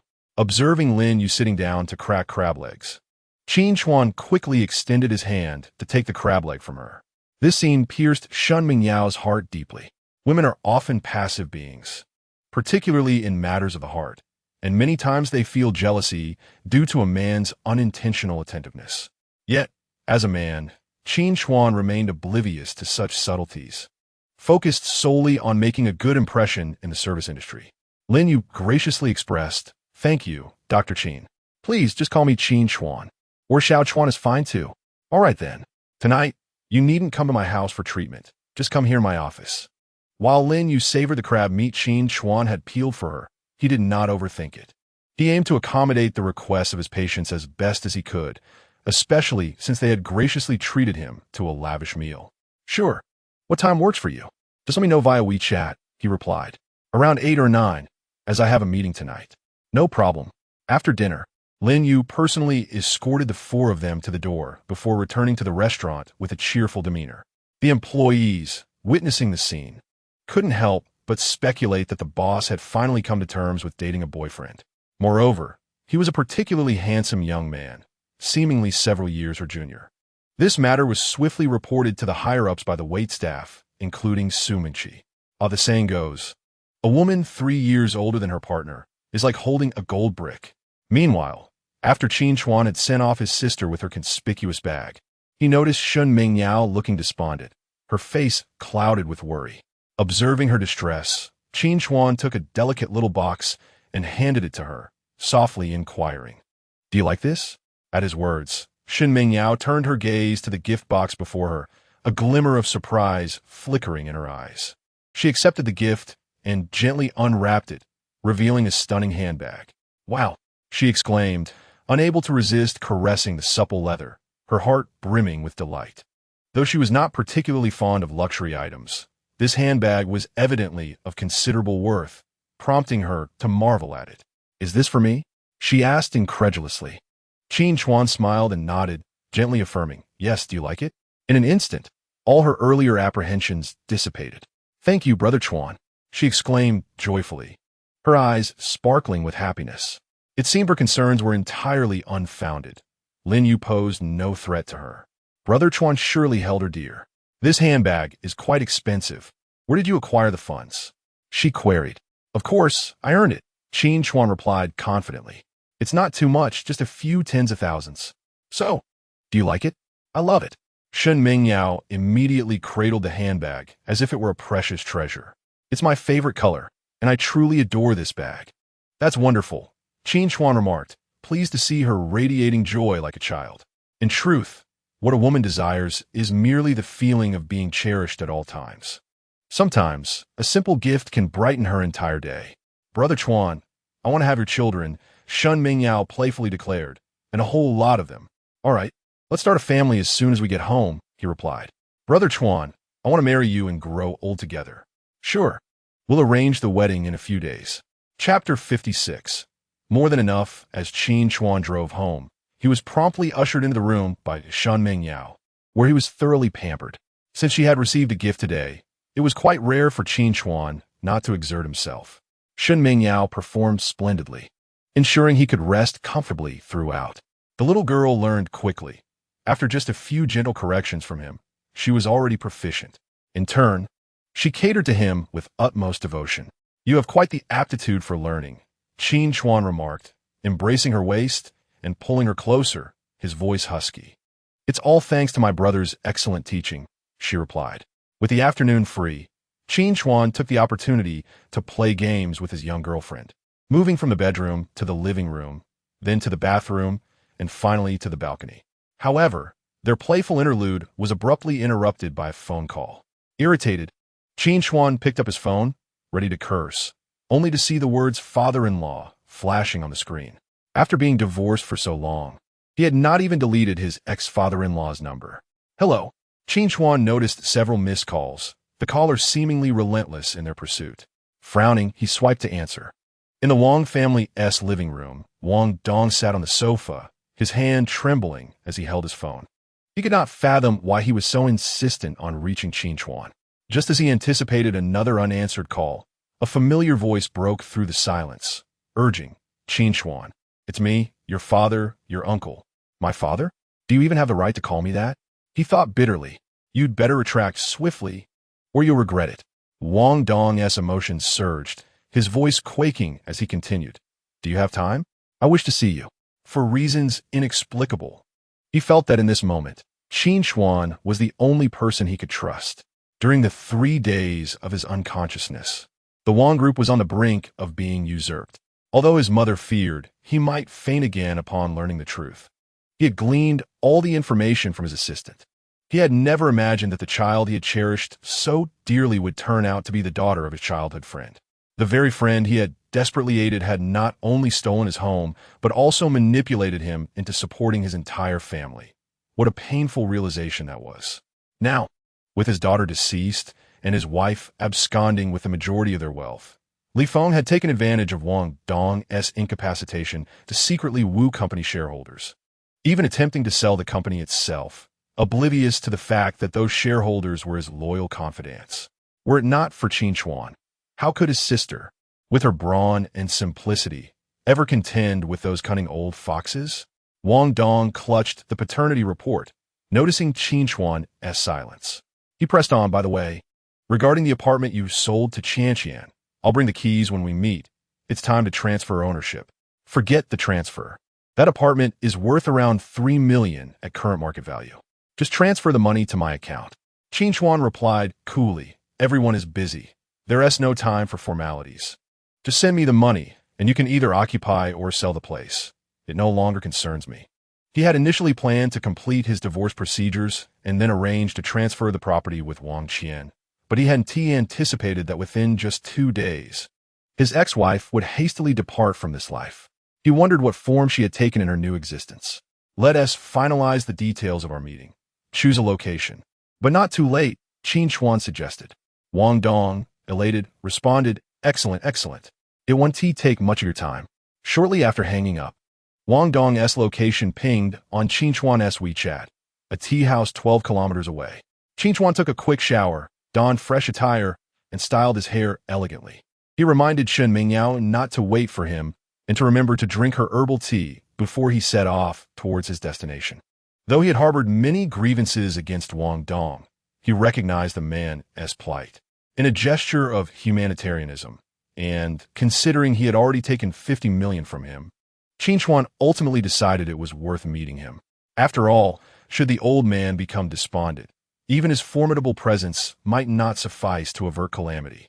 The tea house, once owned by Zhang Shui, had since changed hands.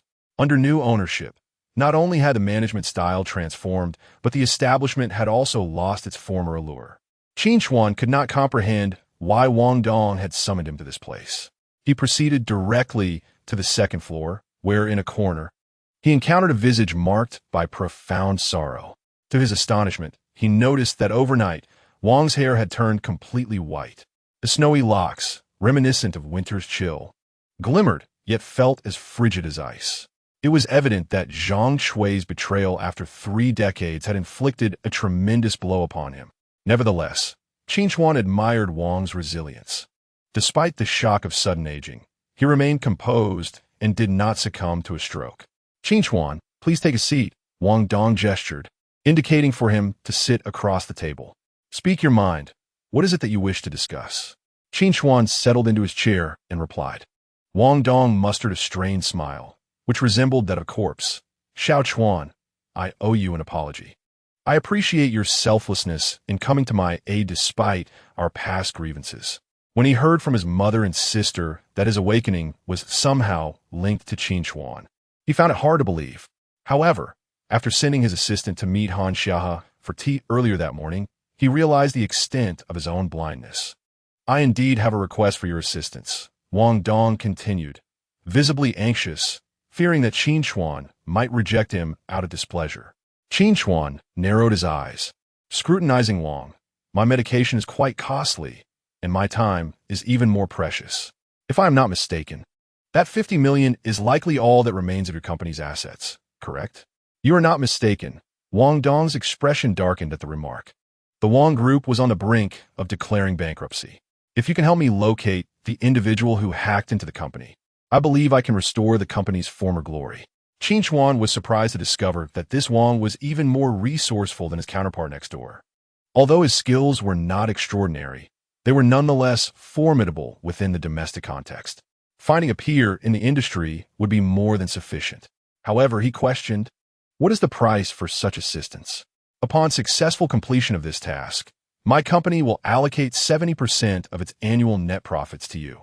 Wang Dong stated with a resolute tone. That is indeed an enticing offer. Qin Chuan contemplated before adding, however, you must first deal with Li Feng. I have already removed him from the shareholders' meeting, Wang Dong declared, his eyes ablaze with determination. Moreover, I will not overlook the small companies he has been covertly running these past few years, and the benefits Zhang's family has extracted from me over the years. That woman had better never return to this country.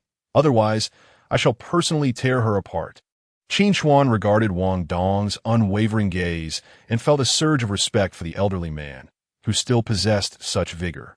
He could hardly fathom that 2 men, once adversaries, now had the opportunity to sit together at the same table and discuss collaboration in a calm manner. Wang Dong's acumen in business was unparalleled. Otherwise, he could not have scaled his company to such heights.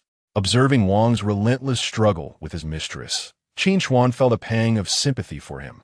Chapter 57. Bringing everyone home. The turmoil within the Wang family had also rendered Wang Dong a victim.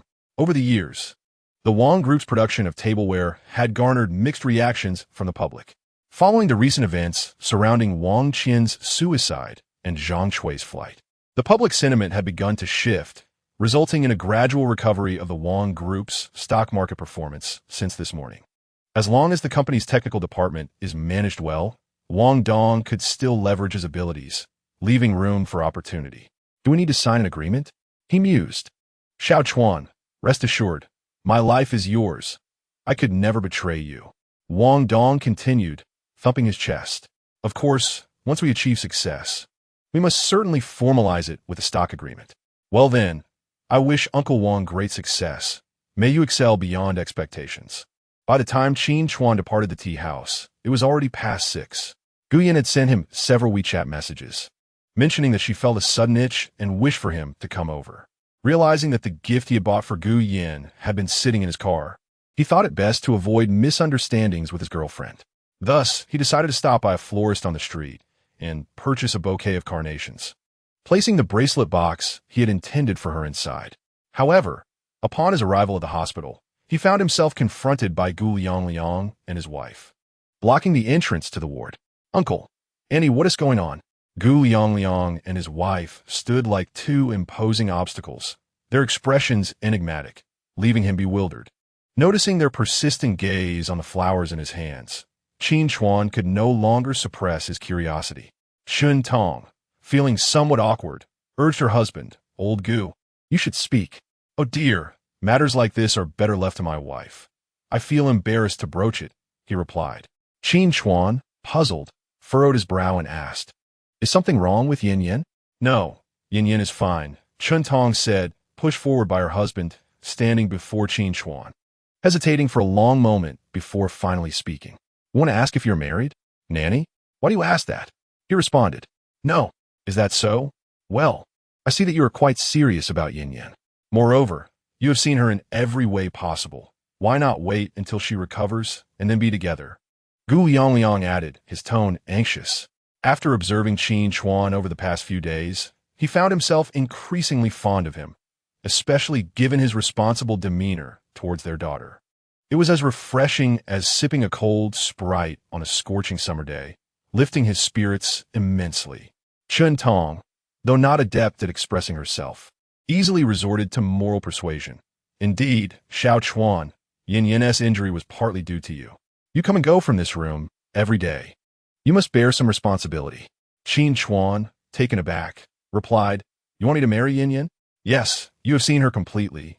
And I heard from the head nurse that after the incident, you expelled everyone and openly acknowledged Yin Yin as your wife.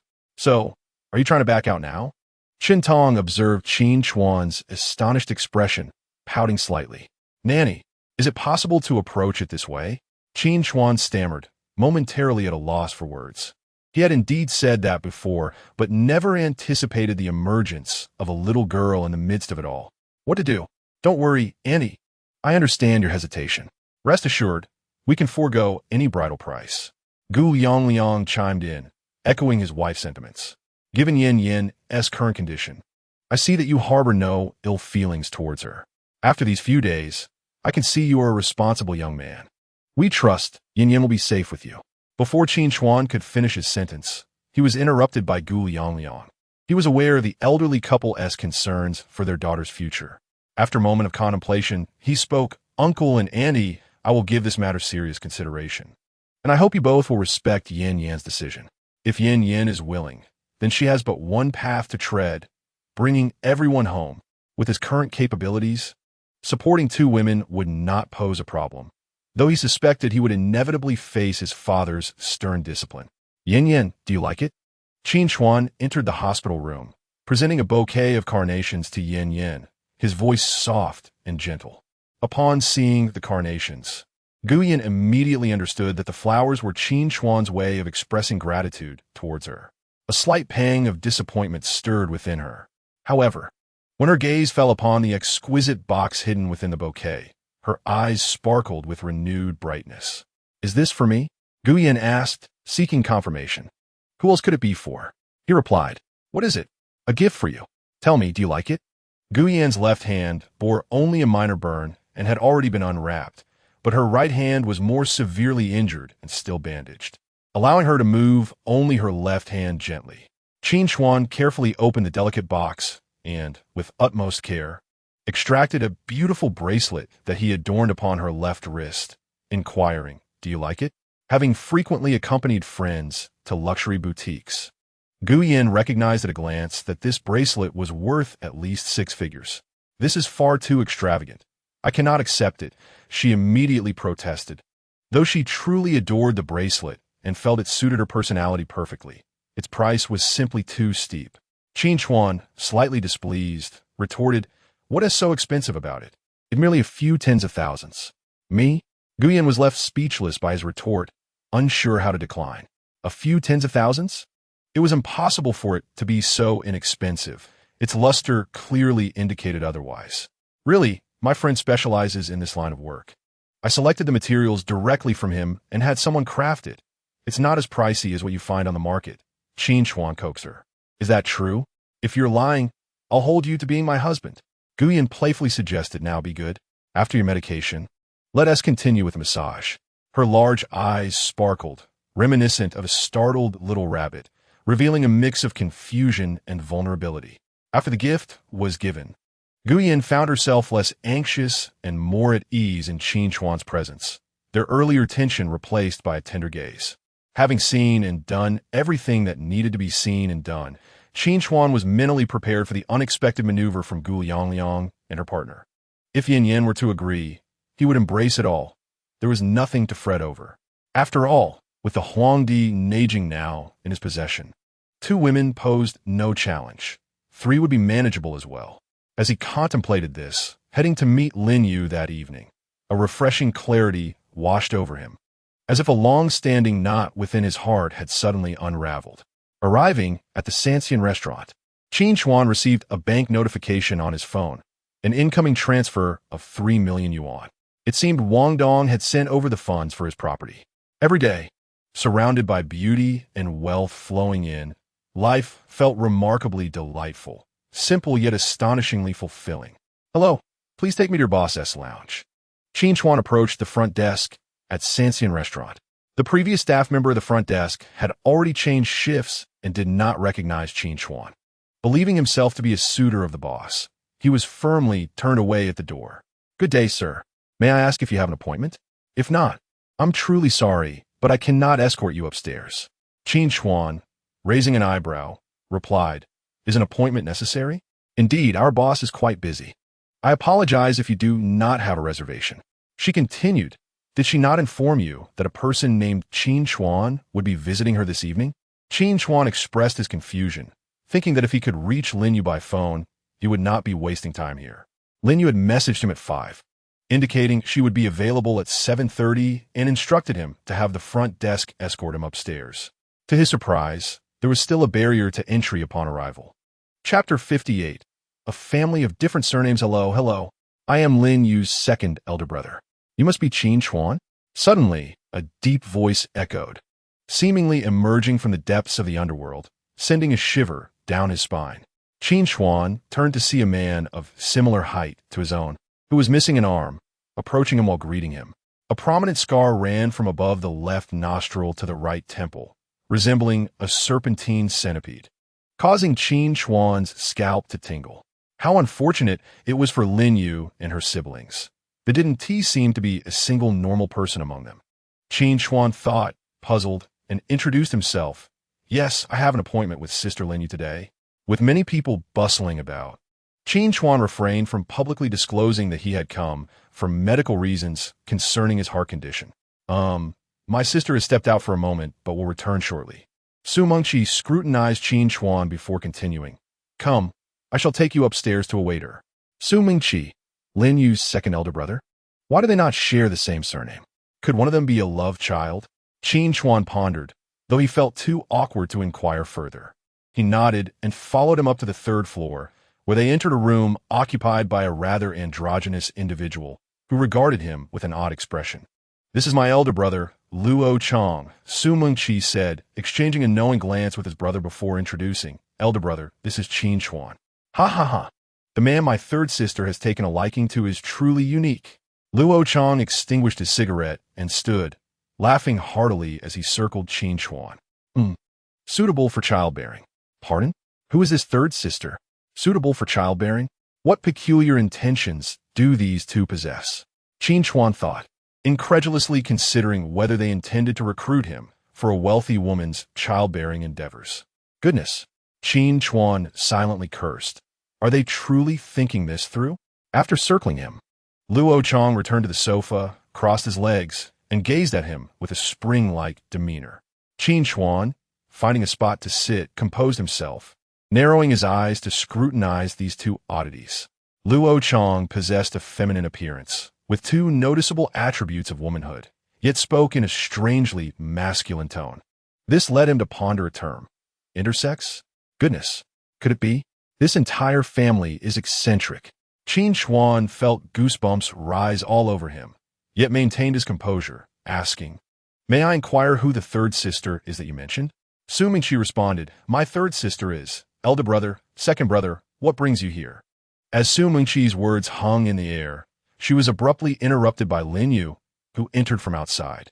Qin Chuan turned to see her gracefully stepping in, a bag in her left hand and a folder in her right, the tailored qipao accentuating her alluring figure, leaving Qin Chuan momentarily stunned.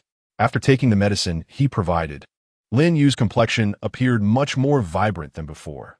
The pallid hue of her skin had vanished, replaced by a radiant, flawless glow. Upon noticing Lin Yu's return, Luo Chang chuckled and remarked, "Your second brother mentioned you have a boyfriend. Why didn't you share such important news with your elder brother?" "What boyfriend?" Lin Yu inquired with a puzzled expression, placing the folder on the table and sipping her water. "Who told you I have a boyfriend, second brother?"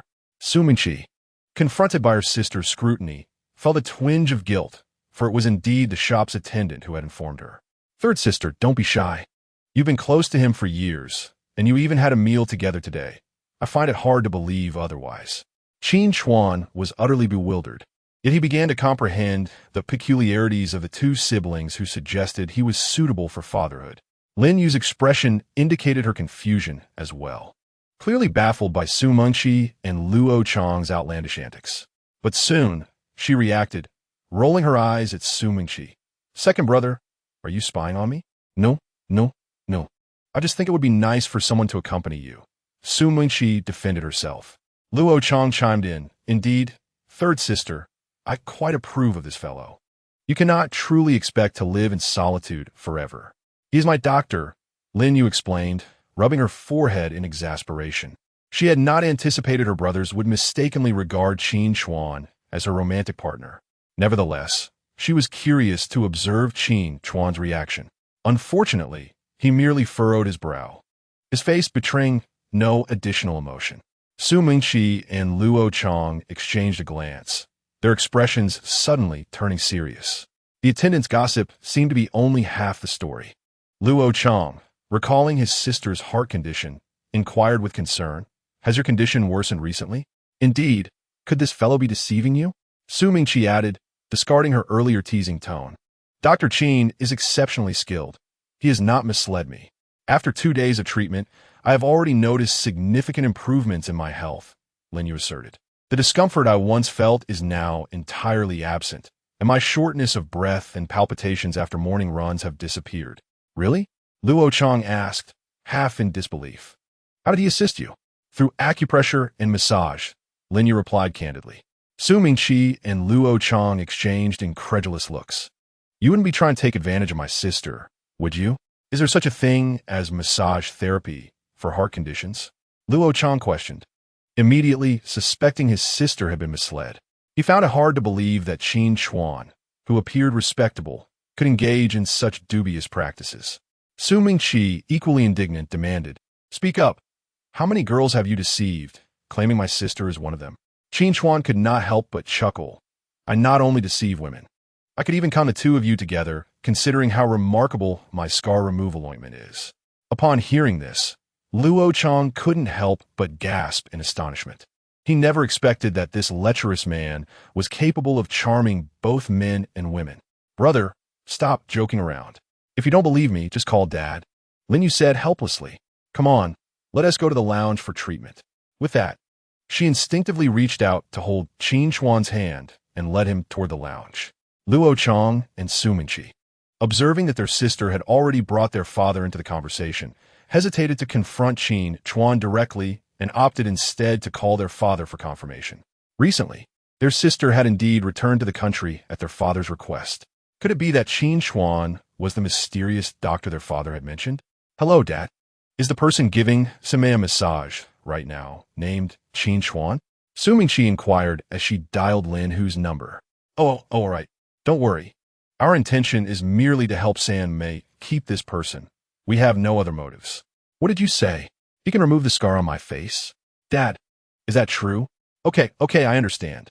Chapter 59, A Serious Visual Disruption, Big Brother. I'll arrange for food and drinks.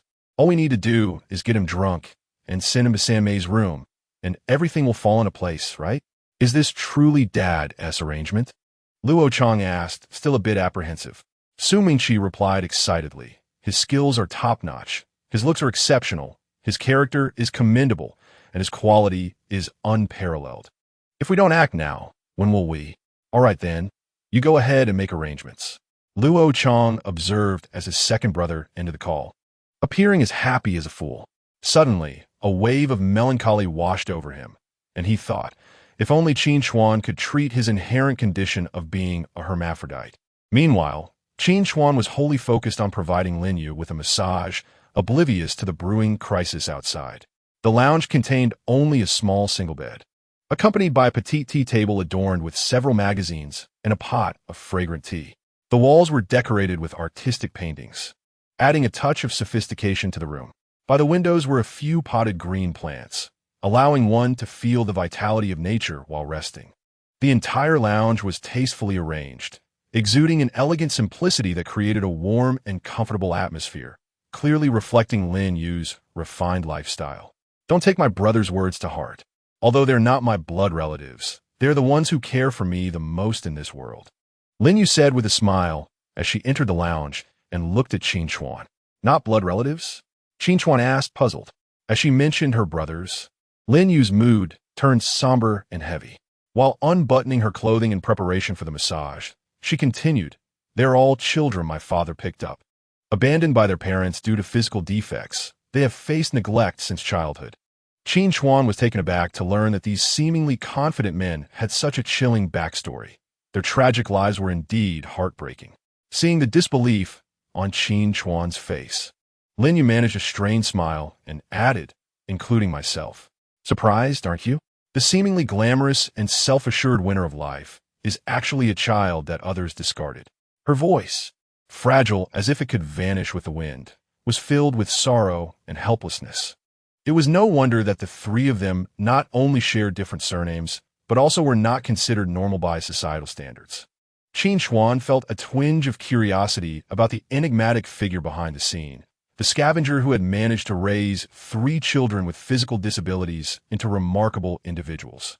He was like a ray of light, illuminating the lives of these children and guiding them out of darkness. Surely, he must be a great benefactor of ancient times. Qin Chuan opened the medicine cabinet, deftly donned a pair of latex gloves, and spoke softly. You are indeed fortunate to have encountered a kind-hearted person like your father. Of course, you also met him. Yes, Lin Yu continued, my father said that when he found my elder brother, he was not even a month old. My second brother was rescued from the wreckage of a car accident. As for me, I was taken from an orphanage. As she applied moisturizer to her chest and lay down, she added, my elder brother is intersex and was abandoned by his biological parents by the roadside. When my father found him, he brought him home to raise. My second brother lost his parents in a car accident when he was just 1 year old, and both of them were orphans. He also lost an arm. As for me, I was even more unfortunate. I was born with congenital heart disease and was cast into a garbage bin by my biological parents. Upon hearing this, Qin Chuan could somewhat envision the trio's misfortunes. But Lin Yu's narration left him in awe, as though a stone had been cast into a tranquil lake, sending ripples across its surface. Indeed, the pervasive societal pressures lead many parents to give birth to unhealthy children, and when faced with the burden of exorbitant medical expenses, the thought of abandonment may arise. Qin Chuan could not help but feel a surge of respect for this benevolent benefactor, exclaiming, your adoptive father is a truly great man.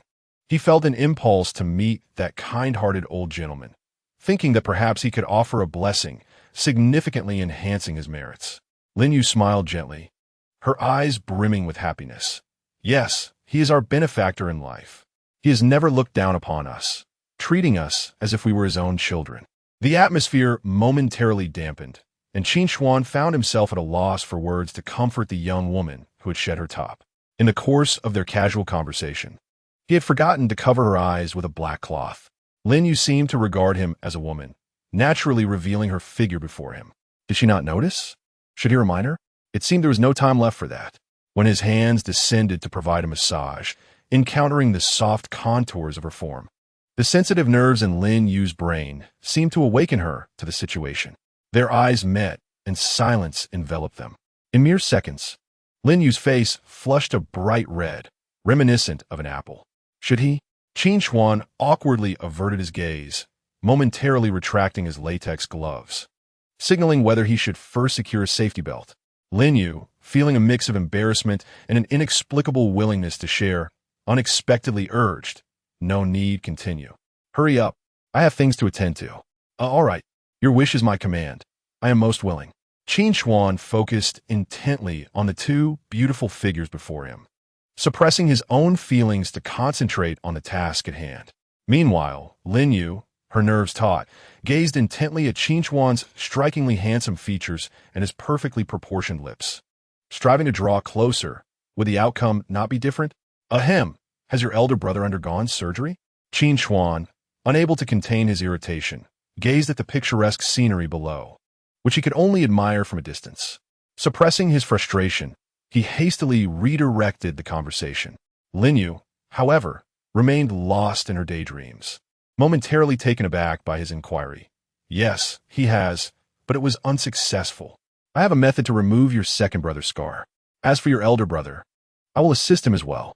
Qin Chuan retracted his grip, his voice hoarse as he spoke. "Are you truly willing to help my two brothers?" Lin Yu exclaimed with delight upon hearing this. If Qin Chuan could indeed restore her elder brother to normalcy, he would no longer fret over whether to marry or to find a wife. "As long as it lies within my capabilities, it is not a significant issue." Qin Chuan, "Thank you." What was meant to be a 10-minute massage extended to a full 15 minutes. Qin Chuan withdrew his hands, unable to resist stealing another glance at the enchanting princess, her allure undeniably striking. "Lin Yu, do not be overly anxious. In the eyes of a physician, there is no distinction of gender," Qin Chuan stated earnestly. "I apologize for forgetting to blindfold you during our earlier conversation." Lin Yu shyly donned her clothing, softly replying, "I know you are a very upright man. There is no need for concern. In the future, you need not wear a blindfold." Qin Chuan nodded, maintaining his composure. Indeed, having already seen, there was no necessity for that bothersome contraption, which severely obstructed his vision. "Lin Yu, with your exceptional qualities, once I help you recover from your heart condition, finding a suitable partner will be effortless. Someone like Dr. Qin, perhaps?" Lin Yu quickly regained her composure, teasing Qin Chuan with a smile. Chapter 60. My relationship with Lin Yu is not as you perceive. Just then, a cacophony erupted at the doorway, and in the next instant, Luo Chong stumbled in, akin to leaves swept by a tempest. "Elder brother, what are you doing?" Lin Yu remarked discontentedly upon seeing him. Luo Chong, oblivious to his younger sister's reproachful gaze, steadied himself, and upon noticing the blush on her cheeks and her radiant complexion, with Qin Chuan assisting her with the zipper of her dress, a flicker of embarrassment crossed his eyes. His gaze swept past Qin Chuan, leaving him frozen like a statue, murmuring, "I merely came to see if you were nearly finished." "At our age, it is rather reckless to act so hastily," Lin Yu murmured. How could she not perceive the intentions of her two elder brothers? They only wished to eavesdrop on her interactions with Qin Chuan in the room. Luo Chong, having been seen through by his sister, scratched his head sheepishly and chuckled. "Your second brother has prepared food and drinks." Wishing to share a toast with Dr. Qin to express his gratitude for helping you heal, it was he who sent me. Upon hearing this, Su Mingqi, who had been standing at the door, hurriedly sought to clear her name, explaining, "Third sister, do not listen to elder brother's nonsense. He merely wanted to see how things were progressing between you and Dr. Qin. Second brother, you must not wrongfully accuse me. It was your own curiosity that prompted me to come." Luo Chong cast a fierce glare at his younger brother, yet still wore a smile as he embraced Qin Chuan's shoulders, warmly exclaiming, "Dr. Qin, it was all just a misunderstanding. Cool me. There's no time like the present. Let us share a drink together." With that, he began to lead Qin Chuan towards the door. "For heaven's sake, while words are one thing, do not clutch me so tightly." Qin Chuan protested inwardly, not out of any bias, but rather due to Luo Chong's intimidating appearance, which sent shivers down his spine. Observing Luo Chong's distinctly feminine features coupled with a masculine physique and a voice akin to a bearess, Qin Chuan felt a chill. Swiftly removing the hand resting on his shoulder, he contemplated making a discreet exit, postponing the matter for another day, when Lin Yu preemptively dashed his thoughts. "Dr. Qin, please stay and finish your meal. It would be splendid for my elder brother and younger brother to receive your insights." "What? Third sister, is Dr. Qin truly willing to assist me?" Su Mengqi exclaimed, a note of excitement in her voice. However, the disparity between Luo Chang's physique and Su Mengqi's was a hurdle he had long struggled to overcome. While he felt joy at his sister's words, a cloud of worry also loomed over him. Qin Chuan recalled his earlier promise to Lin Yu, and upon meeting her expectant gaze, he felt a pang of sympathy, ultimately nodding with reluctance. I could take a look, but what? Su Mengqi asked eagerly. Feel free to voice any requests. I am willing to negotiate on behalf of my sister. Haha, Sister Lin is such a gem. She is priceless and cannot be bartered with, Qin Chuan replied lightly, warming Lin Yu's heart and filling her eyes with admiration. I can remove the scar on your face, but my remedies are somewhat costly, so you must consider it carefully. Despite their physical flaws, each of the three was affluent, and Qin Chuan had no desire to disrupt the principles he had established within the circle of the wealthy, which would jeopardize his future business dealings. Upon hearing this, Su Mengqi readily replied, no problem.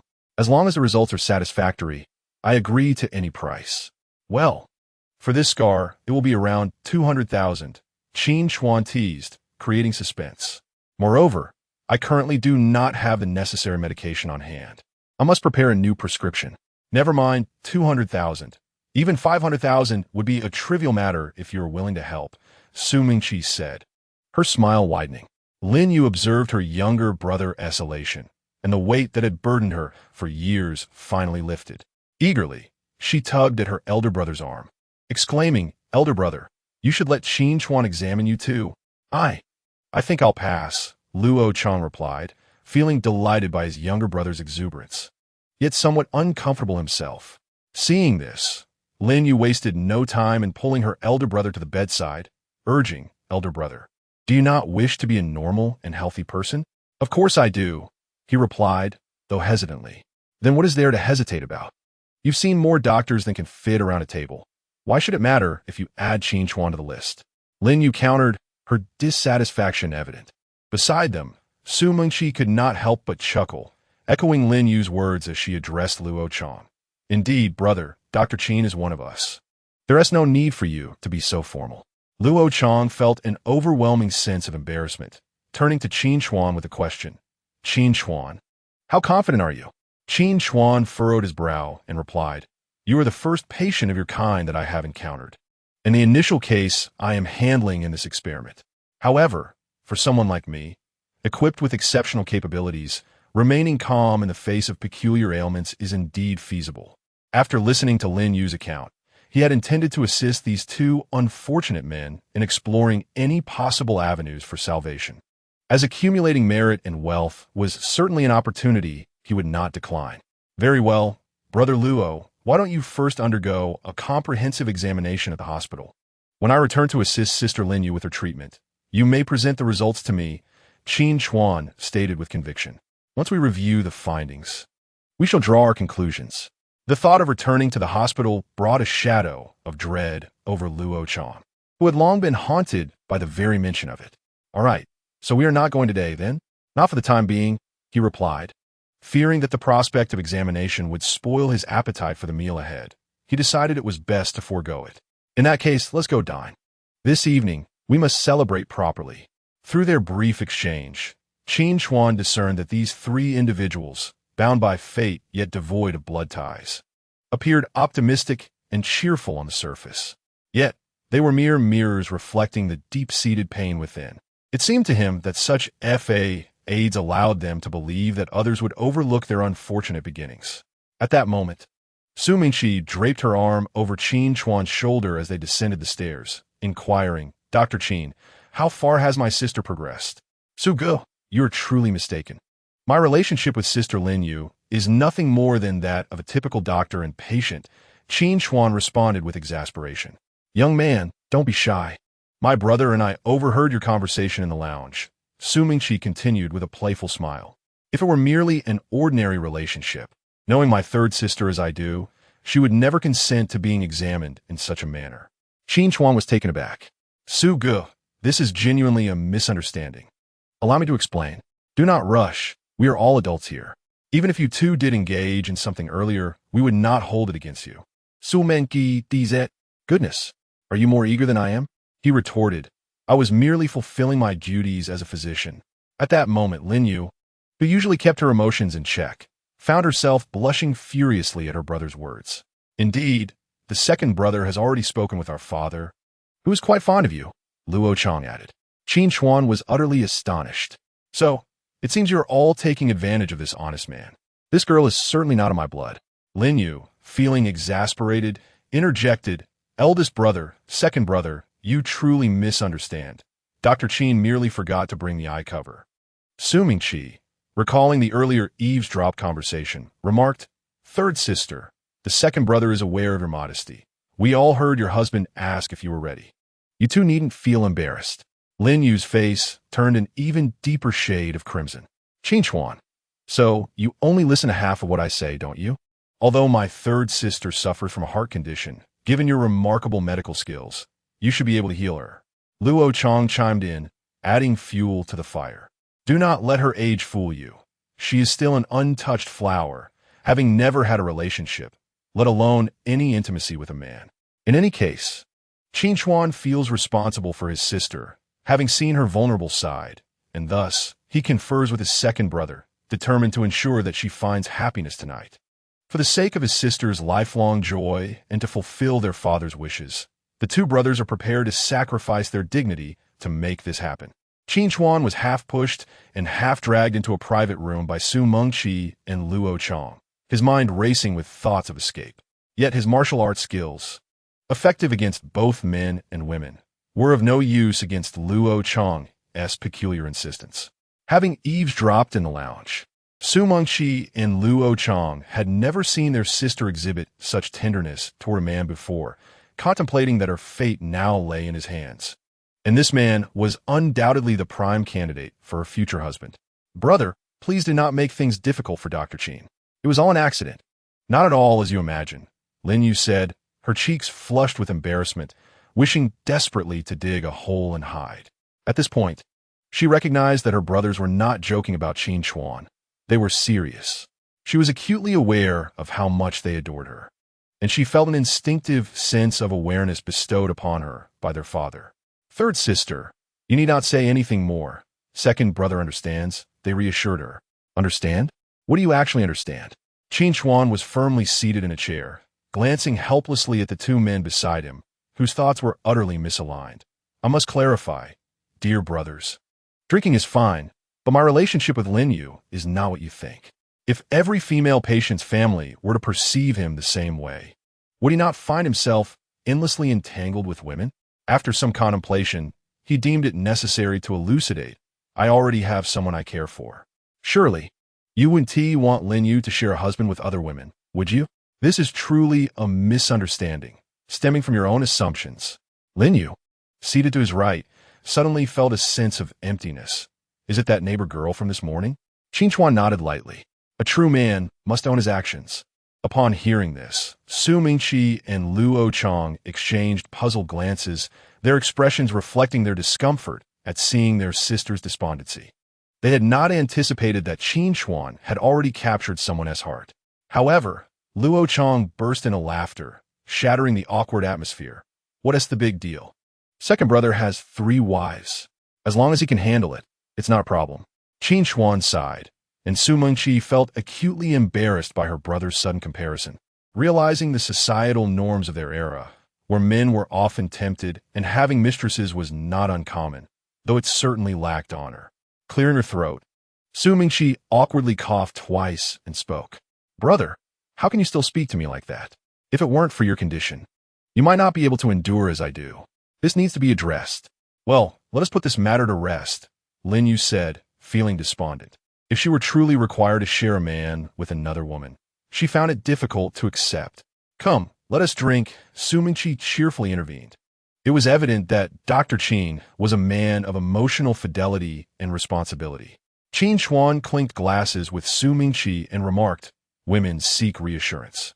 If Su Mingqi and Luo Chang were to discover that Qin Chuan intended to bring Gu Yin home, but had no intention of taking Lin Yu, they would likely be incensed enough to take immediate action. Sigh, Luo Chang lamented, filling Qin Chuan's glass, feigning regret. Though you are a remarried man, and we do not hold that against you, our sister cannot be relegated to the role of a mistress. Come, brother. I toast to your manhood. Qin Chuan popped a piece of squid into his mouth and quickly raised his glass. To you, Brother Luo. Though I may not become your brother-in-law, we can still be brothers. Sister Lin Yu possesses such admirable qualities. There will be plenty of good men in her future. Why should she waste her time on him? Moreover, Lin Yu never expressed her willingness to be involved, did she? All right, I drink to you, my brother. The two clinked glasses and downed their drinks heartily. After finishing, Qin Chuan stood up and refilled the glasses of his two enthusiastic companions, saying, Brother Su, Brother Luo, this round is on me. One toast for friendship, and the other, of course, for the financial support you provide. One glass after another. Soon 2 bottles of liquor were emptied. Luo Chang, unable to handle the alcohol, became disoriented, while Su Mengqi fared slightly better. Brother, are you planning to get married? Qin Chuan, feeling lightheaded, spoke candidly. I haven't made up my mind yet. Sister San, please fetch 2 more bottles. I intend to drink until I can't anymore. Upon hearing this, Lin Yu hesitated, but eventually brought 2 bottles of fine liquor, uncapped them, and poured for the 2, quietly observing Qin Chuan. The sight of a drunken Qin Chuan stirred her heart, filling her mind with thoughts of his unmarried status. In truth, loving someone doesn't necessarily mean being together. Suddenly, this thought crossed Lin Yu's mind. Brother, I drink to you, you drink as you please. Brother Su, after this glass, I truly cannot drink anymore. After downing his last drink, Qin Chuan's head spun, and he slumped onto the table. As he fell, Su Mengqi followed suit. At that moment, Luo Chang slightly raised his head, swaying as he stood up, and instructed the waiter, help him to my sister's lounge to rest. Sister San, I've created an opportunity for you. How you choose is up to you, Luo Chang said. As long as you aren't married, you still have a chance. Of course, tonight, Lin Yu gazed at Qin Chuan's handsome features, recalling their earlier exchange in the lounge, where their eyes met and he gently touched her like a tender white rabbit. Her heart raced. Chapter 62. Lin Yu's Awakening. Yet reason cautioned her against taking advantage of Qin Chuan while he was intoxicated. She remembered earlier that afternoon when Shin Mengyao had told her that she was now with Qin Chuan. And just moments ago, Qin Chuan had confessed this very thing at the dinner table. What if these 2 individuals have indeed confirmed their romantic relationship? Wouldn't my actions then lack moral integrity? Although she genuinely yearned to create beautiful memories with Qin Chuan, such cherished moments ought not to be built upon the suffering of others. After Lin Yu contemplated this, she located Qin Chuan's phone and, taking hold of his finger, unlocked the fingerprint password. All the answers lay within the device. Indeed, upon accessing the WeChat chat page, she noticed Shun Mingyao's avatar prominently pinned at the top. Lin Yu's heart tightened instantaneously, akin to being gripped by an unseen force, leaving her at a loss for words. A brief glance at the chat history revealed only a few messages, yet their content was sufficient to compel her withdrawal from this tumultuous love triangle. Darling, what do you think of this outfit? Tempt me, and see how I deal with you when I get home. Come on. After all, you're the one putting in the effort. I just need to enjoy myself. Hee hee. I'll be back shortly. Tee hee. A few simple phrases accompanied by a provocative image of Shun Mengyao clad in lace sleepwear showcased her alluring curves, delightful and captivating. If Shun Mengyao envied her slender, long legs, how she too longed to embody a carefree, cherished little girl. Several messages from half an hour prior inquired when Qin Chuan would return home and what he wished to eat.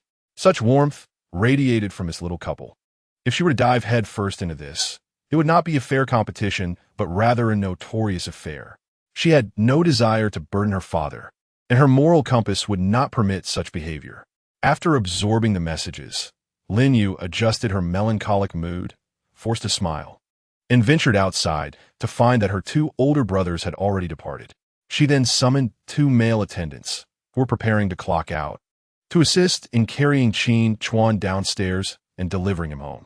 The following day, Qin Chuan awoke, sensing a presence in his arms, and instinctively thought, this is bad. Recollections of the previous night, as drunken stupor and Lin Yu's fervent gaze flooded his mind, prompting a sense of unease. The person nestled against him could not possibly be Lin Yu. The night's indescribable scenes replayed in his mind like a film, amplifying his insecurity. Just as he silently prayed, "Please, do not let it be Lin Yu," the person in his embrace stirred, reaching out to caress his face, and then, seemingly reluctant to part, planted a kiss upon him. "Good morning, darling." Startled, he exclaimed, "What the hell? You nearly gave me a heart attack." Fortunately, it was the voice of his little girlfriend. Qin Chuan sighed heavily with relief, pulling her closer. Upon opening his eyes, he realized he was indeed home, his mind swirling with questions. How did I get back last night? Shun Mingyao rested her head on his arm, playfully poking at his chest muscles with her finger. "It was Lin Yu who arranged for someone to bring you home. I plan to take a driving test. If you ever get drunk again, just text me, and I'll come pick you up." This was the conclusion Shun Mingyao had pondered throughout the night. "If you wish to learn, I will take you to driving school shortly." All right. The two shared tender moments before Shun Mingyao rose to prepare breakfast, while Qin Chuan, feeling a slight headache, decided to take a shower. The call from my mother came through. "Hello, Mom. Xiao Chuan, regarding your relationship with Yao Yao, your father has already spoken to the matchmaker and clarified everything. Your aunt and Uncle Shun have no objections. You should quickly set a date and bring Yao Yao home." Upon hearing this, Qin Chuan was astonished. "They didn't make things difficult for you at all? That is not like Uncle Shun. Given Uncle Shun's temperament, he would usually chase someone around the village 3 times before letting things go." "Well," Xiao Fan chuckled, "since Shun Zhou intends to marry your sister, despite his reluctance, he cannot voice any objections when it comes to his son marrying, right? How could I have forgotten that? My sister is his trump card. Originally, my father and I had planned to prepare some betrothal gifts, but your Uncle Shun and Auntie said that since all 4 of you have set your sights on each other, we should choose an auspicious day to hold the wedding together, and that there would be no betrothal gifts exchanged." Xiao Fan continued. "None at all." Qin Chuan found this hard to believe. "Are they really exchanging daughters like this?" "Indeed," Xiao Fan affirmed. "Your father also thinks it's inappropriate. There should at least be a process. You and Ting Ting's betrothal gifts were negotiated to be 188,000. So it's the same, and therefore there will be no gifts?" "Yes, that is what your Uncle Shin said. The entire 188,000 is to be exchanged, deeming it unnecessary." "Mom, I understand. I'll go back in a few days." Qin Chuan planned to wait until Gu Yan's condition stabilized and complete the routine treatments for Lin Yu and Lin Hu before returning. Otherwise, this trip would take at least 4 or 5 days, which would delay the treatment and diminish its effectiveness. "All right, but you must handle this quickly. You have no idea how many people are watching Yao Yao." "I know, Mom, don't worry. By the way, son, I heard from your sister that you've resigned. Have you found a new job?" "Mom, I'm now working with friends in traditional Chinese medicine. I've switched careers to become a doctor, earning at least 30 million a year." "Don't worry. Is that true?" "Indeed. Today, I plan to take Yao Yao to look at houses to buy a large marital home, so when Yao Yao has a child, you and Auntie can come over to help her." "Good. I'm looking forward to holding my grandchild. You must seize this opportunity." "Understood, Mom." At the Sanxian restaurant, where Qin Chuan, Luo Chong arrived early to bring his brother-in-law home to take credit, but after searching through his sister's lounge without finding him, he asked in confusion, "You didn't let him leave, did you?" Lin Yu replied helplessly, "Brother, he already has a partner. Do you really want me to be the third party?" You all Haven T thoroughly understood the situation. You only know he is not married. But have you investigated whether he is living with his new girlfriend? That can't be possible so soon, Su Mingqi murmured, realizing her fault. Hearing this, Luo Chong scratched his head. Yes, how long has it been since his divorce? To have a new love so quickly must mean she is after his money. Lin Yu rolled her eyes at the two. This matter ends here. Don't come up with any more bad ideas. With a clap, Lin Yu promptly ushered her 2 brothers out and shut the door. If Dad finds out, he definitely won't agree. I'm sorry, third sister. I was rash. I'll listen to you from now on. Please don't be angry. It is all your fault for suggesting such a poor idea. Now, has the third sister become upset? Luo Chong, upon noticing his sister's anger, turned to his second brother to complain. Eldest brother, this ridiculous notion originated from our father. You ought to confront him. Chapter 63. With such a wife, what more could a man desire? The morning sun shone brightly, streaming through the window and illuminating the room. After enjoying a delightful breakfast together, Qin Chuan and Shen Mingyao began to organize their agenda for the day. Qin Chuan dialed Guyan's number, informing her that, due to certain matters requiring his attention, he would be unable to personally visit the hospital in the morning to assist her with her dressing changes. He suggested that Shun Tong or a nurse could help in his stead, promising to visit in the evening to provide her with a massage. Next, he contacted Lin Hu, scheduling a meeting for the afternoon. Once everything was arranged, Qin Chuan searched for the contact number of the young lady who had previously assisted him in renting a property, inquiring whether there were any suitable villa listings available. "Hello, do you have any villa listings?" Qin Chuan asked directly once the call connected. "Yes, sir. May I ask if you have any specific requirements regarding the location? Please provide me with your preferences so that I can better assist you in finding a suitable property." The young lady's tone was exceedingly polite and even somewhat enthusiastic. Qin Chuan furrowed his brow, contemplating for a moment before responding, "Ideally, it should be near the seaside." "Understood. So, you're looking for Seaview Villa, correct?" She continued to inquire. "Indeed, if available, I would like to consider it as a priority. It seems there are a few options. What size are you looking for? And what is your expected budget? Would you consider second-hand properties?" "Well, around 1,000 square meters, including the garden, would be preferable, with a budget between 50 to 60 million. I am open to second-hand properties, provided they can be transferred." "All right, sir. What times are you generally available for viewings?" "I can arrange for a visit at any time, preferably this morning." "Great. I will start searching for you right away." Meanwhile, Shen Mingyao was changing clothes when she overheard Qin Chuan's conversation, her eyes widening in shock. "Brother Chuan intends to buy a large villa? Where did he acquire such wealth? Could it be he has resorted to selling himself? Brother Chuan, where did you obtain such a fortune?" Shen Mingyao fretted, her thoughts spiraling, and she rushed out, unable to properly dress. Seeing her flustered and astonished demeanor, Qin Chuan couldn't help but chuckle. "I earned it. You cannot possibly amass such wealth in just a few days from healing others. You and T have done something unscrupulous. Would you? After all, even with over 100,000 followers in self-media, it took me more than a year to save less than 1 million. What kind of doctor is Brother Chuan that he earns money faster than I do from selling goods?" "Nothing of the sort," Qin Chuan teased, noticing her fearful expression. "You don't think I've taken up some unsavory profession, do you?" Her innocent thoughts were quite logical. Shen Mingyao, distracted, remarked, "With your extensive experience and boundless energy, it's hard not to think that way." Qin Chuan chuckled to himself. "This girl has quite the imagination. What does she envision me as?" Wow, he thought. Yet, upon closer inspection, it seemed she was actually complimenting his skills. Amused and exasperated, Qin Chuan playfully pinched her nose. "I can't believe you came up with that. Indeed, the money was indeed earned by me through providing medical care." Qin Chuan did not wish to divulge all of his secrets to her. Instead, he offered a brief summary to explain the origin of the 50 million from Wang. He feared that revealing more might alarm the child in the womb of her mother. "Is that true?" Shen Mingyao exclaimed, her face displaying astonishment, her mouth agape. "He is genuinely willing to give you that much?" This revelation brought her a sense of relief, for it was the Wang family that had wronged Brother Chuan first. Even if Wang Qian was not Wang Dong's biological daughter, his actions were still excessively outrageous. Qin Chuan proudly remarked, "Of course. Who wouldn't, given your husband's exceptional skills?" With a playful grin, she responded, "Indeed, my husband is the greatest, the best in the world. All right, let us go to the driving school. After registering, we shall visit some houses together." "Wait for me a moment," Shen Mingyao said, as she scampered back to her room in her bunny slippers.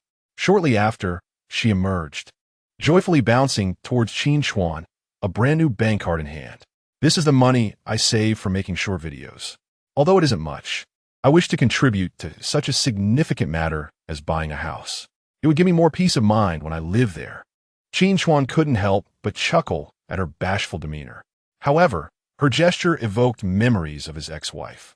When he had mentioned buying a house to Wang Qian, her immediate response had been that the title must bear her name alone, and that among her friends, it was customary for the male to cover the expenses for the marital home. I refuse to be a subject of ridicule over this. Now, observing the innocent and kind-hearted Shen Mingyao before him, Qin Chuan felt an indescribable swell of emotion. With such a wife, what more could one desire? Shenming Yao had been producing short videos for nearly 2 years. Besides live streaming and receiving gifts, she occasionally promoted products. Unlike other women who spent extravagantly, she was prudent with her finances. Qin Chuan estimated that this card likely held at least 200,000. Keep this money to assist our parents. He returned the card to her, unwilling to use her funds. The house will be in both our names, you can rest assured. Shenming Yao, slightly disheartened by his refusal, replied, Are you dissatisfied with the amount? What are you thinking? I merely believe it's not easy for them to have raised you. Besides, if my funds prove insufficient, I will resort to yours. All right, when I return this time, I will buy my father a new car. She continued, Some of my earnings over the past 2 years have gone to the family, while the rest was saved for future marriage and housing plans. Who could have anticipated that Brother Chuan is so wealthy, casually mentioning sums in the millions? Upon arriving at the driving school, Shen Mingyao mentioned feeling slightly unwell and headed to the restroom. Qin Chuan, feeling rather bored, engaged in conversation with the instructor while also paying the registration fee. Qin Chuan? Suddenly, a familiar voice reached him, and he turned to see the audacious face of Yuan Xiaoping, someone he wished to avoid. At that moment, she was exiting the restroom with Shen Mingyao, seemingly engrossed in conversation. Damn it. Indeed, it seems that fate has conspired to bring me face to face with this woman at every turn. It appears that I am destined to clash with her throughout this lifetime. Upon hearing this, Shen Mingyao was momentarily taken aback. She had not anticipated that the coach who had just requested toilet paper from her in the restroom was acquainted with Qin Chuan. Yet, what was with the unwilling expression on Qin Chuan's face? As soon as Yuan Xiaoping spotted Qin Chuan, she dashed over with the enthusiasm of a cat spotting a mouse. Her emotions running high. What are you doing here? Don't you have a driver's license? Qin Chuan attempted to distance himself from Yuan Xiaoping, clarifying, It's not me who is taking the test. It's my wife. Your wife? Upon hearing this, Yuan Xiaoping's previously sunny demeanor morphed into one that resembled a face that had just tasted something unpleasant.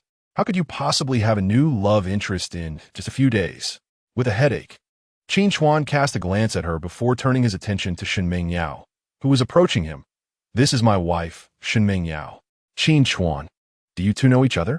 Shenming Yao inquired in astonishment as she regarded the two of them. High school classmates, Qin Chuan replied nonchalantly, not wishing to delve deeper into the introductions. He then expressed his concern. Are you feeling any better now? Is it still uncomfortable? Shenming Yao gently caressed her abdomen and nodded. I'm much improved. It seems I had a bit of an upset stomach from eating some leftover watermelon this morning. It's nothing serious. How foolish to eat leftover watermelon, Yuan Xiaoping thought. A surge of envy and resentment welling up inside her as she observed the playful banter between the two. However, considering the extent to which Qin Chuan despised her now, she deemed it wise to refrain from making a fool of herself. Ultimately, this young woman would have ample opportunities to cross paths with her while taking her driving test in the future. The possibility of rekindling her relationship with Qin Chuan seemed insignificant compared to the prospect of successfully partaking in the division of that 10 million scholarship. The day she had asked Qin Chuan for his WeChat, he had not only refused to share it with her, but had guarded himself as if she were a thief, surrounded by an impenetrable firewall. Seeing Qin Chuan earlier had filled her with joy. She thought to herself that even if it meant enduring great hardship, she would breach the defenses he had erected against her. Yet, she had not anticipated that within just a few days, that 10 million would already have been divided up among others. More importantly, the girl before her appeared at least 6 or 7 years younger. Her innocent demeanor, coupled with Yuan Xiaoping's current predicament, created an overwhelming sense of disparity that was quite disheartening. As Yuan Xiaoping pondered, she remarked, Indeed, sister, leftover watermelon is akin to a hidden assassin within the body. Consuming it can easily lead to an upset stomach. You must exercise caution in the future. Shenming Yao, feeling somewhat embarrassed, replied, I used to eat it frequently at home without any issues, so I didn't think much of it. Has Qin Chuan signed up yet? Shenming Yao asked, looking at him. Let this sister teach me how to drive. It's perfect since you two are high school classmates, and she's a female coach. Shen Mingyao found Yuan Xiaoping to be quite pleasant. Their brief exchange in the restroom had revealed her to be an amiable sister. She thought that having her as a coach would surely make learning to drive much easier. Yuan Xiaoping, suppressing her discomfort, managed to force a smile. Yes, Qin Chuan, let your sister teach her. I assure you she will pass with flying colors. As she spoke, she struggled to maintain her composure. But the physical unease within her only intensified. Qin Chuan observed the cold sweat beating on Yuan Xiaoping's forehead, his heart filled with perplexity. He could not ascertain whether her perspiration was a consequence of the sweltering weather or an outcome of her anxiety upon encountering him. Recalling Yuan Xiaoping's penchant for wealth and her subtle cunning, Qin Chuan felt compelled to prevent Shen Mingyao from becoming too familiar with her. Just as he contemplated changing driving schools, a sudden exclamation pierced the air. Sister, what's wrong? Shen Mingyao cried out in distress. Qin Chuan's heart raced as he turned to see Yuan Xiaoping's complexion drain to a ghostly pallor, as if all color had fled. More shockingly, beneath her creamy white dress, a horrifying crimson liquid trickled down her thigh, splattering onto her elegant canvas shoes and forming vivid red blossoms. Chuan Ge, Shen Mingyao exclaimed, clearly terrified. Upon witnessing the scene, Qin Chuan hurriedly knelt to inspect. The system indicated triplets, 28 days pregnant, ectopic pregnancy. This was indeed a remarkable turn of events, having seemingly struck 3 jackpots at once. Whether due to brevity or a lack of skill, it appeared that all 3 prizes had been situated in the cervix. Truly, he was not cut out to be a father. Nearby, several instructors and students were drawn to the commotion, each displaying expressions of shock and fear. Call 120. One girl urged. Oh my God, coach, she's miscarrying. This is terrifying. She's losing so much blood. Quickly, use your umbrellas to shield her. One instructor, clearly in a state of panic, called out for someone to drive. Hurry, bring the car over to take Coach Yuan to the hospital. It was summer vacation, and the young individuals there, all around 18 or 19, were horrified by the sight, hastily covering their eyes. Qin Chuan furrowed his brow, trying to reassure his young girlfriend not to be afraid. He then addressed Yuan Xiaoping. You are pregnant with triplets, but it's an ectopic pregnancy, which has resulted in significant bleeding. That's impossible. Yuan Xiaoping gasped, her pale face filled with disbelief. How can you be certain it's an ectopic pregnancy? However, Qin Chuan had no desire to explain. Observing the incessant flow of blood staining her dress, driven by humanitarian instincts, he merely wished to staunch her bleeding. Otherwise, by the time the ambulance arrived, she might very well succumb to shock. I have studied traditional Chinese medicine. Don't concern yourself with how I know. If this bleeding doesn't cease, you will face life-threatening danger, Qin Chuan urged, his brow knitted. Bear with me. I will apply acupressure to halt the bleeding.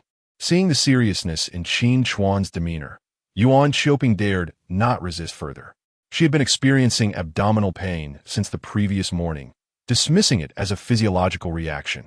Only moments ago, unable to endure the discomfort, she had rushed to the restroom and discovered a slight amount of bleeding, but she had not considered the possibility of pregnancy. Instead, she had borrowed several tissues from Shen Mingyao, intending to buy sanitary pads later. However, in this moment, she belatedly realized that this was not akin to her menstrual cycle.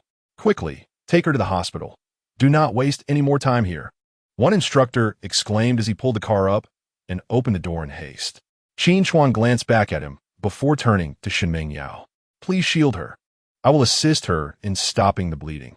Hearing this, Shen Mingyao, without hesitation, swiftly removed her sunshade jacket and instructed the other 2 students to draw the umbrella closer, successfully shielding them from the prying eyes outside. Seizing the moment, Qin Chuan entered, deftly slipping his hand beneath Yuan Xiaoping's skirt to staunch the flow of blood with precision and urgency.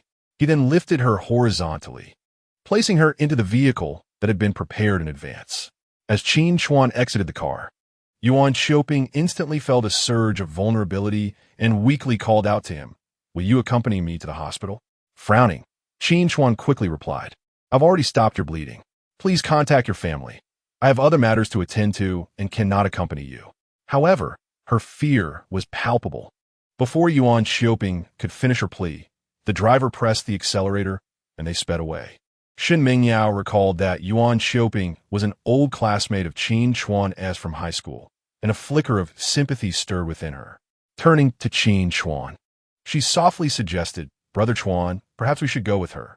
After all, she might feel frightened and helpless going to the hospital alone."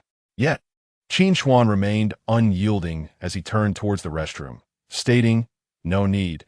She only requires surgery at the hospital." Upon hearing this, Shen Mingyao felt a slight relief. But the recent events lingered in her mind, particularly the mention of an ectopic pregnancy, which sent a shiver down her spine.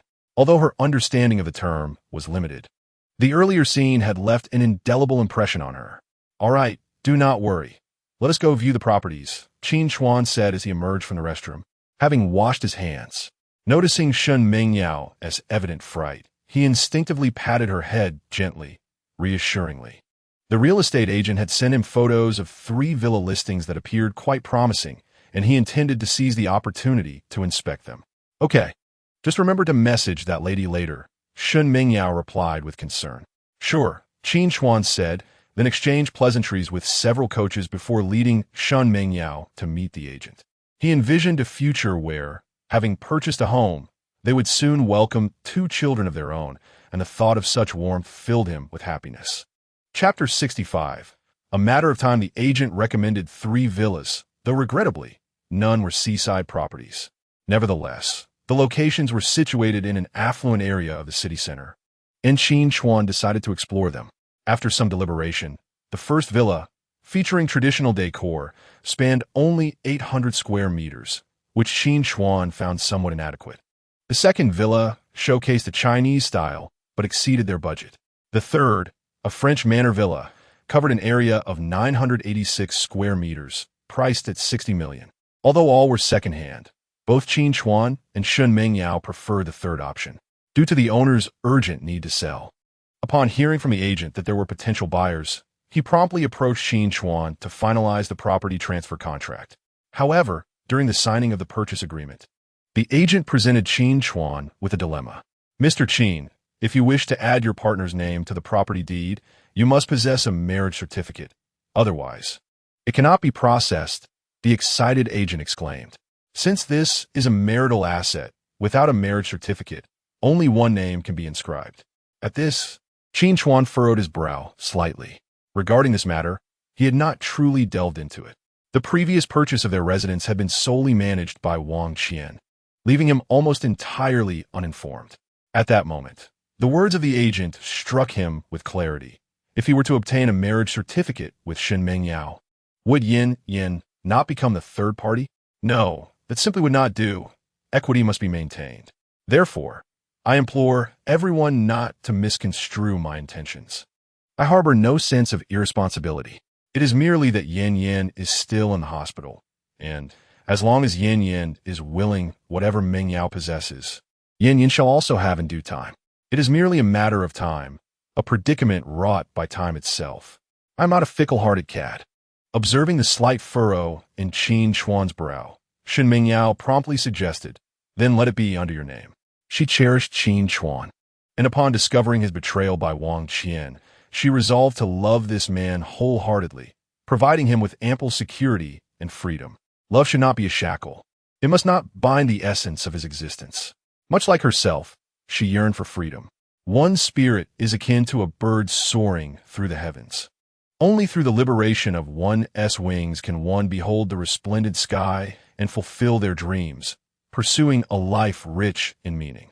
Qin Chuan set down his pen and slid the document towards Shen Mingyao, saying, "Go ahead and write your name. It's of no concern." With a system bestowed upon him by his master, a mere property was inconsequential. His affections for the mother of his child were substantial enough to warrant such a gesture. The system, a remarkable legacy from a venerable physician of 3 centuries past, was ingeniously referred to as an auxiliary. This ancient healer had once been a miraculous doctor, saving countless lives single-handedly before settling in Qingling City, where he lived in seclusion in Qin family village for 12 years before passing away at the venerable age of 228. However, he had lived his life without offspring, and upon his demise, the community, in gratitude for his service, commissioned a sculpture in his honor. which was enshrined within the cave of Qin family village, reverently titled the Divine Healer. When Qin Chuan earnestly sought out the master for knowledge, the elder, witnessing his profound sincerity through his earnest bowing and bloodied forehead, imparted all his wisdom unto him. He even generously bestowed the advanced system he had refined over 3 centuries, along with a lifetime of treasures as a token of their first meeting. With the Master's system at his disposal, Qin Chuan felt he possessed the world. A mere house, he thought, was entirely fitting to gift to Shen Mingyao. Shen Mingyao returned the purchase agreement, declining. Qin Chuan, you need not worry that I would misinterpret this. My love for you is not tied to material wealth. Qin Chuan gazed at her, a sense of relief washing over him as he replied, Yes, I understand, but this house must be in your name. Oh, Qin Chuan, stop hesitating and just sign, so we can leave. I'm famished, Shen Mingyao insisted, a hint of reluctance in her tone. After contemplating for a moment, Qin Chuan took back the contract and swiftly inscribed his signature, albeit under Shen Mengyao's identity. He then proceeded to transfer a deposit of 20 million into the bank account provided by the agent. Upon receiving the text notification indicating a remaining balance of 41 million yuan, Qin Chuan promptly resolved to deliver medicine to Su Mingqi that very evening, with the intention of reclaiming the 2 million yuan. Money, after all, is easily acquired. What a trivial matter this is. Brother Chuan, you? Shen Mingyao observed her name in Qin Chuan's message, feeling a surge of emotion mixed with concern. Qin Chuan offered her a smile, half in jest and half earnestness, stating, This apartment will be registered in your name, a gift from me. Just in case one day I bring a sister home, you'll have some leverage. One to you? Sir, your way of comforting others is truly unique. The real estate agent interjected playfully upon hearing this. Shen Mingyao pouted slightly, nonchalantly retorting, If you bring a sister home, I shall simply regard her as my younger sister and have her serve me for a lifetime. Really? Of course. I love Brother Chuan, and I must embrace all that he entails. The little girl was indeed whimsical. Due to the urgent sale of the property, the price had significantly dipped below market value. Thus, Qin Chuan had managed to secure a bargain. Nevertheless, the owner insisted on completing the transfer of ownership the same day. With afternoon commitments looming, Qin Chuan had no choice but to summon Sun Haiyang to accompany Shen Mingyao and the homeowner for the formalities. As lunchtime approached, Qin Chuan decided to invite Sun Haiyang for a meal together. Brother Chuan, impressive. In just a few days, you've already won the heart of a beauty. Sun Haiyang exclaimed upon seeing Shen Mingyao beside Qin Chuan in the restaurant. Her? I feel like I've seen her somewhere before. After a moment of contemplation, Sun Haiyang excitedly declared, She's an internet celebrity, a pastoral beauty. Look at you, acting as if you've never seen a woman before. Qin Chuan remarked, amused by his friend's enthusiasm, which seemed to surpass his own.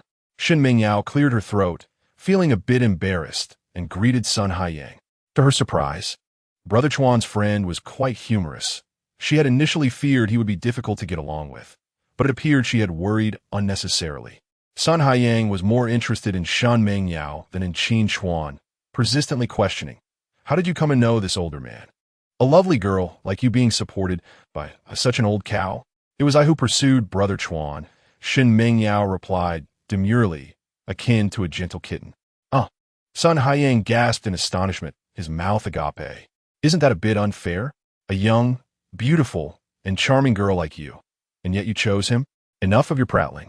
If you frighten my son, I shall not let you off lightly. Qin Chuan interjected, focusing on his meal. Sun Haiyang's eyes widened further. Wait, you already have child? How could this happen so swiftly? Qin Chuan shot him a glance of disapproval, stating plainly, this afternoon, set aside your tasks and assist her with the property transfer procedures. I have matters I cannot neglect. Sun Haiyang sighed, realizing that his friend was indeed caught in the throes of romance, utterly beyond redemption. A beautiful heiress had been replaced by an internet sensation. Chapter 66. The disparity of charisma. Wait, you two can't possibly have progressed this quickly, Sun Haiyang exclaimed in horror, contemplating Qin Chuan's questionable judgment. Was he a masochist? It seemed he would purchase property for any woman. Hadn't Wang Qian taught him a sufficient lesson? Was his brain directly connected to his intestines? Full of nonsense. I am unavailable this afternoon. Sun Haiyang felt it necessary to prevent Qin Chuan from making further foolish decisions. Shen Mingyao noticed a peculiar change in Sun Haiyang's demeanor and thought that the two men likely had matters to discuss, so she deliberately excused herself to the restroom, providing them a bit of space. Qin Chuan, what on earth are you thinking? Sun Haiyang exclaimed in frustration upon seeing Shen Mingyao leave. It's only been a few days since your divorce, and you've already forgotten such a significant issue regarding your ex-wife? You're acting as if you've completely healed and forgotten the pain. Pregnant within just a few days? Even if you two were intimate, how could it be detected so quickly? Sun Haiyang stood up, raking his fingers through his hair in exasperation, wishing he could slap some sense into this infatuated fool. Are you certain the child is yours? Nowadays, female internet celebrities are often propped up by misguided admirers. Who knows how many men they have been with behind the scenes? He continued, particularly wary of female streamers who parade around, providing emotional support while exploiting the internet for personal gain. Sun Haiyang did not harbor a disdain for female streamers. Rather, he had a friend whose wife was in the same profession, secretly courting many wealthy patrons. Moreover, where do you plan to find the funds for a house? Are you going to take out another loan like before? Have you lost your mind? Qin Chuan, noticing Sun Haiyang's sudden bout of agitation, narrowed his eyes and replied coolly, "She is my neighbor's younger sister." What? Sun Haiyang was stunned, as if struck by a bolt from the blue. Even so, you cannot be so impulsive. Qin Chuan shot him an incredulous look. Do you truly believe that all women are deceitful? It's not that I think so, but the situations you encounter are rather peculiar. Sun Haiyang replied, his earlier fervor dissipating, yet still harboring doubts. Unless she is a virgin, I cannot believe that child is yours. Qin Chuan furrowed his brow slightly. She is indeed a first-timer and has harbored feelings for me for over a decade, eagerly awaiting my divorce. Sun Haiyang exclaimed, "Are you telling me that she's been waiting for my divorce just to seize the moment while I was inebriated? I cannot be irresponsible here." Qin Chuan crossed his arms, appearing unfazed. Sun Haiyang's lips twitched in disbelief, his expression a mixture of shock and incredulity. What nonsense is this? While I acknowledge that Qin Chuan possesses considerable charm, it cannot be to such an exaggerated extent. He stared wide-eyed at Qin Chuan, as if confronted by a creature from the depths of the unknown. You must be envious of my single status and are deliberately trying to provoke me. I was even considering having Miss Lin you comfort your wounded heart, but it seems that was unnecessary. The more he pondered, the more discontent he felt, his emotions swinging dramatically. As a man, why did he find it so extraordinarily difficult to seek a girlfriend, while Qin Chuan seemed to effortlessly attract women's affection? Was this truly the disparity between individuals? Qin Chuan smirked. This is simply the difference in charm. Look at your smug expression. Sun Haiyang gritted his teeth in jealousy and resentment. However, upon hearing that Qin Chuan's acquaintance was already pregnant, his countenance shifted to one of seriousness. He suppressed his smile and inquired earnestly, "Is she truly pregnant?" Qin Chuan believed that good fortune should be shared with close friends, so he nodded and said, "Yes. They are twins." "Wow, you're quite impressive." "A twofold achievement," Sun Haiyang exclaimed. "How long has it been? You're not returning home, are you?" Shen Mingyao returned from the restroom, overhearing their conversation, and was taken aback. She is pregnant? How did Brother Chuan know? However, if it were true, she would be immensely happy. Having a child of Brother Chuan would be a wonderful blessing. Why ask so much? Qin Chuan was reluctant to elaborate. Upon seeing Shen Mingyao return, he instructed, "This afternoon, to say whether you have time." Yes, I must have time," Sun Haiyang replied readily. As long as it wasn't about picking up a girl, his loyalty to his friends remained unwavering. "Hey, sister-in-law, please sit," he said, beaming after learning the truth. "Let us eat a bit more. Otherwise, we might have to rush around later, and it's not good to go on an empty stomach." Shen Mingyao suppressed her racing heart and smiled. Brother Chuan has several patients to care for recently, and is particularly busy. He is worried about me being alone, so I'll need your help to accompany me. Sun Haiyang cheerfully responded, "Of course. That's what brothers are for. No need to be polite." Qin Chuan attentively looked after Shen Mingyao, constantly encouraging her to eat a bit more. Once everyone finished their meal and the clock struck 2 in the afternoon, he began discussing how to take good care of his girlfriend with Sun Haiyang and prepared to assist Lin, who with massage services. The three of them exited the restaurant, got into their respective cars, and just then, Qin Chuan's phone rang. It was a call from Han Xiaohua. Answered, "Hello, Directoran. Dr. Qin, are you available right now? I have a patient who would like your assistance," Han Xiaohua said, as warm and considerate as ever. Qin Chuan narrowed his eyes, fastening his seatbelt while asking, "Is it a hospital patient or a private acquaintance?" Straight to the point, Han Xiaohua admitted, slightly awkward. "It's not a hospital patient, but rest assured, if you're able to help, the other party is certainly well off." Qin Chuan replied, "Director Han, you're overthinking it. I just want to understand the situation to prepare myself. What's the ailment?" "It's a 3-year-old child with a condition called B-skin syndrome. Do you have any ideas?" B-skin syndrome? This was the first time Qin Chuan had heard of it. He frowned slightly and said, "I need to meet in person to draw a conclusion. Shall I have the patient's family contact you?" "That would be fine." "Great. I'll let you get back to your work," Han Xiaohua said excitedly. "I'll respond to them right away." Reflecting on the advertisement he had placed at the banquet, Han Xiaohua felt elated as he saw results in just a few days.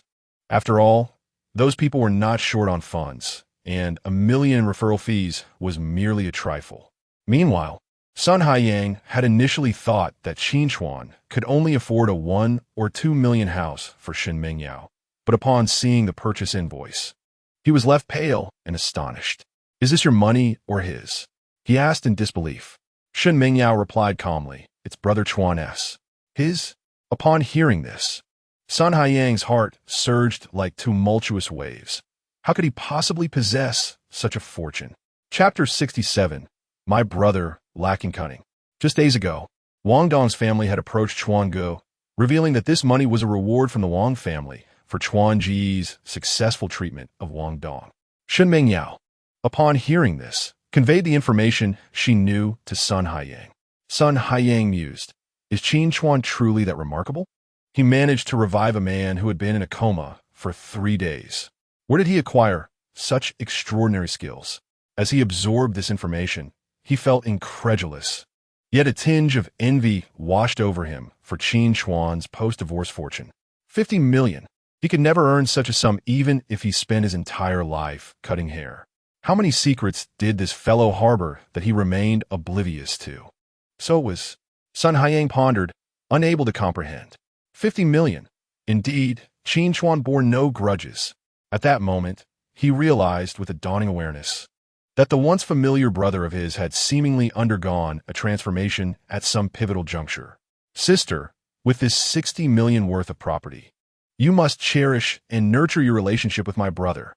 Sun Haiyang felt compelled to offer a word of caution to this internet celebrity, given Qin Chuan's past experiences. Shen Mingyao clutched the folder tightly, resolutely asserting, "I am Chuan Ji's in life and his spirit in death. You need not worry. It would be best if it remained that way." Sun Haiyang sighed, although he did not know the girl well. Their brief exchange had revealed her to be a sincere young woman. "My brother lacks guile, merely a bit lovesick. Once he commits to someone, he will strive fervently to treat them well. I will not let him down," she vowed, determined not to betray the one she had longed for. Lin family. Due to the events of the previous night, Lin Yu hastily wrapped up her work in the morning and summoned her elder brothers to return home and seek their father's forgiveness. Little did she expect, as she settled down, to see the tardy Qin Chuan arrive. Qin Chuan followed the nanny into the courtyard, his steps familiar, but halted in confusion upon spotting several individuals savoring exquisite tea on the viewing platform. Was that not Lin Yu, Su Mengqi, and Luo Chong? What brought them to Lin Hu's residence? "Dad, I speak the truth. You must not suggest foolish ideas to my brothers as you did last night." Lin Yu's melodious voice floated through the air, dispelling all uncertainty for Qin Chuan. By the heavens, it truly was the case. He had revered the elderly scavenger, only to discover that he was Lin Hu. Qin Chuan silently cursed. "I regarded you as a brother, yet you treat me like a son. Do you find my fees too low?" At that moment, the nanny noticed Qin Chuan standing frozen in place, his gaze fixed intently on Lin Hu's family of 4, and promptly called out, "Boss, Dr. Qin has arrived." Upon hearing the nanny's words, Lin Yu swiftly turned, her face flushed with embarrassment upon seeing Qin Chuan, leaving her at a loss for words. Qin Chuan, Luo Chong, and Su Mengqi also looked over, their expressions far more composed than Lin Yu's. They quickly rose to make space for Qin Chuan. Dr. Qin, please come take a seat. Jing'ai, please serve some tea. Lin Hu, exhibiting remarkable composure, wore a placid expression as he addressed Xiao Chuan. These are the 3 children I have adopted. You met them last night, so I shall refrain from further introductions. Qin Chuan cast a brief glance at the group and nodded slightly. Not only have we met, but I nearly found myself embroiled in your mischief. Previously, he had heard news of Lin Hu adopting hundreds of orphans, but he was taken aback to discover that one of them was a transgender individual. Qin Chuan, have you brought my medicine? Su Mengqi inquired, approaching with an eager demeanor as if nothing had transpired. Upon hearing this, Lin Hu expressed his discontent. Such a lack of decorum. From now on, you shall address Qin as Uncle Qin. Please, I am not old enough to be your father, Qin Chuan retorted. Everyone was momentarily taken aback, turning to Lin Hu for clarification. Dad, I'm older than him. How can you expect me to call him uncle? Su Mengqi exclaimed incredulously, her eyes wide with disbelief. Ha! Your father made a wager long ago. If Dr. Qin successfully treated his leg, he would acknowledge him as an elder brother. Thus, it is perfectly reasonable for you all to call him uncle, chimed in Li Xiuqing and his wife, who had appeared behind them, chuckling heartily. Since when did Dad become so childish? Lin Yu remarked. One may be killed, but not humiliated, Luo Chong added. I do not have such youthful elders. Su Mengqi stated firmly. Qin Chuan observed the family dynamics with a perplexed expression. Eventually, Lin Hu cleared his throat awkwardly to regain control of the situation. I did indeed say that, so from now on, when you meet Dr. Qin, treat him as you would treat me, understood? The others responded in unison. Had we known, we would have taken Qin Chuan down last night, regardless of the consequences.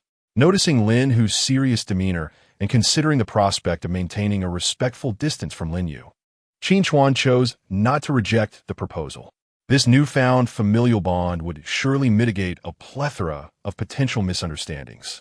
After a moment's reflection, he remarked, Brother Hu certainly has a knack for humor. If it is merely a matter of healing your leg, that is straightforward. However, to assume the role of elder brother is rather embarrassing. Brother Qin, you are being modest. Once my elder brother makes a promise, it is unbreakable. He never boasts. Li Xiuqing interjected, approaching and encouraging his wife to sit beside Qin Chuan. His tone was imbued with hope and trust. Earlier, I had mentioned to Brother Qin our desire for a daughter, and since we are all gathered here today, I would like to ask for your assistance in this matter. Li Xiuqing continued. Upon hearing this, Qin Chuan nodded and turned to Zhang Haimei. Observing her rosy complexion, he concluded she did not exhibit signs of infertility. Madam, please extend your hand. I shall take your pulse to ascertain your condition. Zhang Haimei complied, extending her hand. Thank you, Dr. Qin. In full view of the assembly, Qin Chuan skillfully checked Zhang Haimei's wrist, stating, Brotherly, your wife is in good health and presents no issues. It is likely your concern. Do visit a hospital for a checkup and bring me the report so I may assist you in addressing any matters. Li Xiuqing, incredulous, exclaimed, Is it truly my issue? I must fulfill my duties thrice weekly. How can there be a problem? Qin Chuan affirmed, Indeed, it is your issue. Zhang Haimei shot her husband a reproachful glance, muttering, See, I told you, yet you refuse to believe me. Uncle Qin, have you brought my medicine today? Su Mengqi reluctantly addressed Qin Chuan as an elder, compelled by her needs and unable to resist her father's instructions. With a sense of frustration, she finally inquired. Qin Chuan cast a calm glance in her direction, opened his medicine box, and presented the ointment he had prepared in advance. This is a specially formulated salve for you. Simply apply it to the scar, and within 2 weeks, it will naturally diminish. However, do take care to keep it dry during the treatment, Qin Chuan advised earnestly. Su Mengqi accepted the ointment, her excitement bubbling over as she expressed her gratitude repeatedly. Thank you, Uncle Qin. If it works, I won't hesitate to call you Dad. Lin Hu observed Su Mengqi's exuberance, akin to that of simpleton, while Luo Chong appeared sullen. Xiao Chuan, I must trouble you to think of a solution for Luo Chong, he remarked. Qin Chuan replied, Brother Hu, this matter cannot be rushed. Even if I possess a remedy, time is essential. We must await the examination results. Lin Yu, take your brother for a checkup. Lin Hu instructed with a furrowed brow. Just as Lin Yu was about to concoct an excuse to leave, she immediately stood up and pulled Luo Chong along. Come on, big brother, I'll accompany you to the hospital. Can we go another day? He protested. No, it must be today, she insisted. Watching Lin Yu lead Luo Chong away, Qin Chuan chuckled softly. Brother Hu, let us begin. Chapter 68. An ominous premonition after several days of medicinal nourishment. Lin Hu's health had notably improved. The skin below his thighs, previously dark and dull, gradually regained its natural luster. Brother Hu, how do you feel in that regard? Qin Chuan inquired while administering a therapeutic massage, ever the diligent physician attentive to his patient's condition. Lin Hu felt a slight flush at the question, mingled with an indescribable exhilaration. Quite well. After 50 years, last night was my first experience, he confessed, revealing that the young woman had kept him awake throughout the night, leading him to generously reward her with 500,000 as living expenses. Upon witnessing Lin Hu's overly enthusiastic demeanor, Qin Chuan understood the situation, albeit surprised at the quickness of his actions.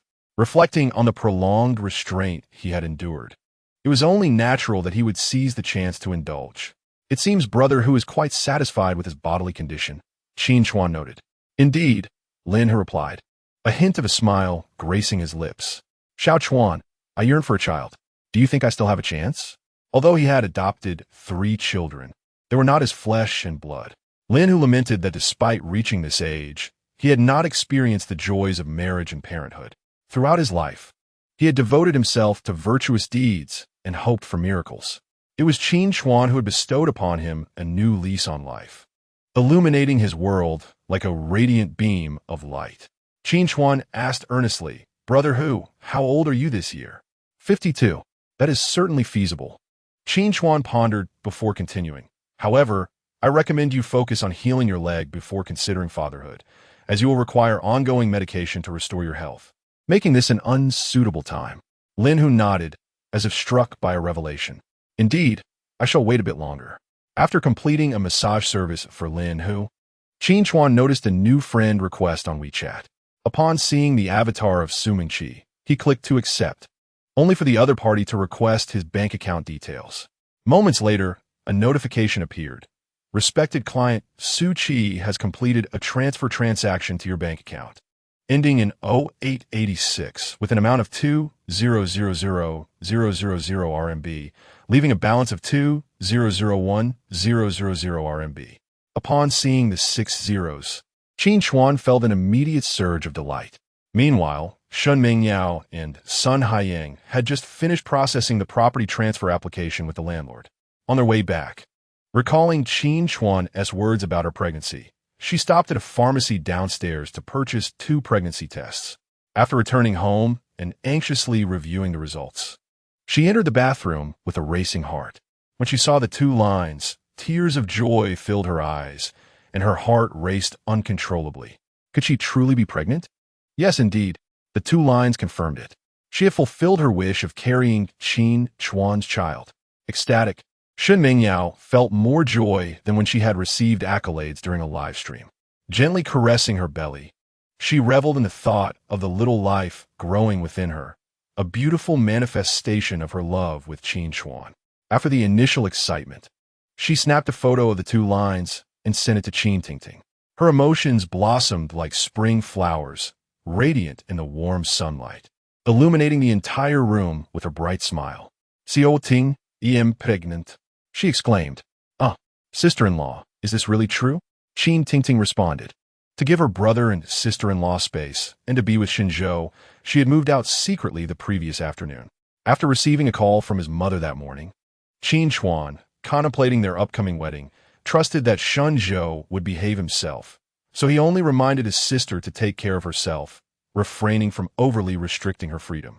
Upon receiving Qin Tingting's swift reply, Shun Mingyao joyfully responded, Yes, I just took the test.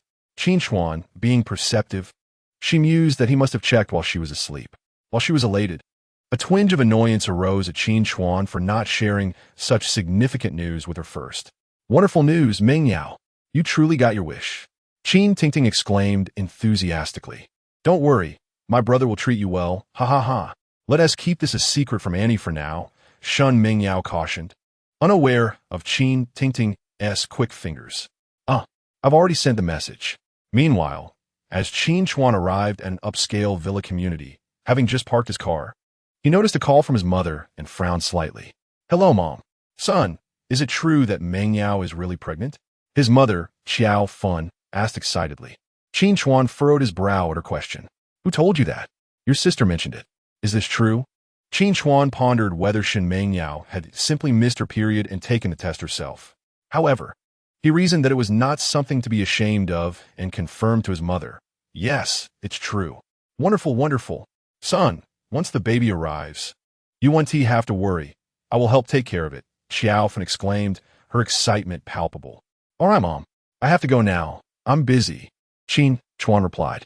Remember to purchase plenty of nutritional supplements for the expectant mother and take good care of Yao Yao, the voice on the other end reminded. I understand, Mom. I will, Qin Chuan replied before ending the call, a sense of foreboding creeping over him. Given his father's character, it was likely that within 2 hours, the news would reach his father-in-law. Now, not only had he been intimate with the man's daughter, but he had also inadvertently caused her to conceive. Would Shen Qinglai truly remain indifferent? Following the location given by the patient's family member over the phone, Qin Chuan pressed the doorbell of an American-style villa. Shortly after, a middle-aged housekeeper emerged to escort him inside. Madam, Mr. Qin has arrived, she announced to a man and a woman in the living room. You are the miraculous doctor mentioned by Director Han? The woman, clad in luxurious silk loungewear and cradling a girl with a face marked by numerous birthmarks, regarded Qin Chuan with incredulity. Upon first seeing her features, Qin Chuan could not help but think, goodness, is that not Wang Qian's close confidant? The man turned, and the atmosphere grew tense. Why does Xannie look so much like your late friend as husband? His voice was deep and serious, as if he were alluding to something significant. Chapter 69. A monster among monsters. Qin Chuan gazed at the robust foreign man, inwardly cursing. Indeed, one becomes a product of their environment. Have all the men in our country perished? Why is it that each of you favors foreign men? Being their offspring must be a burden for this child afflicted with a skin condition. Eyeing the foreign gentleman, Qin Chuan furrowed his brow and remarked, You possess remarkable insight. He then turned to Lu Sinny, saying, Madam Lu, I am the miraculous doctor as referenced by Director Han. May I inquire if you wish to proceed? Should you choose not to, I shall take my leave. Lu Sinny was a figure he had encountered once during his wedding to Wang Qian, when she served as the maid of honor. He later learned she had traveled abroad, and he was taken aback to find her now a mother to a 3-year-old. Lu Sinny gestured for him to sit on the sofa opposite her. Director Han has sung your praises in high society. I presumed you to be a formidable expert. Yet here you are, an outsider with no apparent connection to the field, she remarked. She had expected a venerable figure of at least 70, but instead encountered the under-30 Qin Chuan, which filled her with skepticism. Qin Chuan, you cannot possibly be all talk and no action. Her scrutiny was not born from malice regarding Wang Qian's situation, but rather from the fact that Qin Chuan had never engaged in any medical practice, although Wang Qian was her dear friend with whom she had traveled abroad. Lu Sinny had previously advised her to embrace a relationship with a foreign man should she be so enamored. Wang Qian, however, had been resolute, insisting that Qin Chuan was the one who loved her most in the world and would marry no one else.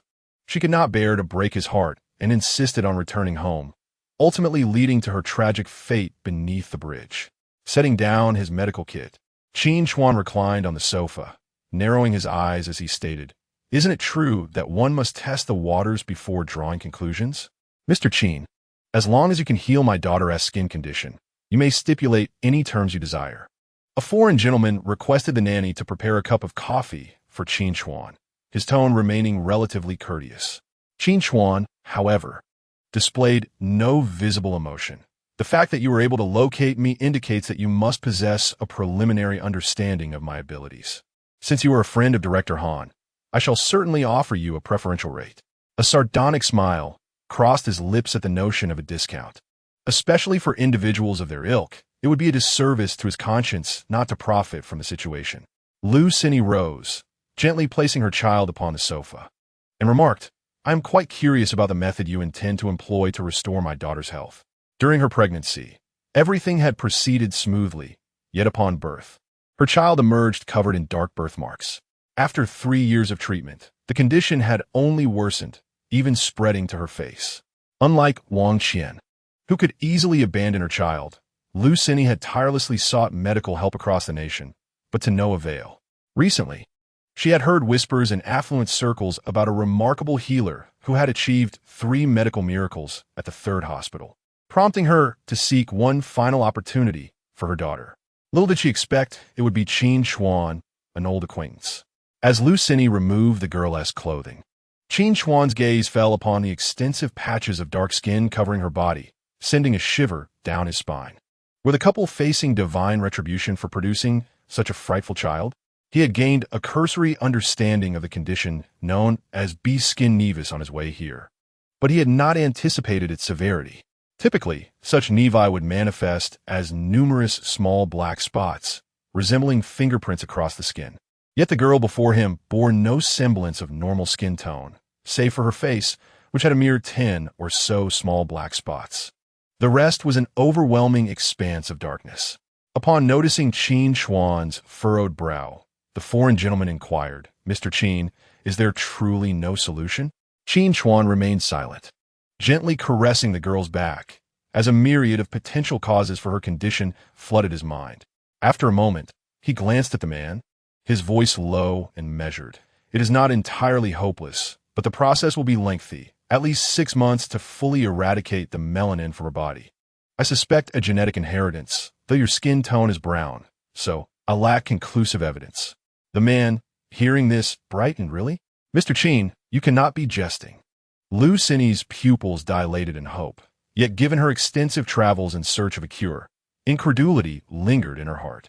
Qin Chuan, exasperated, replied, "Whether you choose to believe is up to you. The decision to treat lies with you." "We will certainly proceed with treatment," the man said eagerly. "Please, Mr. Qin, provide us with a plan, and we shall follow it." Indeed, Qin Chuan nodded, his demeanor serious and resolute.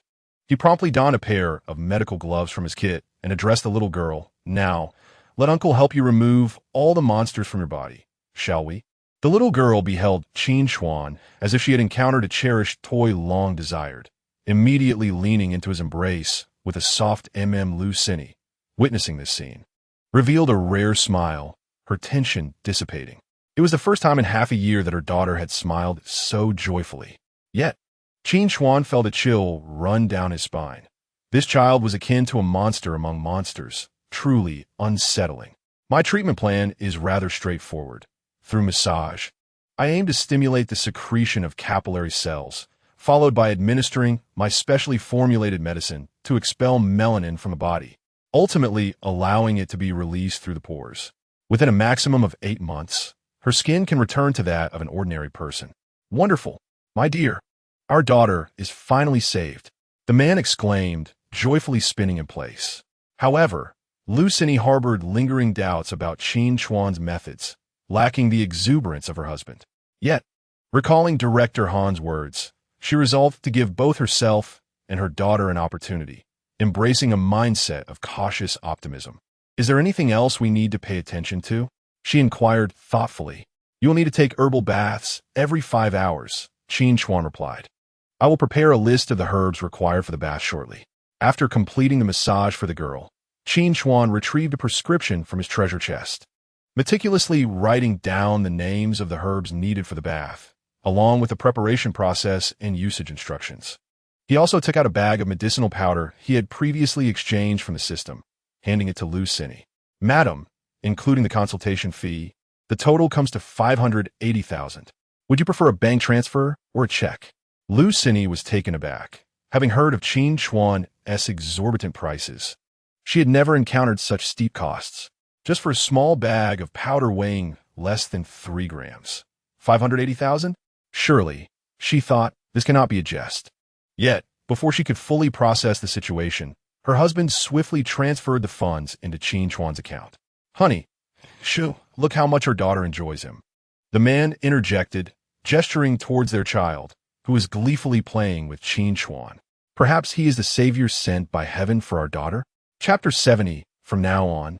"Just call me Mom." Lu Xinyi had initially contemplated haggling with Qin Chuan, but upon hearing her husband's words and witnessing her daughter's innocent smile, her dissatisfaction evaporated instantly. It had been far too long since her daughter had laughed so heartily. Qin Chuan intended to leave once the matter was resolved, yet the little girl clung to him, refusing to let him depart. Despite her face being marred with dark moles and her large, captivating eyes, he ultimately suppressed his fears and spent several delightful minutes interacting with her. As he prepared to leave, Lu Xinyi graciously escorted him to his vehicle, reminding him to drive safely, her gaze imbued with deep affection, leaving Qin Chuan momentarily flustered. On the way back, he received a call from Han Xiaohua, informing him of 2 special patients afflicted with incurable diseases, inquiring about his availability for an appointment. However, recalling that he was to assist Gu Yan with a massage that evening, he declined all the esteemed requests. At that moment, Qin Chuan reflected on Lu Xinyi's earlier remark. "Director Han has praised you to the heavens among the upper echelons." I had thought he was referring to that prominent figure. Recalling the recent frequency with which Han Xiaohai has introduced clients to himself, the situation suddenly became clear. My earlier conjectures were indeed accurate. Han Xiaohai is akin to a weasel wishing a hen good fortune. Instead of remaining at the hospital to assist him, he has clandestinely engaged in a lucrative trade of a scalper, leveraging his exceptional skills to earn commission within affluent circles. However, this matter bears no relevance to me. As long as those individuals possess ample wealth and are willing participants, my adherence to propriety remains intact. As I strolled past a fruit shop, I contemplated purchasing some fruits for Chun Tong and Gu Yan, who were at the hospital, yet I was uncertain of their preferences. Thus, I resolved to select only the most expensive offerings. Upon arriving at the hospital, just as I was about to push open the door, I overheard a conversation between Chun Tong and Gu Yan. Although their voices were hushed, my enhanced physique, honed by system upgrades, enabled me to eavesdrop effortlessly on their whispers from a distance. Gu Yan, under her mother's probing, appeared quite embarrassed, resembling a child caught in wrongdoing. "Mom, I'm only 28. There are plenty of people in their 30s who aren't married yet. Please, just let me be." Chun Tong, relentless like a protective hen, insisted urgently. "If I don't care, who will? You nearly jeopardized yourself to save him, and you dare claim you have no feelings for him? Yesterday, your father and I spoke with him. He said he respects your decision. If you would just give a little, this matter could be resolved. Why are you both seeking him out?" Gu Yan replied with an air of resignation. After all, from beginning to end, it was she who had initiated the entanglement with Qin Chuan. Even if she were to recover, she would be left with scars, rendering her unworthy of yearning for a future together. Observing her daughter's self-deprecating demeanor following the accident, Chun Tong sighed, her heart aching. "Yin Yin, why must you be so obstinate? Qin Chuan is evidently affluent and possesses good character. I merely wish for you to lead a fulfilling life. Mom, even if I like him, he may not reciprocate those feelings." Gu Yan lamented, her voice seemingly subdued by an invisible force. Furthermore, he had recently divorced, and the circumstances surrounding that dissolution surely left him wary of marriage. Gu Yan understood him well. Despite developing feelings after that night, she was reluctant to burden herself with emotional expectations. Upon hearing this, a pang of bitterness washed over Qin Chuan, akin to the sharp sting of a lemon squeezed upon his heart. Who would have thought that post-divorce romantic prospects would be so unavoidable? "What does it matter? Your mother isn't insisting that you marry him immediately," Qin Tong asserted as she rose to her feet. "Take your time to contemplate. After all, your brother is in support of this matter." Before Qin Chuan could fully process her words, Qin Tong opened the hospital room door. She held a thermos, presumably intending to fetch water. Upon seeing Qin Chuan standing at the doorway, Chun Tong was momentarily taken aback. "How long have you been here?" "I just arrived." "Did you hear anything I was discussing with Gu Yan?" "No." "Oh, then please come in, but remember to lock the door." Qin Chuan felt as though Chun Tong's voice had pierced his heart like a knife. Each of her words detonated like a bomb in Qin Chuan's mind, causing an explosive reaction within him. His breath quickened as if propelled by the very force of the explosion. After Chun Tong spoke, she nonchalantly walked towards the water station. Qin Chuan stood frozen for a couple of seconds, attempting to calm the incredulity that surged within him, before striding purposefully into the ward. Observing Gu Yan's complexion, he noted her spirits improved significantly each day. Her left hand had regained full mobility, while her right hand could only manage simple movements. You expressed a desire for fruits. Allow me to wash them for you, he said, placing the fruits on the cabinet, then selecting a few to show Gu Yan, speaking softly. I'm not in the mood to eat just yet, Gu Yan replied, recalling the conversation she had with her mother earlier.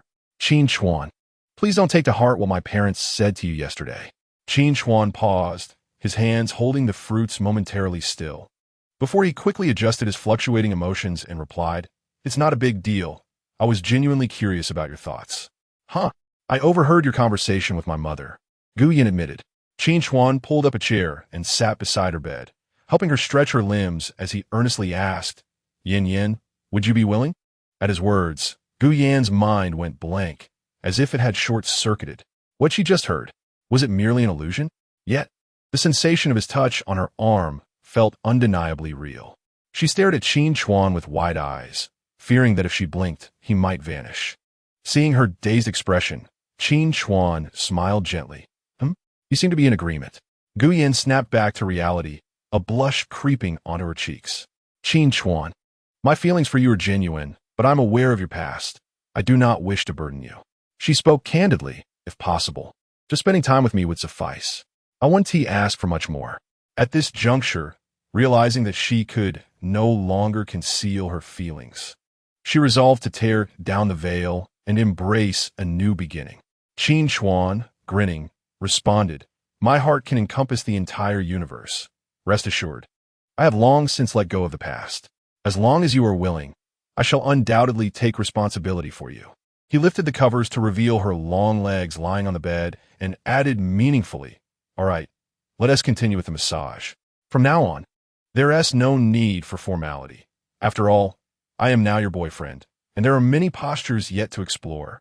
Gu Yan felt her cheeks flush under Qin Chuan's teasing, but deep within, a vibrant sea of flowers blossomed, radiating towards the most beautiful place of all. Chun Tong, ever mindful, returned with water and stood guard at the door, dismissing anyone else who approached. After Qin Chuan completed the massage and helped Gu Yan with a thorough disinfection, he kissed her forehead and instructed her to refrain from overthinking before he left. Uncle and Aunt, I just confirmed with Yin Yin about what you discussed yesterday. What did she say? She likes me. Wonderful. No need for Auntie anymore. From now on, just call me Mom. Exactly. And when we meet, no need for awkwardness. Just call me Dad. Qin Chuan remarked, This is rather enthusiastic. Chapter 71. The Affectionate Brother After Leaving the Hospital. Qin Chuan found his mind incessantly replaying the warm hospitality extended by his father-in-law and mother-in-law. He silently mused, One must always pay a price after experiencing pleasure. There was still another person waiting for him at home. It would not do to have two women under the same roof. Moreover, he lacked the ability to clone himself.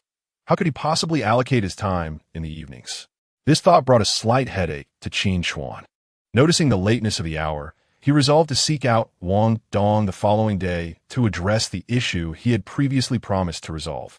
Upon returning home, he was greeted by the rich aroma of hot pot wafting through the air. Curiously, he peered towards the kitchen and dining area, where he saw a man and two women joyfully gathered around a dual-flavor pot, relishing their meal. Brother, you're back, Qin Tingting exclaimed upon spotting him, her excitement palpable.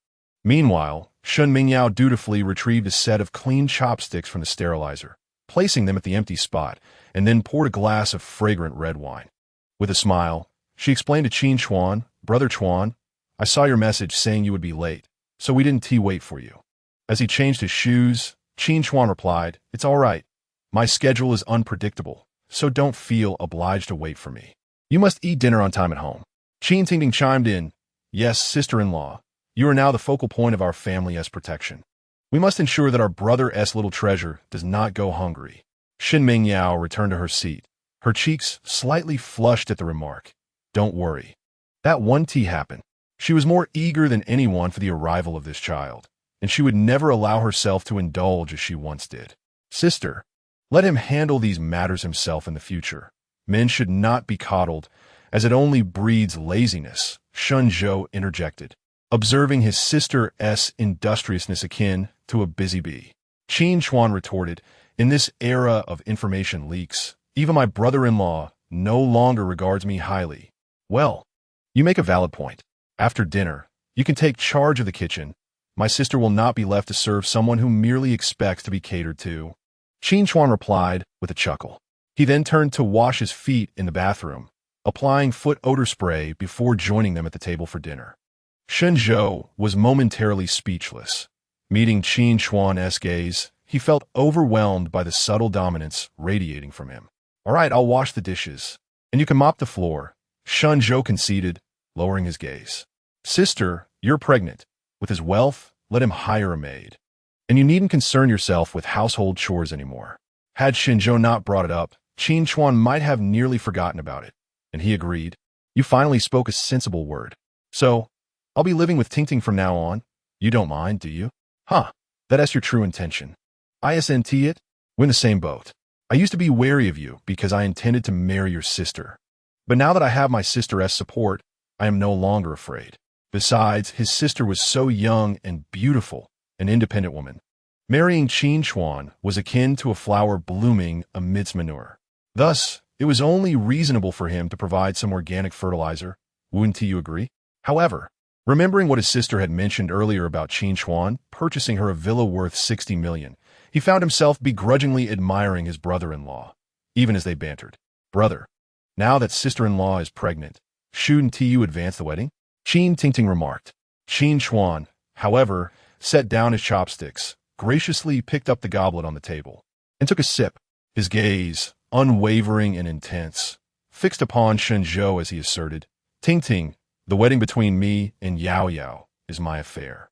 If you do not wish to marry so soon, you may indulge for a few more years.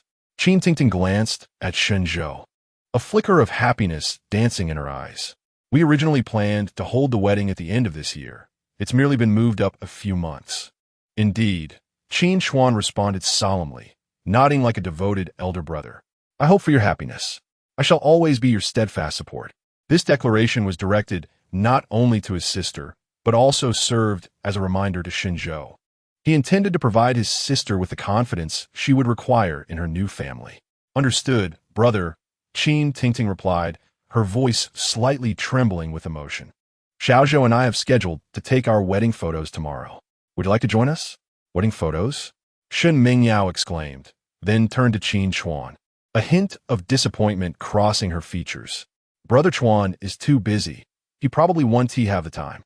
Just being together filled her with contentment. And now that they were expecting a child, if they could also capture wedding photos, her dreams would truly come to fruition. Qin Chuan placed several slices of beef into Shun Mingyao's bowl, swiftly organizing the following day's itinerary. What time tomorrow? Qin Tingting replied, at 2 in the afternoon. That works. Qin Chuan nodded, turning to Shin Mingyao. How long will the transfer procedures take? Shin Mingyao answered. The staff mentioned it would take at least a week at the earliest. Very well. After finishing their meal, Qin Tingting and Shun Mingyao settled on the living room sofa to select wedding attire. Qin Chuan entrusted the post-meal leftovers to Shun Zhou and proceeded to take a shower. Tingting, no, that won't do. Brother Chuan is too tall. How can I possibly take photos being this short? Sister-in-law, this is what we call the cutest height difference. Look at this. Doesn't it resemble your height difference? You can ride on my brother's shoulders, and he can carry you. That image would be simply beautiful. Is that really feasible? Absolutely. And this horse, you can mount it while my brother leads you. A perfect match. The photos will surely turn out splendidly, with a total of 6 outfits. It seemed they wouldn't finish in just one afternoon. Then we can continue the day after tomorrow. Oh, sister-in-law, marriage is a significant event. We must make it grand. I'm just worried about taking up too much of Brother Chuan's time. As Qin Chuan emerged from his shower, the lively chatter from the living room caught his attention, and an involuntary smile graced his lips. Two women sat cross-legged on the sofa, enthusiastically discussing the styles, colors, and combinations of wedding dresses, their faces radiating excitement and anticipation. The sounds intertwined, creating a delightful cacophony. Observing this scene, Qin Chuan was unexpectedly flooded with a sense of nostalgia, reminiscent of his childhood.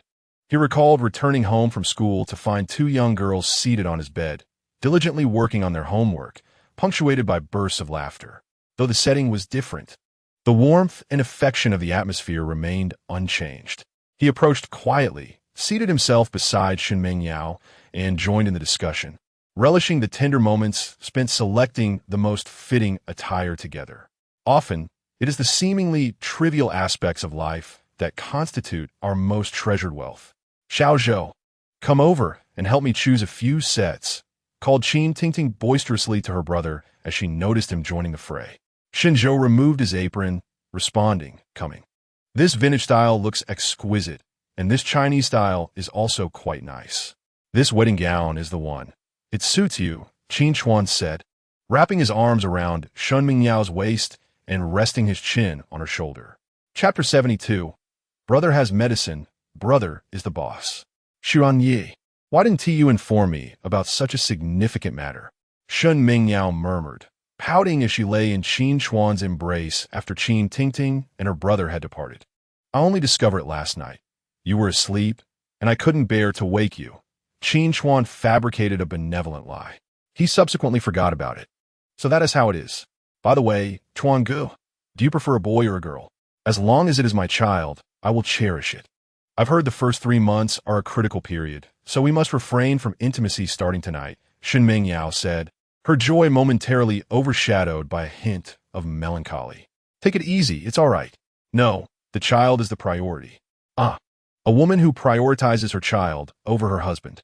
Ultimately, for the sake of her unborn child, Shen Mingyao insisted on sleeping separately, leaving Qin Chuan to keep the bed to himself. After a day of toil, he lay down, preparing to rest for a while and intending to check on the increase in his merit points within the system. Just then, the phone rang. It was Sun Haiyang. Qin Chuan, it seems you've struck gold recently, spending so lavishly on gifts for ladies. Don't forget to share the fortune with your brothers. Sun Haiyang's eager voice came through as soon as the call connected. Qin Chuan replied with enthusiasm, sure, come be my little brother, and I'll pay you a monthly salary of $1 million. Sun Haiyang, who owned 3 barbershops, faced stiff competition, leaving him financially strained year-round. Qin Chuan had initially planned to assist his brother only after establishing his own stability. However, plans often fall prey to unforeseen changes.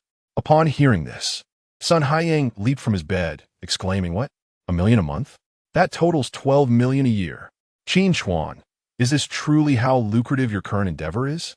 Though Shen Mingyao had mentioned that the $50 million was given by Wang Dong, how many Wang Dongs could there be in this world? Noting his brother's exuberance, Qin Chuan felt a swell of pride as he said, of course, it all depends on whether you're willing to do it. Where do you source your products? Sun Haiyang, still thrilled, pondered a serious issue, the origin of the medicine. This was no laughing matter. A misstep could result in dire consequences. The medicine is formulated by me. Rest assured, even if tested, it is beneficial and harmless. Qin Chuan continued, you should transfer your shop. Once I return and complete the wedding, join me in this venture. Brother has medicine. Brother is the boss. You developed it yourself? Sun Haiyang exclaimed, astonished, his eyes wide with disbelief. Wow, you're quite impressive. Sneaking away to work hard has truly astonished me. All right, let us meet up soon and discuss this in detail. Sure. After hanging up, Sun Haiyang was too excited to fall asleep. To comprehend, earning $1 million a month is a feat that would require him to operate 3 stores for nearly 2 years to amass such an amount. After concluding his phone call, Qin Chuan activated the system, only to discover that his merit points had accumulated to over 19,000. The past couple of days have been exceedingly hectic, leaving him no time to meticulously examine the data within the system. Each time he accessed it, he was merely hurriedly exchanging for the necessary medicines. Now, with a moment to spare to scrutinize, he noticed that alongside the increase in merit points, the system had bestowed upon him 2 rewards. It was then that Qin Chuan realized he had seemingly overlooked something significant today. He had forgotten to deliver blessings to the elderly scavenger. He resolved to ensure that Lin Hu's blessing points were fully charged next time, enabling him to fulfill his wishes. Previously, when the system upgraded to level 2, it rewarded him with a blessing delivery ability to benefit both new and returning customers, as well as a specialized self-defense technique against scheming women. Now, upon reaching a cumulative merit value of 10,000, the system upgraded to level 3. Similarly to the last time, 2 rewards have been dispatched to his mailbox. Eagerly, Qin Chuan opened the rewards to find a feng shui secretary and a destiny technique awaiting him. Astonished, he wondered why the master would grant him such unreliable items instead of something more substantial like luxury cars, mansions, or cash. Was this truly the gift the old man prepared for their meeting? It felt insincere, as if he was merely being treated like a beast of burden. Yet, what was the true origin of this old man? How could he single-handedly alleviate the suffering of a nation and live for 228 years? Qin Chuan, perplexed, clicked to claim the rewards. A multitude of skills would provide him with various pathways in life. As he navigated through affluent circles, these abilities would undoubtedly prove invaluable, allowing him to earn beyond merely selling medicine. The thought invigorated him. Congratulations, Master. Reward successfully claimed. Entering into your consciousness, please hold on. 1, 10, 28, 55, 88, 99. Entry complete. The usage method syncs with your mental energy. Remember, it must not be used to harm others. As the melodious mechanical voice of the system faded, Qin Chuan felt an overwhelming torrent of information surge into his mind, swiftly saturating his brain. This influx of knowledge was so formidable and vast that it seemed to engulf him entirely, as if threatening to consume his very essence. Contrary to the anticipated pain and pressure, Qin Chuan experienced no discomfort or burden. On the contrary, he found his thoughts becoming remarkably lucid. As if the once indistinct ideas had been meticulously organized, he began to perceive the details around him with heightened acuity, and his problem-solving abilities sharpened considerably. This extraordinary transformation left Qin Chuan astounded, as he realized that the knowledge imparted by his master within the system exceeded his wildest expectations. It was not a mere accumulation of data in his mind, but a genuine integration into his cognitive framework. This knowledge transcended chaotic information, evolving into a powerful tool within his technical realm for problem-solving. In that moment, Qin Chuan felt as though he had discovered a generous avenue leading to the pinnacle of wisdom, a path that was wide and unobstructed, free of any hindrances. He could run freely, exploring the boundless realms of knowledge and pursuing a higher state of being. Suddenly, Qin Chuan felt a desire to delve into the origins of the medical sage, speculating that his master was no ordinary person. After digesting the rewards, he returned to the page to check his merit value balance. Although his accumulated merit had surpassed 19,000, he had to exchange merit for medicinal herbs from the system daily, leaving him with less than 6,000 now. Seeing this, Qin Chuan couldn't help but mutter, "Damn it, if only my skills could be refined." Upon noticing the lottery feature, he couldn't resist clicking on it. Qin Chuan fixed his gaze on the spinning lottery wheel, and at the moment it stopped, he saw the displayed number and exclaimed, "What the hell? Thank you for participating? Master, after living for over 200 years. Can't you be a bit more mature?" In his frustration, Qin Chuan decided to draw again, and this time, when he saw the reward indicated by the system, his eyes widened in disbelief. Chapter 73. Enhancing Survival Skills Alchemy? Congratulations, Master. You have received a copy of alchemy from this lottery. May you use it joyfully. From the rewards acquired through these rounds, Qin Chuan began to comprehend that his master's so-called welcome gifts were merely secret techniques to enhance his survival skills. Upon clicking to claim the reward, he felt a surge of warmth flowing into his body, and, simultaneously, a few lines of small text suddenly appeared on the system panel. Disciple, when you draw this alchemy, it signifies that the medicine crafted by your master has nearly been utilized. From here on, Xiao Zhu will assist you in continuing your journey. Do not lose heart. As long as you are willing to develop according to the techniques bestowed by your master, your future will undoubtedly be bright. I believe you are eager to learn about my origins, right? Ha ha. Rest assured, one day you will surely meet your master. At that time, we shall reunite, and I will elaborate for you. Qin Chuan pondered. This master is so enigmatic. Is he a deity or a ghost? Wait, he mentioned a chance to meet. Hasn't he passed away? Master, Xiao Zhu has successfully distributed various herb seeds for you. Please check your mailbox. Just as Qin Chuan was filled with confusion, the mechanical female voice from the system echoed again. Opening the mailbox, he indeed found an email awaiting his collection, regardless of the seeds contained within. The pressing question was where he could plant them. On the ceiling? The next day, Qin Chuan had no recollection of when he fell asleep the previous night. The morning air was thick with haze, and Shun Mingyao, concerned that he had been too exhausted lately, refrained from waking him. She thoughtfully set his phone to silent mode and turned off the alarm, awakening to find it nearly 10 o'clock. He recalled his appointment with Wang Dong the previous night and hurriedly sprang from bed, hardly taking the time to brush his teeth before rushing to the door. Brother Chuan, aren't you going to eat? Shun Mingyao asked, noticing his flustered state. I'm running out of time. I have a meeting, Qin Chuan replied, slipping on his shoes. You must eat something regardless. It's fine. I'll grab a couple of buns on the way, he said, hastily finishing his preparations. At home, it is imperative to eat meals punctually. The health tea I previously provided you is, in fact, a tea for maintaining pregnancy, so do remember to consume it. Shun Mingyao mused. Chuan Gu is trying to deceive her again. Wait a moment. Did he not give her the health tea the very night after they were together? A tea for maintaining pregnancy? Had Chuan Gu already known about the pregnancy at that time? Such an upright Chuan Gu. When did he learn to lie? Qin Chuan hurriedly took the elevator to the underground parking garage, hardly concerned with Shun Mingyao's speculations about his thoughts. He started the car and drove straight to his former workplace, Farron Technology. Wang Dong watched the seconds tick by, yet there was still no response from Qin Chuan. His brow furrowed deeply, nearly capable of squashing a fly. Mr. Wong, is that person still coming? We've been waiting here for nearly an hour and a half. Indeed, could it be a trick? If not, we should think of another plan. This person seems quite unreliable. In the technical department, several senior executives have been called in early by Wang Dong for an emergency meeting, and by 10 o'clock, Qin Chuan's absence was still palpable, leading to various opinions being voiced. Wang Dong glanced at the time again and sighed. I'll step out and give him another call. Was Qin Chuan still sulking over Wang Qin's matter? They had conversed amiably the night before. How could he have vanished today? Mr. Wang. Qin Chuan parked the car and rushed towards the technical department, breathlessly calling out.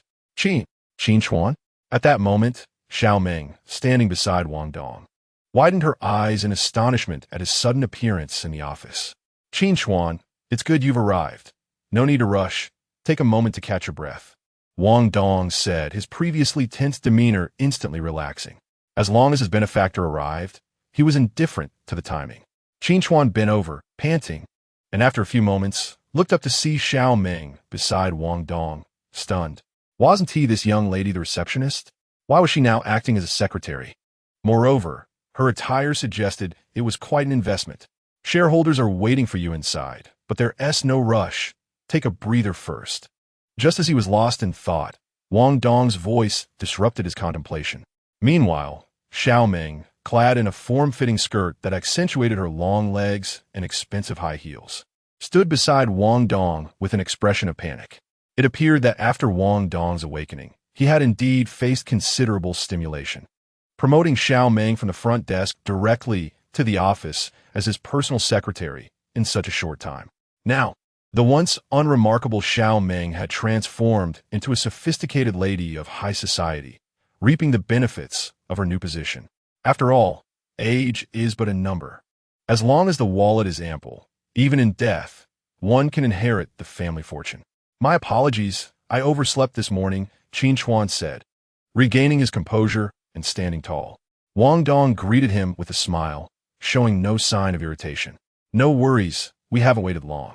Their relationship had transformed significantly. He no longer dared to show displeasure to his benefactor.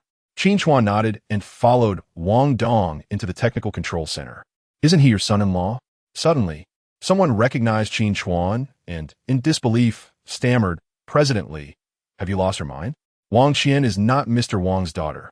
Where did this son-in-law come from?" Life often finds ways to rub salt into one's wounds. Upon hearing this, Wang Dong felt an awkwardness wash over his aged face. Searching for a way to shift the conversation. "He is the person I mentioned in the morning meeting who can resolve the company's technical issues, Qin Chuan. He was once our company's most capable technician.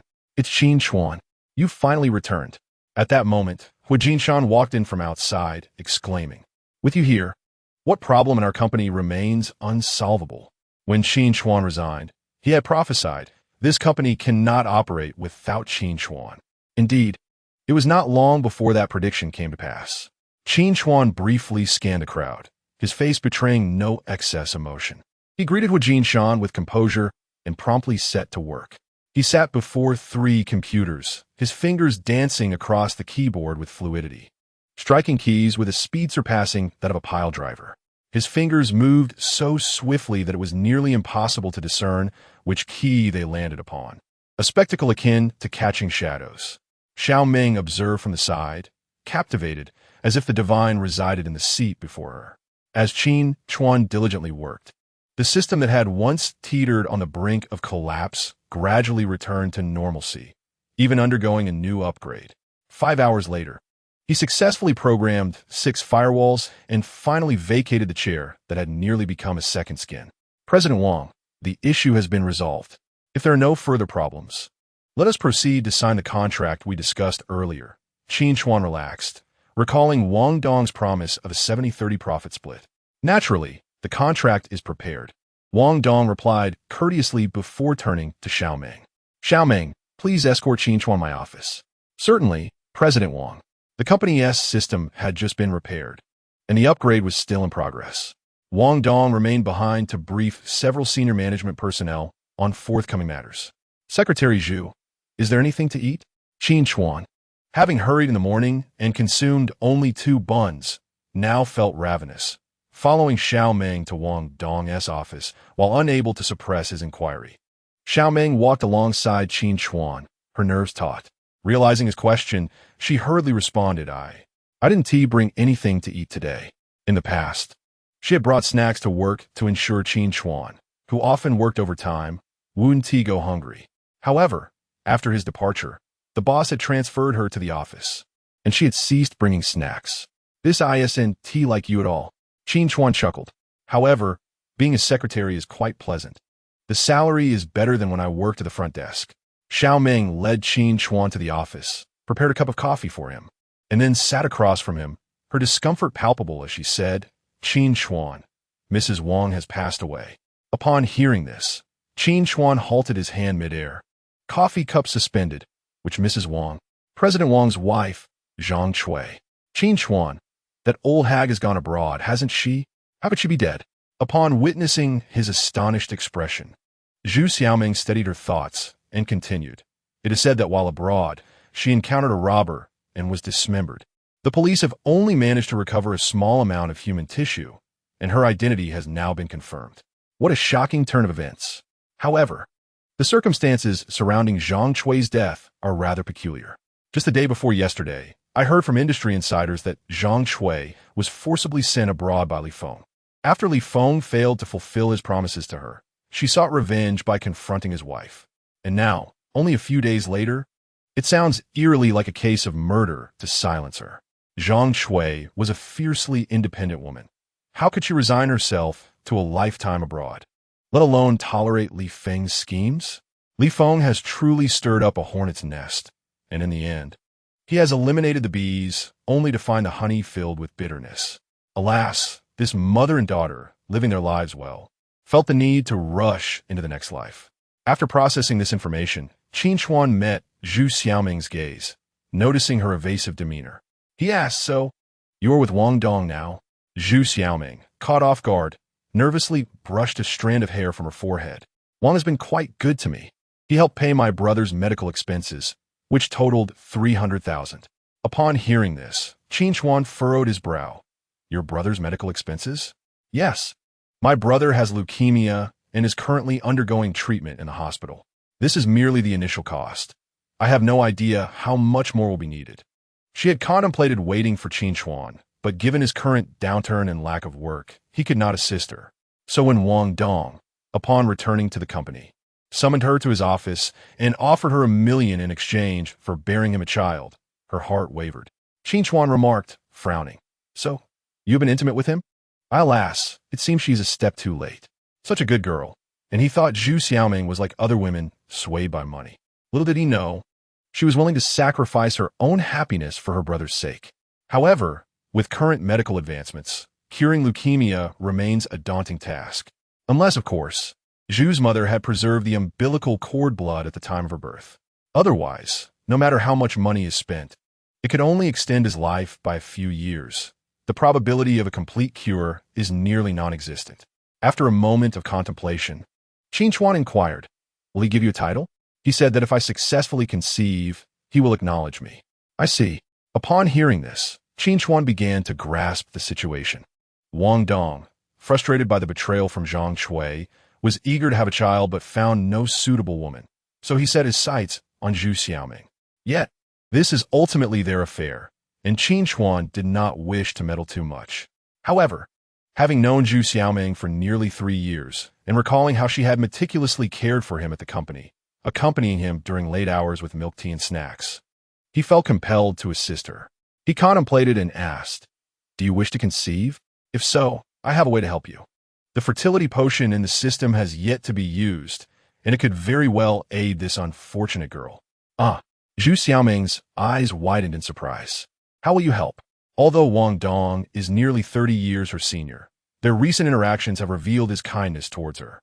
Zhu Xiaoming believes that if she can successfully conceive, as long as Wang Dong treats her well and acknowledges her status, living with their child in the Wang family could be quite favorable. At the very least, her brother's medical expenses would be secured, and she would no longer need to toil with 2 jobs to support her family. The child would also receive an exceptional education in terms of both life and studies, which is not a bad prospect. Noticing the glimmer in her eyes, Qin Chuan understood that she had firmly resolved her decision. Wang Dong's life was saved by me, and I possess a remedy that effectively selects high-quality sperm, aiding their successful union with an egg to form an embryo. If you're certain, I will prepare the medicine tomorrow and bring it along when I visit your brother. Wang Dong is the one you revived. Zhu Xiaoming exclaimed in surprise. "You are knowledgeable in medicine?" Qin Chuan chuckled. "I am capable of many things. This is merely a trifling matter. By the way, you should discharge your brother from the hospital. I have time tomorrow morning to examine him. Do not waste unnecessary money on hospital expenses." "You are right, Xiao Chuan. I almost forgot about that." Just then, Wang Dong entered through the door and remarked, "Xiaoming, Xiao Chuan's skills are indeed remarkable. He will surely cure your brother's ailment. Here, this is the contract." Wang Dong approached and slid the documents in front of Qin Chuan, stating, "I have drafted this according to our previous agreement. Please review it for any necessary amendments." Qin Chuan glanced over the document and found no faults. "Mr. Wang, you are quite straightforward. Just remember to transfer the dividends each year." "Rest assured about that," Wang Dong replied. "However, I must ask you to assist with Xiaoming's family." "Mr. Wang, you are too kind," Qin Chuan said lazily as he signed the contract and leaned back on the sofa, narrowing his eyes. "Helping Xiaoming is unrelated to you. It is simply repaying her past kindness towards me." Upon hearing this, Zhu Xiaoming's hands, resting on her lap, tightened slightly, her gaze towards Qin Chuan filled with conflicting emotions. Ultimately, she realized that her fate was forever intertwined with Qin Chuan. After Qin Chuan spoke, he disregarded Wang Dong's rigid expression and glanced at the time, alarmed. "Oh no, it's already past 3. Remembering his promise to Shen Mingyao to attend a wedding dress shoot that afternoon, he dared not delay any longer. Standing up with the contract in hand, he said, "Mr. Wang, I hope for a pleasant cooperation." Wang Dong carefully scrutinized Zhu Xiaoming, absorbing the complex emotions swirling in her eyes. He then stood and, with a smile, said, "Xiao Chuan, now you are considered a shareholder in the company. As long as you are willing to return, the position of vice president is yours.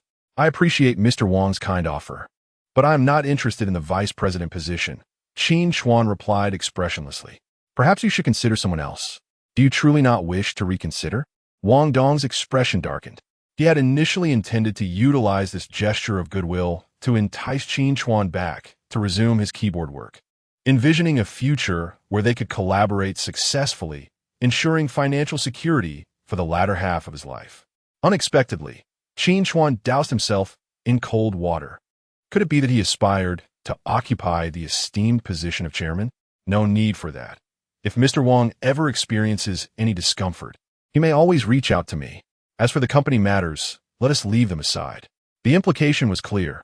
I sell medicine, not labor. After speaking, Qin Chuan paid no heed to Wang Dong's expression and hurriedly departed from Ingrun Technology. Upon arriving at the foot of the company building, he noticed a nearby stall selling Wu Dalong savory pancakes. Like a famished tiger, he strode over and ordered two, intending to indulge during his journey.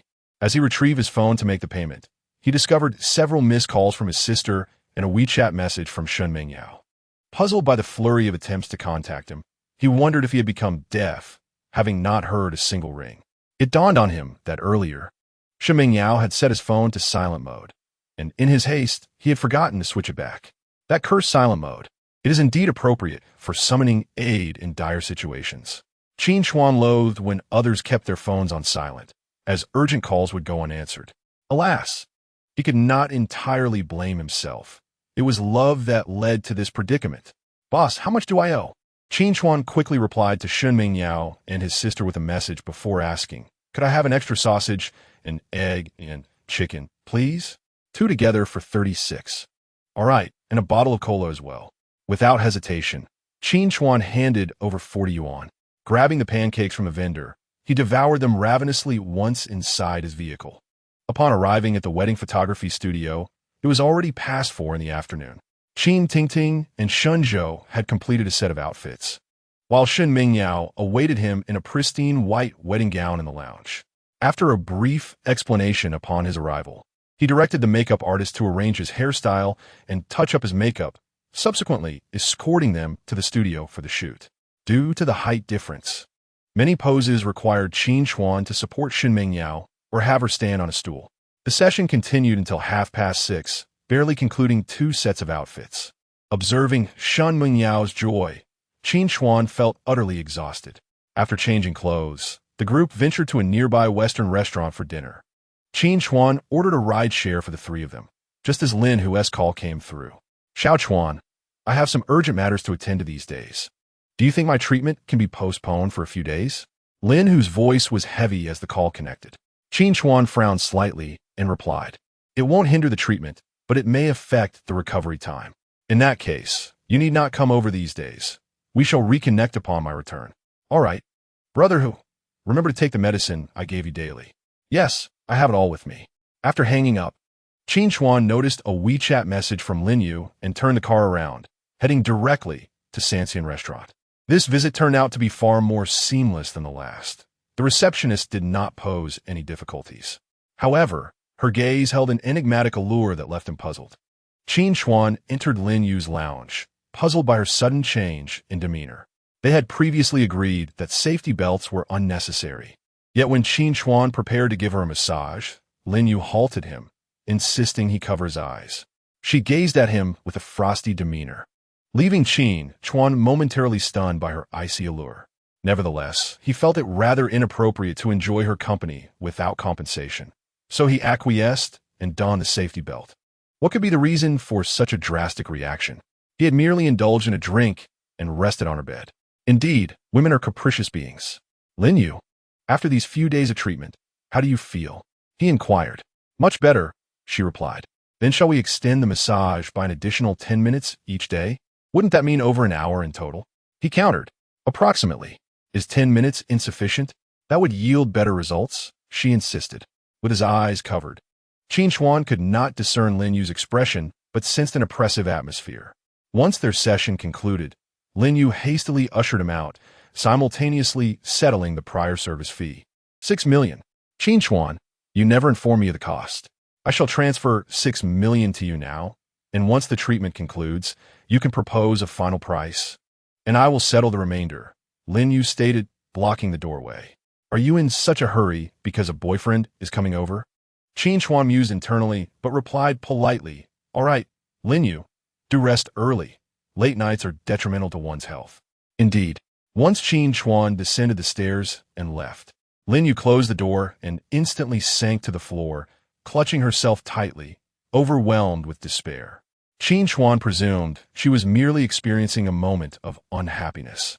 Noticing her resolute action in shutting the door, he opted not to pry further and departed, weary from the day's exertions. However, the next morning, he received a message from Lin Yu, stating she had to go on a business trip for a few days and would contact him upon her return to continue treatment. Reflecting on Lin Yu's sudden announcement of being away and Lin Yu's subsequent behavior, Qin Chuan gradually realized that the Lin family might be in distress. Yet, the specifics seemed to bear little relevance to him. Guyan's treatment for hemorrhoids had concluded, and there was no longer a need for massage therapy. Simple medication application would suffice, courtesy of Chun Tong. Thus Qin Chuan ceased his frequent trips to the hospital. Observing the rainy weather, he knew outdoor wedding photography was unfeasible. Checking his bank balance of 13 million, he contemplated purchasing a house for his sister in the city. He dialed Han Xiaohua's number. "Hello, Director Han. Do the two untreatable conditions you mentioned still require attention?" Shenzhou, having graduated from vocational school, possessed limited skills and could only secure a modest job earning 4,000 to 5,000 in the city.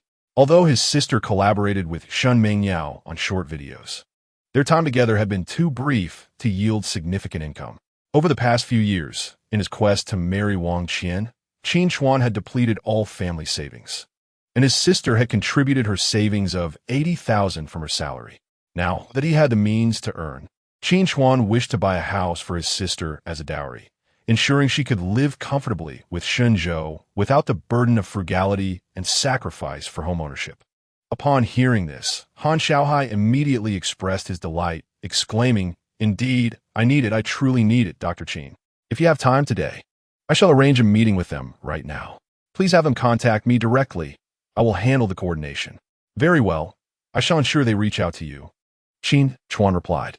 After concluding the call with Han Xiaohai and lighting a cigarette, Qin Chuan had barely taken a few puffs when an unfamiliar call came through. "Hello, is this Dr. Qin?" Upon hearing the familiar voice on the other end, Qin Chuan froze momentarily. Wasn't this the schoolyard bully who tormented him back in the day? Chapter 76. At last, it is my turn to strike back. The voice that Qin Chuan could never forget belonged to Song Jinyuan. It was etched into his memory like a dagger. The little tyrant of Class 2, emboldened by his father's position as a county magistrate, had ruled the school and bullied many. "Yes, this is I," Qin Chuan replied, deliberately lowering his voice. "Hello, Dr. Qin. My name is Song Jinyuan. Introduced to you by Director Han," the caller said with excitement. "What would be a convenient time for me to visit you?" Qin Chuan couldn't help but smirk inwardly. His suspicions had been confirmed. However, to repay the torment he had once endured, how could he allow Song Jinyuan to come to him directly? A flicker of vindictive pleasure danced in Qin Chuan's eyes as he narrowed them slightly, a cruel smile curving his lips, reminiscent of a cunning fox lying in wait for its prey. The reason he opted for house calls was twofold. First, to increase his consultation fees, and second, to maintain a semblance of freedom in choosing his patients, while also concealing his residence. Otherwise, word of his skills might spread like wildfire, turning his doorstep into an ant colony. "I'm afraid I primarily conduct house calls and do not have a fixed workplace," Qin Chuan declined. "Do you have time today? I can send someone to pick you up," Song Jinyuan inquired. "No need. Just send me the address, and I will go directly," Qin Chuan replied. All right. This number is linked to your WeChat, correct? Please add me as a friend," Song Jinyuan replied eagerly. Having heard that Dr. Qin's medical skills were almost divine, Song Jinyuan felt it necessary to seize this opportunity to deepen their connection. "Fine," Qin Chuan responded nonchalantly. "Add me. It will facilitate the transfer of payments." After ending the call, Qin Chuan extinguished his cigarette, leaned back in the driver's seat, and exhaled a plume of smoke. Shortly thereafter, a new friend request popped up. Upon accepting it, he received a greeting emoji followed by a location map. The map pinpointed a luxurious residential complex, and upon checking the navigation, he noted it was 63 kilometers away. Song Jingyuan soon sent another message. Dr. Qin, I will have a nanny waiting for you at the entrance of the complex. She will be wearing a blue outfit and will escort you upstairs. Understood, Qin Chuan replied. The tides of fortune have turned. At last, it is my turn to retaliate.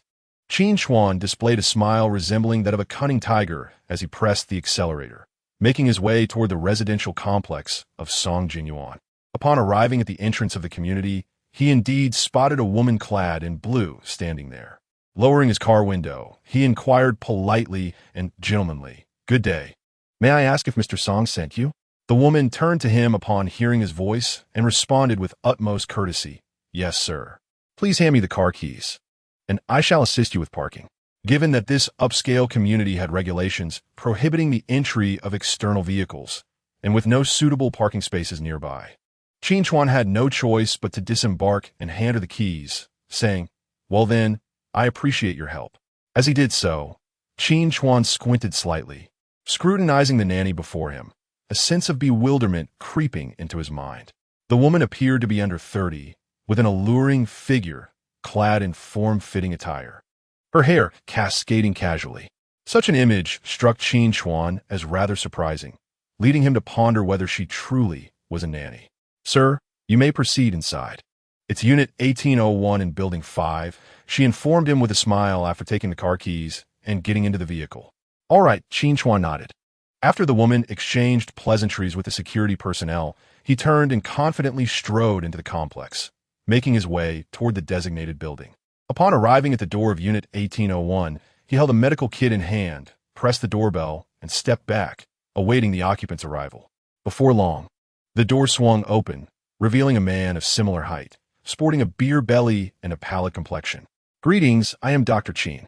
May I inquire if you are the one seeking medical attention?" Qin Chuan's gaze fell upon the dark mole on the man's chin, feigning unfamiliarity as he spoke. Upon hearing this, Song Jingyuan promptly stepped aside, courteously exclaiming, "Yes, yes, it's me.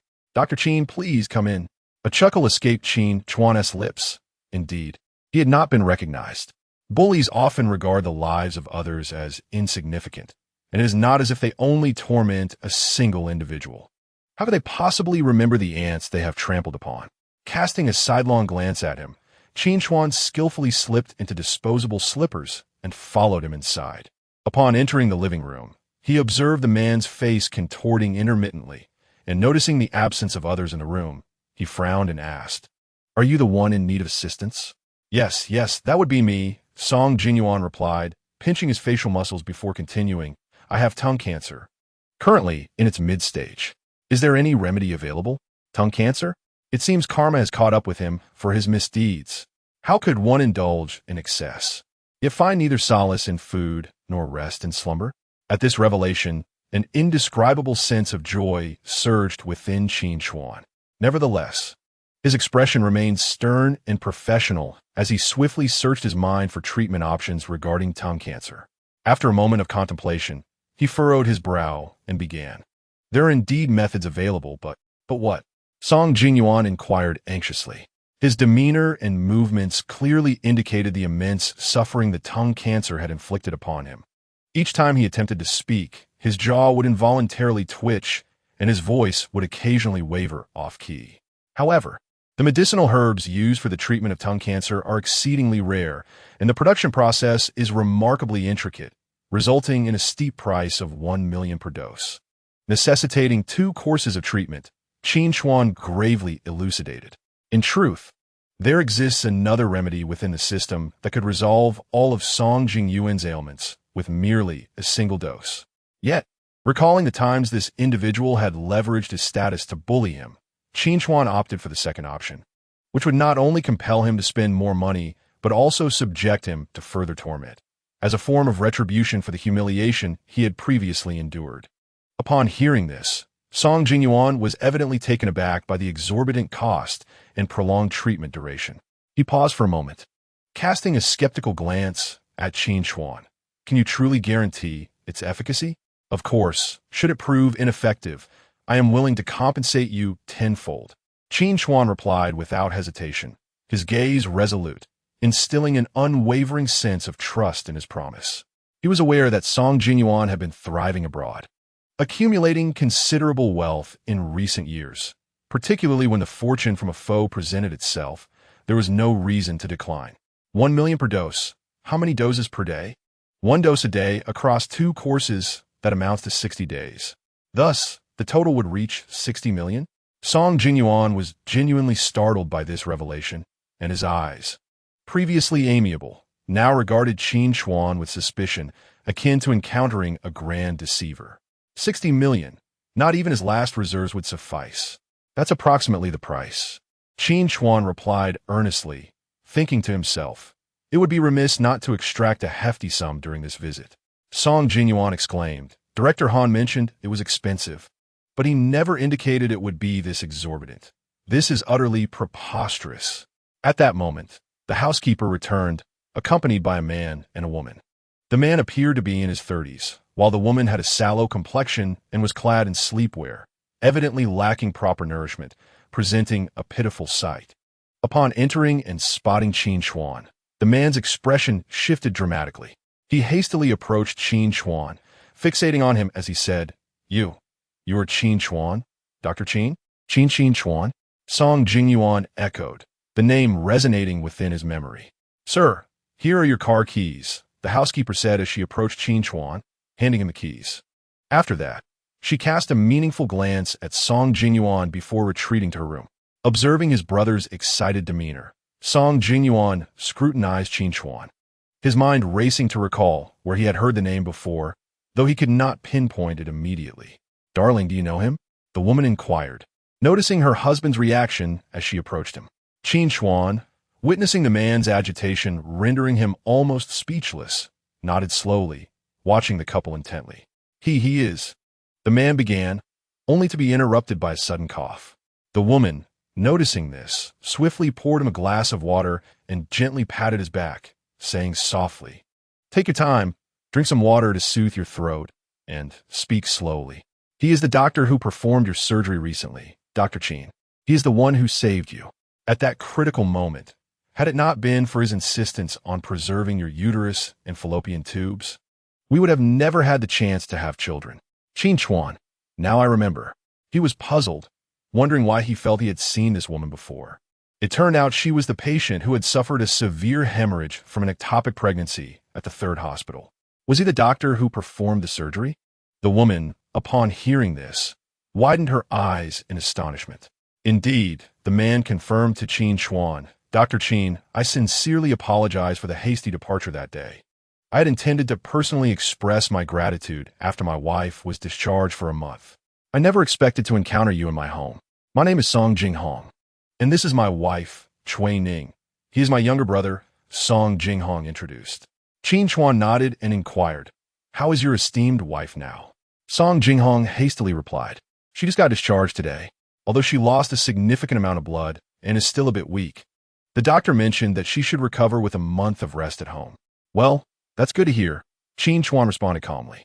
Cui Ning took a moment to process this, then approached Qin Chuan, bowing deeply and with a low, sincere voice expressed, Thank you, Dr. Qin. I am eternally grateful for your assistance. I will never forget your kindness. Thank you for allowing me the possibility of motherhood. Your benevolence will forever remain etched in my heart. After awakening, she had heard from a nurse and her husband that it was an outside doctor who had saved her. Had he not arrived in time, her uterus and fallopian tubes would have been removed. Cui Ning's heartfelt words left Qin Chuan somewhat at a loss. It's nothing, just a small effort. The important thing is that you're well. Brother, it was merely a surgery. Why the elaborate bows and lengthy expressions of gratitude? Song Jingyuan remarked, perplexed by the interactions between his brother and sister-in-law. Song Jinghong shot his brother a stern glance and admonished, What do you know? Let me tell you. For your tongue cancer, you are right to seek Dr. Qin's help. He continued, I was just about to suggest you return to consult Dr. Qin, and now that you've found him on your own, you should cooperate fully with his treatment. Song Jinyuan replied, while Qin Chuan thought to himself, Look how eloquent this elder brother is. He clearly has seen the world. Brother, but his fees are exorbitant, Song Jinyuan complained, thinking of his limited funds. Had I known you were acquainted with Dr. Qin, I wouldn't have sought out that old fellow Han Xia, who charged me 100,000 for the introduction. Damn it. That Han Xiahe is profiting off his name. Upon hearing this, Qin Chuan narrowed his eyes, contemplating that he had anticipated Han Xiahe would exploit his exceptional skills to earn a commission, but he had not expected such a hefty sum from a single transaction. If Qin Chuan were to learn that during the incident with Wang Dong, Han Xiahe had charged 5 million from Wang Jing and ultimately profited 10 million from a bet, he would likely be infuriated. Experience indeed tempers the wise. Song Jinghong and Chui Ning exchanged incredulous glances. Qin Chuan, you're not in cahoots with him, are you? Song Jingyuan looked at Qin Chuan, his eyes filled with suspicion. Qin Chuan replied, you may choose not to undergo treatment. He will naturally refund your money. If you're willing to engage in this, it is none of my concern. You will be better off dead than living as a nuisance. Absolutely not. Treatment is essential. Song Jinghong snapped back, slapping his brother on the forehead in reprimand. I must inform you that Dr. Qin is a renowned physician in our country, celebrated for his numerous medical miracles. If you wish to preserve your life, you must fully cooperate with him. Currently, discussions about the medical marvels created by Qin Chuan abound within the third hospital. Countless individuals are clamoring for an opportunity to consult him. This younger brother of mine is utterly oblivious to the situation. If Dean Han requires a referral fee, that is entirely your own volition and has no bearing on Dr. Qin. After reprimanding his brother, Song Jinghong instantly donned a courteous smile while addressing Qin Chuan. Dr. Qin, my brother has grown accustomed to arrogance. I hope you will overlook it. Song Jingyuan, observing his elder brother's seriousness, was acutely aware of his deteriorating health. His tongue cancer was nearing its advanced stages, and were it not for the painkillers he had just consumed, which provided temporary numbness to his tongue and facial muscles, he would not have been able to speak so fluently. He had sought assistance from numerous specialists abroad, all of whom were at a loss. It was only a few days ago, during a business conference, that a domestic acquaintance had mentioned Dr. Qin, prompting him to seek contact information and return home for treatment. However, he was taken aback to discover that the practitioner had no formal establishment and demanded 60 million upfront. Covering half his face, Song Jingyuan turned to Qin Chuan and inquired, could you perhaps offer a discount? With an imposing demeanor, Qin Chuan replied, since Dean Han has already received 1 million as a referral fee from you, I shall extend to you the most substantial discount possible. For 2 treatment cycles over 60 days, at 1 pill per day, priced at 1 million each. The total amounts to 60 million. You need only provide me with 59,800,000. That's merely a reduction of 200,000. Song Jingyuan exclaimed. Indeed, the medication is somewhat costly, yet your brother's life leaves no room for negotiation. No matter the price, he must seek treatment. Song Jinghong interjected. Song Jingyuan scrutinized Qin Chuan, feeling an inexplicable familiarity in both his features and name, as if they had crossed paths before, yet he could not place the memory. Have we met somewhere before? Not merely acquainted, but quite familiar indeed, Qin Chuan responded, observing his efforts to recall. However, I cannot quite remember. Mr. Song, do you wish to proceed with the examination? The next patient awaits my attention. Yes, Song Jingyuan hurriedly replied, reminded of the specialist at the hospital who had informed him he had at most 2 months to live. Qin Chuan nodded and instructed him to open his mouth. Upon inspection, he noted the tongue was completely white, the tonsils swollen, and extensive ulcers present throughout the oral cavity. According to the information provided by the system, acupuncture would typically be required as an adjunct therapy, yet Qin Chuan had no intention of letting this miscreant off easily. Your condition has already progressed to the late stages. You will not survive beyond 2 months, Qin Chuan stated after his examination. I will provide you with a 15-day supply. Once you have completed it, contact me so I can adjust the dosage for the subsequent treatment. Thank you, Dr. Qin. I appreciate your assistance, Song Jinghong remarked from the side. Qin Chuan opened his medical box, revealing a red woven bag from which he extracted 15 brown pills, handing them to Song Jingyuan. If you find it difficult to swallow these, you may dissolve them in water. After consumption, refrain from eating or drinking for 8 hours. I shall ensure your recovery, but I intend to make this process quite arduous for you. 8 hours? No food or drink. Song Jingyuan gasped in disbelief his face a mask of shock. He inwardly lamented, "Isn't this tantamount to starving myself to death?" Qin Chuan solemnly explained, "Indeed, one must adhere to a regimen of 8 hours. Otherwise, not only will it fail to yield therapeutic effects, but it may also trigger a rebound, exacerbating the condition." Song Jinghong observed his brother's suffering with profound sympathy and helplessness. Yet he encouraged, "Endure it for the sake of survival." Although Song Jingyuan was reluctant, he conceded for the sake of his life, saying, "Very well, I shall comply with your wishes." Qin Chuan sent his bank account number to Song Jingyuan via WeChat, informing him, "I will provide you with 15 pills this time, each priced at 1 million, totaling 15 million. Additionally, as a courtesy, I will charge you a consultation fee of 200,000, bringing the grand total to 15,200,000. He thought to himself, "Goodness, this consultation fee rivals that of a celebrity's appearance fee." What exactly is Qin Chuan's background? Suppressing the discomfort in his mouth, Song Jingyuan glanced at Qin Chuan and grimaced, asking, "Is your bank account capable of receiving such a sum?" Qin Chuan replied nonchalantly, "My bank account has a daily limit of 1 billion. Feel free to transfer as you wish." This was not mere bravado. Having previously exchanged a 10 million check gifted by Lin Hu, the vice president had generously issued him a supreme gold card, granting him a daily transaction limit of 1 billion. After a moment of astonishment, and under the imposing aura of Qin Chuan, Song Jingyuan transferred the sum of 15,200,000 to the designated account. "I have sent the money," he declared, though his wallet felt significantly lighter. Upon seeing the bank transfer notification, Qin Chuan smirked subtly and stood up, saying, "If you need anything, feel free to contact me via WeChat." "Dr. Qin, could you possibly prescribe some medication for my wife's subsequent care?" Song Jinghong interjected as he noticed Qin Chuan preparing to leave. Qin Chuan glanced at Shui Ning, observing her pale complexion, indicative of insufficient vitality. He promptly instructed Song Jinghong to fetch paper and pen. "I will write you a prescription.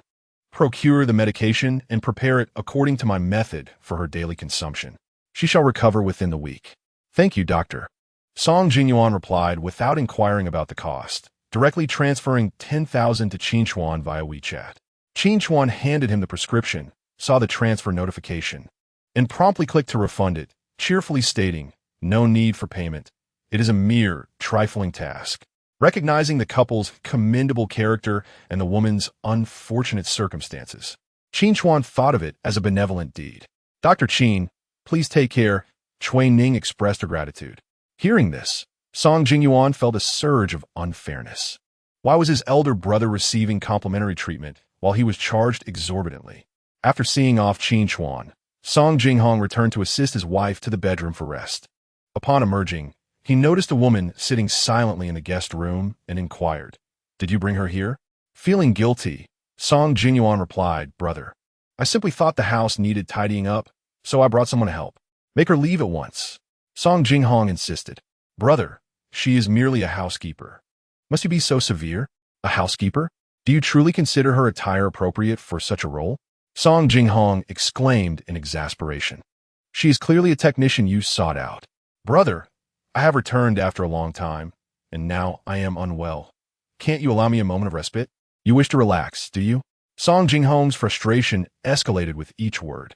With determination, he rolled up his sleeves and approached his younger brother, expressing his desire for the woman to leave immediately, exclaiming, "Get out and stop disgusting me.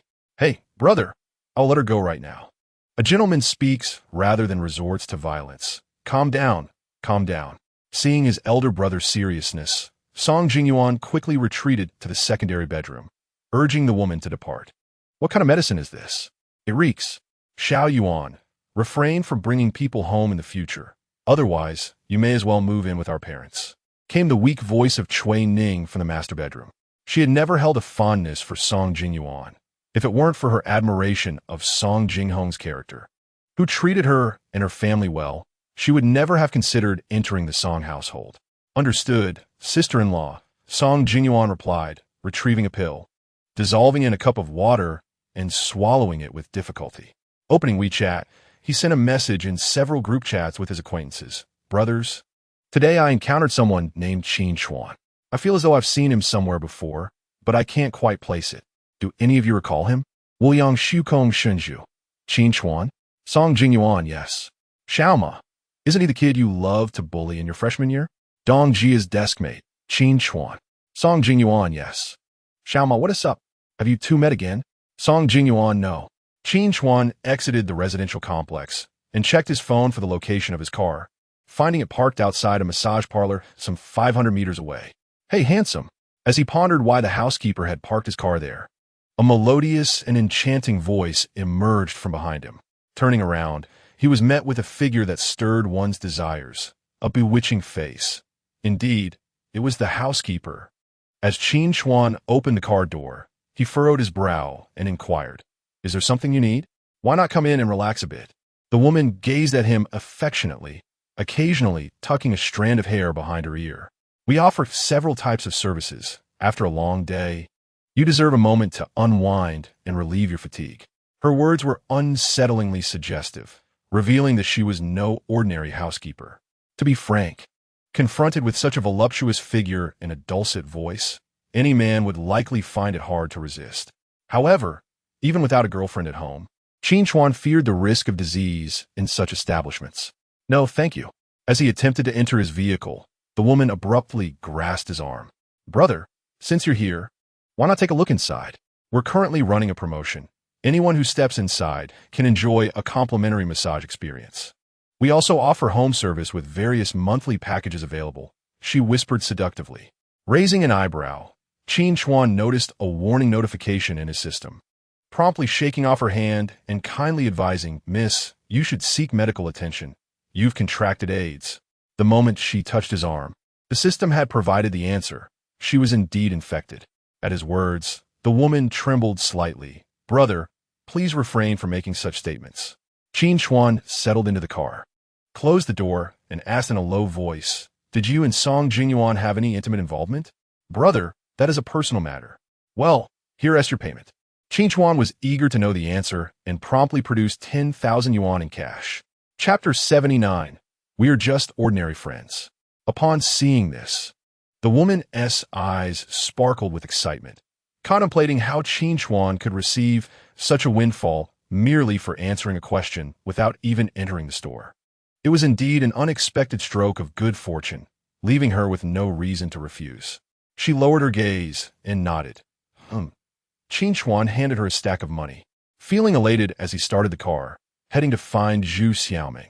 Having worked at the company before, Qin Chuan had driven Zhu Xiaoming home on several occasions and knew that her family lived in a village on the outskirts. Zhu Xiaoming, a local, came from an ordinary background and was awaiting demolition of her home. When he arrived, he spotted her waiting at the door from a distance, indicating she had anticipated his visit. "Hi, Qin Chuan." Zhu Xiaoming greeted him with a wave and a bright smile, her expression radiating warmth akin to sunlight, providing immense comfort. After Qin Chuan exited the car and glanced around, not seeing Wang Dong's vehicle, he inquired, "Didn't T. Wang Dong come with you?" "My family is unaware of my relationship with him," she replied, her words seemingly awakening unpleasant memories, adding a touch of sorrow to her previously joyful demeanor. "I took leave today. I just brought my brother back from the hospital." Zhu Xiaoming said anxiously, "Qin Chuan, I entrust my brother to you. Rest assured, I am a disciple of the sage of medicine." Qin Chuan raised an eyebrow, saying this as he walked alongside Zhu Xiaoming into her home. The houses in the village were modest, with collective residential buildings encompassing around 100 square meters, 3 stories high, each household possessing a small courtyard of about 20 square meters. Upon entering, the kitchen and bathroom were to the left on the first floor, while the right side housed a cozy living room, orderly and inviting, exuding a sense of comfort. "Xiaoming, who is this?" Zhu Xiaoming's mother, Han Yinxia, inquired upon seeing the man her daughter had brought in. Although Qin Chuan had occasionally driven Zhu Xiaoming home, he had never entered their house. Leaving Han Yinxia and Zhu Junming unfamiliar with Qin Chuan and oblivious to the nature of their relationship, Zhu Junming, mistaking him for his daughter's boyfriend, was instantly impressed by Qin Chuan's refined demeanor, towering height of 185 meters, handsome features, and robust physique. "Please have a seat," he urged, prioritizing hospitality over the nature of their connection. Ming, was that 300,000 you received from him? Zhu Junming awkwardly shifted in his seat, subtly nudging Qin Chuan to sit before raising an eyebrow at Zhu Xiaoming. She did not respond to her father's inquiry, but introduced, Dad, Mom. This is the doctor I mentioned yesterday. He is here to treat my brother today. Oh, I see. Zhu Junming murmured, then quickly turned to Qin Chuan, saying, Hello. We heard about you from Ming yesterday. We apologize for the trouble of you coming here. We should have visited you instead. Indeed, I expected someone in their 50s or 60s. I never anticipated such a capable young man, Han Yinxia added awkwardly. Zhu Xiaolong entered the room, his gaze intermittently darting towards him. Observing the mixed expressions of joy and sorrow on his parents' faces, he set down his gaming device and remarked, Aren't you the man who frequently drove my sister home? I never imagined you were a doctor. I always thought you were just her colleague. Xiaolong, what nonsense are you spouting? Zhu Xiaoming exclaimed, flustered, as she addressed her younger brother. Sis, I'm not talking nonsense. You simply refuse to acknowledge the truth. I saw him drop you off after your late shifts, Zhu Xiaolong said, his eyes wide, as if he were about to be struck by lightning for uttering falsehoods. Zhu Junming interjected, It seems this so-called doctor is reluctant to admit his feelings for your sister. Hearing this, Han Yinxia stared in disbelief, glancing back and forth between her daughter and Qin Chuan, scrutinizing their emotions. Finally, she forced an awkward smile and said, Children, what do you know? Let your brother see to your health. Old Zhu, please keep Dr. Qin company while I prepare dinner. Come with me, dear, Han Yinxia added, subtly nudging her daughter as she whispered with a grin. I'll be right back. Zhu Xiaoming warned her brother with a stern look before reluctantly following her mother into the kitchen. Qin Chuan sat upright, his hands resting on his knees, his focused gaze fixed on the young boy across from him, who was engrossed in his game. A slight furrow formed on his brow, revealing his concern and worry. The boy appeared to be merely 7 or 8 years old, his complexion pale and frail, as if a mere gust of wind could topple him. Perhaps it was the allure of the game that momentarily allowed him to escape the agony and torment brought on by leukemia. He seemed to be in decent spirits at that moment. Yet, Qin Chuan knew this was but a fade, for the illness stealthily gnawed away at this young life. Dr. Qin, regardless of your relationship with my daughter, I sincerely hope you can do everything within your power to save my son, Zhu Junming said, feeling uneasy now that his wife and daughter had retreated to the kitchen. He was a humble man, straightforward and not particularly adept in social situations. Qin Chuan smiled gently. Uncle, you are too kind. I have indeed known Xiaoming for many years, but please do not misunderstand. We are merely friends. Oh, it's entirely Xiaoming's fault for not inviting you in for tea when we reached the doorstep. Zhu Junming sighed, deeply before returning to the matter at hand. Can leukemia truly be cured? Dad, I've come to terms with my fate. Could you please refrain from borrowing money from swindlers to torment me further? Zhu Xiaolong chimed in unexpectedly, his words carrying a weight of truth. Zhu Junming shot his son a disapproving glance and snapped, Be quiet. If you keep talking nonsense, I'll take your phone away. Really? Qin Chuan responded, both amused and exasperated. From my understanding of leukemia, there is indeed a chance for a cure. Please show me the reports from your hospital examinations. All right, I'll get them for you right now, Zhu Junming replied, immediately rising to retrieve the documents. Measly. He returned with a bag in hand, extracting the materials and offering them to Qin Chuan. Everything is here. Take a look. Qin Chuan nodded and murmured in acknowledgement, picking up the documents to scrutinize them earnestly. Although he did not possess a profound understanding of these medical reports, as a professional physician, he understood that every necessary procedure must be followed meticulously. After a brief glance, he turned to Zhu Xiaolong with a grave expression and requested, Show me your hand.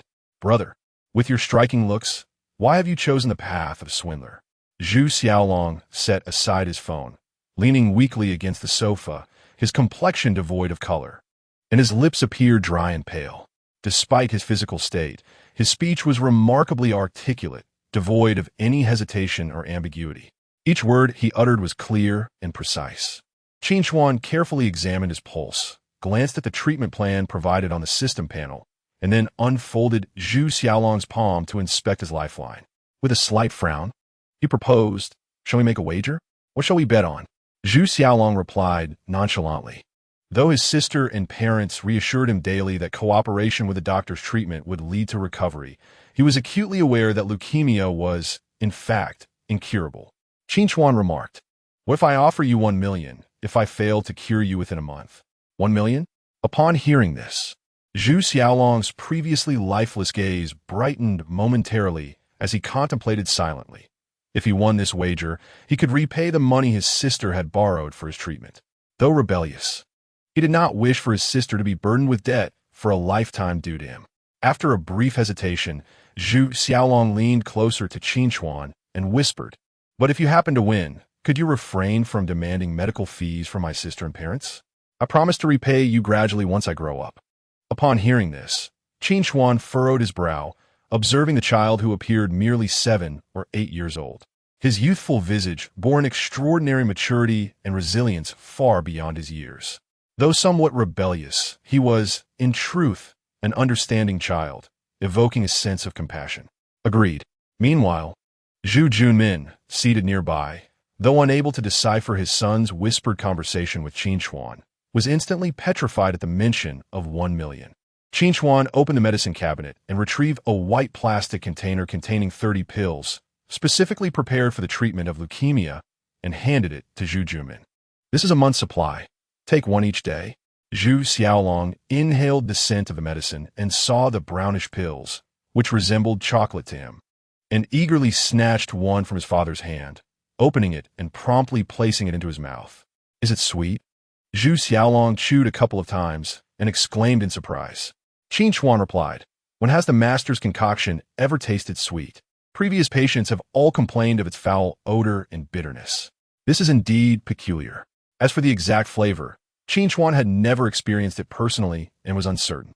Nonetheless, it certainly did not seem to align with the notion of sweetness. Ultimately, if it was palatable, that sufficed. "Son, you can only take one of these pills each day." Zhu Junmin, noticing his son's eagerness for more, quickly reclaimed the medicine box, evidently unconcerned about his son's compliance with the treatment. He then uneasily inquired of Qin Chuan, "Dr. Qin, how much does this medicine cost?" Qin Chuan, "Uncle, please take this and eat it first. We can talk later." "This is really too much," he replied, feeling a twinge of embarrassment. "It's nothing. Xiaoming and I are old friends. It's merely a small favor," he reassured. Zhu Junmin, feeling shy, stood up and said, "Thank you so much. Once I receive my salary next month, I'll have Xiaoming transfer the money to you." "There's no rush," he replied. It wasn't he that he wished to give the medicine away for free, but rather, he couldn't bring himself to ask for payment given their current living conditions. In the kitchen, Zhu Xiaoming sighed, "Mom, I assure you, we are just friends. Please stop overthinking this." Han Yinxia clearly did not believe her. There is no such thing as pure friendship between men and women. If he had no feelings for you, would he return you home late at night? Or come over to help your brother with his illness? Zhu Xiaoming rubbed her forehead in frustration, "Mom. It was simply because we worked at the same company. He was just giving me a ride since we finished late. Besides, I already have a boyfriend." "You have a boyfriend?" Han Yinxia exclaimed, dropping her spatula in shock. "Who is he? What does he do? What does he look like? I must tell you, it was my poor judgment that led me to marry your father. I've spent my life in this small house. We can barely afford to treat your brother when he falls ill. You must not follow in my footsteps. You are such an exceptional girl, with both beauty and figure. I think that Dr. Qin will be a perfect match for you. He is tall, handsome, a doctor, you know. He runs his own clinic and earns a comfortable income each month. How much do you make?" "Mom, I appreciate everything you've done for Dad and me, but these matters must unfold naturally," Zhu Xiaoming replied helplessly. "I promise I won't consider anyone with a salary below 10,000, anyone shorter than me, or anyone unattractive. All right?" Han Yinxia looked at her daughter earnestly and said, "Everything I do is for your own good." "I understand." Changing the subject, Han Yinxia expressed her concern about her son's medical expenses. "Is Dr. Qin's fee high? If only we had paid for health insurance this year. We could have reimbursed some of the costs." Recalling how they had paid for health insurance each year without ever using it, she regretted not paying this year, thinking it was a waste of money. Now, with the diagnosis of acute leukemia, she was furious that they would have to wait 3 months to pay the overdue insurance. Previously, we paid $300,000 to the hospital and only received $20,000 back. If it comes to that, I may have to sell the old house your grandmother left me. Mom, I'll find a way to handle the financial issues. You need not worry. Zhu Xiaoming reassured her, remembering that Qin Chuan had offered to help her have a child and that tonight was her ovulation period. She turned and left the kitchen. In the living room, not seeing her father and brother, she approached and asked about what you mentioned yesterday. Are you sure you're considering it? Qin Chuan couldn't help but confirm once more. Are you really sure? Yes, she replied. It is advisable to take this medication 2 hours prior to engaging in intimate relations. Under normal circumstances, a single dose should suffice. Observing her resolute demeanor, Qin Chuan retrieved a small vial, no larger than his thumb, from a medicine cabinet and handed it to her. As Zhu Xiaoming accepted the medication, her hand trembled slightly, and she murmured her gratitude. Thank you. The money for your brother's treatment was not a significant amount. Please do not burden yourself with undue pressure. Moreover, should this young lady truly develop a relationship with Wang Dong, it would be prudent to take precautions in advance. Come, it's time to eat. Han Yinxia set the freshly prepared dishes on the table and, noticing her husband was absent, exclaimed, Old pig, where have you disappeared to now? My mother has a straightforward personality. She speaks her mind, so do not take it to heart, Zhu Xiaoming said, tucking the vial away with an awkward smile. Dr. Qin, come and try my stir-fried frog. It is my specialty and absolutely delicious. And this, steamed meatballs with edamame, braised pig schrotters, and steamed fish slices. Please, eat up and see what you prefer. You must visit my home sometime. I will be delighted to cook for you. By the way, Dr. Qin, are you a local? Who else is in your family? What do your parents do for a living? I mean no offense. I'm merely curious. Surely your parents are extraordinary to have raised such an exceptional child. Zhu Xiaoming added. Our Xiaoming is quite remarkable as well. She works at a large company that many aspire to join but fail. Qin Chuan was taken aback by the warmth of Zhu Xiaoming's mother, who bombarded him with no fewer than 36 questions. As he departed, sated in content, she gifted him a bag of homegrown cucumbers, the significance of which was lost on him. Chapter 81. Truly exhausted. Hello. Could you help me find a few properties in the city center? I am looking for spaces over 200 square meters, preferably below the 10th floor, and ideally fully furnished for immediate occupancy. On his way home, Qin Chuan dialed the number of the real estate agent he had spoken with earlier, intending to purchase a home for his sister. Upon recognizing the call from a client of considerable means, the agent's excitement was palpable as she stammered, Yes, we have options. What is your budget? I can accommodate between 5 million to 10 million, Qin Chuan stated candidly, recalling the over 10 million he had earned that day. Excellent. I will assist you right away. This year had indeed brought him fortuitous fortune. After 2 years as a real estate agent without a single sale, she had merely managed to help others find rentals, surviving on a modest salary. Little did she know that a wealthy client would elevate her fortunes dramatically. As he made his way home, Qin Chuan planned to return to his hometown the following day after completing the wedding photo shoot with Shun Mingyao, aiming to organize the wedding. Considering his impromptu decisions to please his future in-laws, he ventured back to the luxury goods store where he had previously shopped. Just as before, he took the elevator directly to the 5th floor. Upon entering the luxury goods section, Mu Qing instantly recognized him as the man who had made her famous overnight with his extravagant purchase. Mr. Qin, welcome, she exclaimed, for the owner had not only shortened her probationary period due to his previous purchase of a 6-figure handbag, but had also promoted her to manager. Upon encountering the young lady adorned with the title of store manager, Qin Chuan exhibited a hint of surprise, particularly as she was the sole attendant in the establishment. The previous 2 disdainful women were conspicuously absent, lifting his spirits considerably. I am here to procure a gift for my girlfriend's elder sister. Please select one at your discretion. Qin Chuan surveyed the store with a casual demeanor. Anything priced below 300,000 will suffice. Since it was a gift, it was imperative that every item be of quality. One must be mindful of the kindness received. It was well known that Shun Mingyao's parents were relatively easy to please. Yet her taciturn elder brother, who spoke not a word for days, posed a greater challenge. Moreover, He desired to return home in a manner that would impress his own parents. "May I inquire about the recipient's age?" asked the attendant. After a moment's contemplation, Qin Chuan replied, "Approximately 36 years of age." "Very well, please peruse these selections, ranging from a modest 10 to 30,000. The styles are quite suitable."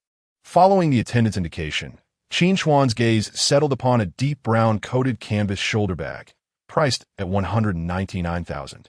The design bore a striking resemblance to the bag he had observed when he previously met Shen Mengyao's elder sister, and he promptly made his decision. "I will take this one."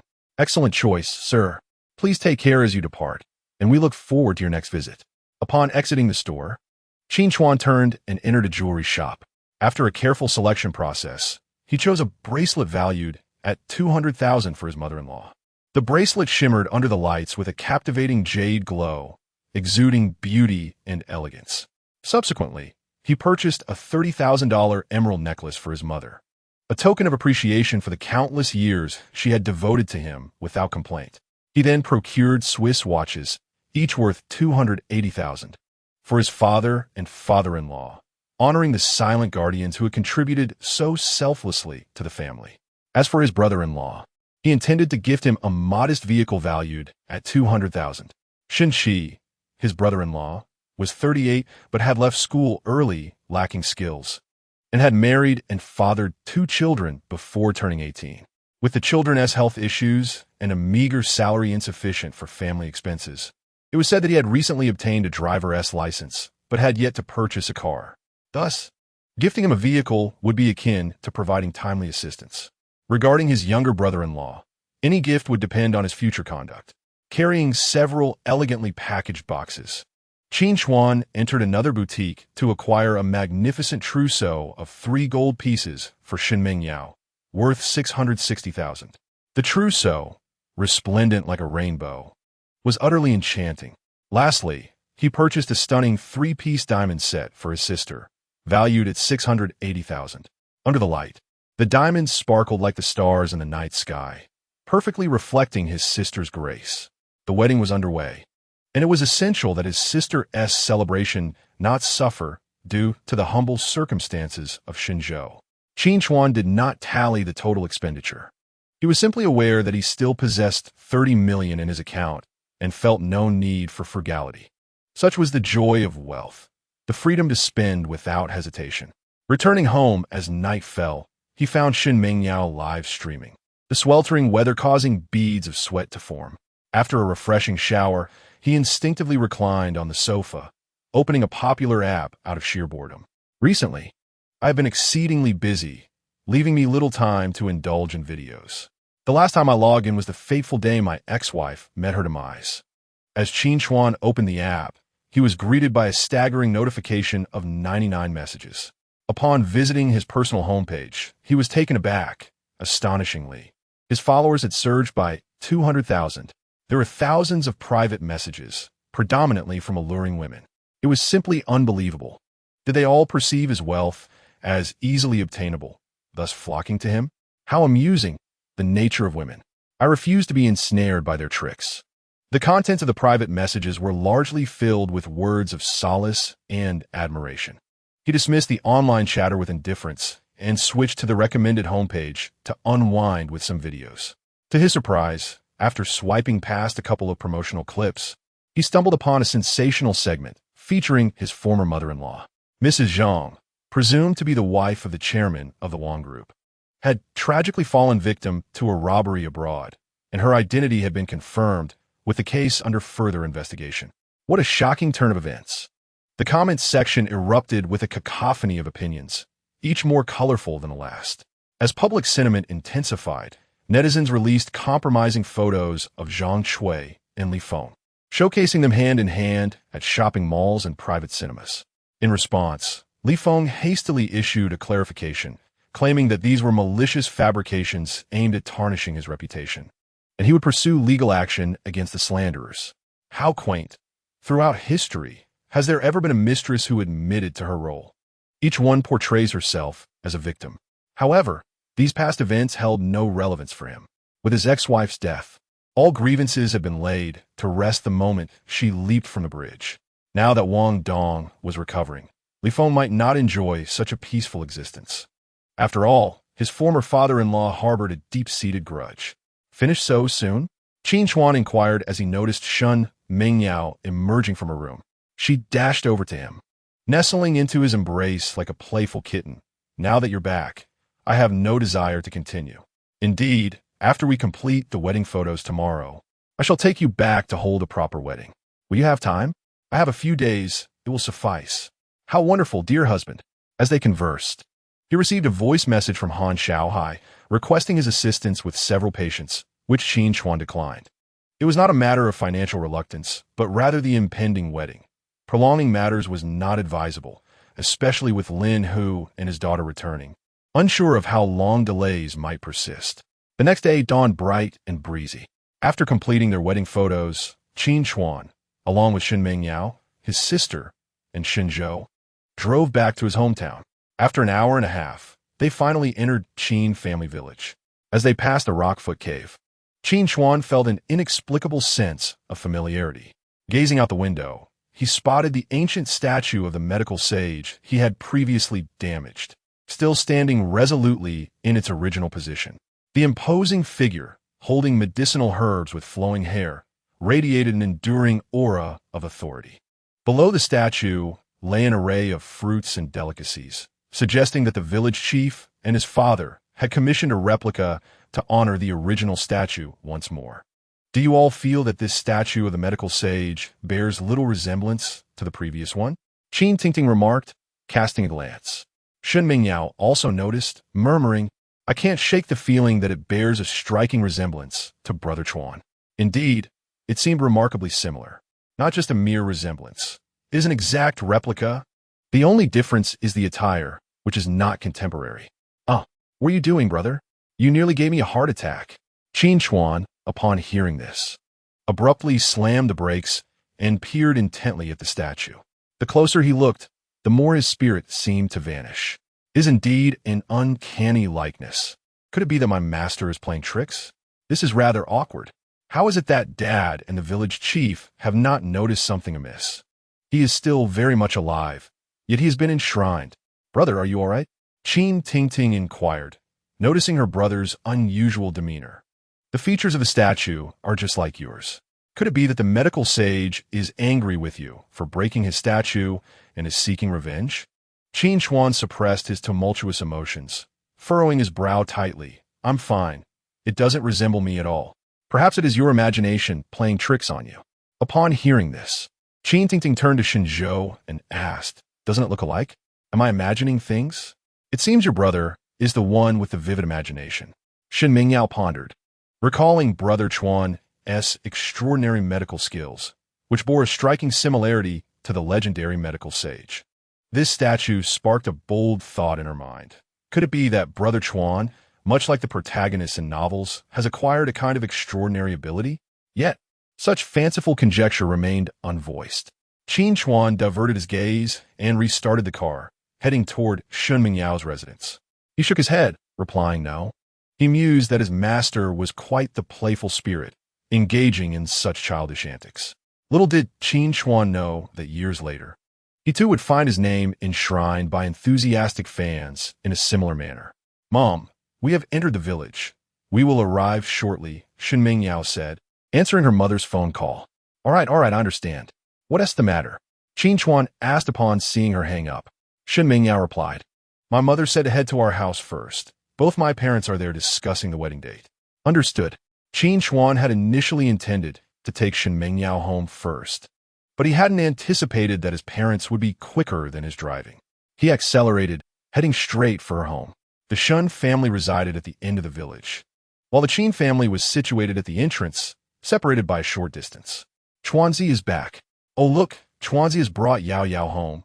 Is this for the wedding? Little Chuan, you've struck gold, marrying the village's internet sensation. As the car entered the village, the summer evening air was warm.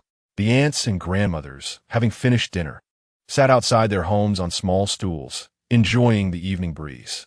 Upon seeing Qin Chuan return with Shun Mingyao beside him, they greeted them with cheerful smiles. However, as they passed by Qin Chuan's uncle's house, they were met with disdain and spitting. In this world, It is impossible for everyone to adore you, especially given the lingering grievances of previous generations, which invariably affect the next. Soon, the vehicle took a turn and came to a halt in front of a two-story house. Xiaofan was the first to spot her son's return. She hurried over to open the passenger door, grasping Shun Mengyao's hand, her gaze cautiously resting on her small abdomen. Be careful on the steps, she advised. Look, now that mom has a daughter-in-law. It seems she has forgotten about her own daughter, Qin Tingting thought to herself, observing her mother's reaction. Seeing her younger sister holding onto her daughter's hand, Xiao Rong quickly approached and said, Come on, let us go home. Huh? What parents who favor daughters over sons? Shun Mengyao, the only daughter of the Shun family and the most financially successful, was doted upon by her parents and elder brother. Shen Shi felt an inexplicable surge of anger at the thought of his sister being courted by an older man, Qin Chuan, after just a trip to the city. He immediately approached, intending to confront Qin Chuan as he was about to enter, and said, Come with me for a moment. Qin Chuan sensed the hostility in his brother-in-law's gaze and suddenly felt a flutter of unease. Shen Shi was known in the village as an exceptionally honest man, often silent for days. However, only Qin Chuan knew that beneath that demeanor lay a penchant for mischief. After all, it was not without reason that he had ended up marrying a girl after getting her pregnant. Qin Chuan silently regarded him and replied, Brother-in-law, let us discuss your thoughts later. There are many eyes upon us now. Would it not be rude if I simply followed you? Upon hearing this, Shen Shi glanced around the yard, where numerous elders from both families were watching with furrowed brows. Fine, he conceded. He had heard from his parents that Qin Chuan had gotten his sister pregnant in the city, and a wedding was undoubtedly forthcoming. Yet he could not swallow his indignation. His sister was still an untouched flower, 6 years his junior, and had always called Qin Chuan brother. How could this older man take advantage of her so? Noticing Shun Chi relent, Qin Chuan took a deep breath and said, I have something in the trunk. Could you help me carry it? Once the car arrives, let us see what excuse you have left to reprimand me. Shun Chi retorted, I couldn't care less what your intentions are. If you deserve a beating, then you shall receive one. Don't think that just because you have muscles, I can't take you on, Shun Chi shot back. With their respective thoughts swirling, Qin Chuan opened the trunk to reveal an array of luxurious gift boxes, momentarily rendering the unsophisticated Shun Chi speechless. These are gifts for our parents, Qin Chuan said, handing them to Shun Chi.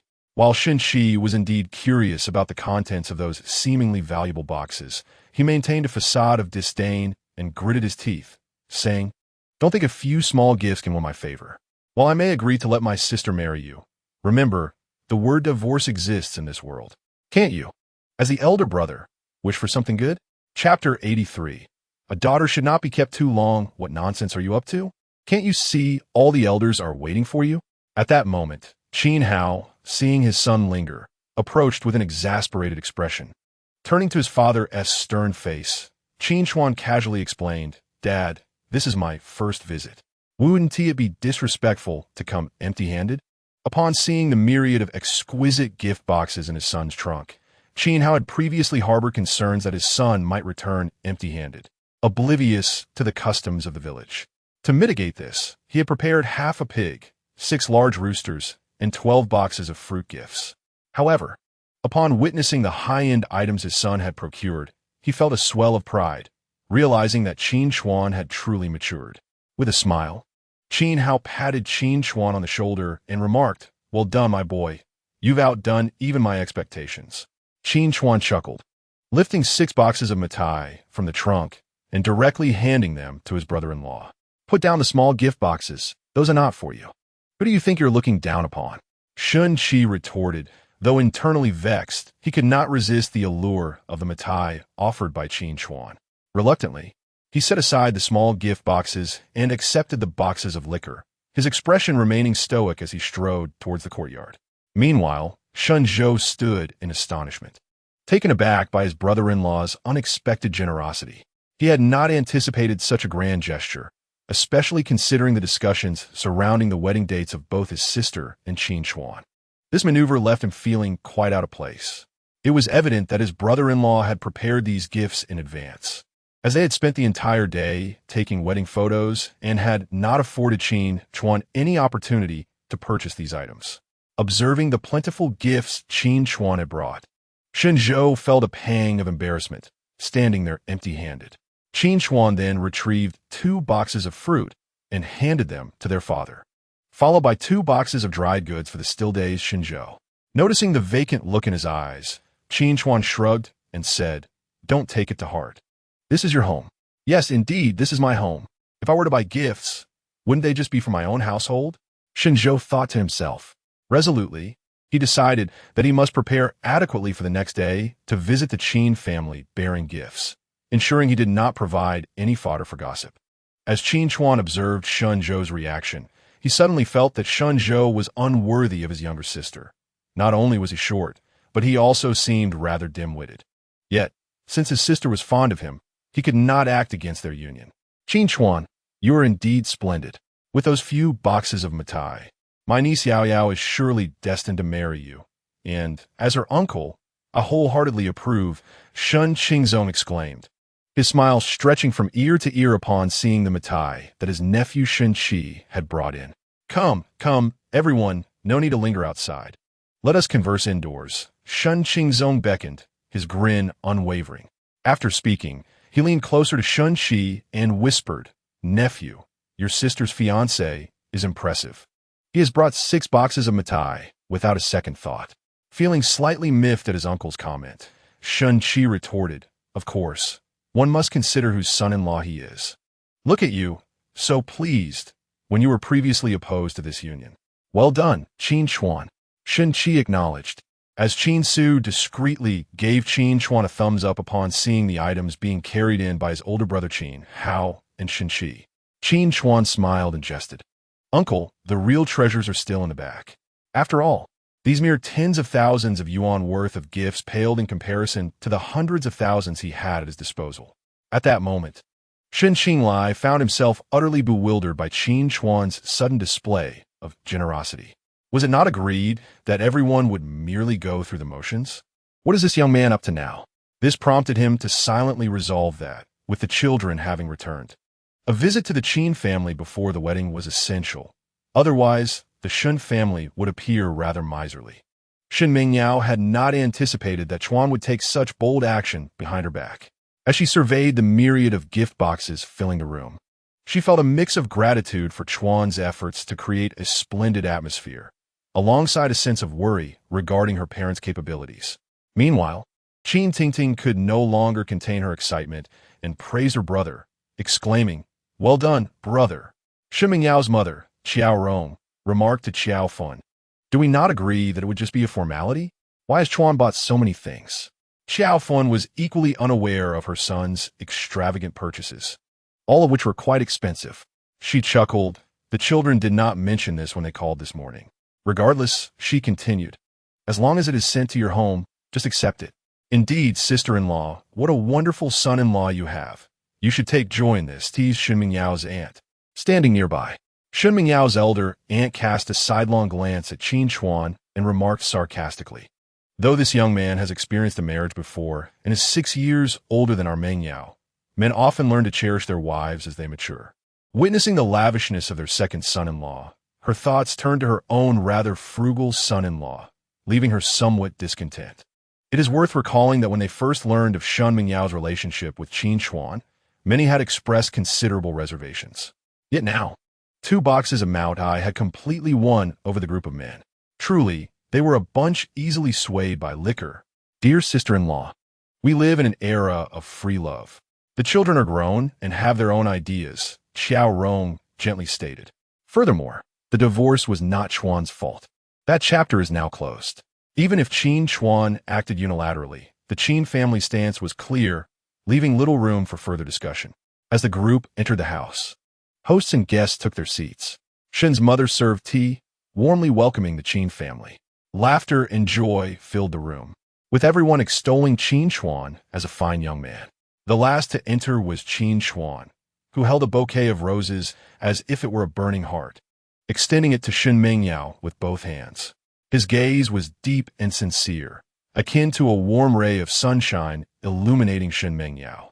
In a soft voice, he said, Mingyao, thank you for being by my side during my lowest moments, for accepting me despite my history of a second marriage, and for choosing me with unwavering faith. In the days to come, I will do my utmost to love you, cherish you, respect all your decisions, and support you, becoming your strongest pillar. Please rest assured, dear parents, I will not let you down, and I will strive to create a warm and happy home for Mingyao. His heartfelt words were like a gentle spring breeze, warming the hearts of all present. Shun Qinglai, with a somber expression, said, This is all Mingyao's choice. As long as you two are happy, we as parents will be at ease. Rest assured, little brother, once Mingyao marries into our family, she will be our daughter, and we will certainly treat her well. Qin Hao assured. Shen Qi suddenly remarked, I have heard that Qin Chuan is now unemployed and has gained nothing from his divorce.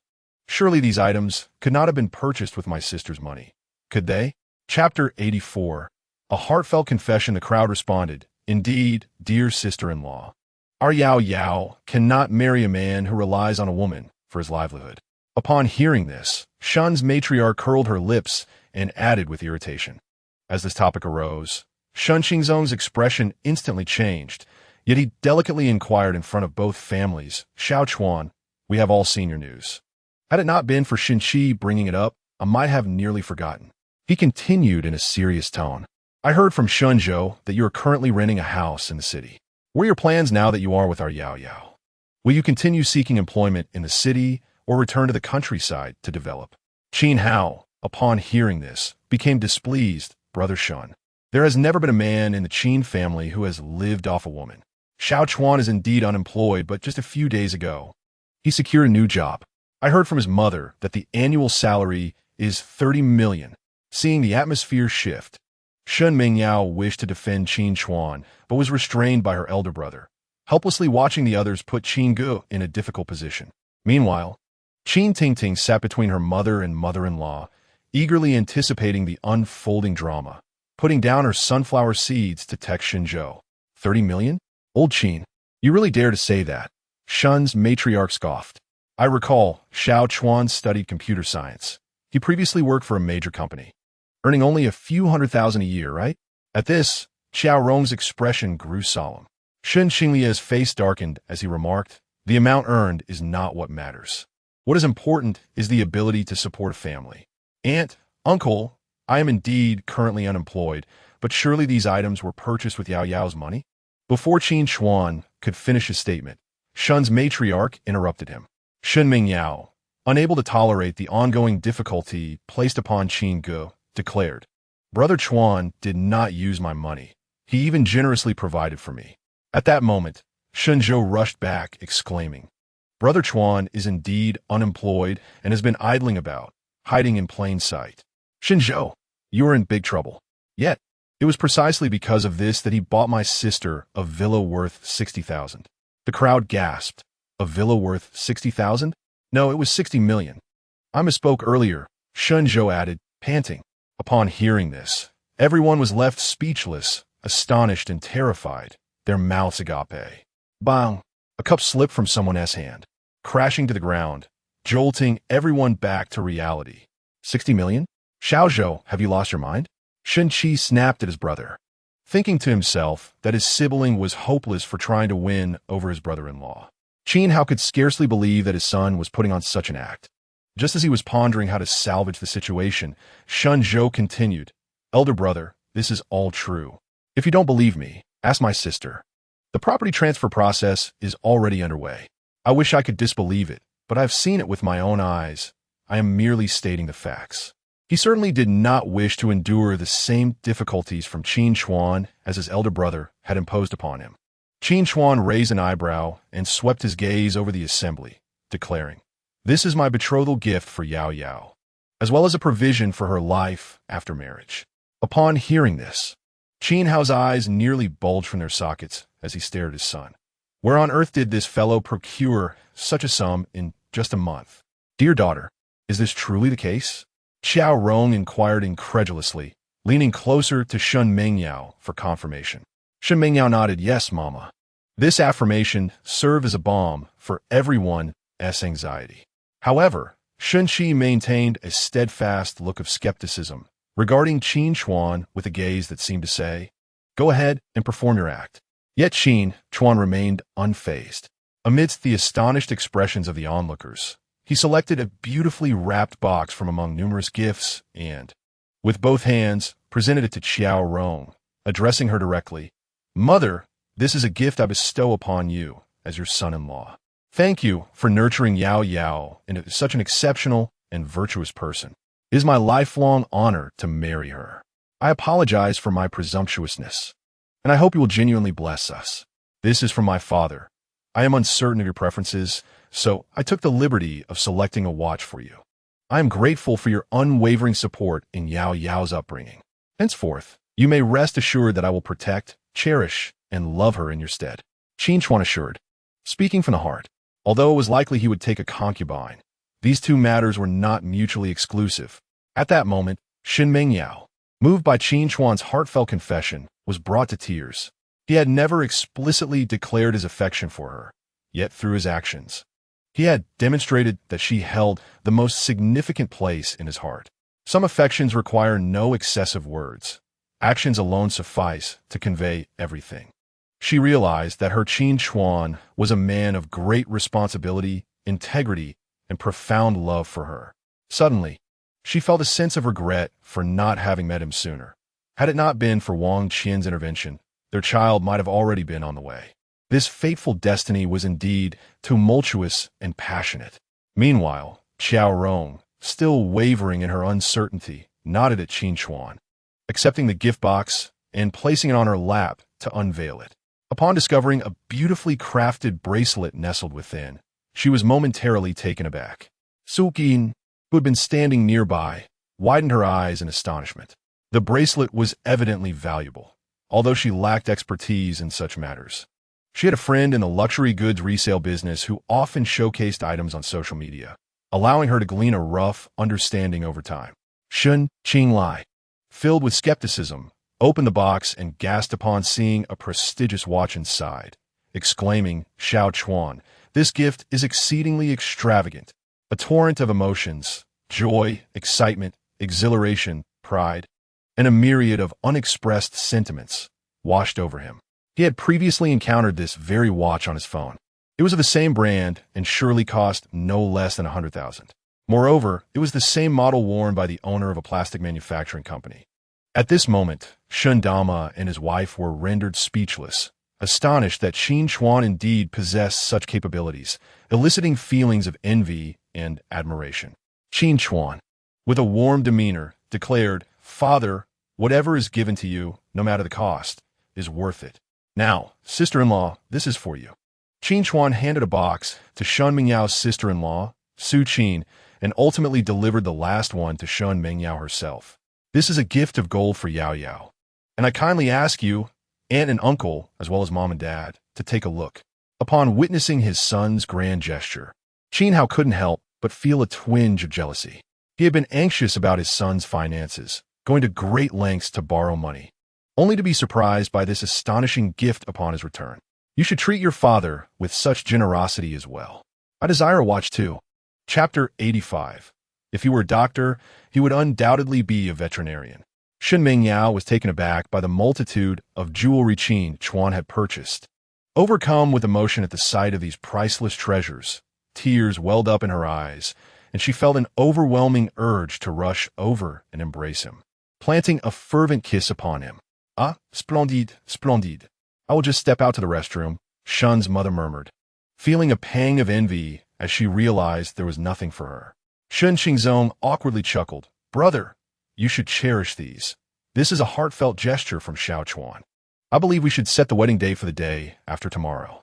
"But it will rain the day after tomorrow." Shun Qi frowned. "It is not suitable for a wedding." Su Qin opened the packaging and, upon discovering a designer handbag within, her demeanor brightened significantly. "The forecast predicts overcast with light rain. Besides, our weather predictions are often inaccurate." Little did she anticipate that in her lifetime, she would have the opportunity to possess such an extravagant handbag, a brand she had seen on social media that was worth at least 200,000. More importantly, Selling this bag would not only allow her to repay the money borrowed from her sister-in-law for her son's medical expenses, but also enable her to replace the old furniture in their home. If any funds remained, she could treat herself to a few coveted articles of clothing.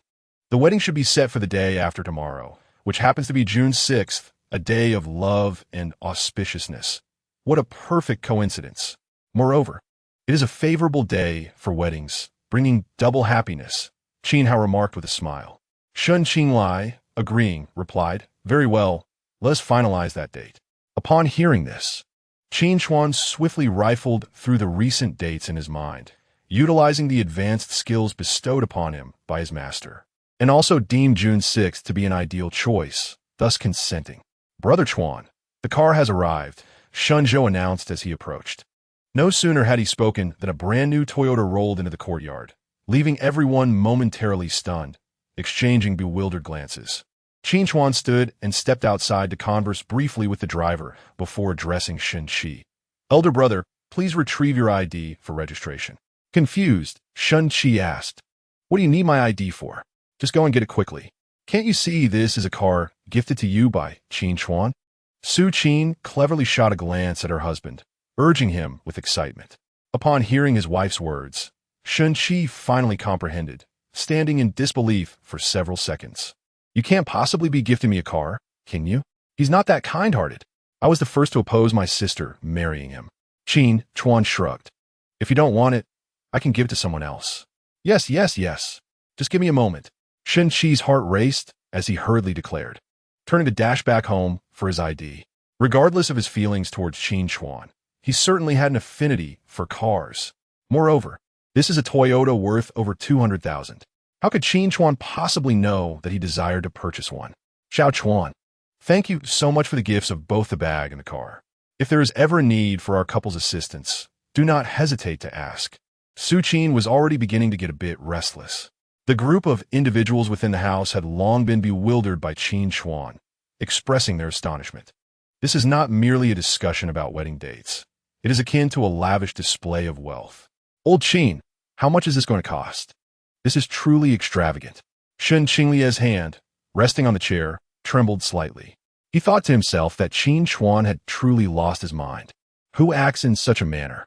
At this moment, Shen Qingzong regretted not having another daughter, hoping that in the future, he might benefit from a fortune of his younger brother's family, receiving gifts from Qin Chuan during the festive seasons. Seeing his son display such lavishness, Qin Hao could hardly contain his emotions, his voice quivering as he spoke. This can't be that expensive, right? Xiao Chuan knows what he is doing. Observing the villagers gathering at the door, it was evident that his son would become renowned after tonight. Is this car part of Yao Yao's dowry? It is truly beautiful, commented the villagers at the entrance. No, it is a gift from Brother Chuan to my elder brother, the naive Shun Zhou explained casually to the village aunties. What? Qin Chuan gifted this to your brother? This car costs a fortune. My maternal uncle just bought one for 288,000. What is that? Brother Chuan also bought my sister a mansion in the city worth 60 million, Shun Zhou proudly declared. Not only did he buy a car for my elder brother, but he also gifted every member of our family tens of thousands in presents. Xiao Zhou, your boasting could lift our house off its foundation. Indeed, Xiao Chuan is now divorced. Who doesn't he know he left with nothing? Where would he acquire such funds to buy a mansion? This is ludicrous. If it were my daughter who had such prospects, I would never allow her to marry a man who has been married before. Xiao Zhou, you claim this car is a gift from Qin Chuan to your elder brother and that he purchased Yao Yao Mansion. Do you know what Qin Chuan is currently doing for a living? Shun Zhou glanced at the aunties, his expression filled with pride as he replied. Brother Chuan is now a doctor, treating wealthy patients from the city, earning hundreds of thousands for each consultation. The crowd responded with astonishment. Qin Chuan is a doctor now? When did he acquire medical skills? Xiao Zhou, are you certain you are not jesting? Annie, I am not deranged. Why would I fabricate stories about my brother-in-law? The crowd murmured. Shun Zhou, I must say, are you truly so simple-minded? Qin Tingting could no longer endure the scene and approached Shun Zhou, saying, you still think my brother isn't busy enough, do you? Shun Zhou replied, baby, don't be upset. I'm merely speaking the truth. Tingting, Does your brother truly know how to treat patients? A woman inquired curiously. Qin Ting awkwardly responded, he was just speaking nonsense earlier. My brother cannot treat illnesses. If he were a doctor, he would surely be a veterinarian. The words of the villagers at the entrance, though softly spoken, were fully absorbed by Qin Chuan's ears. He mused that Shun Zhou's lack of success after interviewing with 3 companies in the city was not without reason. Due to the unavailability of Shun Qi's identification number, Qin Chuan was compelled to pay for the car in advance and entrusted someone to have it delivered directly to the store. Shun Qi would then register it using his ID and complete the necessary paperwork before departing. Once the handover was complete and the staff had left, Qin Chuan observed Shun Qi as he held the car keys and opened the driver's door. He approached him with a feigned inquiry, brother-in-law, do you still have any grievances against me? I wish you and my sister 10 sons. How does that sound? With that, Qin Chuan watched as Shun Qi started the vehicle, gripping the steering wheel, and accelerated away. Indeed, he was anything but docile. Henceforth, anyone who claimed Shun Qi was honest must surely be blind. Chapter 86. Each returns to their own home at this moment. Shun Zhou realized a troubling fact. Every family member had received gifts, except for him. While he could tolerate being overshadowed in appearance, temperament, and height, the disparity in capability left him feeling utterly deprived. Perhaps he had been too naive, holding on to the hope that upon learning of his sister's relationship with Qin Chuan, he might showcase himself at the wedding, thereby earning Qin Chuan's respect instead of disdain. Little did he expect that Qin Chuan would deliver a devastating blow that left him utterly transformed. Qin Chuan, perceiving Shun Zhou's turmoil, smiled before entering the house, where the Shin family had already prepared a feast, and both sets of parents were seated at the table. Xiao Chuan, are you now running your own company in the city? Shun Qinglai had previously received a photograph of the watch Qin Chuan gifted him, verifying its authenticity and a price tag of 280,000.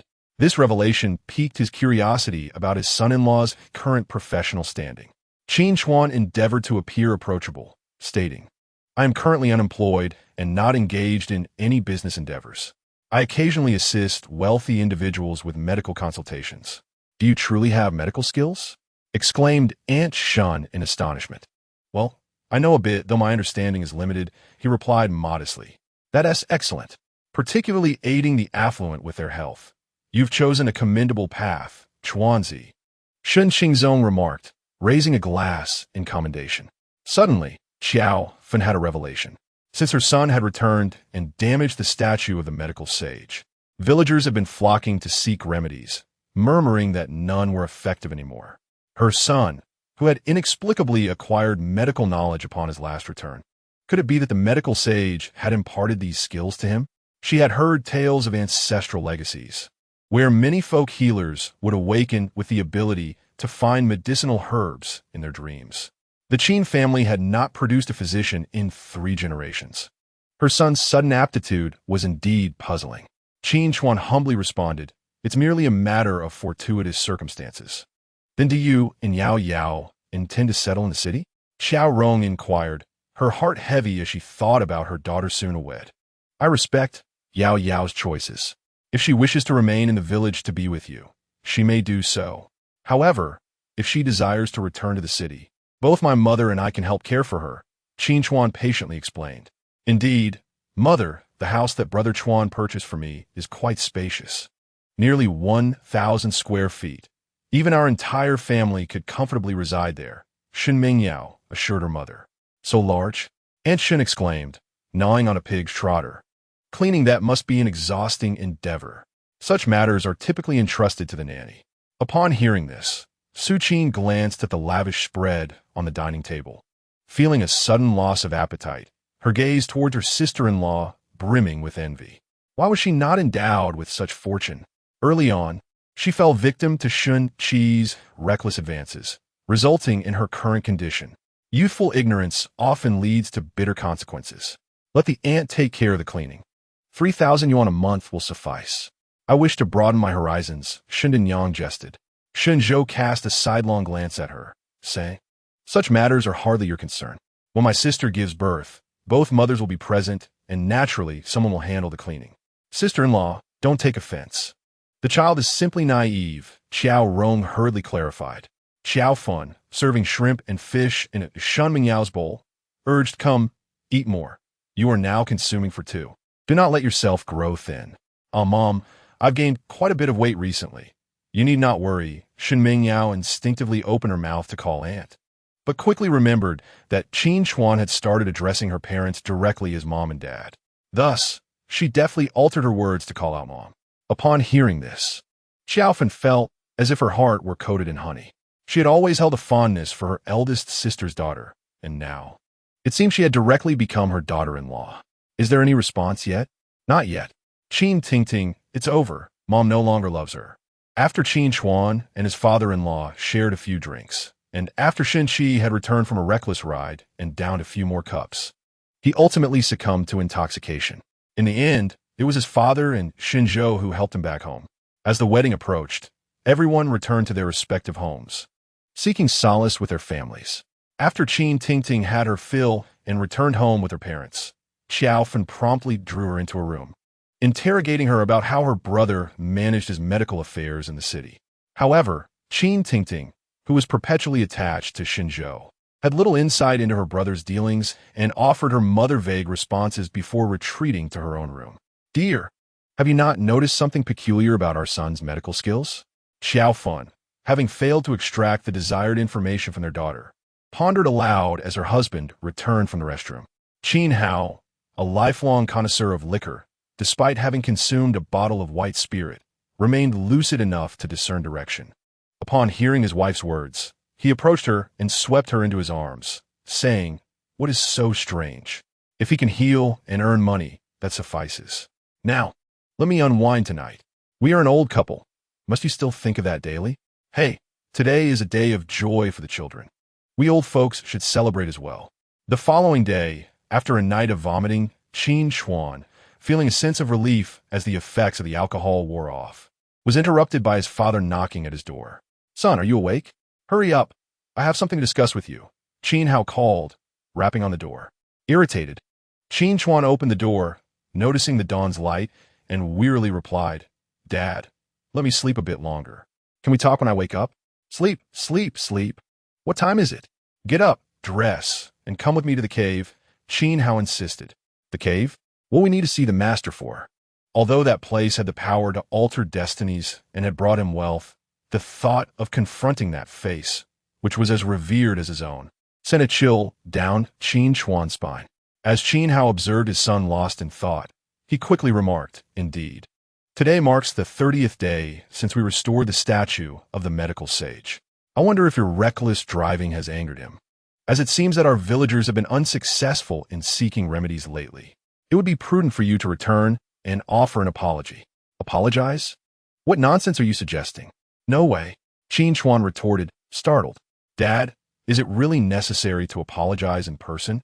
Besides, that medical sage has ascended to the heavens. If it were truly effective, that would be bizarre."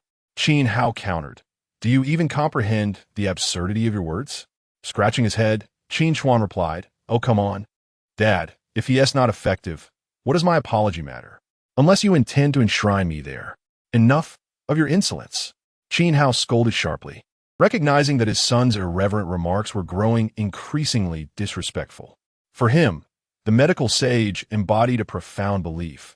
Had it not been for the sage's miraculous medicine, he might have perished long ago, leaving his children orphaned. All right, I'll keep quiet. If you insist on going, then go ahead. I refuse to accompany you," Qin Chuan stated defiantly. "That old man has long since vanished. No amount of bowing would yield results." Fuming, Qin Hao exclaimed, "You insolent boy. If you don't go to the cave to apologize today, I will not let you off easily." "Dad, calm down. By the way, I brought you a gift yesterday. Check the trunk of my car." Qin Chuan quickly diverted the conversation, tossing the car keys through the door's crack. Understanding his father's temper, he knew that pressing the issue might lead to a physical reprimand. As anticipated, Qin Hao's anger dissipated upon hearing his son's words. He took the keys with a mix of skepticism and intrigue. "You're genuinely so thoughtful? Also, there's something for Mom. Please remember to give it to her." Qin Chuan yawned, offering no further explanation. Excitedly, Qin Hao rushed downstairs, muttering to himself, I suppose I haven't raised you in vain. He felt a swell of pride and a tinge of envy upon seeing his son's gifts for his in-laws, never expecting to receive something himself. Hurrying to the courtyard, he fumbled with the car keys for a while before finally opening the trunk, revealing two exquisite square boxes measuring 40 centimeters each. He eagerly pulled them out and began to unwrap them, discovering they were identical watches gifted to his son's in-laws. Indeed, he is my son. He even selected the color I favor. Ha ha ha. What are you up to? Xiao Fun, having just woken and prepared to make breakfast, inquired upon seeing her husband sneaking around in the yard. Aren't you supposed to be calling our son? Why are you grinning like a fool? Darling, come here. This is a gift from our son, Qin Hao exclaimed, unable to contain his excitement as he rushed over, still holding one of the boxes. Xiao Fan gasped in astonishment. For me? Yes, it's from your son, Qin Hao replied, extending his wrist for her to see.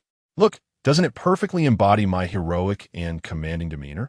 Doesn't it resemble the watch my son gifted to my father-in-law last night? Xiao Fan remarked with a hint of confusion after merely glancing at it.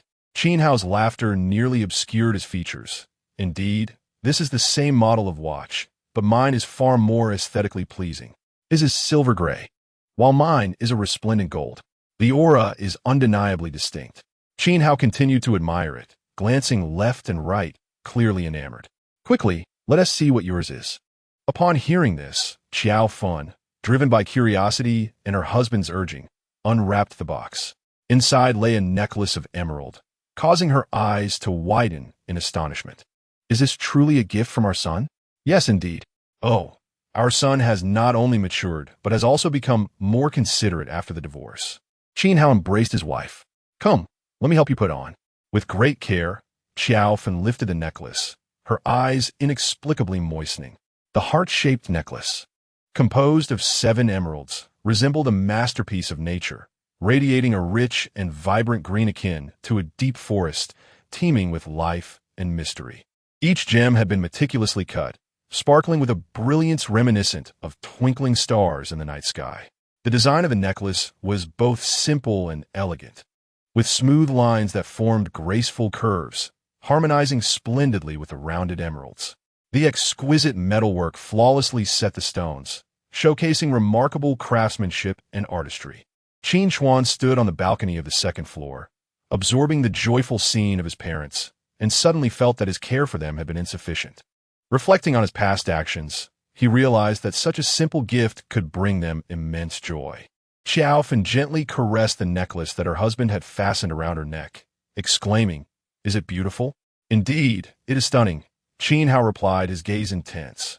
He thought to himself that, in light of the gift from their son, he could allow him to sleep a little longer. However, when Qin Chuan returned to his room, he found himself unable to sleep. He opened the system panel and accessed the upgraded intelligent assistant. Assistant, since my master departed, the old lair has become ineffective. Is there a solution? Yes, master. The solution is to rebind the core of the former owner's spirit tomb system to you. Upon successful binding, you will be able to see those who come seeking medicine, and you may grant or deny their requests at your discretion. Wow, it can be operated like this? Yes. You can accrue merit points, although there may be discrepancies with the actual distribution. Oh, so it's like providing medical consultations from afar. Qin Chuan pondered before asking, How do I dispense the medicine? Master, those seeking medicine will take it themselves, commonly referred to as self-serving. Master, you are impressive. Your word is law. After shutting down the system, Qin Chuan lay on his bed, contemplating whether to rebind his master's old lair. Just then, a phone call interrupted his thoughts. He picked up the phone to find it was his aunt calling. This aunt's family had never been particularly fond of him. Why would she suddenly reach out? Could it be that his mother was shamelessly asking them to attend her wedding? Hello. Qin Chuan hesitated for a moment before finally answering the call. Hello. Is this Xiao Chuan? Upon recognizing the imperious tone of his aunt, he replied in a deep voice, Yes, it's me. A few days ago, I heard from your grandmother that you're getting married again. Huang Fei remarked in a peculiar tone over the phone. Xiao Chuan, business has been quite challenging these past 2 years, and we simply haven't been able to save any money. Alas, it seems your grandmother won't be able to attend your wedding. I sincerely apologize for that. In a moment, I will transfer 200 yuan to you. Use it to buy a suit, a pair of leather shoes, a shirt, a tie, and such. A wedding is a significant affair. It must not be shabby. Huang Fei added. Now that the Qin family has lost the protection of the Wang family, they have become akin to a rat in the street. Qin Chuan not only left empty-handed, but also lost his job, and it is rumored that he is now begging for food in the city. One wonders which unfortunate girl would be foolish enough to choose him. What audacity does Qin Hao and his wife possess to think of borrowing money for a wedding? Qin Chuan feigned excitement, saying, "Aunt, you are truly a timely blessing. I was just fretting over where to borrow a suit to wear. Your call has alleviated my urgent predicament. Once the wedding is over and I receive the gifts, I will surely bring my wife to visit you personally. Come on, it's just a small plastic factory. How much can one earn in a year? Where do you find such confidence?"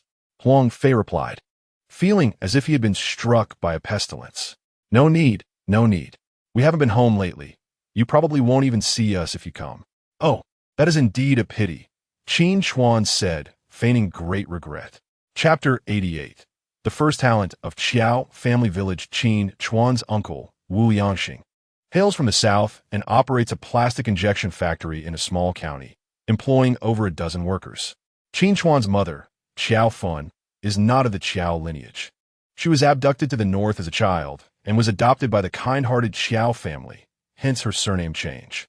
It was only with the advent of the internet that, 10 years ago, Qiao Fun was reunited with her biological parents, thus reclaiming her roots and establishing a connection with the Wu family. This led to the emergence of the ostentatious Uncle Wu Yangxing. There is also a similarly impressive aunt. After many years apart, when Xiao Fan met her biological parents, Wu Yangxing was more emotional than a mother hen. Later, when Qin Chuan married Wang Qian, the couple brought along his grandmother to attend the wedding, showering him with their warm blessings. However, Qin Chuan knew that their enthusiasm stemmed entirely from his marriage to a wealthy woman, hoping to leverage their connection to the Wang family. Subsequently, Uncle Wu approached Qin Chuan privately several times, only to be rebuffed. The couple's attitude towards him and Xiao Fan underwent a dramatic shift. With the deterioration of his grandparents' health over the past 2 years, they regarded Qin Chuan, their son-in-law, with increasing disdain. Now that Qin Chuan has severed ties with the Wang family, Wu Yangxing and his wife assume the Qin family has fallen into complete ruin and wish to distance themselves from any association. After hanging up the phone, Qin Chuan noticed that his aunt, with whom he had not exchanged a word for nearly half a year, had sent him a message on WeChat. With a cold smile, he accepted the 200 yuan she had transferred and put it into his wallet, casually sending back 4 words. "Thank you, Aunt." In the rural morning, the air was filled with the melodies of birds, the fragrance of flowers, and the sounds of insects all around. Sunlight filtered through the dappled leaves, casting golden spots upon the windowsill. The air was imbued with the essence of nature, enveloping one in a profound sense of comfort. The entire village was embraced by this enchanting scene, resembling a vibrant tapestry. Qin Chuan, inhaling the gifts of nature, rose and descended the stairs. Spotting his father seated in the rocking chair in the courtyard, his gaze fixed intently upon his wristwatch, a smile illuminating his features. His mother was, as always, bustling in the kitchen, preparing breakfast. This idyllic and blissful tableau transported him back to his childhood, around the age of 7 or 8. During those days, his parents led a life of toil and craft, while he carried his school bag daily, often chased around the yard by his father. Such was the beauty of childhood, now a fleeting memory from 2 decades past. Truly, time is a relentless force, slipping away in the blink of an eye. "Son, are you up?" Qin Chuan heard footsteps and turned to see his son standing foolishly at the doorway, prompting him to wave and respond. "How much is this watch? Is it more expensive than the one I gave to your father-in-law?" Qin Chuan replied softly, "They're both the same price, 280,000. "Father, is that necklace truly a gift from you?" At that moment, Xiao Fan emerged from the kitchen, seemingly still in a daze. "Yes, Mother, do you like it?" Qin Chuan nodded. "Mother likes it," Xiao Fan said, wiping her hands after washing the dishes. "But please refrain from spending money frivolously. Your father and I have been living in the countryside for years and have little use for such adornments. Save your wealth." There will be plenty of expenses once the child arrives. Mother, my brother doesn't bat an eye at his 60 million villa. A mere few $100,000 is trivial for him. Never skimp on him. Let him eat and drink well. At this moment, Qin Ting, now dressed and adorned, descended the stairs. Qin Chuan chimed in, "Indeed, your brother is no longer the same as before. So, mother, rest assured. Your son has done well. I am delighted." Xiaofan remarked before returning to the kitchen. Seeing his sister preparing to leave, Qin Chuan quickly called out, "Where are you off to?" "I'm going to find Xinzhou at the market to purchase items for the wedding," Qin Ting replied, pausing at her brother's words. "Aren't you coming? The wedding is the day after tomorrow, and the bridal chamber is still unprepared. We only have today and tomorrow left." "All right, wait a moment." Qin Chuan was well aware of the urgency. He intended to finish breakfast and then seek out a wedding planning company to handle the arrangements. "This is for you. Take a look." He opened the car door and retrieved a box, presenting it to his sister. "For me?" Qin Ting exclaimed joyfully. "What is it?" "Oh my, it's a diamond necklace. Brother, I love you." She squealed, realizing the gift was the very diamond necklace she had longed to save for. Excitedly, she jumped in place before wrapping her arms around her brother's neck and planting a kiss on his cheek. "I adore it. How did you know I wanted a diamond?" Innocent as a maiden, who could resist the dazzling allure of diamonds? Qin Chuan smirked, "With your character, if I didn't know this, I would be your brother." "Thank you, brother.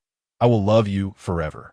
Observing his sister's enamored reaction, Qin Chuan smiled and walked into the dining room, recalling how he had barely touched his meal the previous night due to excessive toasting.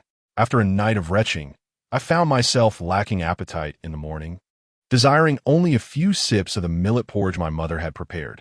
Yet, as soon as I sat down, my mother directed her inquiries towards me. "Son, what ailments can you treat?" she asked.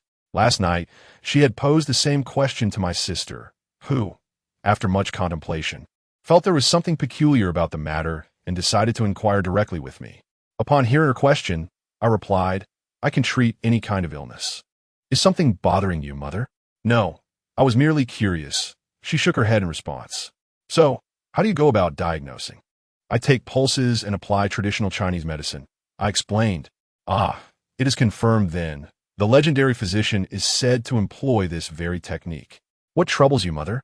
Noticing her astonishment, I inquired further. My mother glanced at my father, ensuring no one else was around, and whispered, "Son, be honest with me. Did the sage impart his medical skills to you?" At her words, a mouthful of millet porridge lodged in my throat. "Mother, your imagination is quite remarkable. Truly, you deserve the title of the brightest talent from Xiao family village." "What nonsense! The sage wouldn't require my life in return, much less pass on his skills." My father chimed in while chewing on a potato cake. Clearing my throat, I gave my mother a thumbs up, exclaiming, "Mother, you are astute indeed. How did you deduce this? Is it really so?" She murmured, taking a deep breath. Suddenly, as if struck by inspiration, she turned to my father and said, "This matter must remain confidential, especially from you. Do not go out and boast after a few drinks, causing trouble for our son." My father, however, dismissed her concern, setting down his chopsticks. "Regardless of where our son acquired his medical knowledge, what matters is that he can provide for the family. And do not think that gifting me a watch will absolve you from the obligation to apologize in the cavern. Once we finish our meal, we must go." "Can we negotiate this?" I asked. "There is nothing to negotiate." "Fine, a visit is acceptable. I must see how this system is bound. I cannot tarnish my master's esteemed reputation. After all, he has granted me a valuable skill and bestowed upon me great abilities. Who knows? I might one day traverse time and space to explore worlds beyond our own." After our meal, my father led me to the cavern. Standing beneath a statue, nearly 3 meters tall, I looked up and felt a chill run down my spine. From the road, I had perceived only a likeness, but now, it was as if I were staring at my own reflection. "Assistant, is there a way to alter this visage?" I silently requested of the system. "Master, I cannot change this face. It requires my former master's intervention. He has passed. I cannot venture into the underworld to seek him. Can I?" This question is rather profound. I shall endeavor to learn and provide you with an answer. "How frustrating. Why are you still lingering? Hurry and offer your apologies." My father insisted, kneeling reverently before the statue of the sage, meticulously arranging the offerings he had prepared. Noticing me standing idly, he admonished, "Son, have you not observed that this statue appears somewhat different from the previous one?" Upon hearing this, Qin Hao raised his head and scrutinized the situation earnestly. He then firmly pulled his son over to stand properly, placing his hands together before his chest, and spoke. "Esteemed healer, I sincerely apologize. A month ago, my son inadvertently disturbed you while driving home. Today, I have brought him to offer my apologies. I do not seek your forgiveness for my son, but rather hope you will continue to alleviate the ailments of the villagers of Qin Family Village. I truly regret the inconvenience. If you have any lingering dissatisfaction, please feel free to send me a dream, and I shall fulfill your wishes." Qin Chuan, witnessing his father's intention to bow and kneel, furrowed his brow and quickly intervened, saying, "Father, allow me to handle this. It is absurd for you to kneel before me. Do not create chaos." Qin Hao reprimanded, noticing his son's interference. "Father, can you not see that this statue bears a striking resemblance to me?" Qin Chuan explained helplessly. "The healer you speak of, I encountered him after I fainted that day, and he even accepted me as his disciple. Please, do not kneel. If you do, I might be struck by lightning." "What? You? You met the healer?" Qin Hao exclaimed in astonishment, his eyes widening in disbelief as he stammered. He looked up again at the statue's face. "You're just talking nonsense. You seem to have lost your mind over wanting to become a healer. This statue bears no resemblance to you. Am I truly losing my sight?" Qin Chuan, feeling exasperated by his father's stubbornness, felt a sense of despair. At that moment, a sudden gust of wind swept through the cave, forcing both men to squint against the onslaught. Once the wind ceased, Qin Hao, bewildered, realized that Qin Chuan had vanished. Meanwhile, the statue above them appeared to be animated, its eyes seemingly activated, pulsing with an otherworldly light. The once tranquil eyes began to flicker with a strange brilliance, resembling currents of electricity flowing along the statue's form, ultimately converging in those eyes. As Qin Chuan opened his eyes, he found himself inside the statue, looking down to see his father's terrified face, searching for him in vain. "Little assistant, what is happening?" Qin Chuan, perplexed, opened the system to consult the intelligent assistant. "Greetings, master. The system core has detected an error and is currently verifying and binding your identity with that of the previous master. The skill of distant observation is being unlocked. Please hold on." "Is that so? You nearly scared me to death. How long will this take?" Qin Chuan, noticing his father's anxious demeanor, pressed for urgency. "Please, master, use your blood as a guide to activate the system core left by the previous master for identity confirmation." "Bloodletting? Such a cliché method, and my master dares to employ it," Qin Chuan thought, then extended his finger to make a small cut on the stone wall. As his blood flowed, a suffocating sensation enveloped him, and miraculously, he found himself merging with the statue. The elevated perspective made it feel as though the esteemed healer, standing within the cave, was indeed his own corporeal form. "Identity confirmation complete, binding in progress. Please wait." "Congratulations, master. You have successfully activated the system core left by the previous master, gaining the skill of distant observation. From now on, when someone comes seeking medicine, you will receive a notification allowing you to utilize the system effectively." "And how do I depart?" "Master, it is merely a matter of your will." "Well then, where lies the master's spirit tomb?" "Beneath this statue. Yet the previous master has departed from this world, journeying to a more distant realm, leaving behind only a skeleton, devoid of any utility. The master lived for 228 years. How did he meet his demise? I am solely tasked with fulfilling the mission bestowed upon me by the former master, aiding you, the new master, in your growth. Other topics fall outside my service remit." Qin Chuan, "All right, if there is nothing further, I shall take my leave to rest. Should the master have any inquiries, feel free to summon me at any time."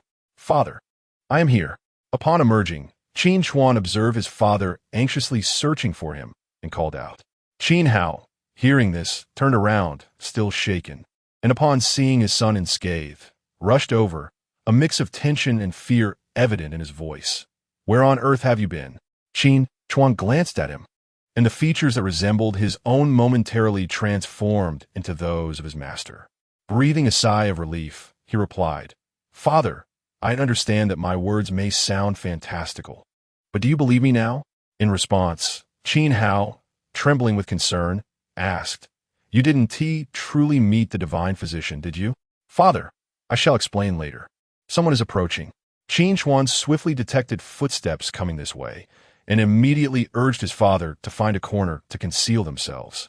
Having endured the earlier unexpected incident, Qin Hao felt a sense of regained clarity in his son's presence and, filled with questions, followed closely behind. As anticipated, a middle-aged woman soon approached, carrying a basket of offerings. She proceeded to arrange the items from her basket and, making a gesture of reverence, knelt down. At that moment, a notification echoed in Qin Chuan's mind. Name, Hua Ermiai, beseeching the divine physician for a child. If successful, she would offer a black-boned chicken in gratitude. Qin Chuan frowned slightly and employed a destiny technique to swiftly assess the woman's fate. Before long, her life's fortunes unfolded in his mind, revealing that she would endure 3 marriages. He promptly deemed her a fool. His judgment was not born from cruelty. Rather, he perceived that the child born under such circumstances would face a harsh existence. In today's society, with its overwhelming pressures, it would be better for the child not to come into being. One cannot let a momentary desire of hers burden a child for a lifetime. Chapter 90. Shen Mingyao's elder brother, where's our son? Xiaofan asked, sweeping the fallen leaves in the yard as she noticed her husband returning alone. Qin Hao, still shaken from the earlier events in the cave, absent-mindedly replied, He has gone out on an errand. What troubles you?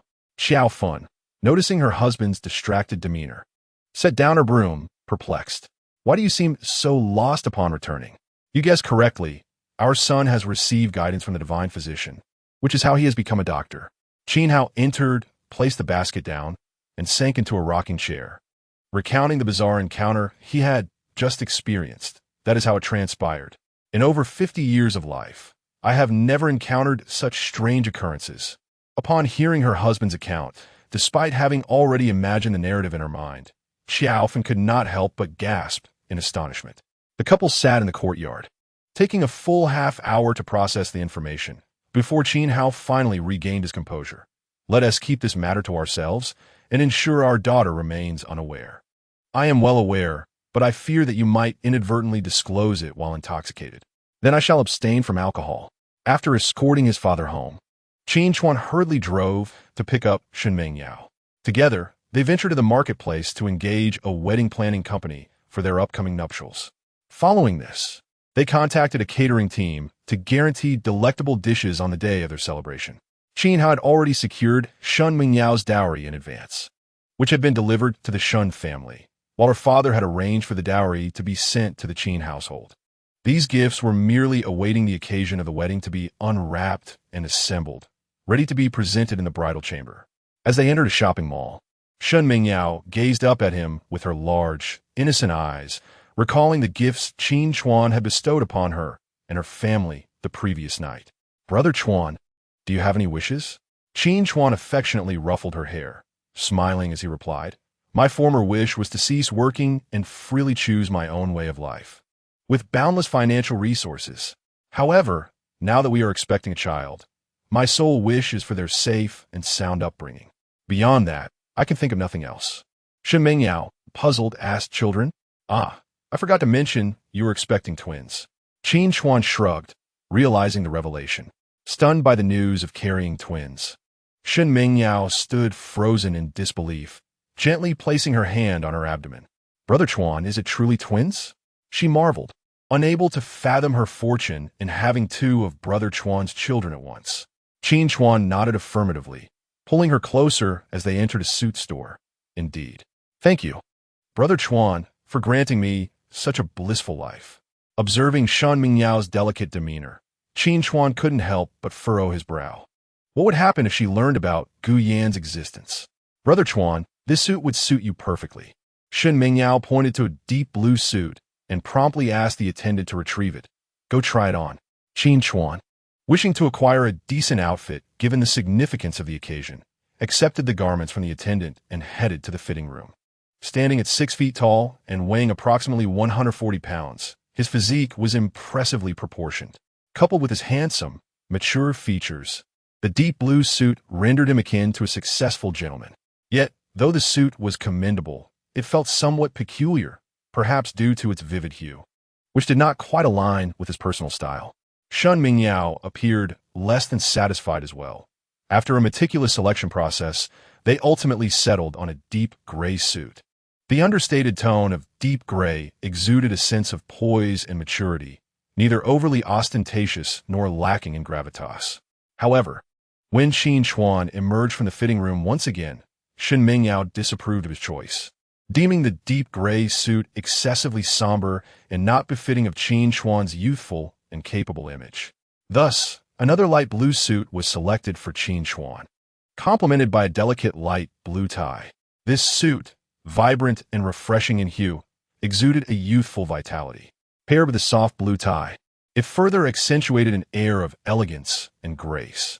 As Qin Chuan donned this striking ensemble and stood before the mirror, he was met with a reflection brimming with energy.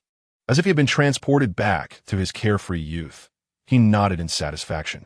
Upon witnessing the transformed Qin Chuan, Shen Mingyao felt an overwhelming sense of pride and, captivated, remarked, "This suit suits you perfectly. You appear both youthful and full of vigor." Qin Chuan nodded appreciatively and turned to the shop assistant, inquiring, "I'll take this one." The assistant, beaming with enthusiasm, responded, "Certainly, sir. This suit is priced at 18,000. Would you prefer to pay by scanning or card?" "By scan," Qin Chuan replied, ready to make the payment without hesitation. However, Shun Mingyao, quick on her feet, presented her WeChat payment code to the assistant, saying, "Scan mine." Seeing her mischievous demeanor, Qin Chuan smiled indulgently and chose not to contest her. "Let us explore other stores for more suitable attire for you," Shen Mingyao suggested as they exited the suit shop. Despite Qin Chuan's wealth, he owned few decent garments. All his earnings were spent on her. "Today, we must ensure that Brother Chuan adds a few more pieces to his wardrobe. We cannot let anyone else suffer if Brother Chuan is to be neglected. Are we still buying more?" Qin Chuan inquired. Let's take a look," she replied. As they strolled about, Shen Mingyao led Qin Chuan into a trendy boutique, where she selected several casual outfits and shoes for him. These garments, the latest in design, were stylish yet comfortable, perfectly suited to Qin Chuan's demeanor. Just as they were about to exit after paying, a frivolous voice interrupted them. Qin Chuan turned to see a young man in his 20s, gazing at Shen Mingyao with an enamored expression. "I heard you are getting married. Is he the one?" The man approached, scrutinizing Qin Chuan. Unaware that she would encounter Yanhua here, and noticing he was flanked by 2 companions, Shen Mingyao chose to ignore him and attempted to leave with Qin Chuan.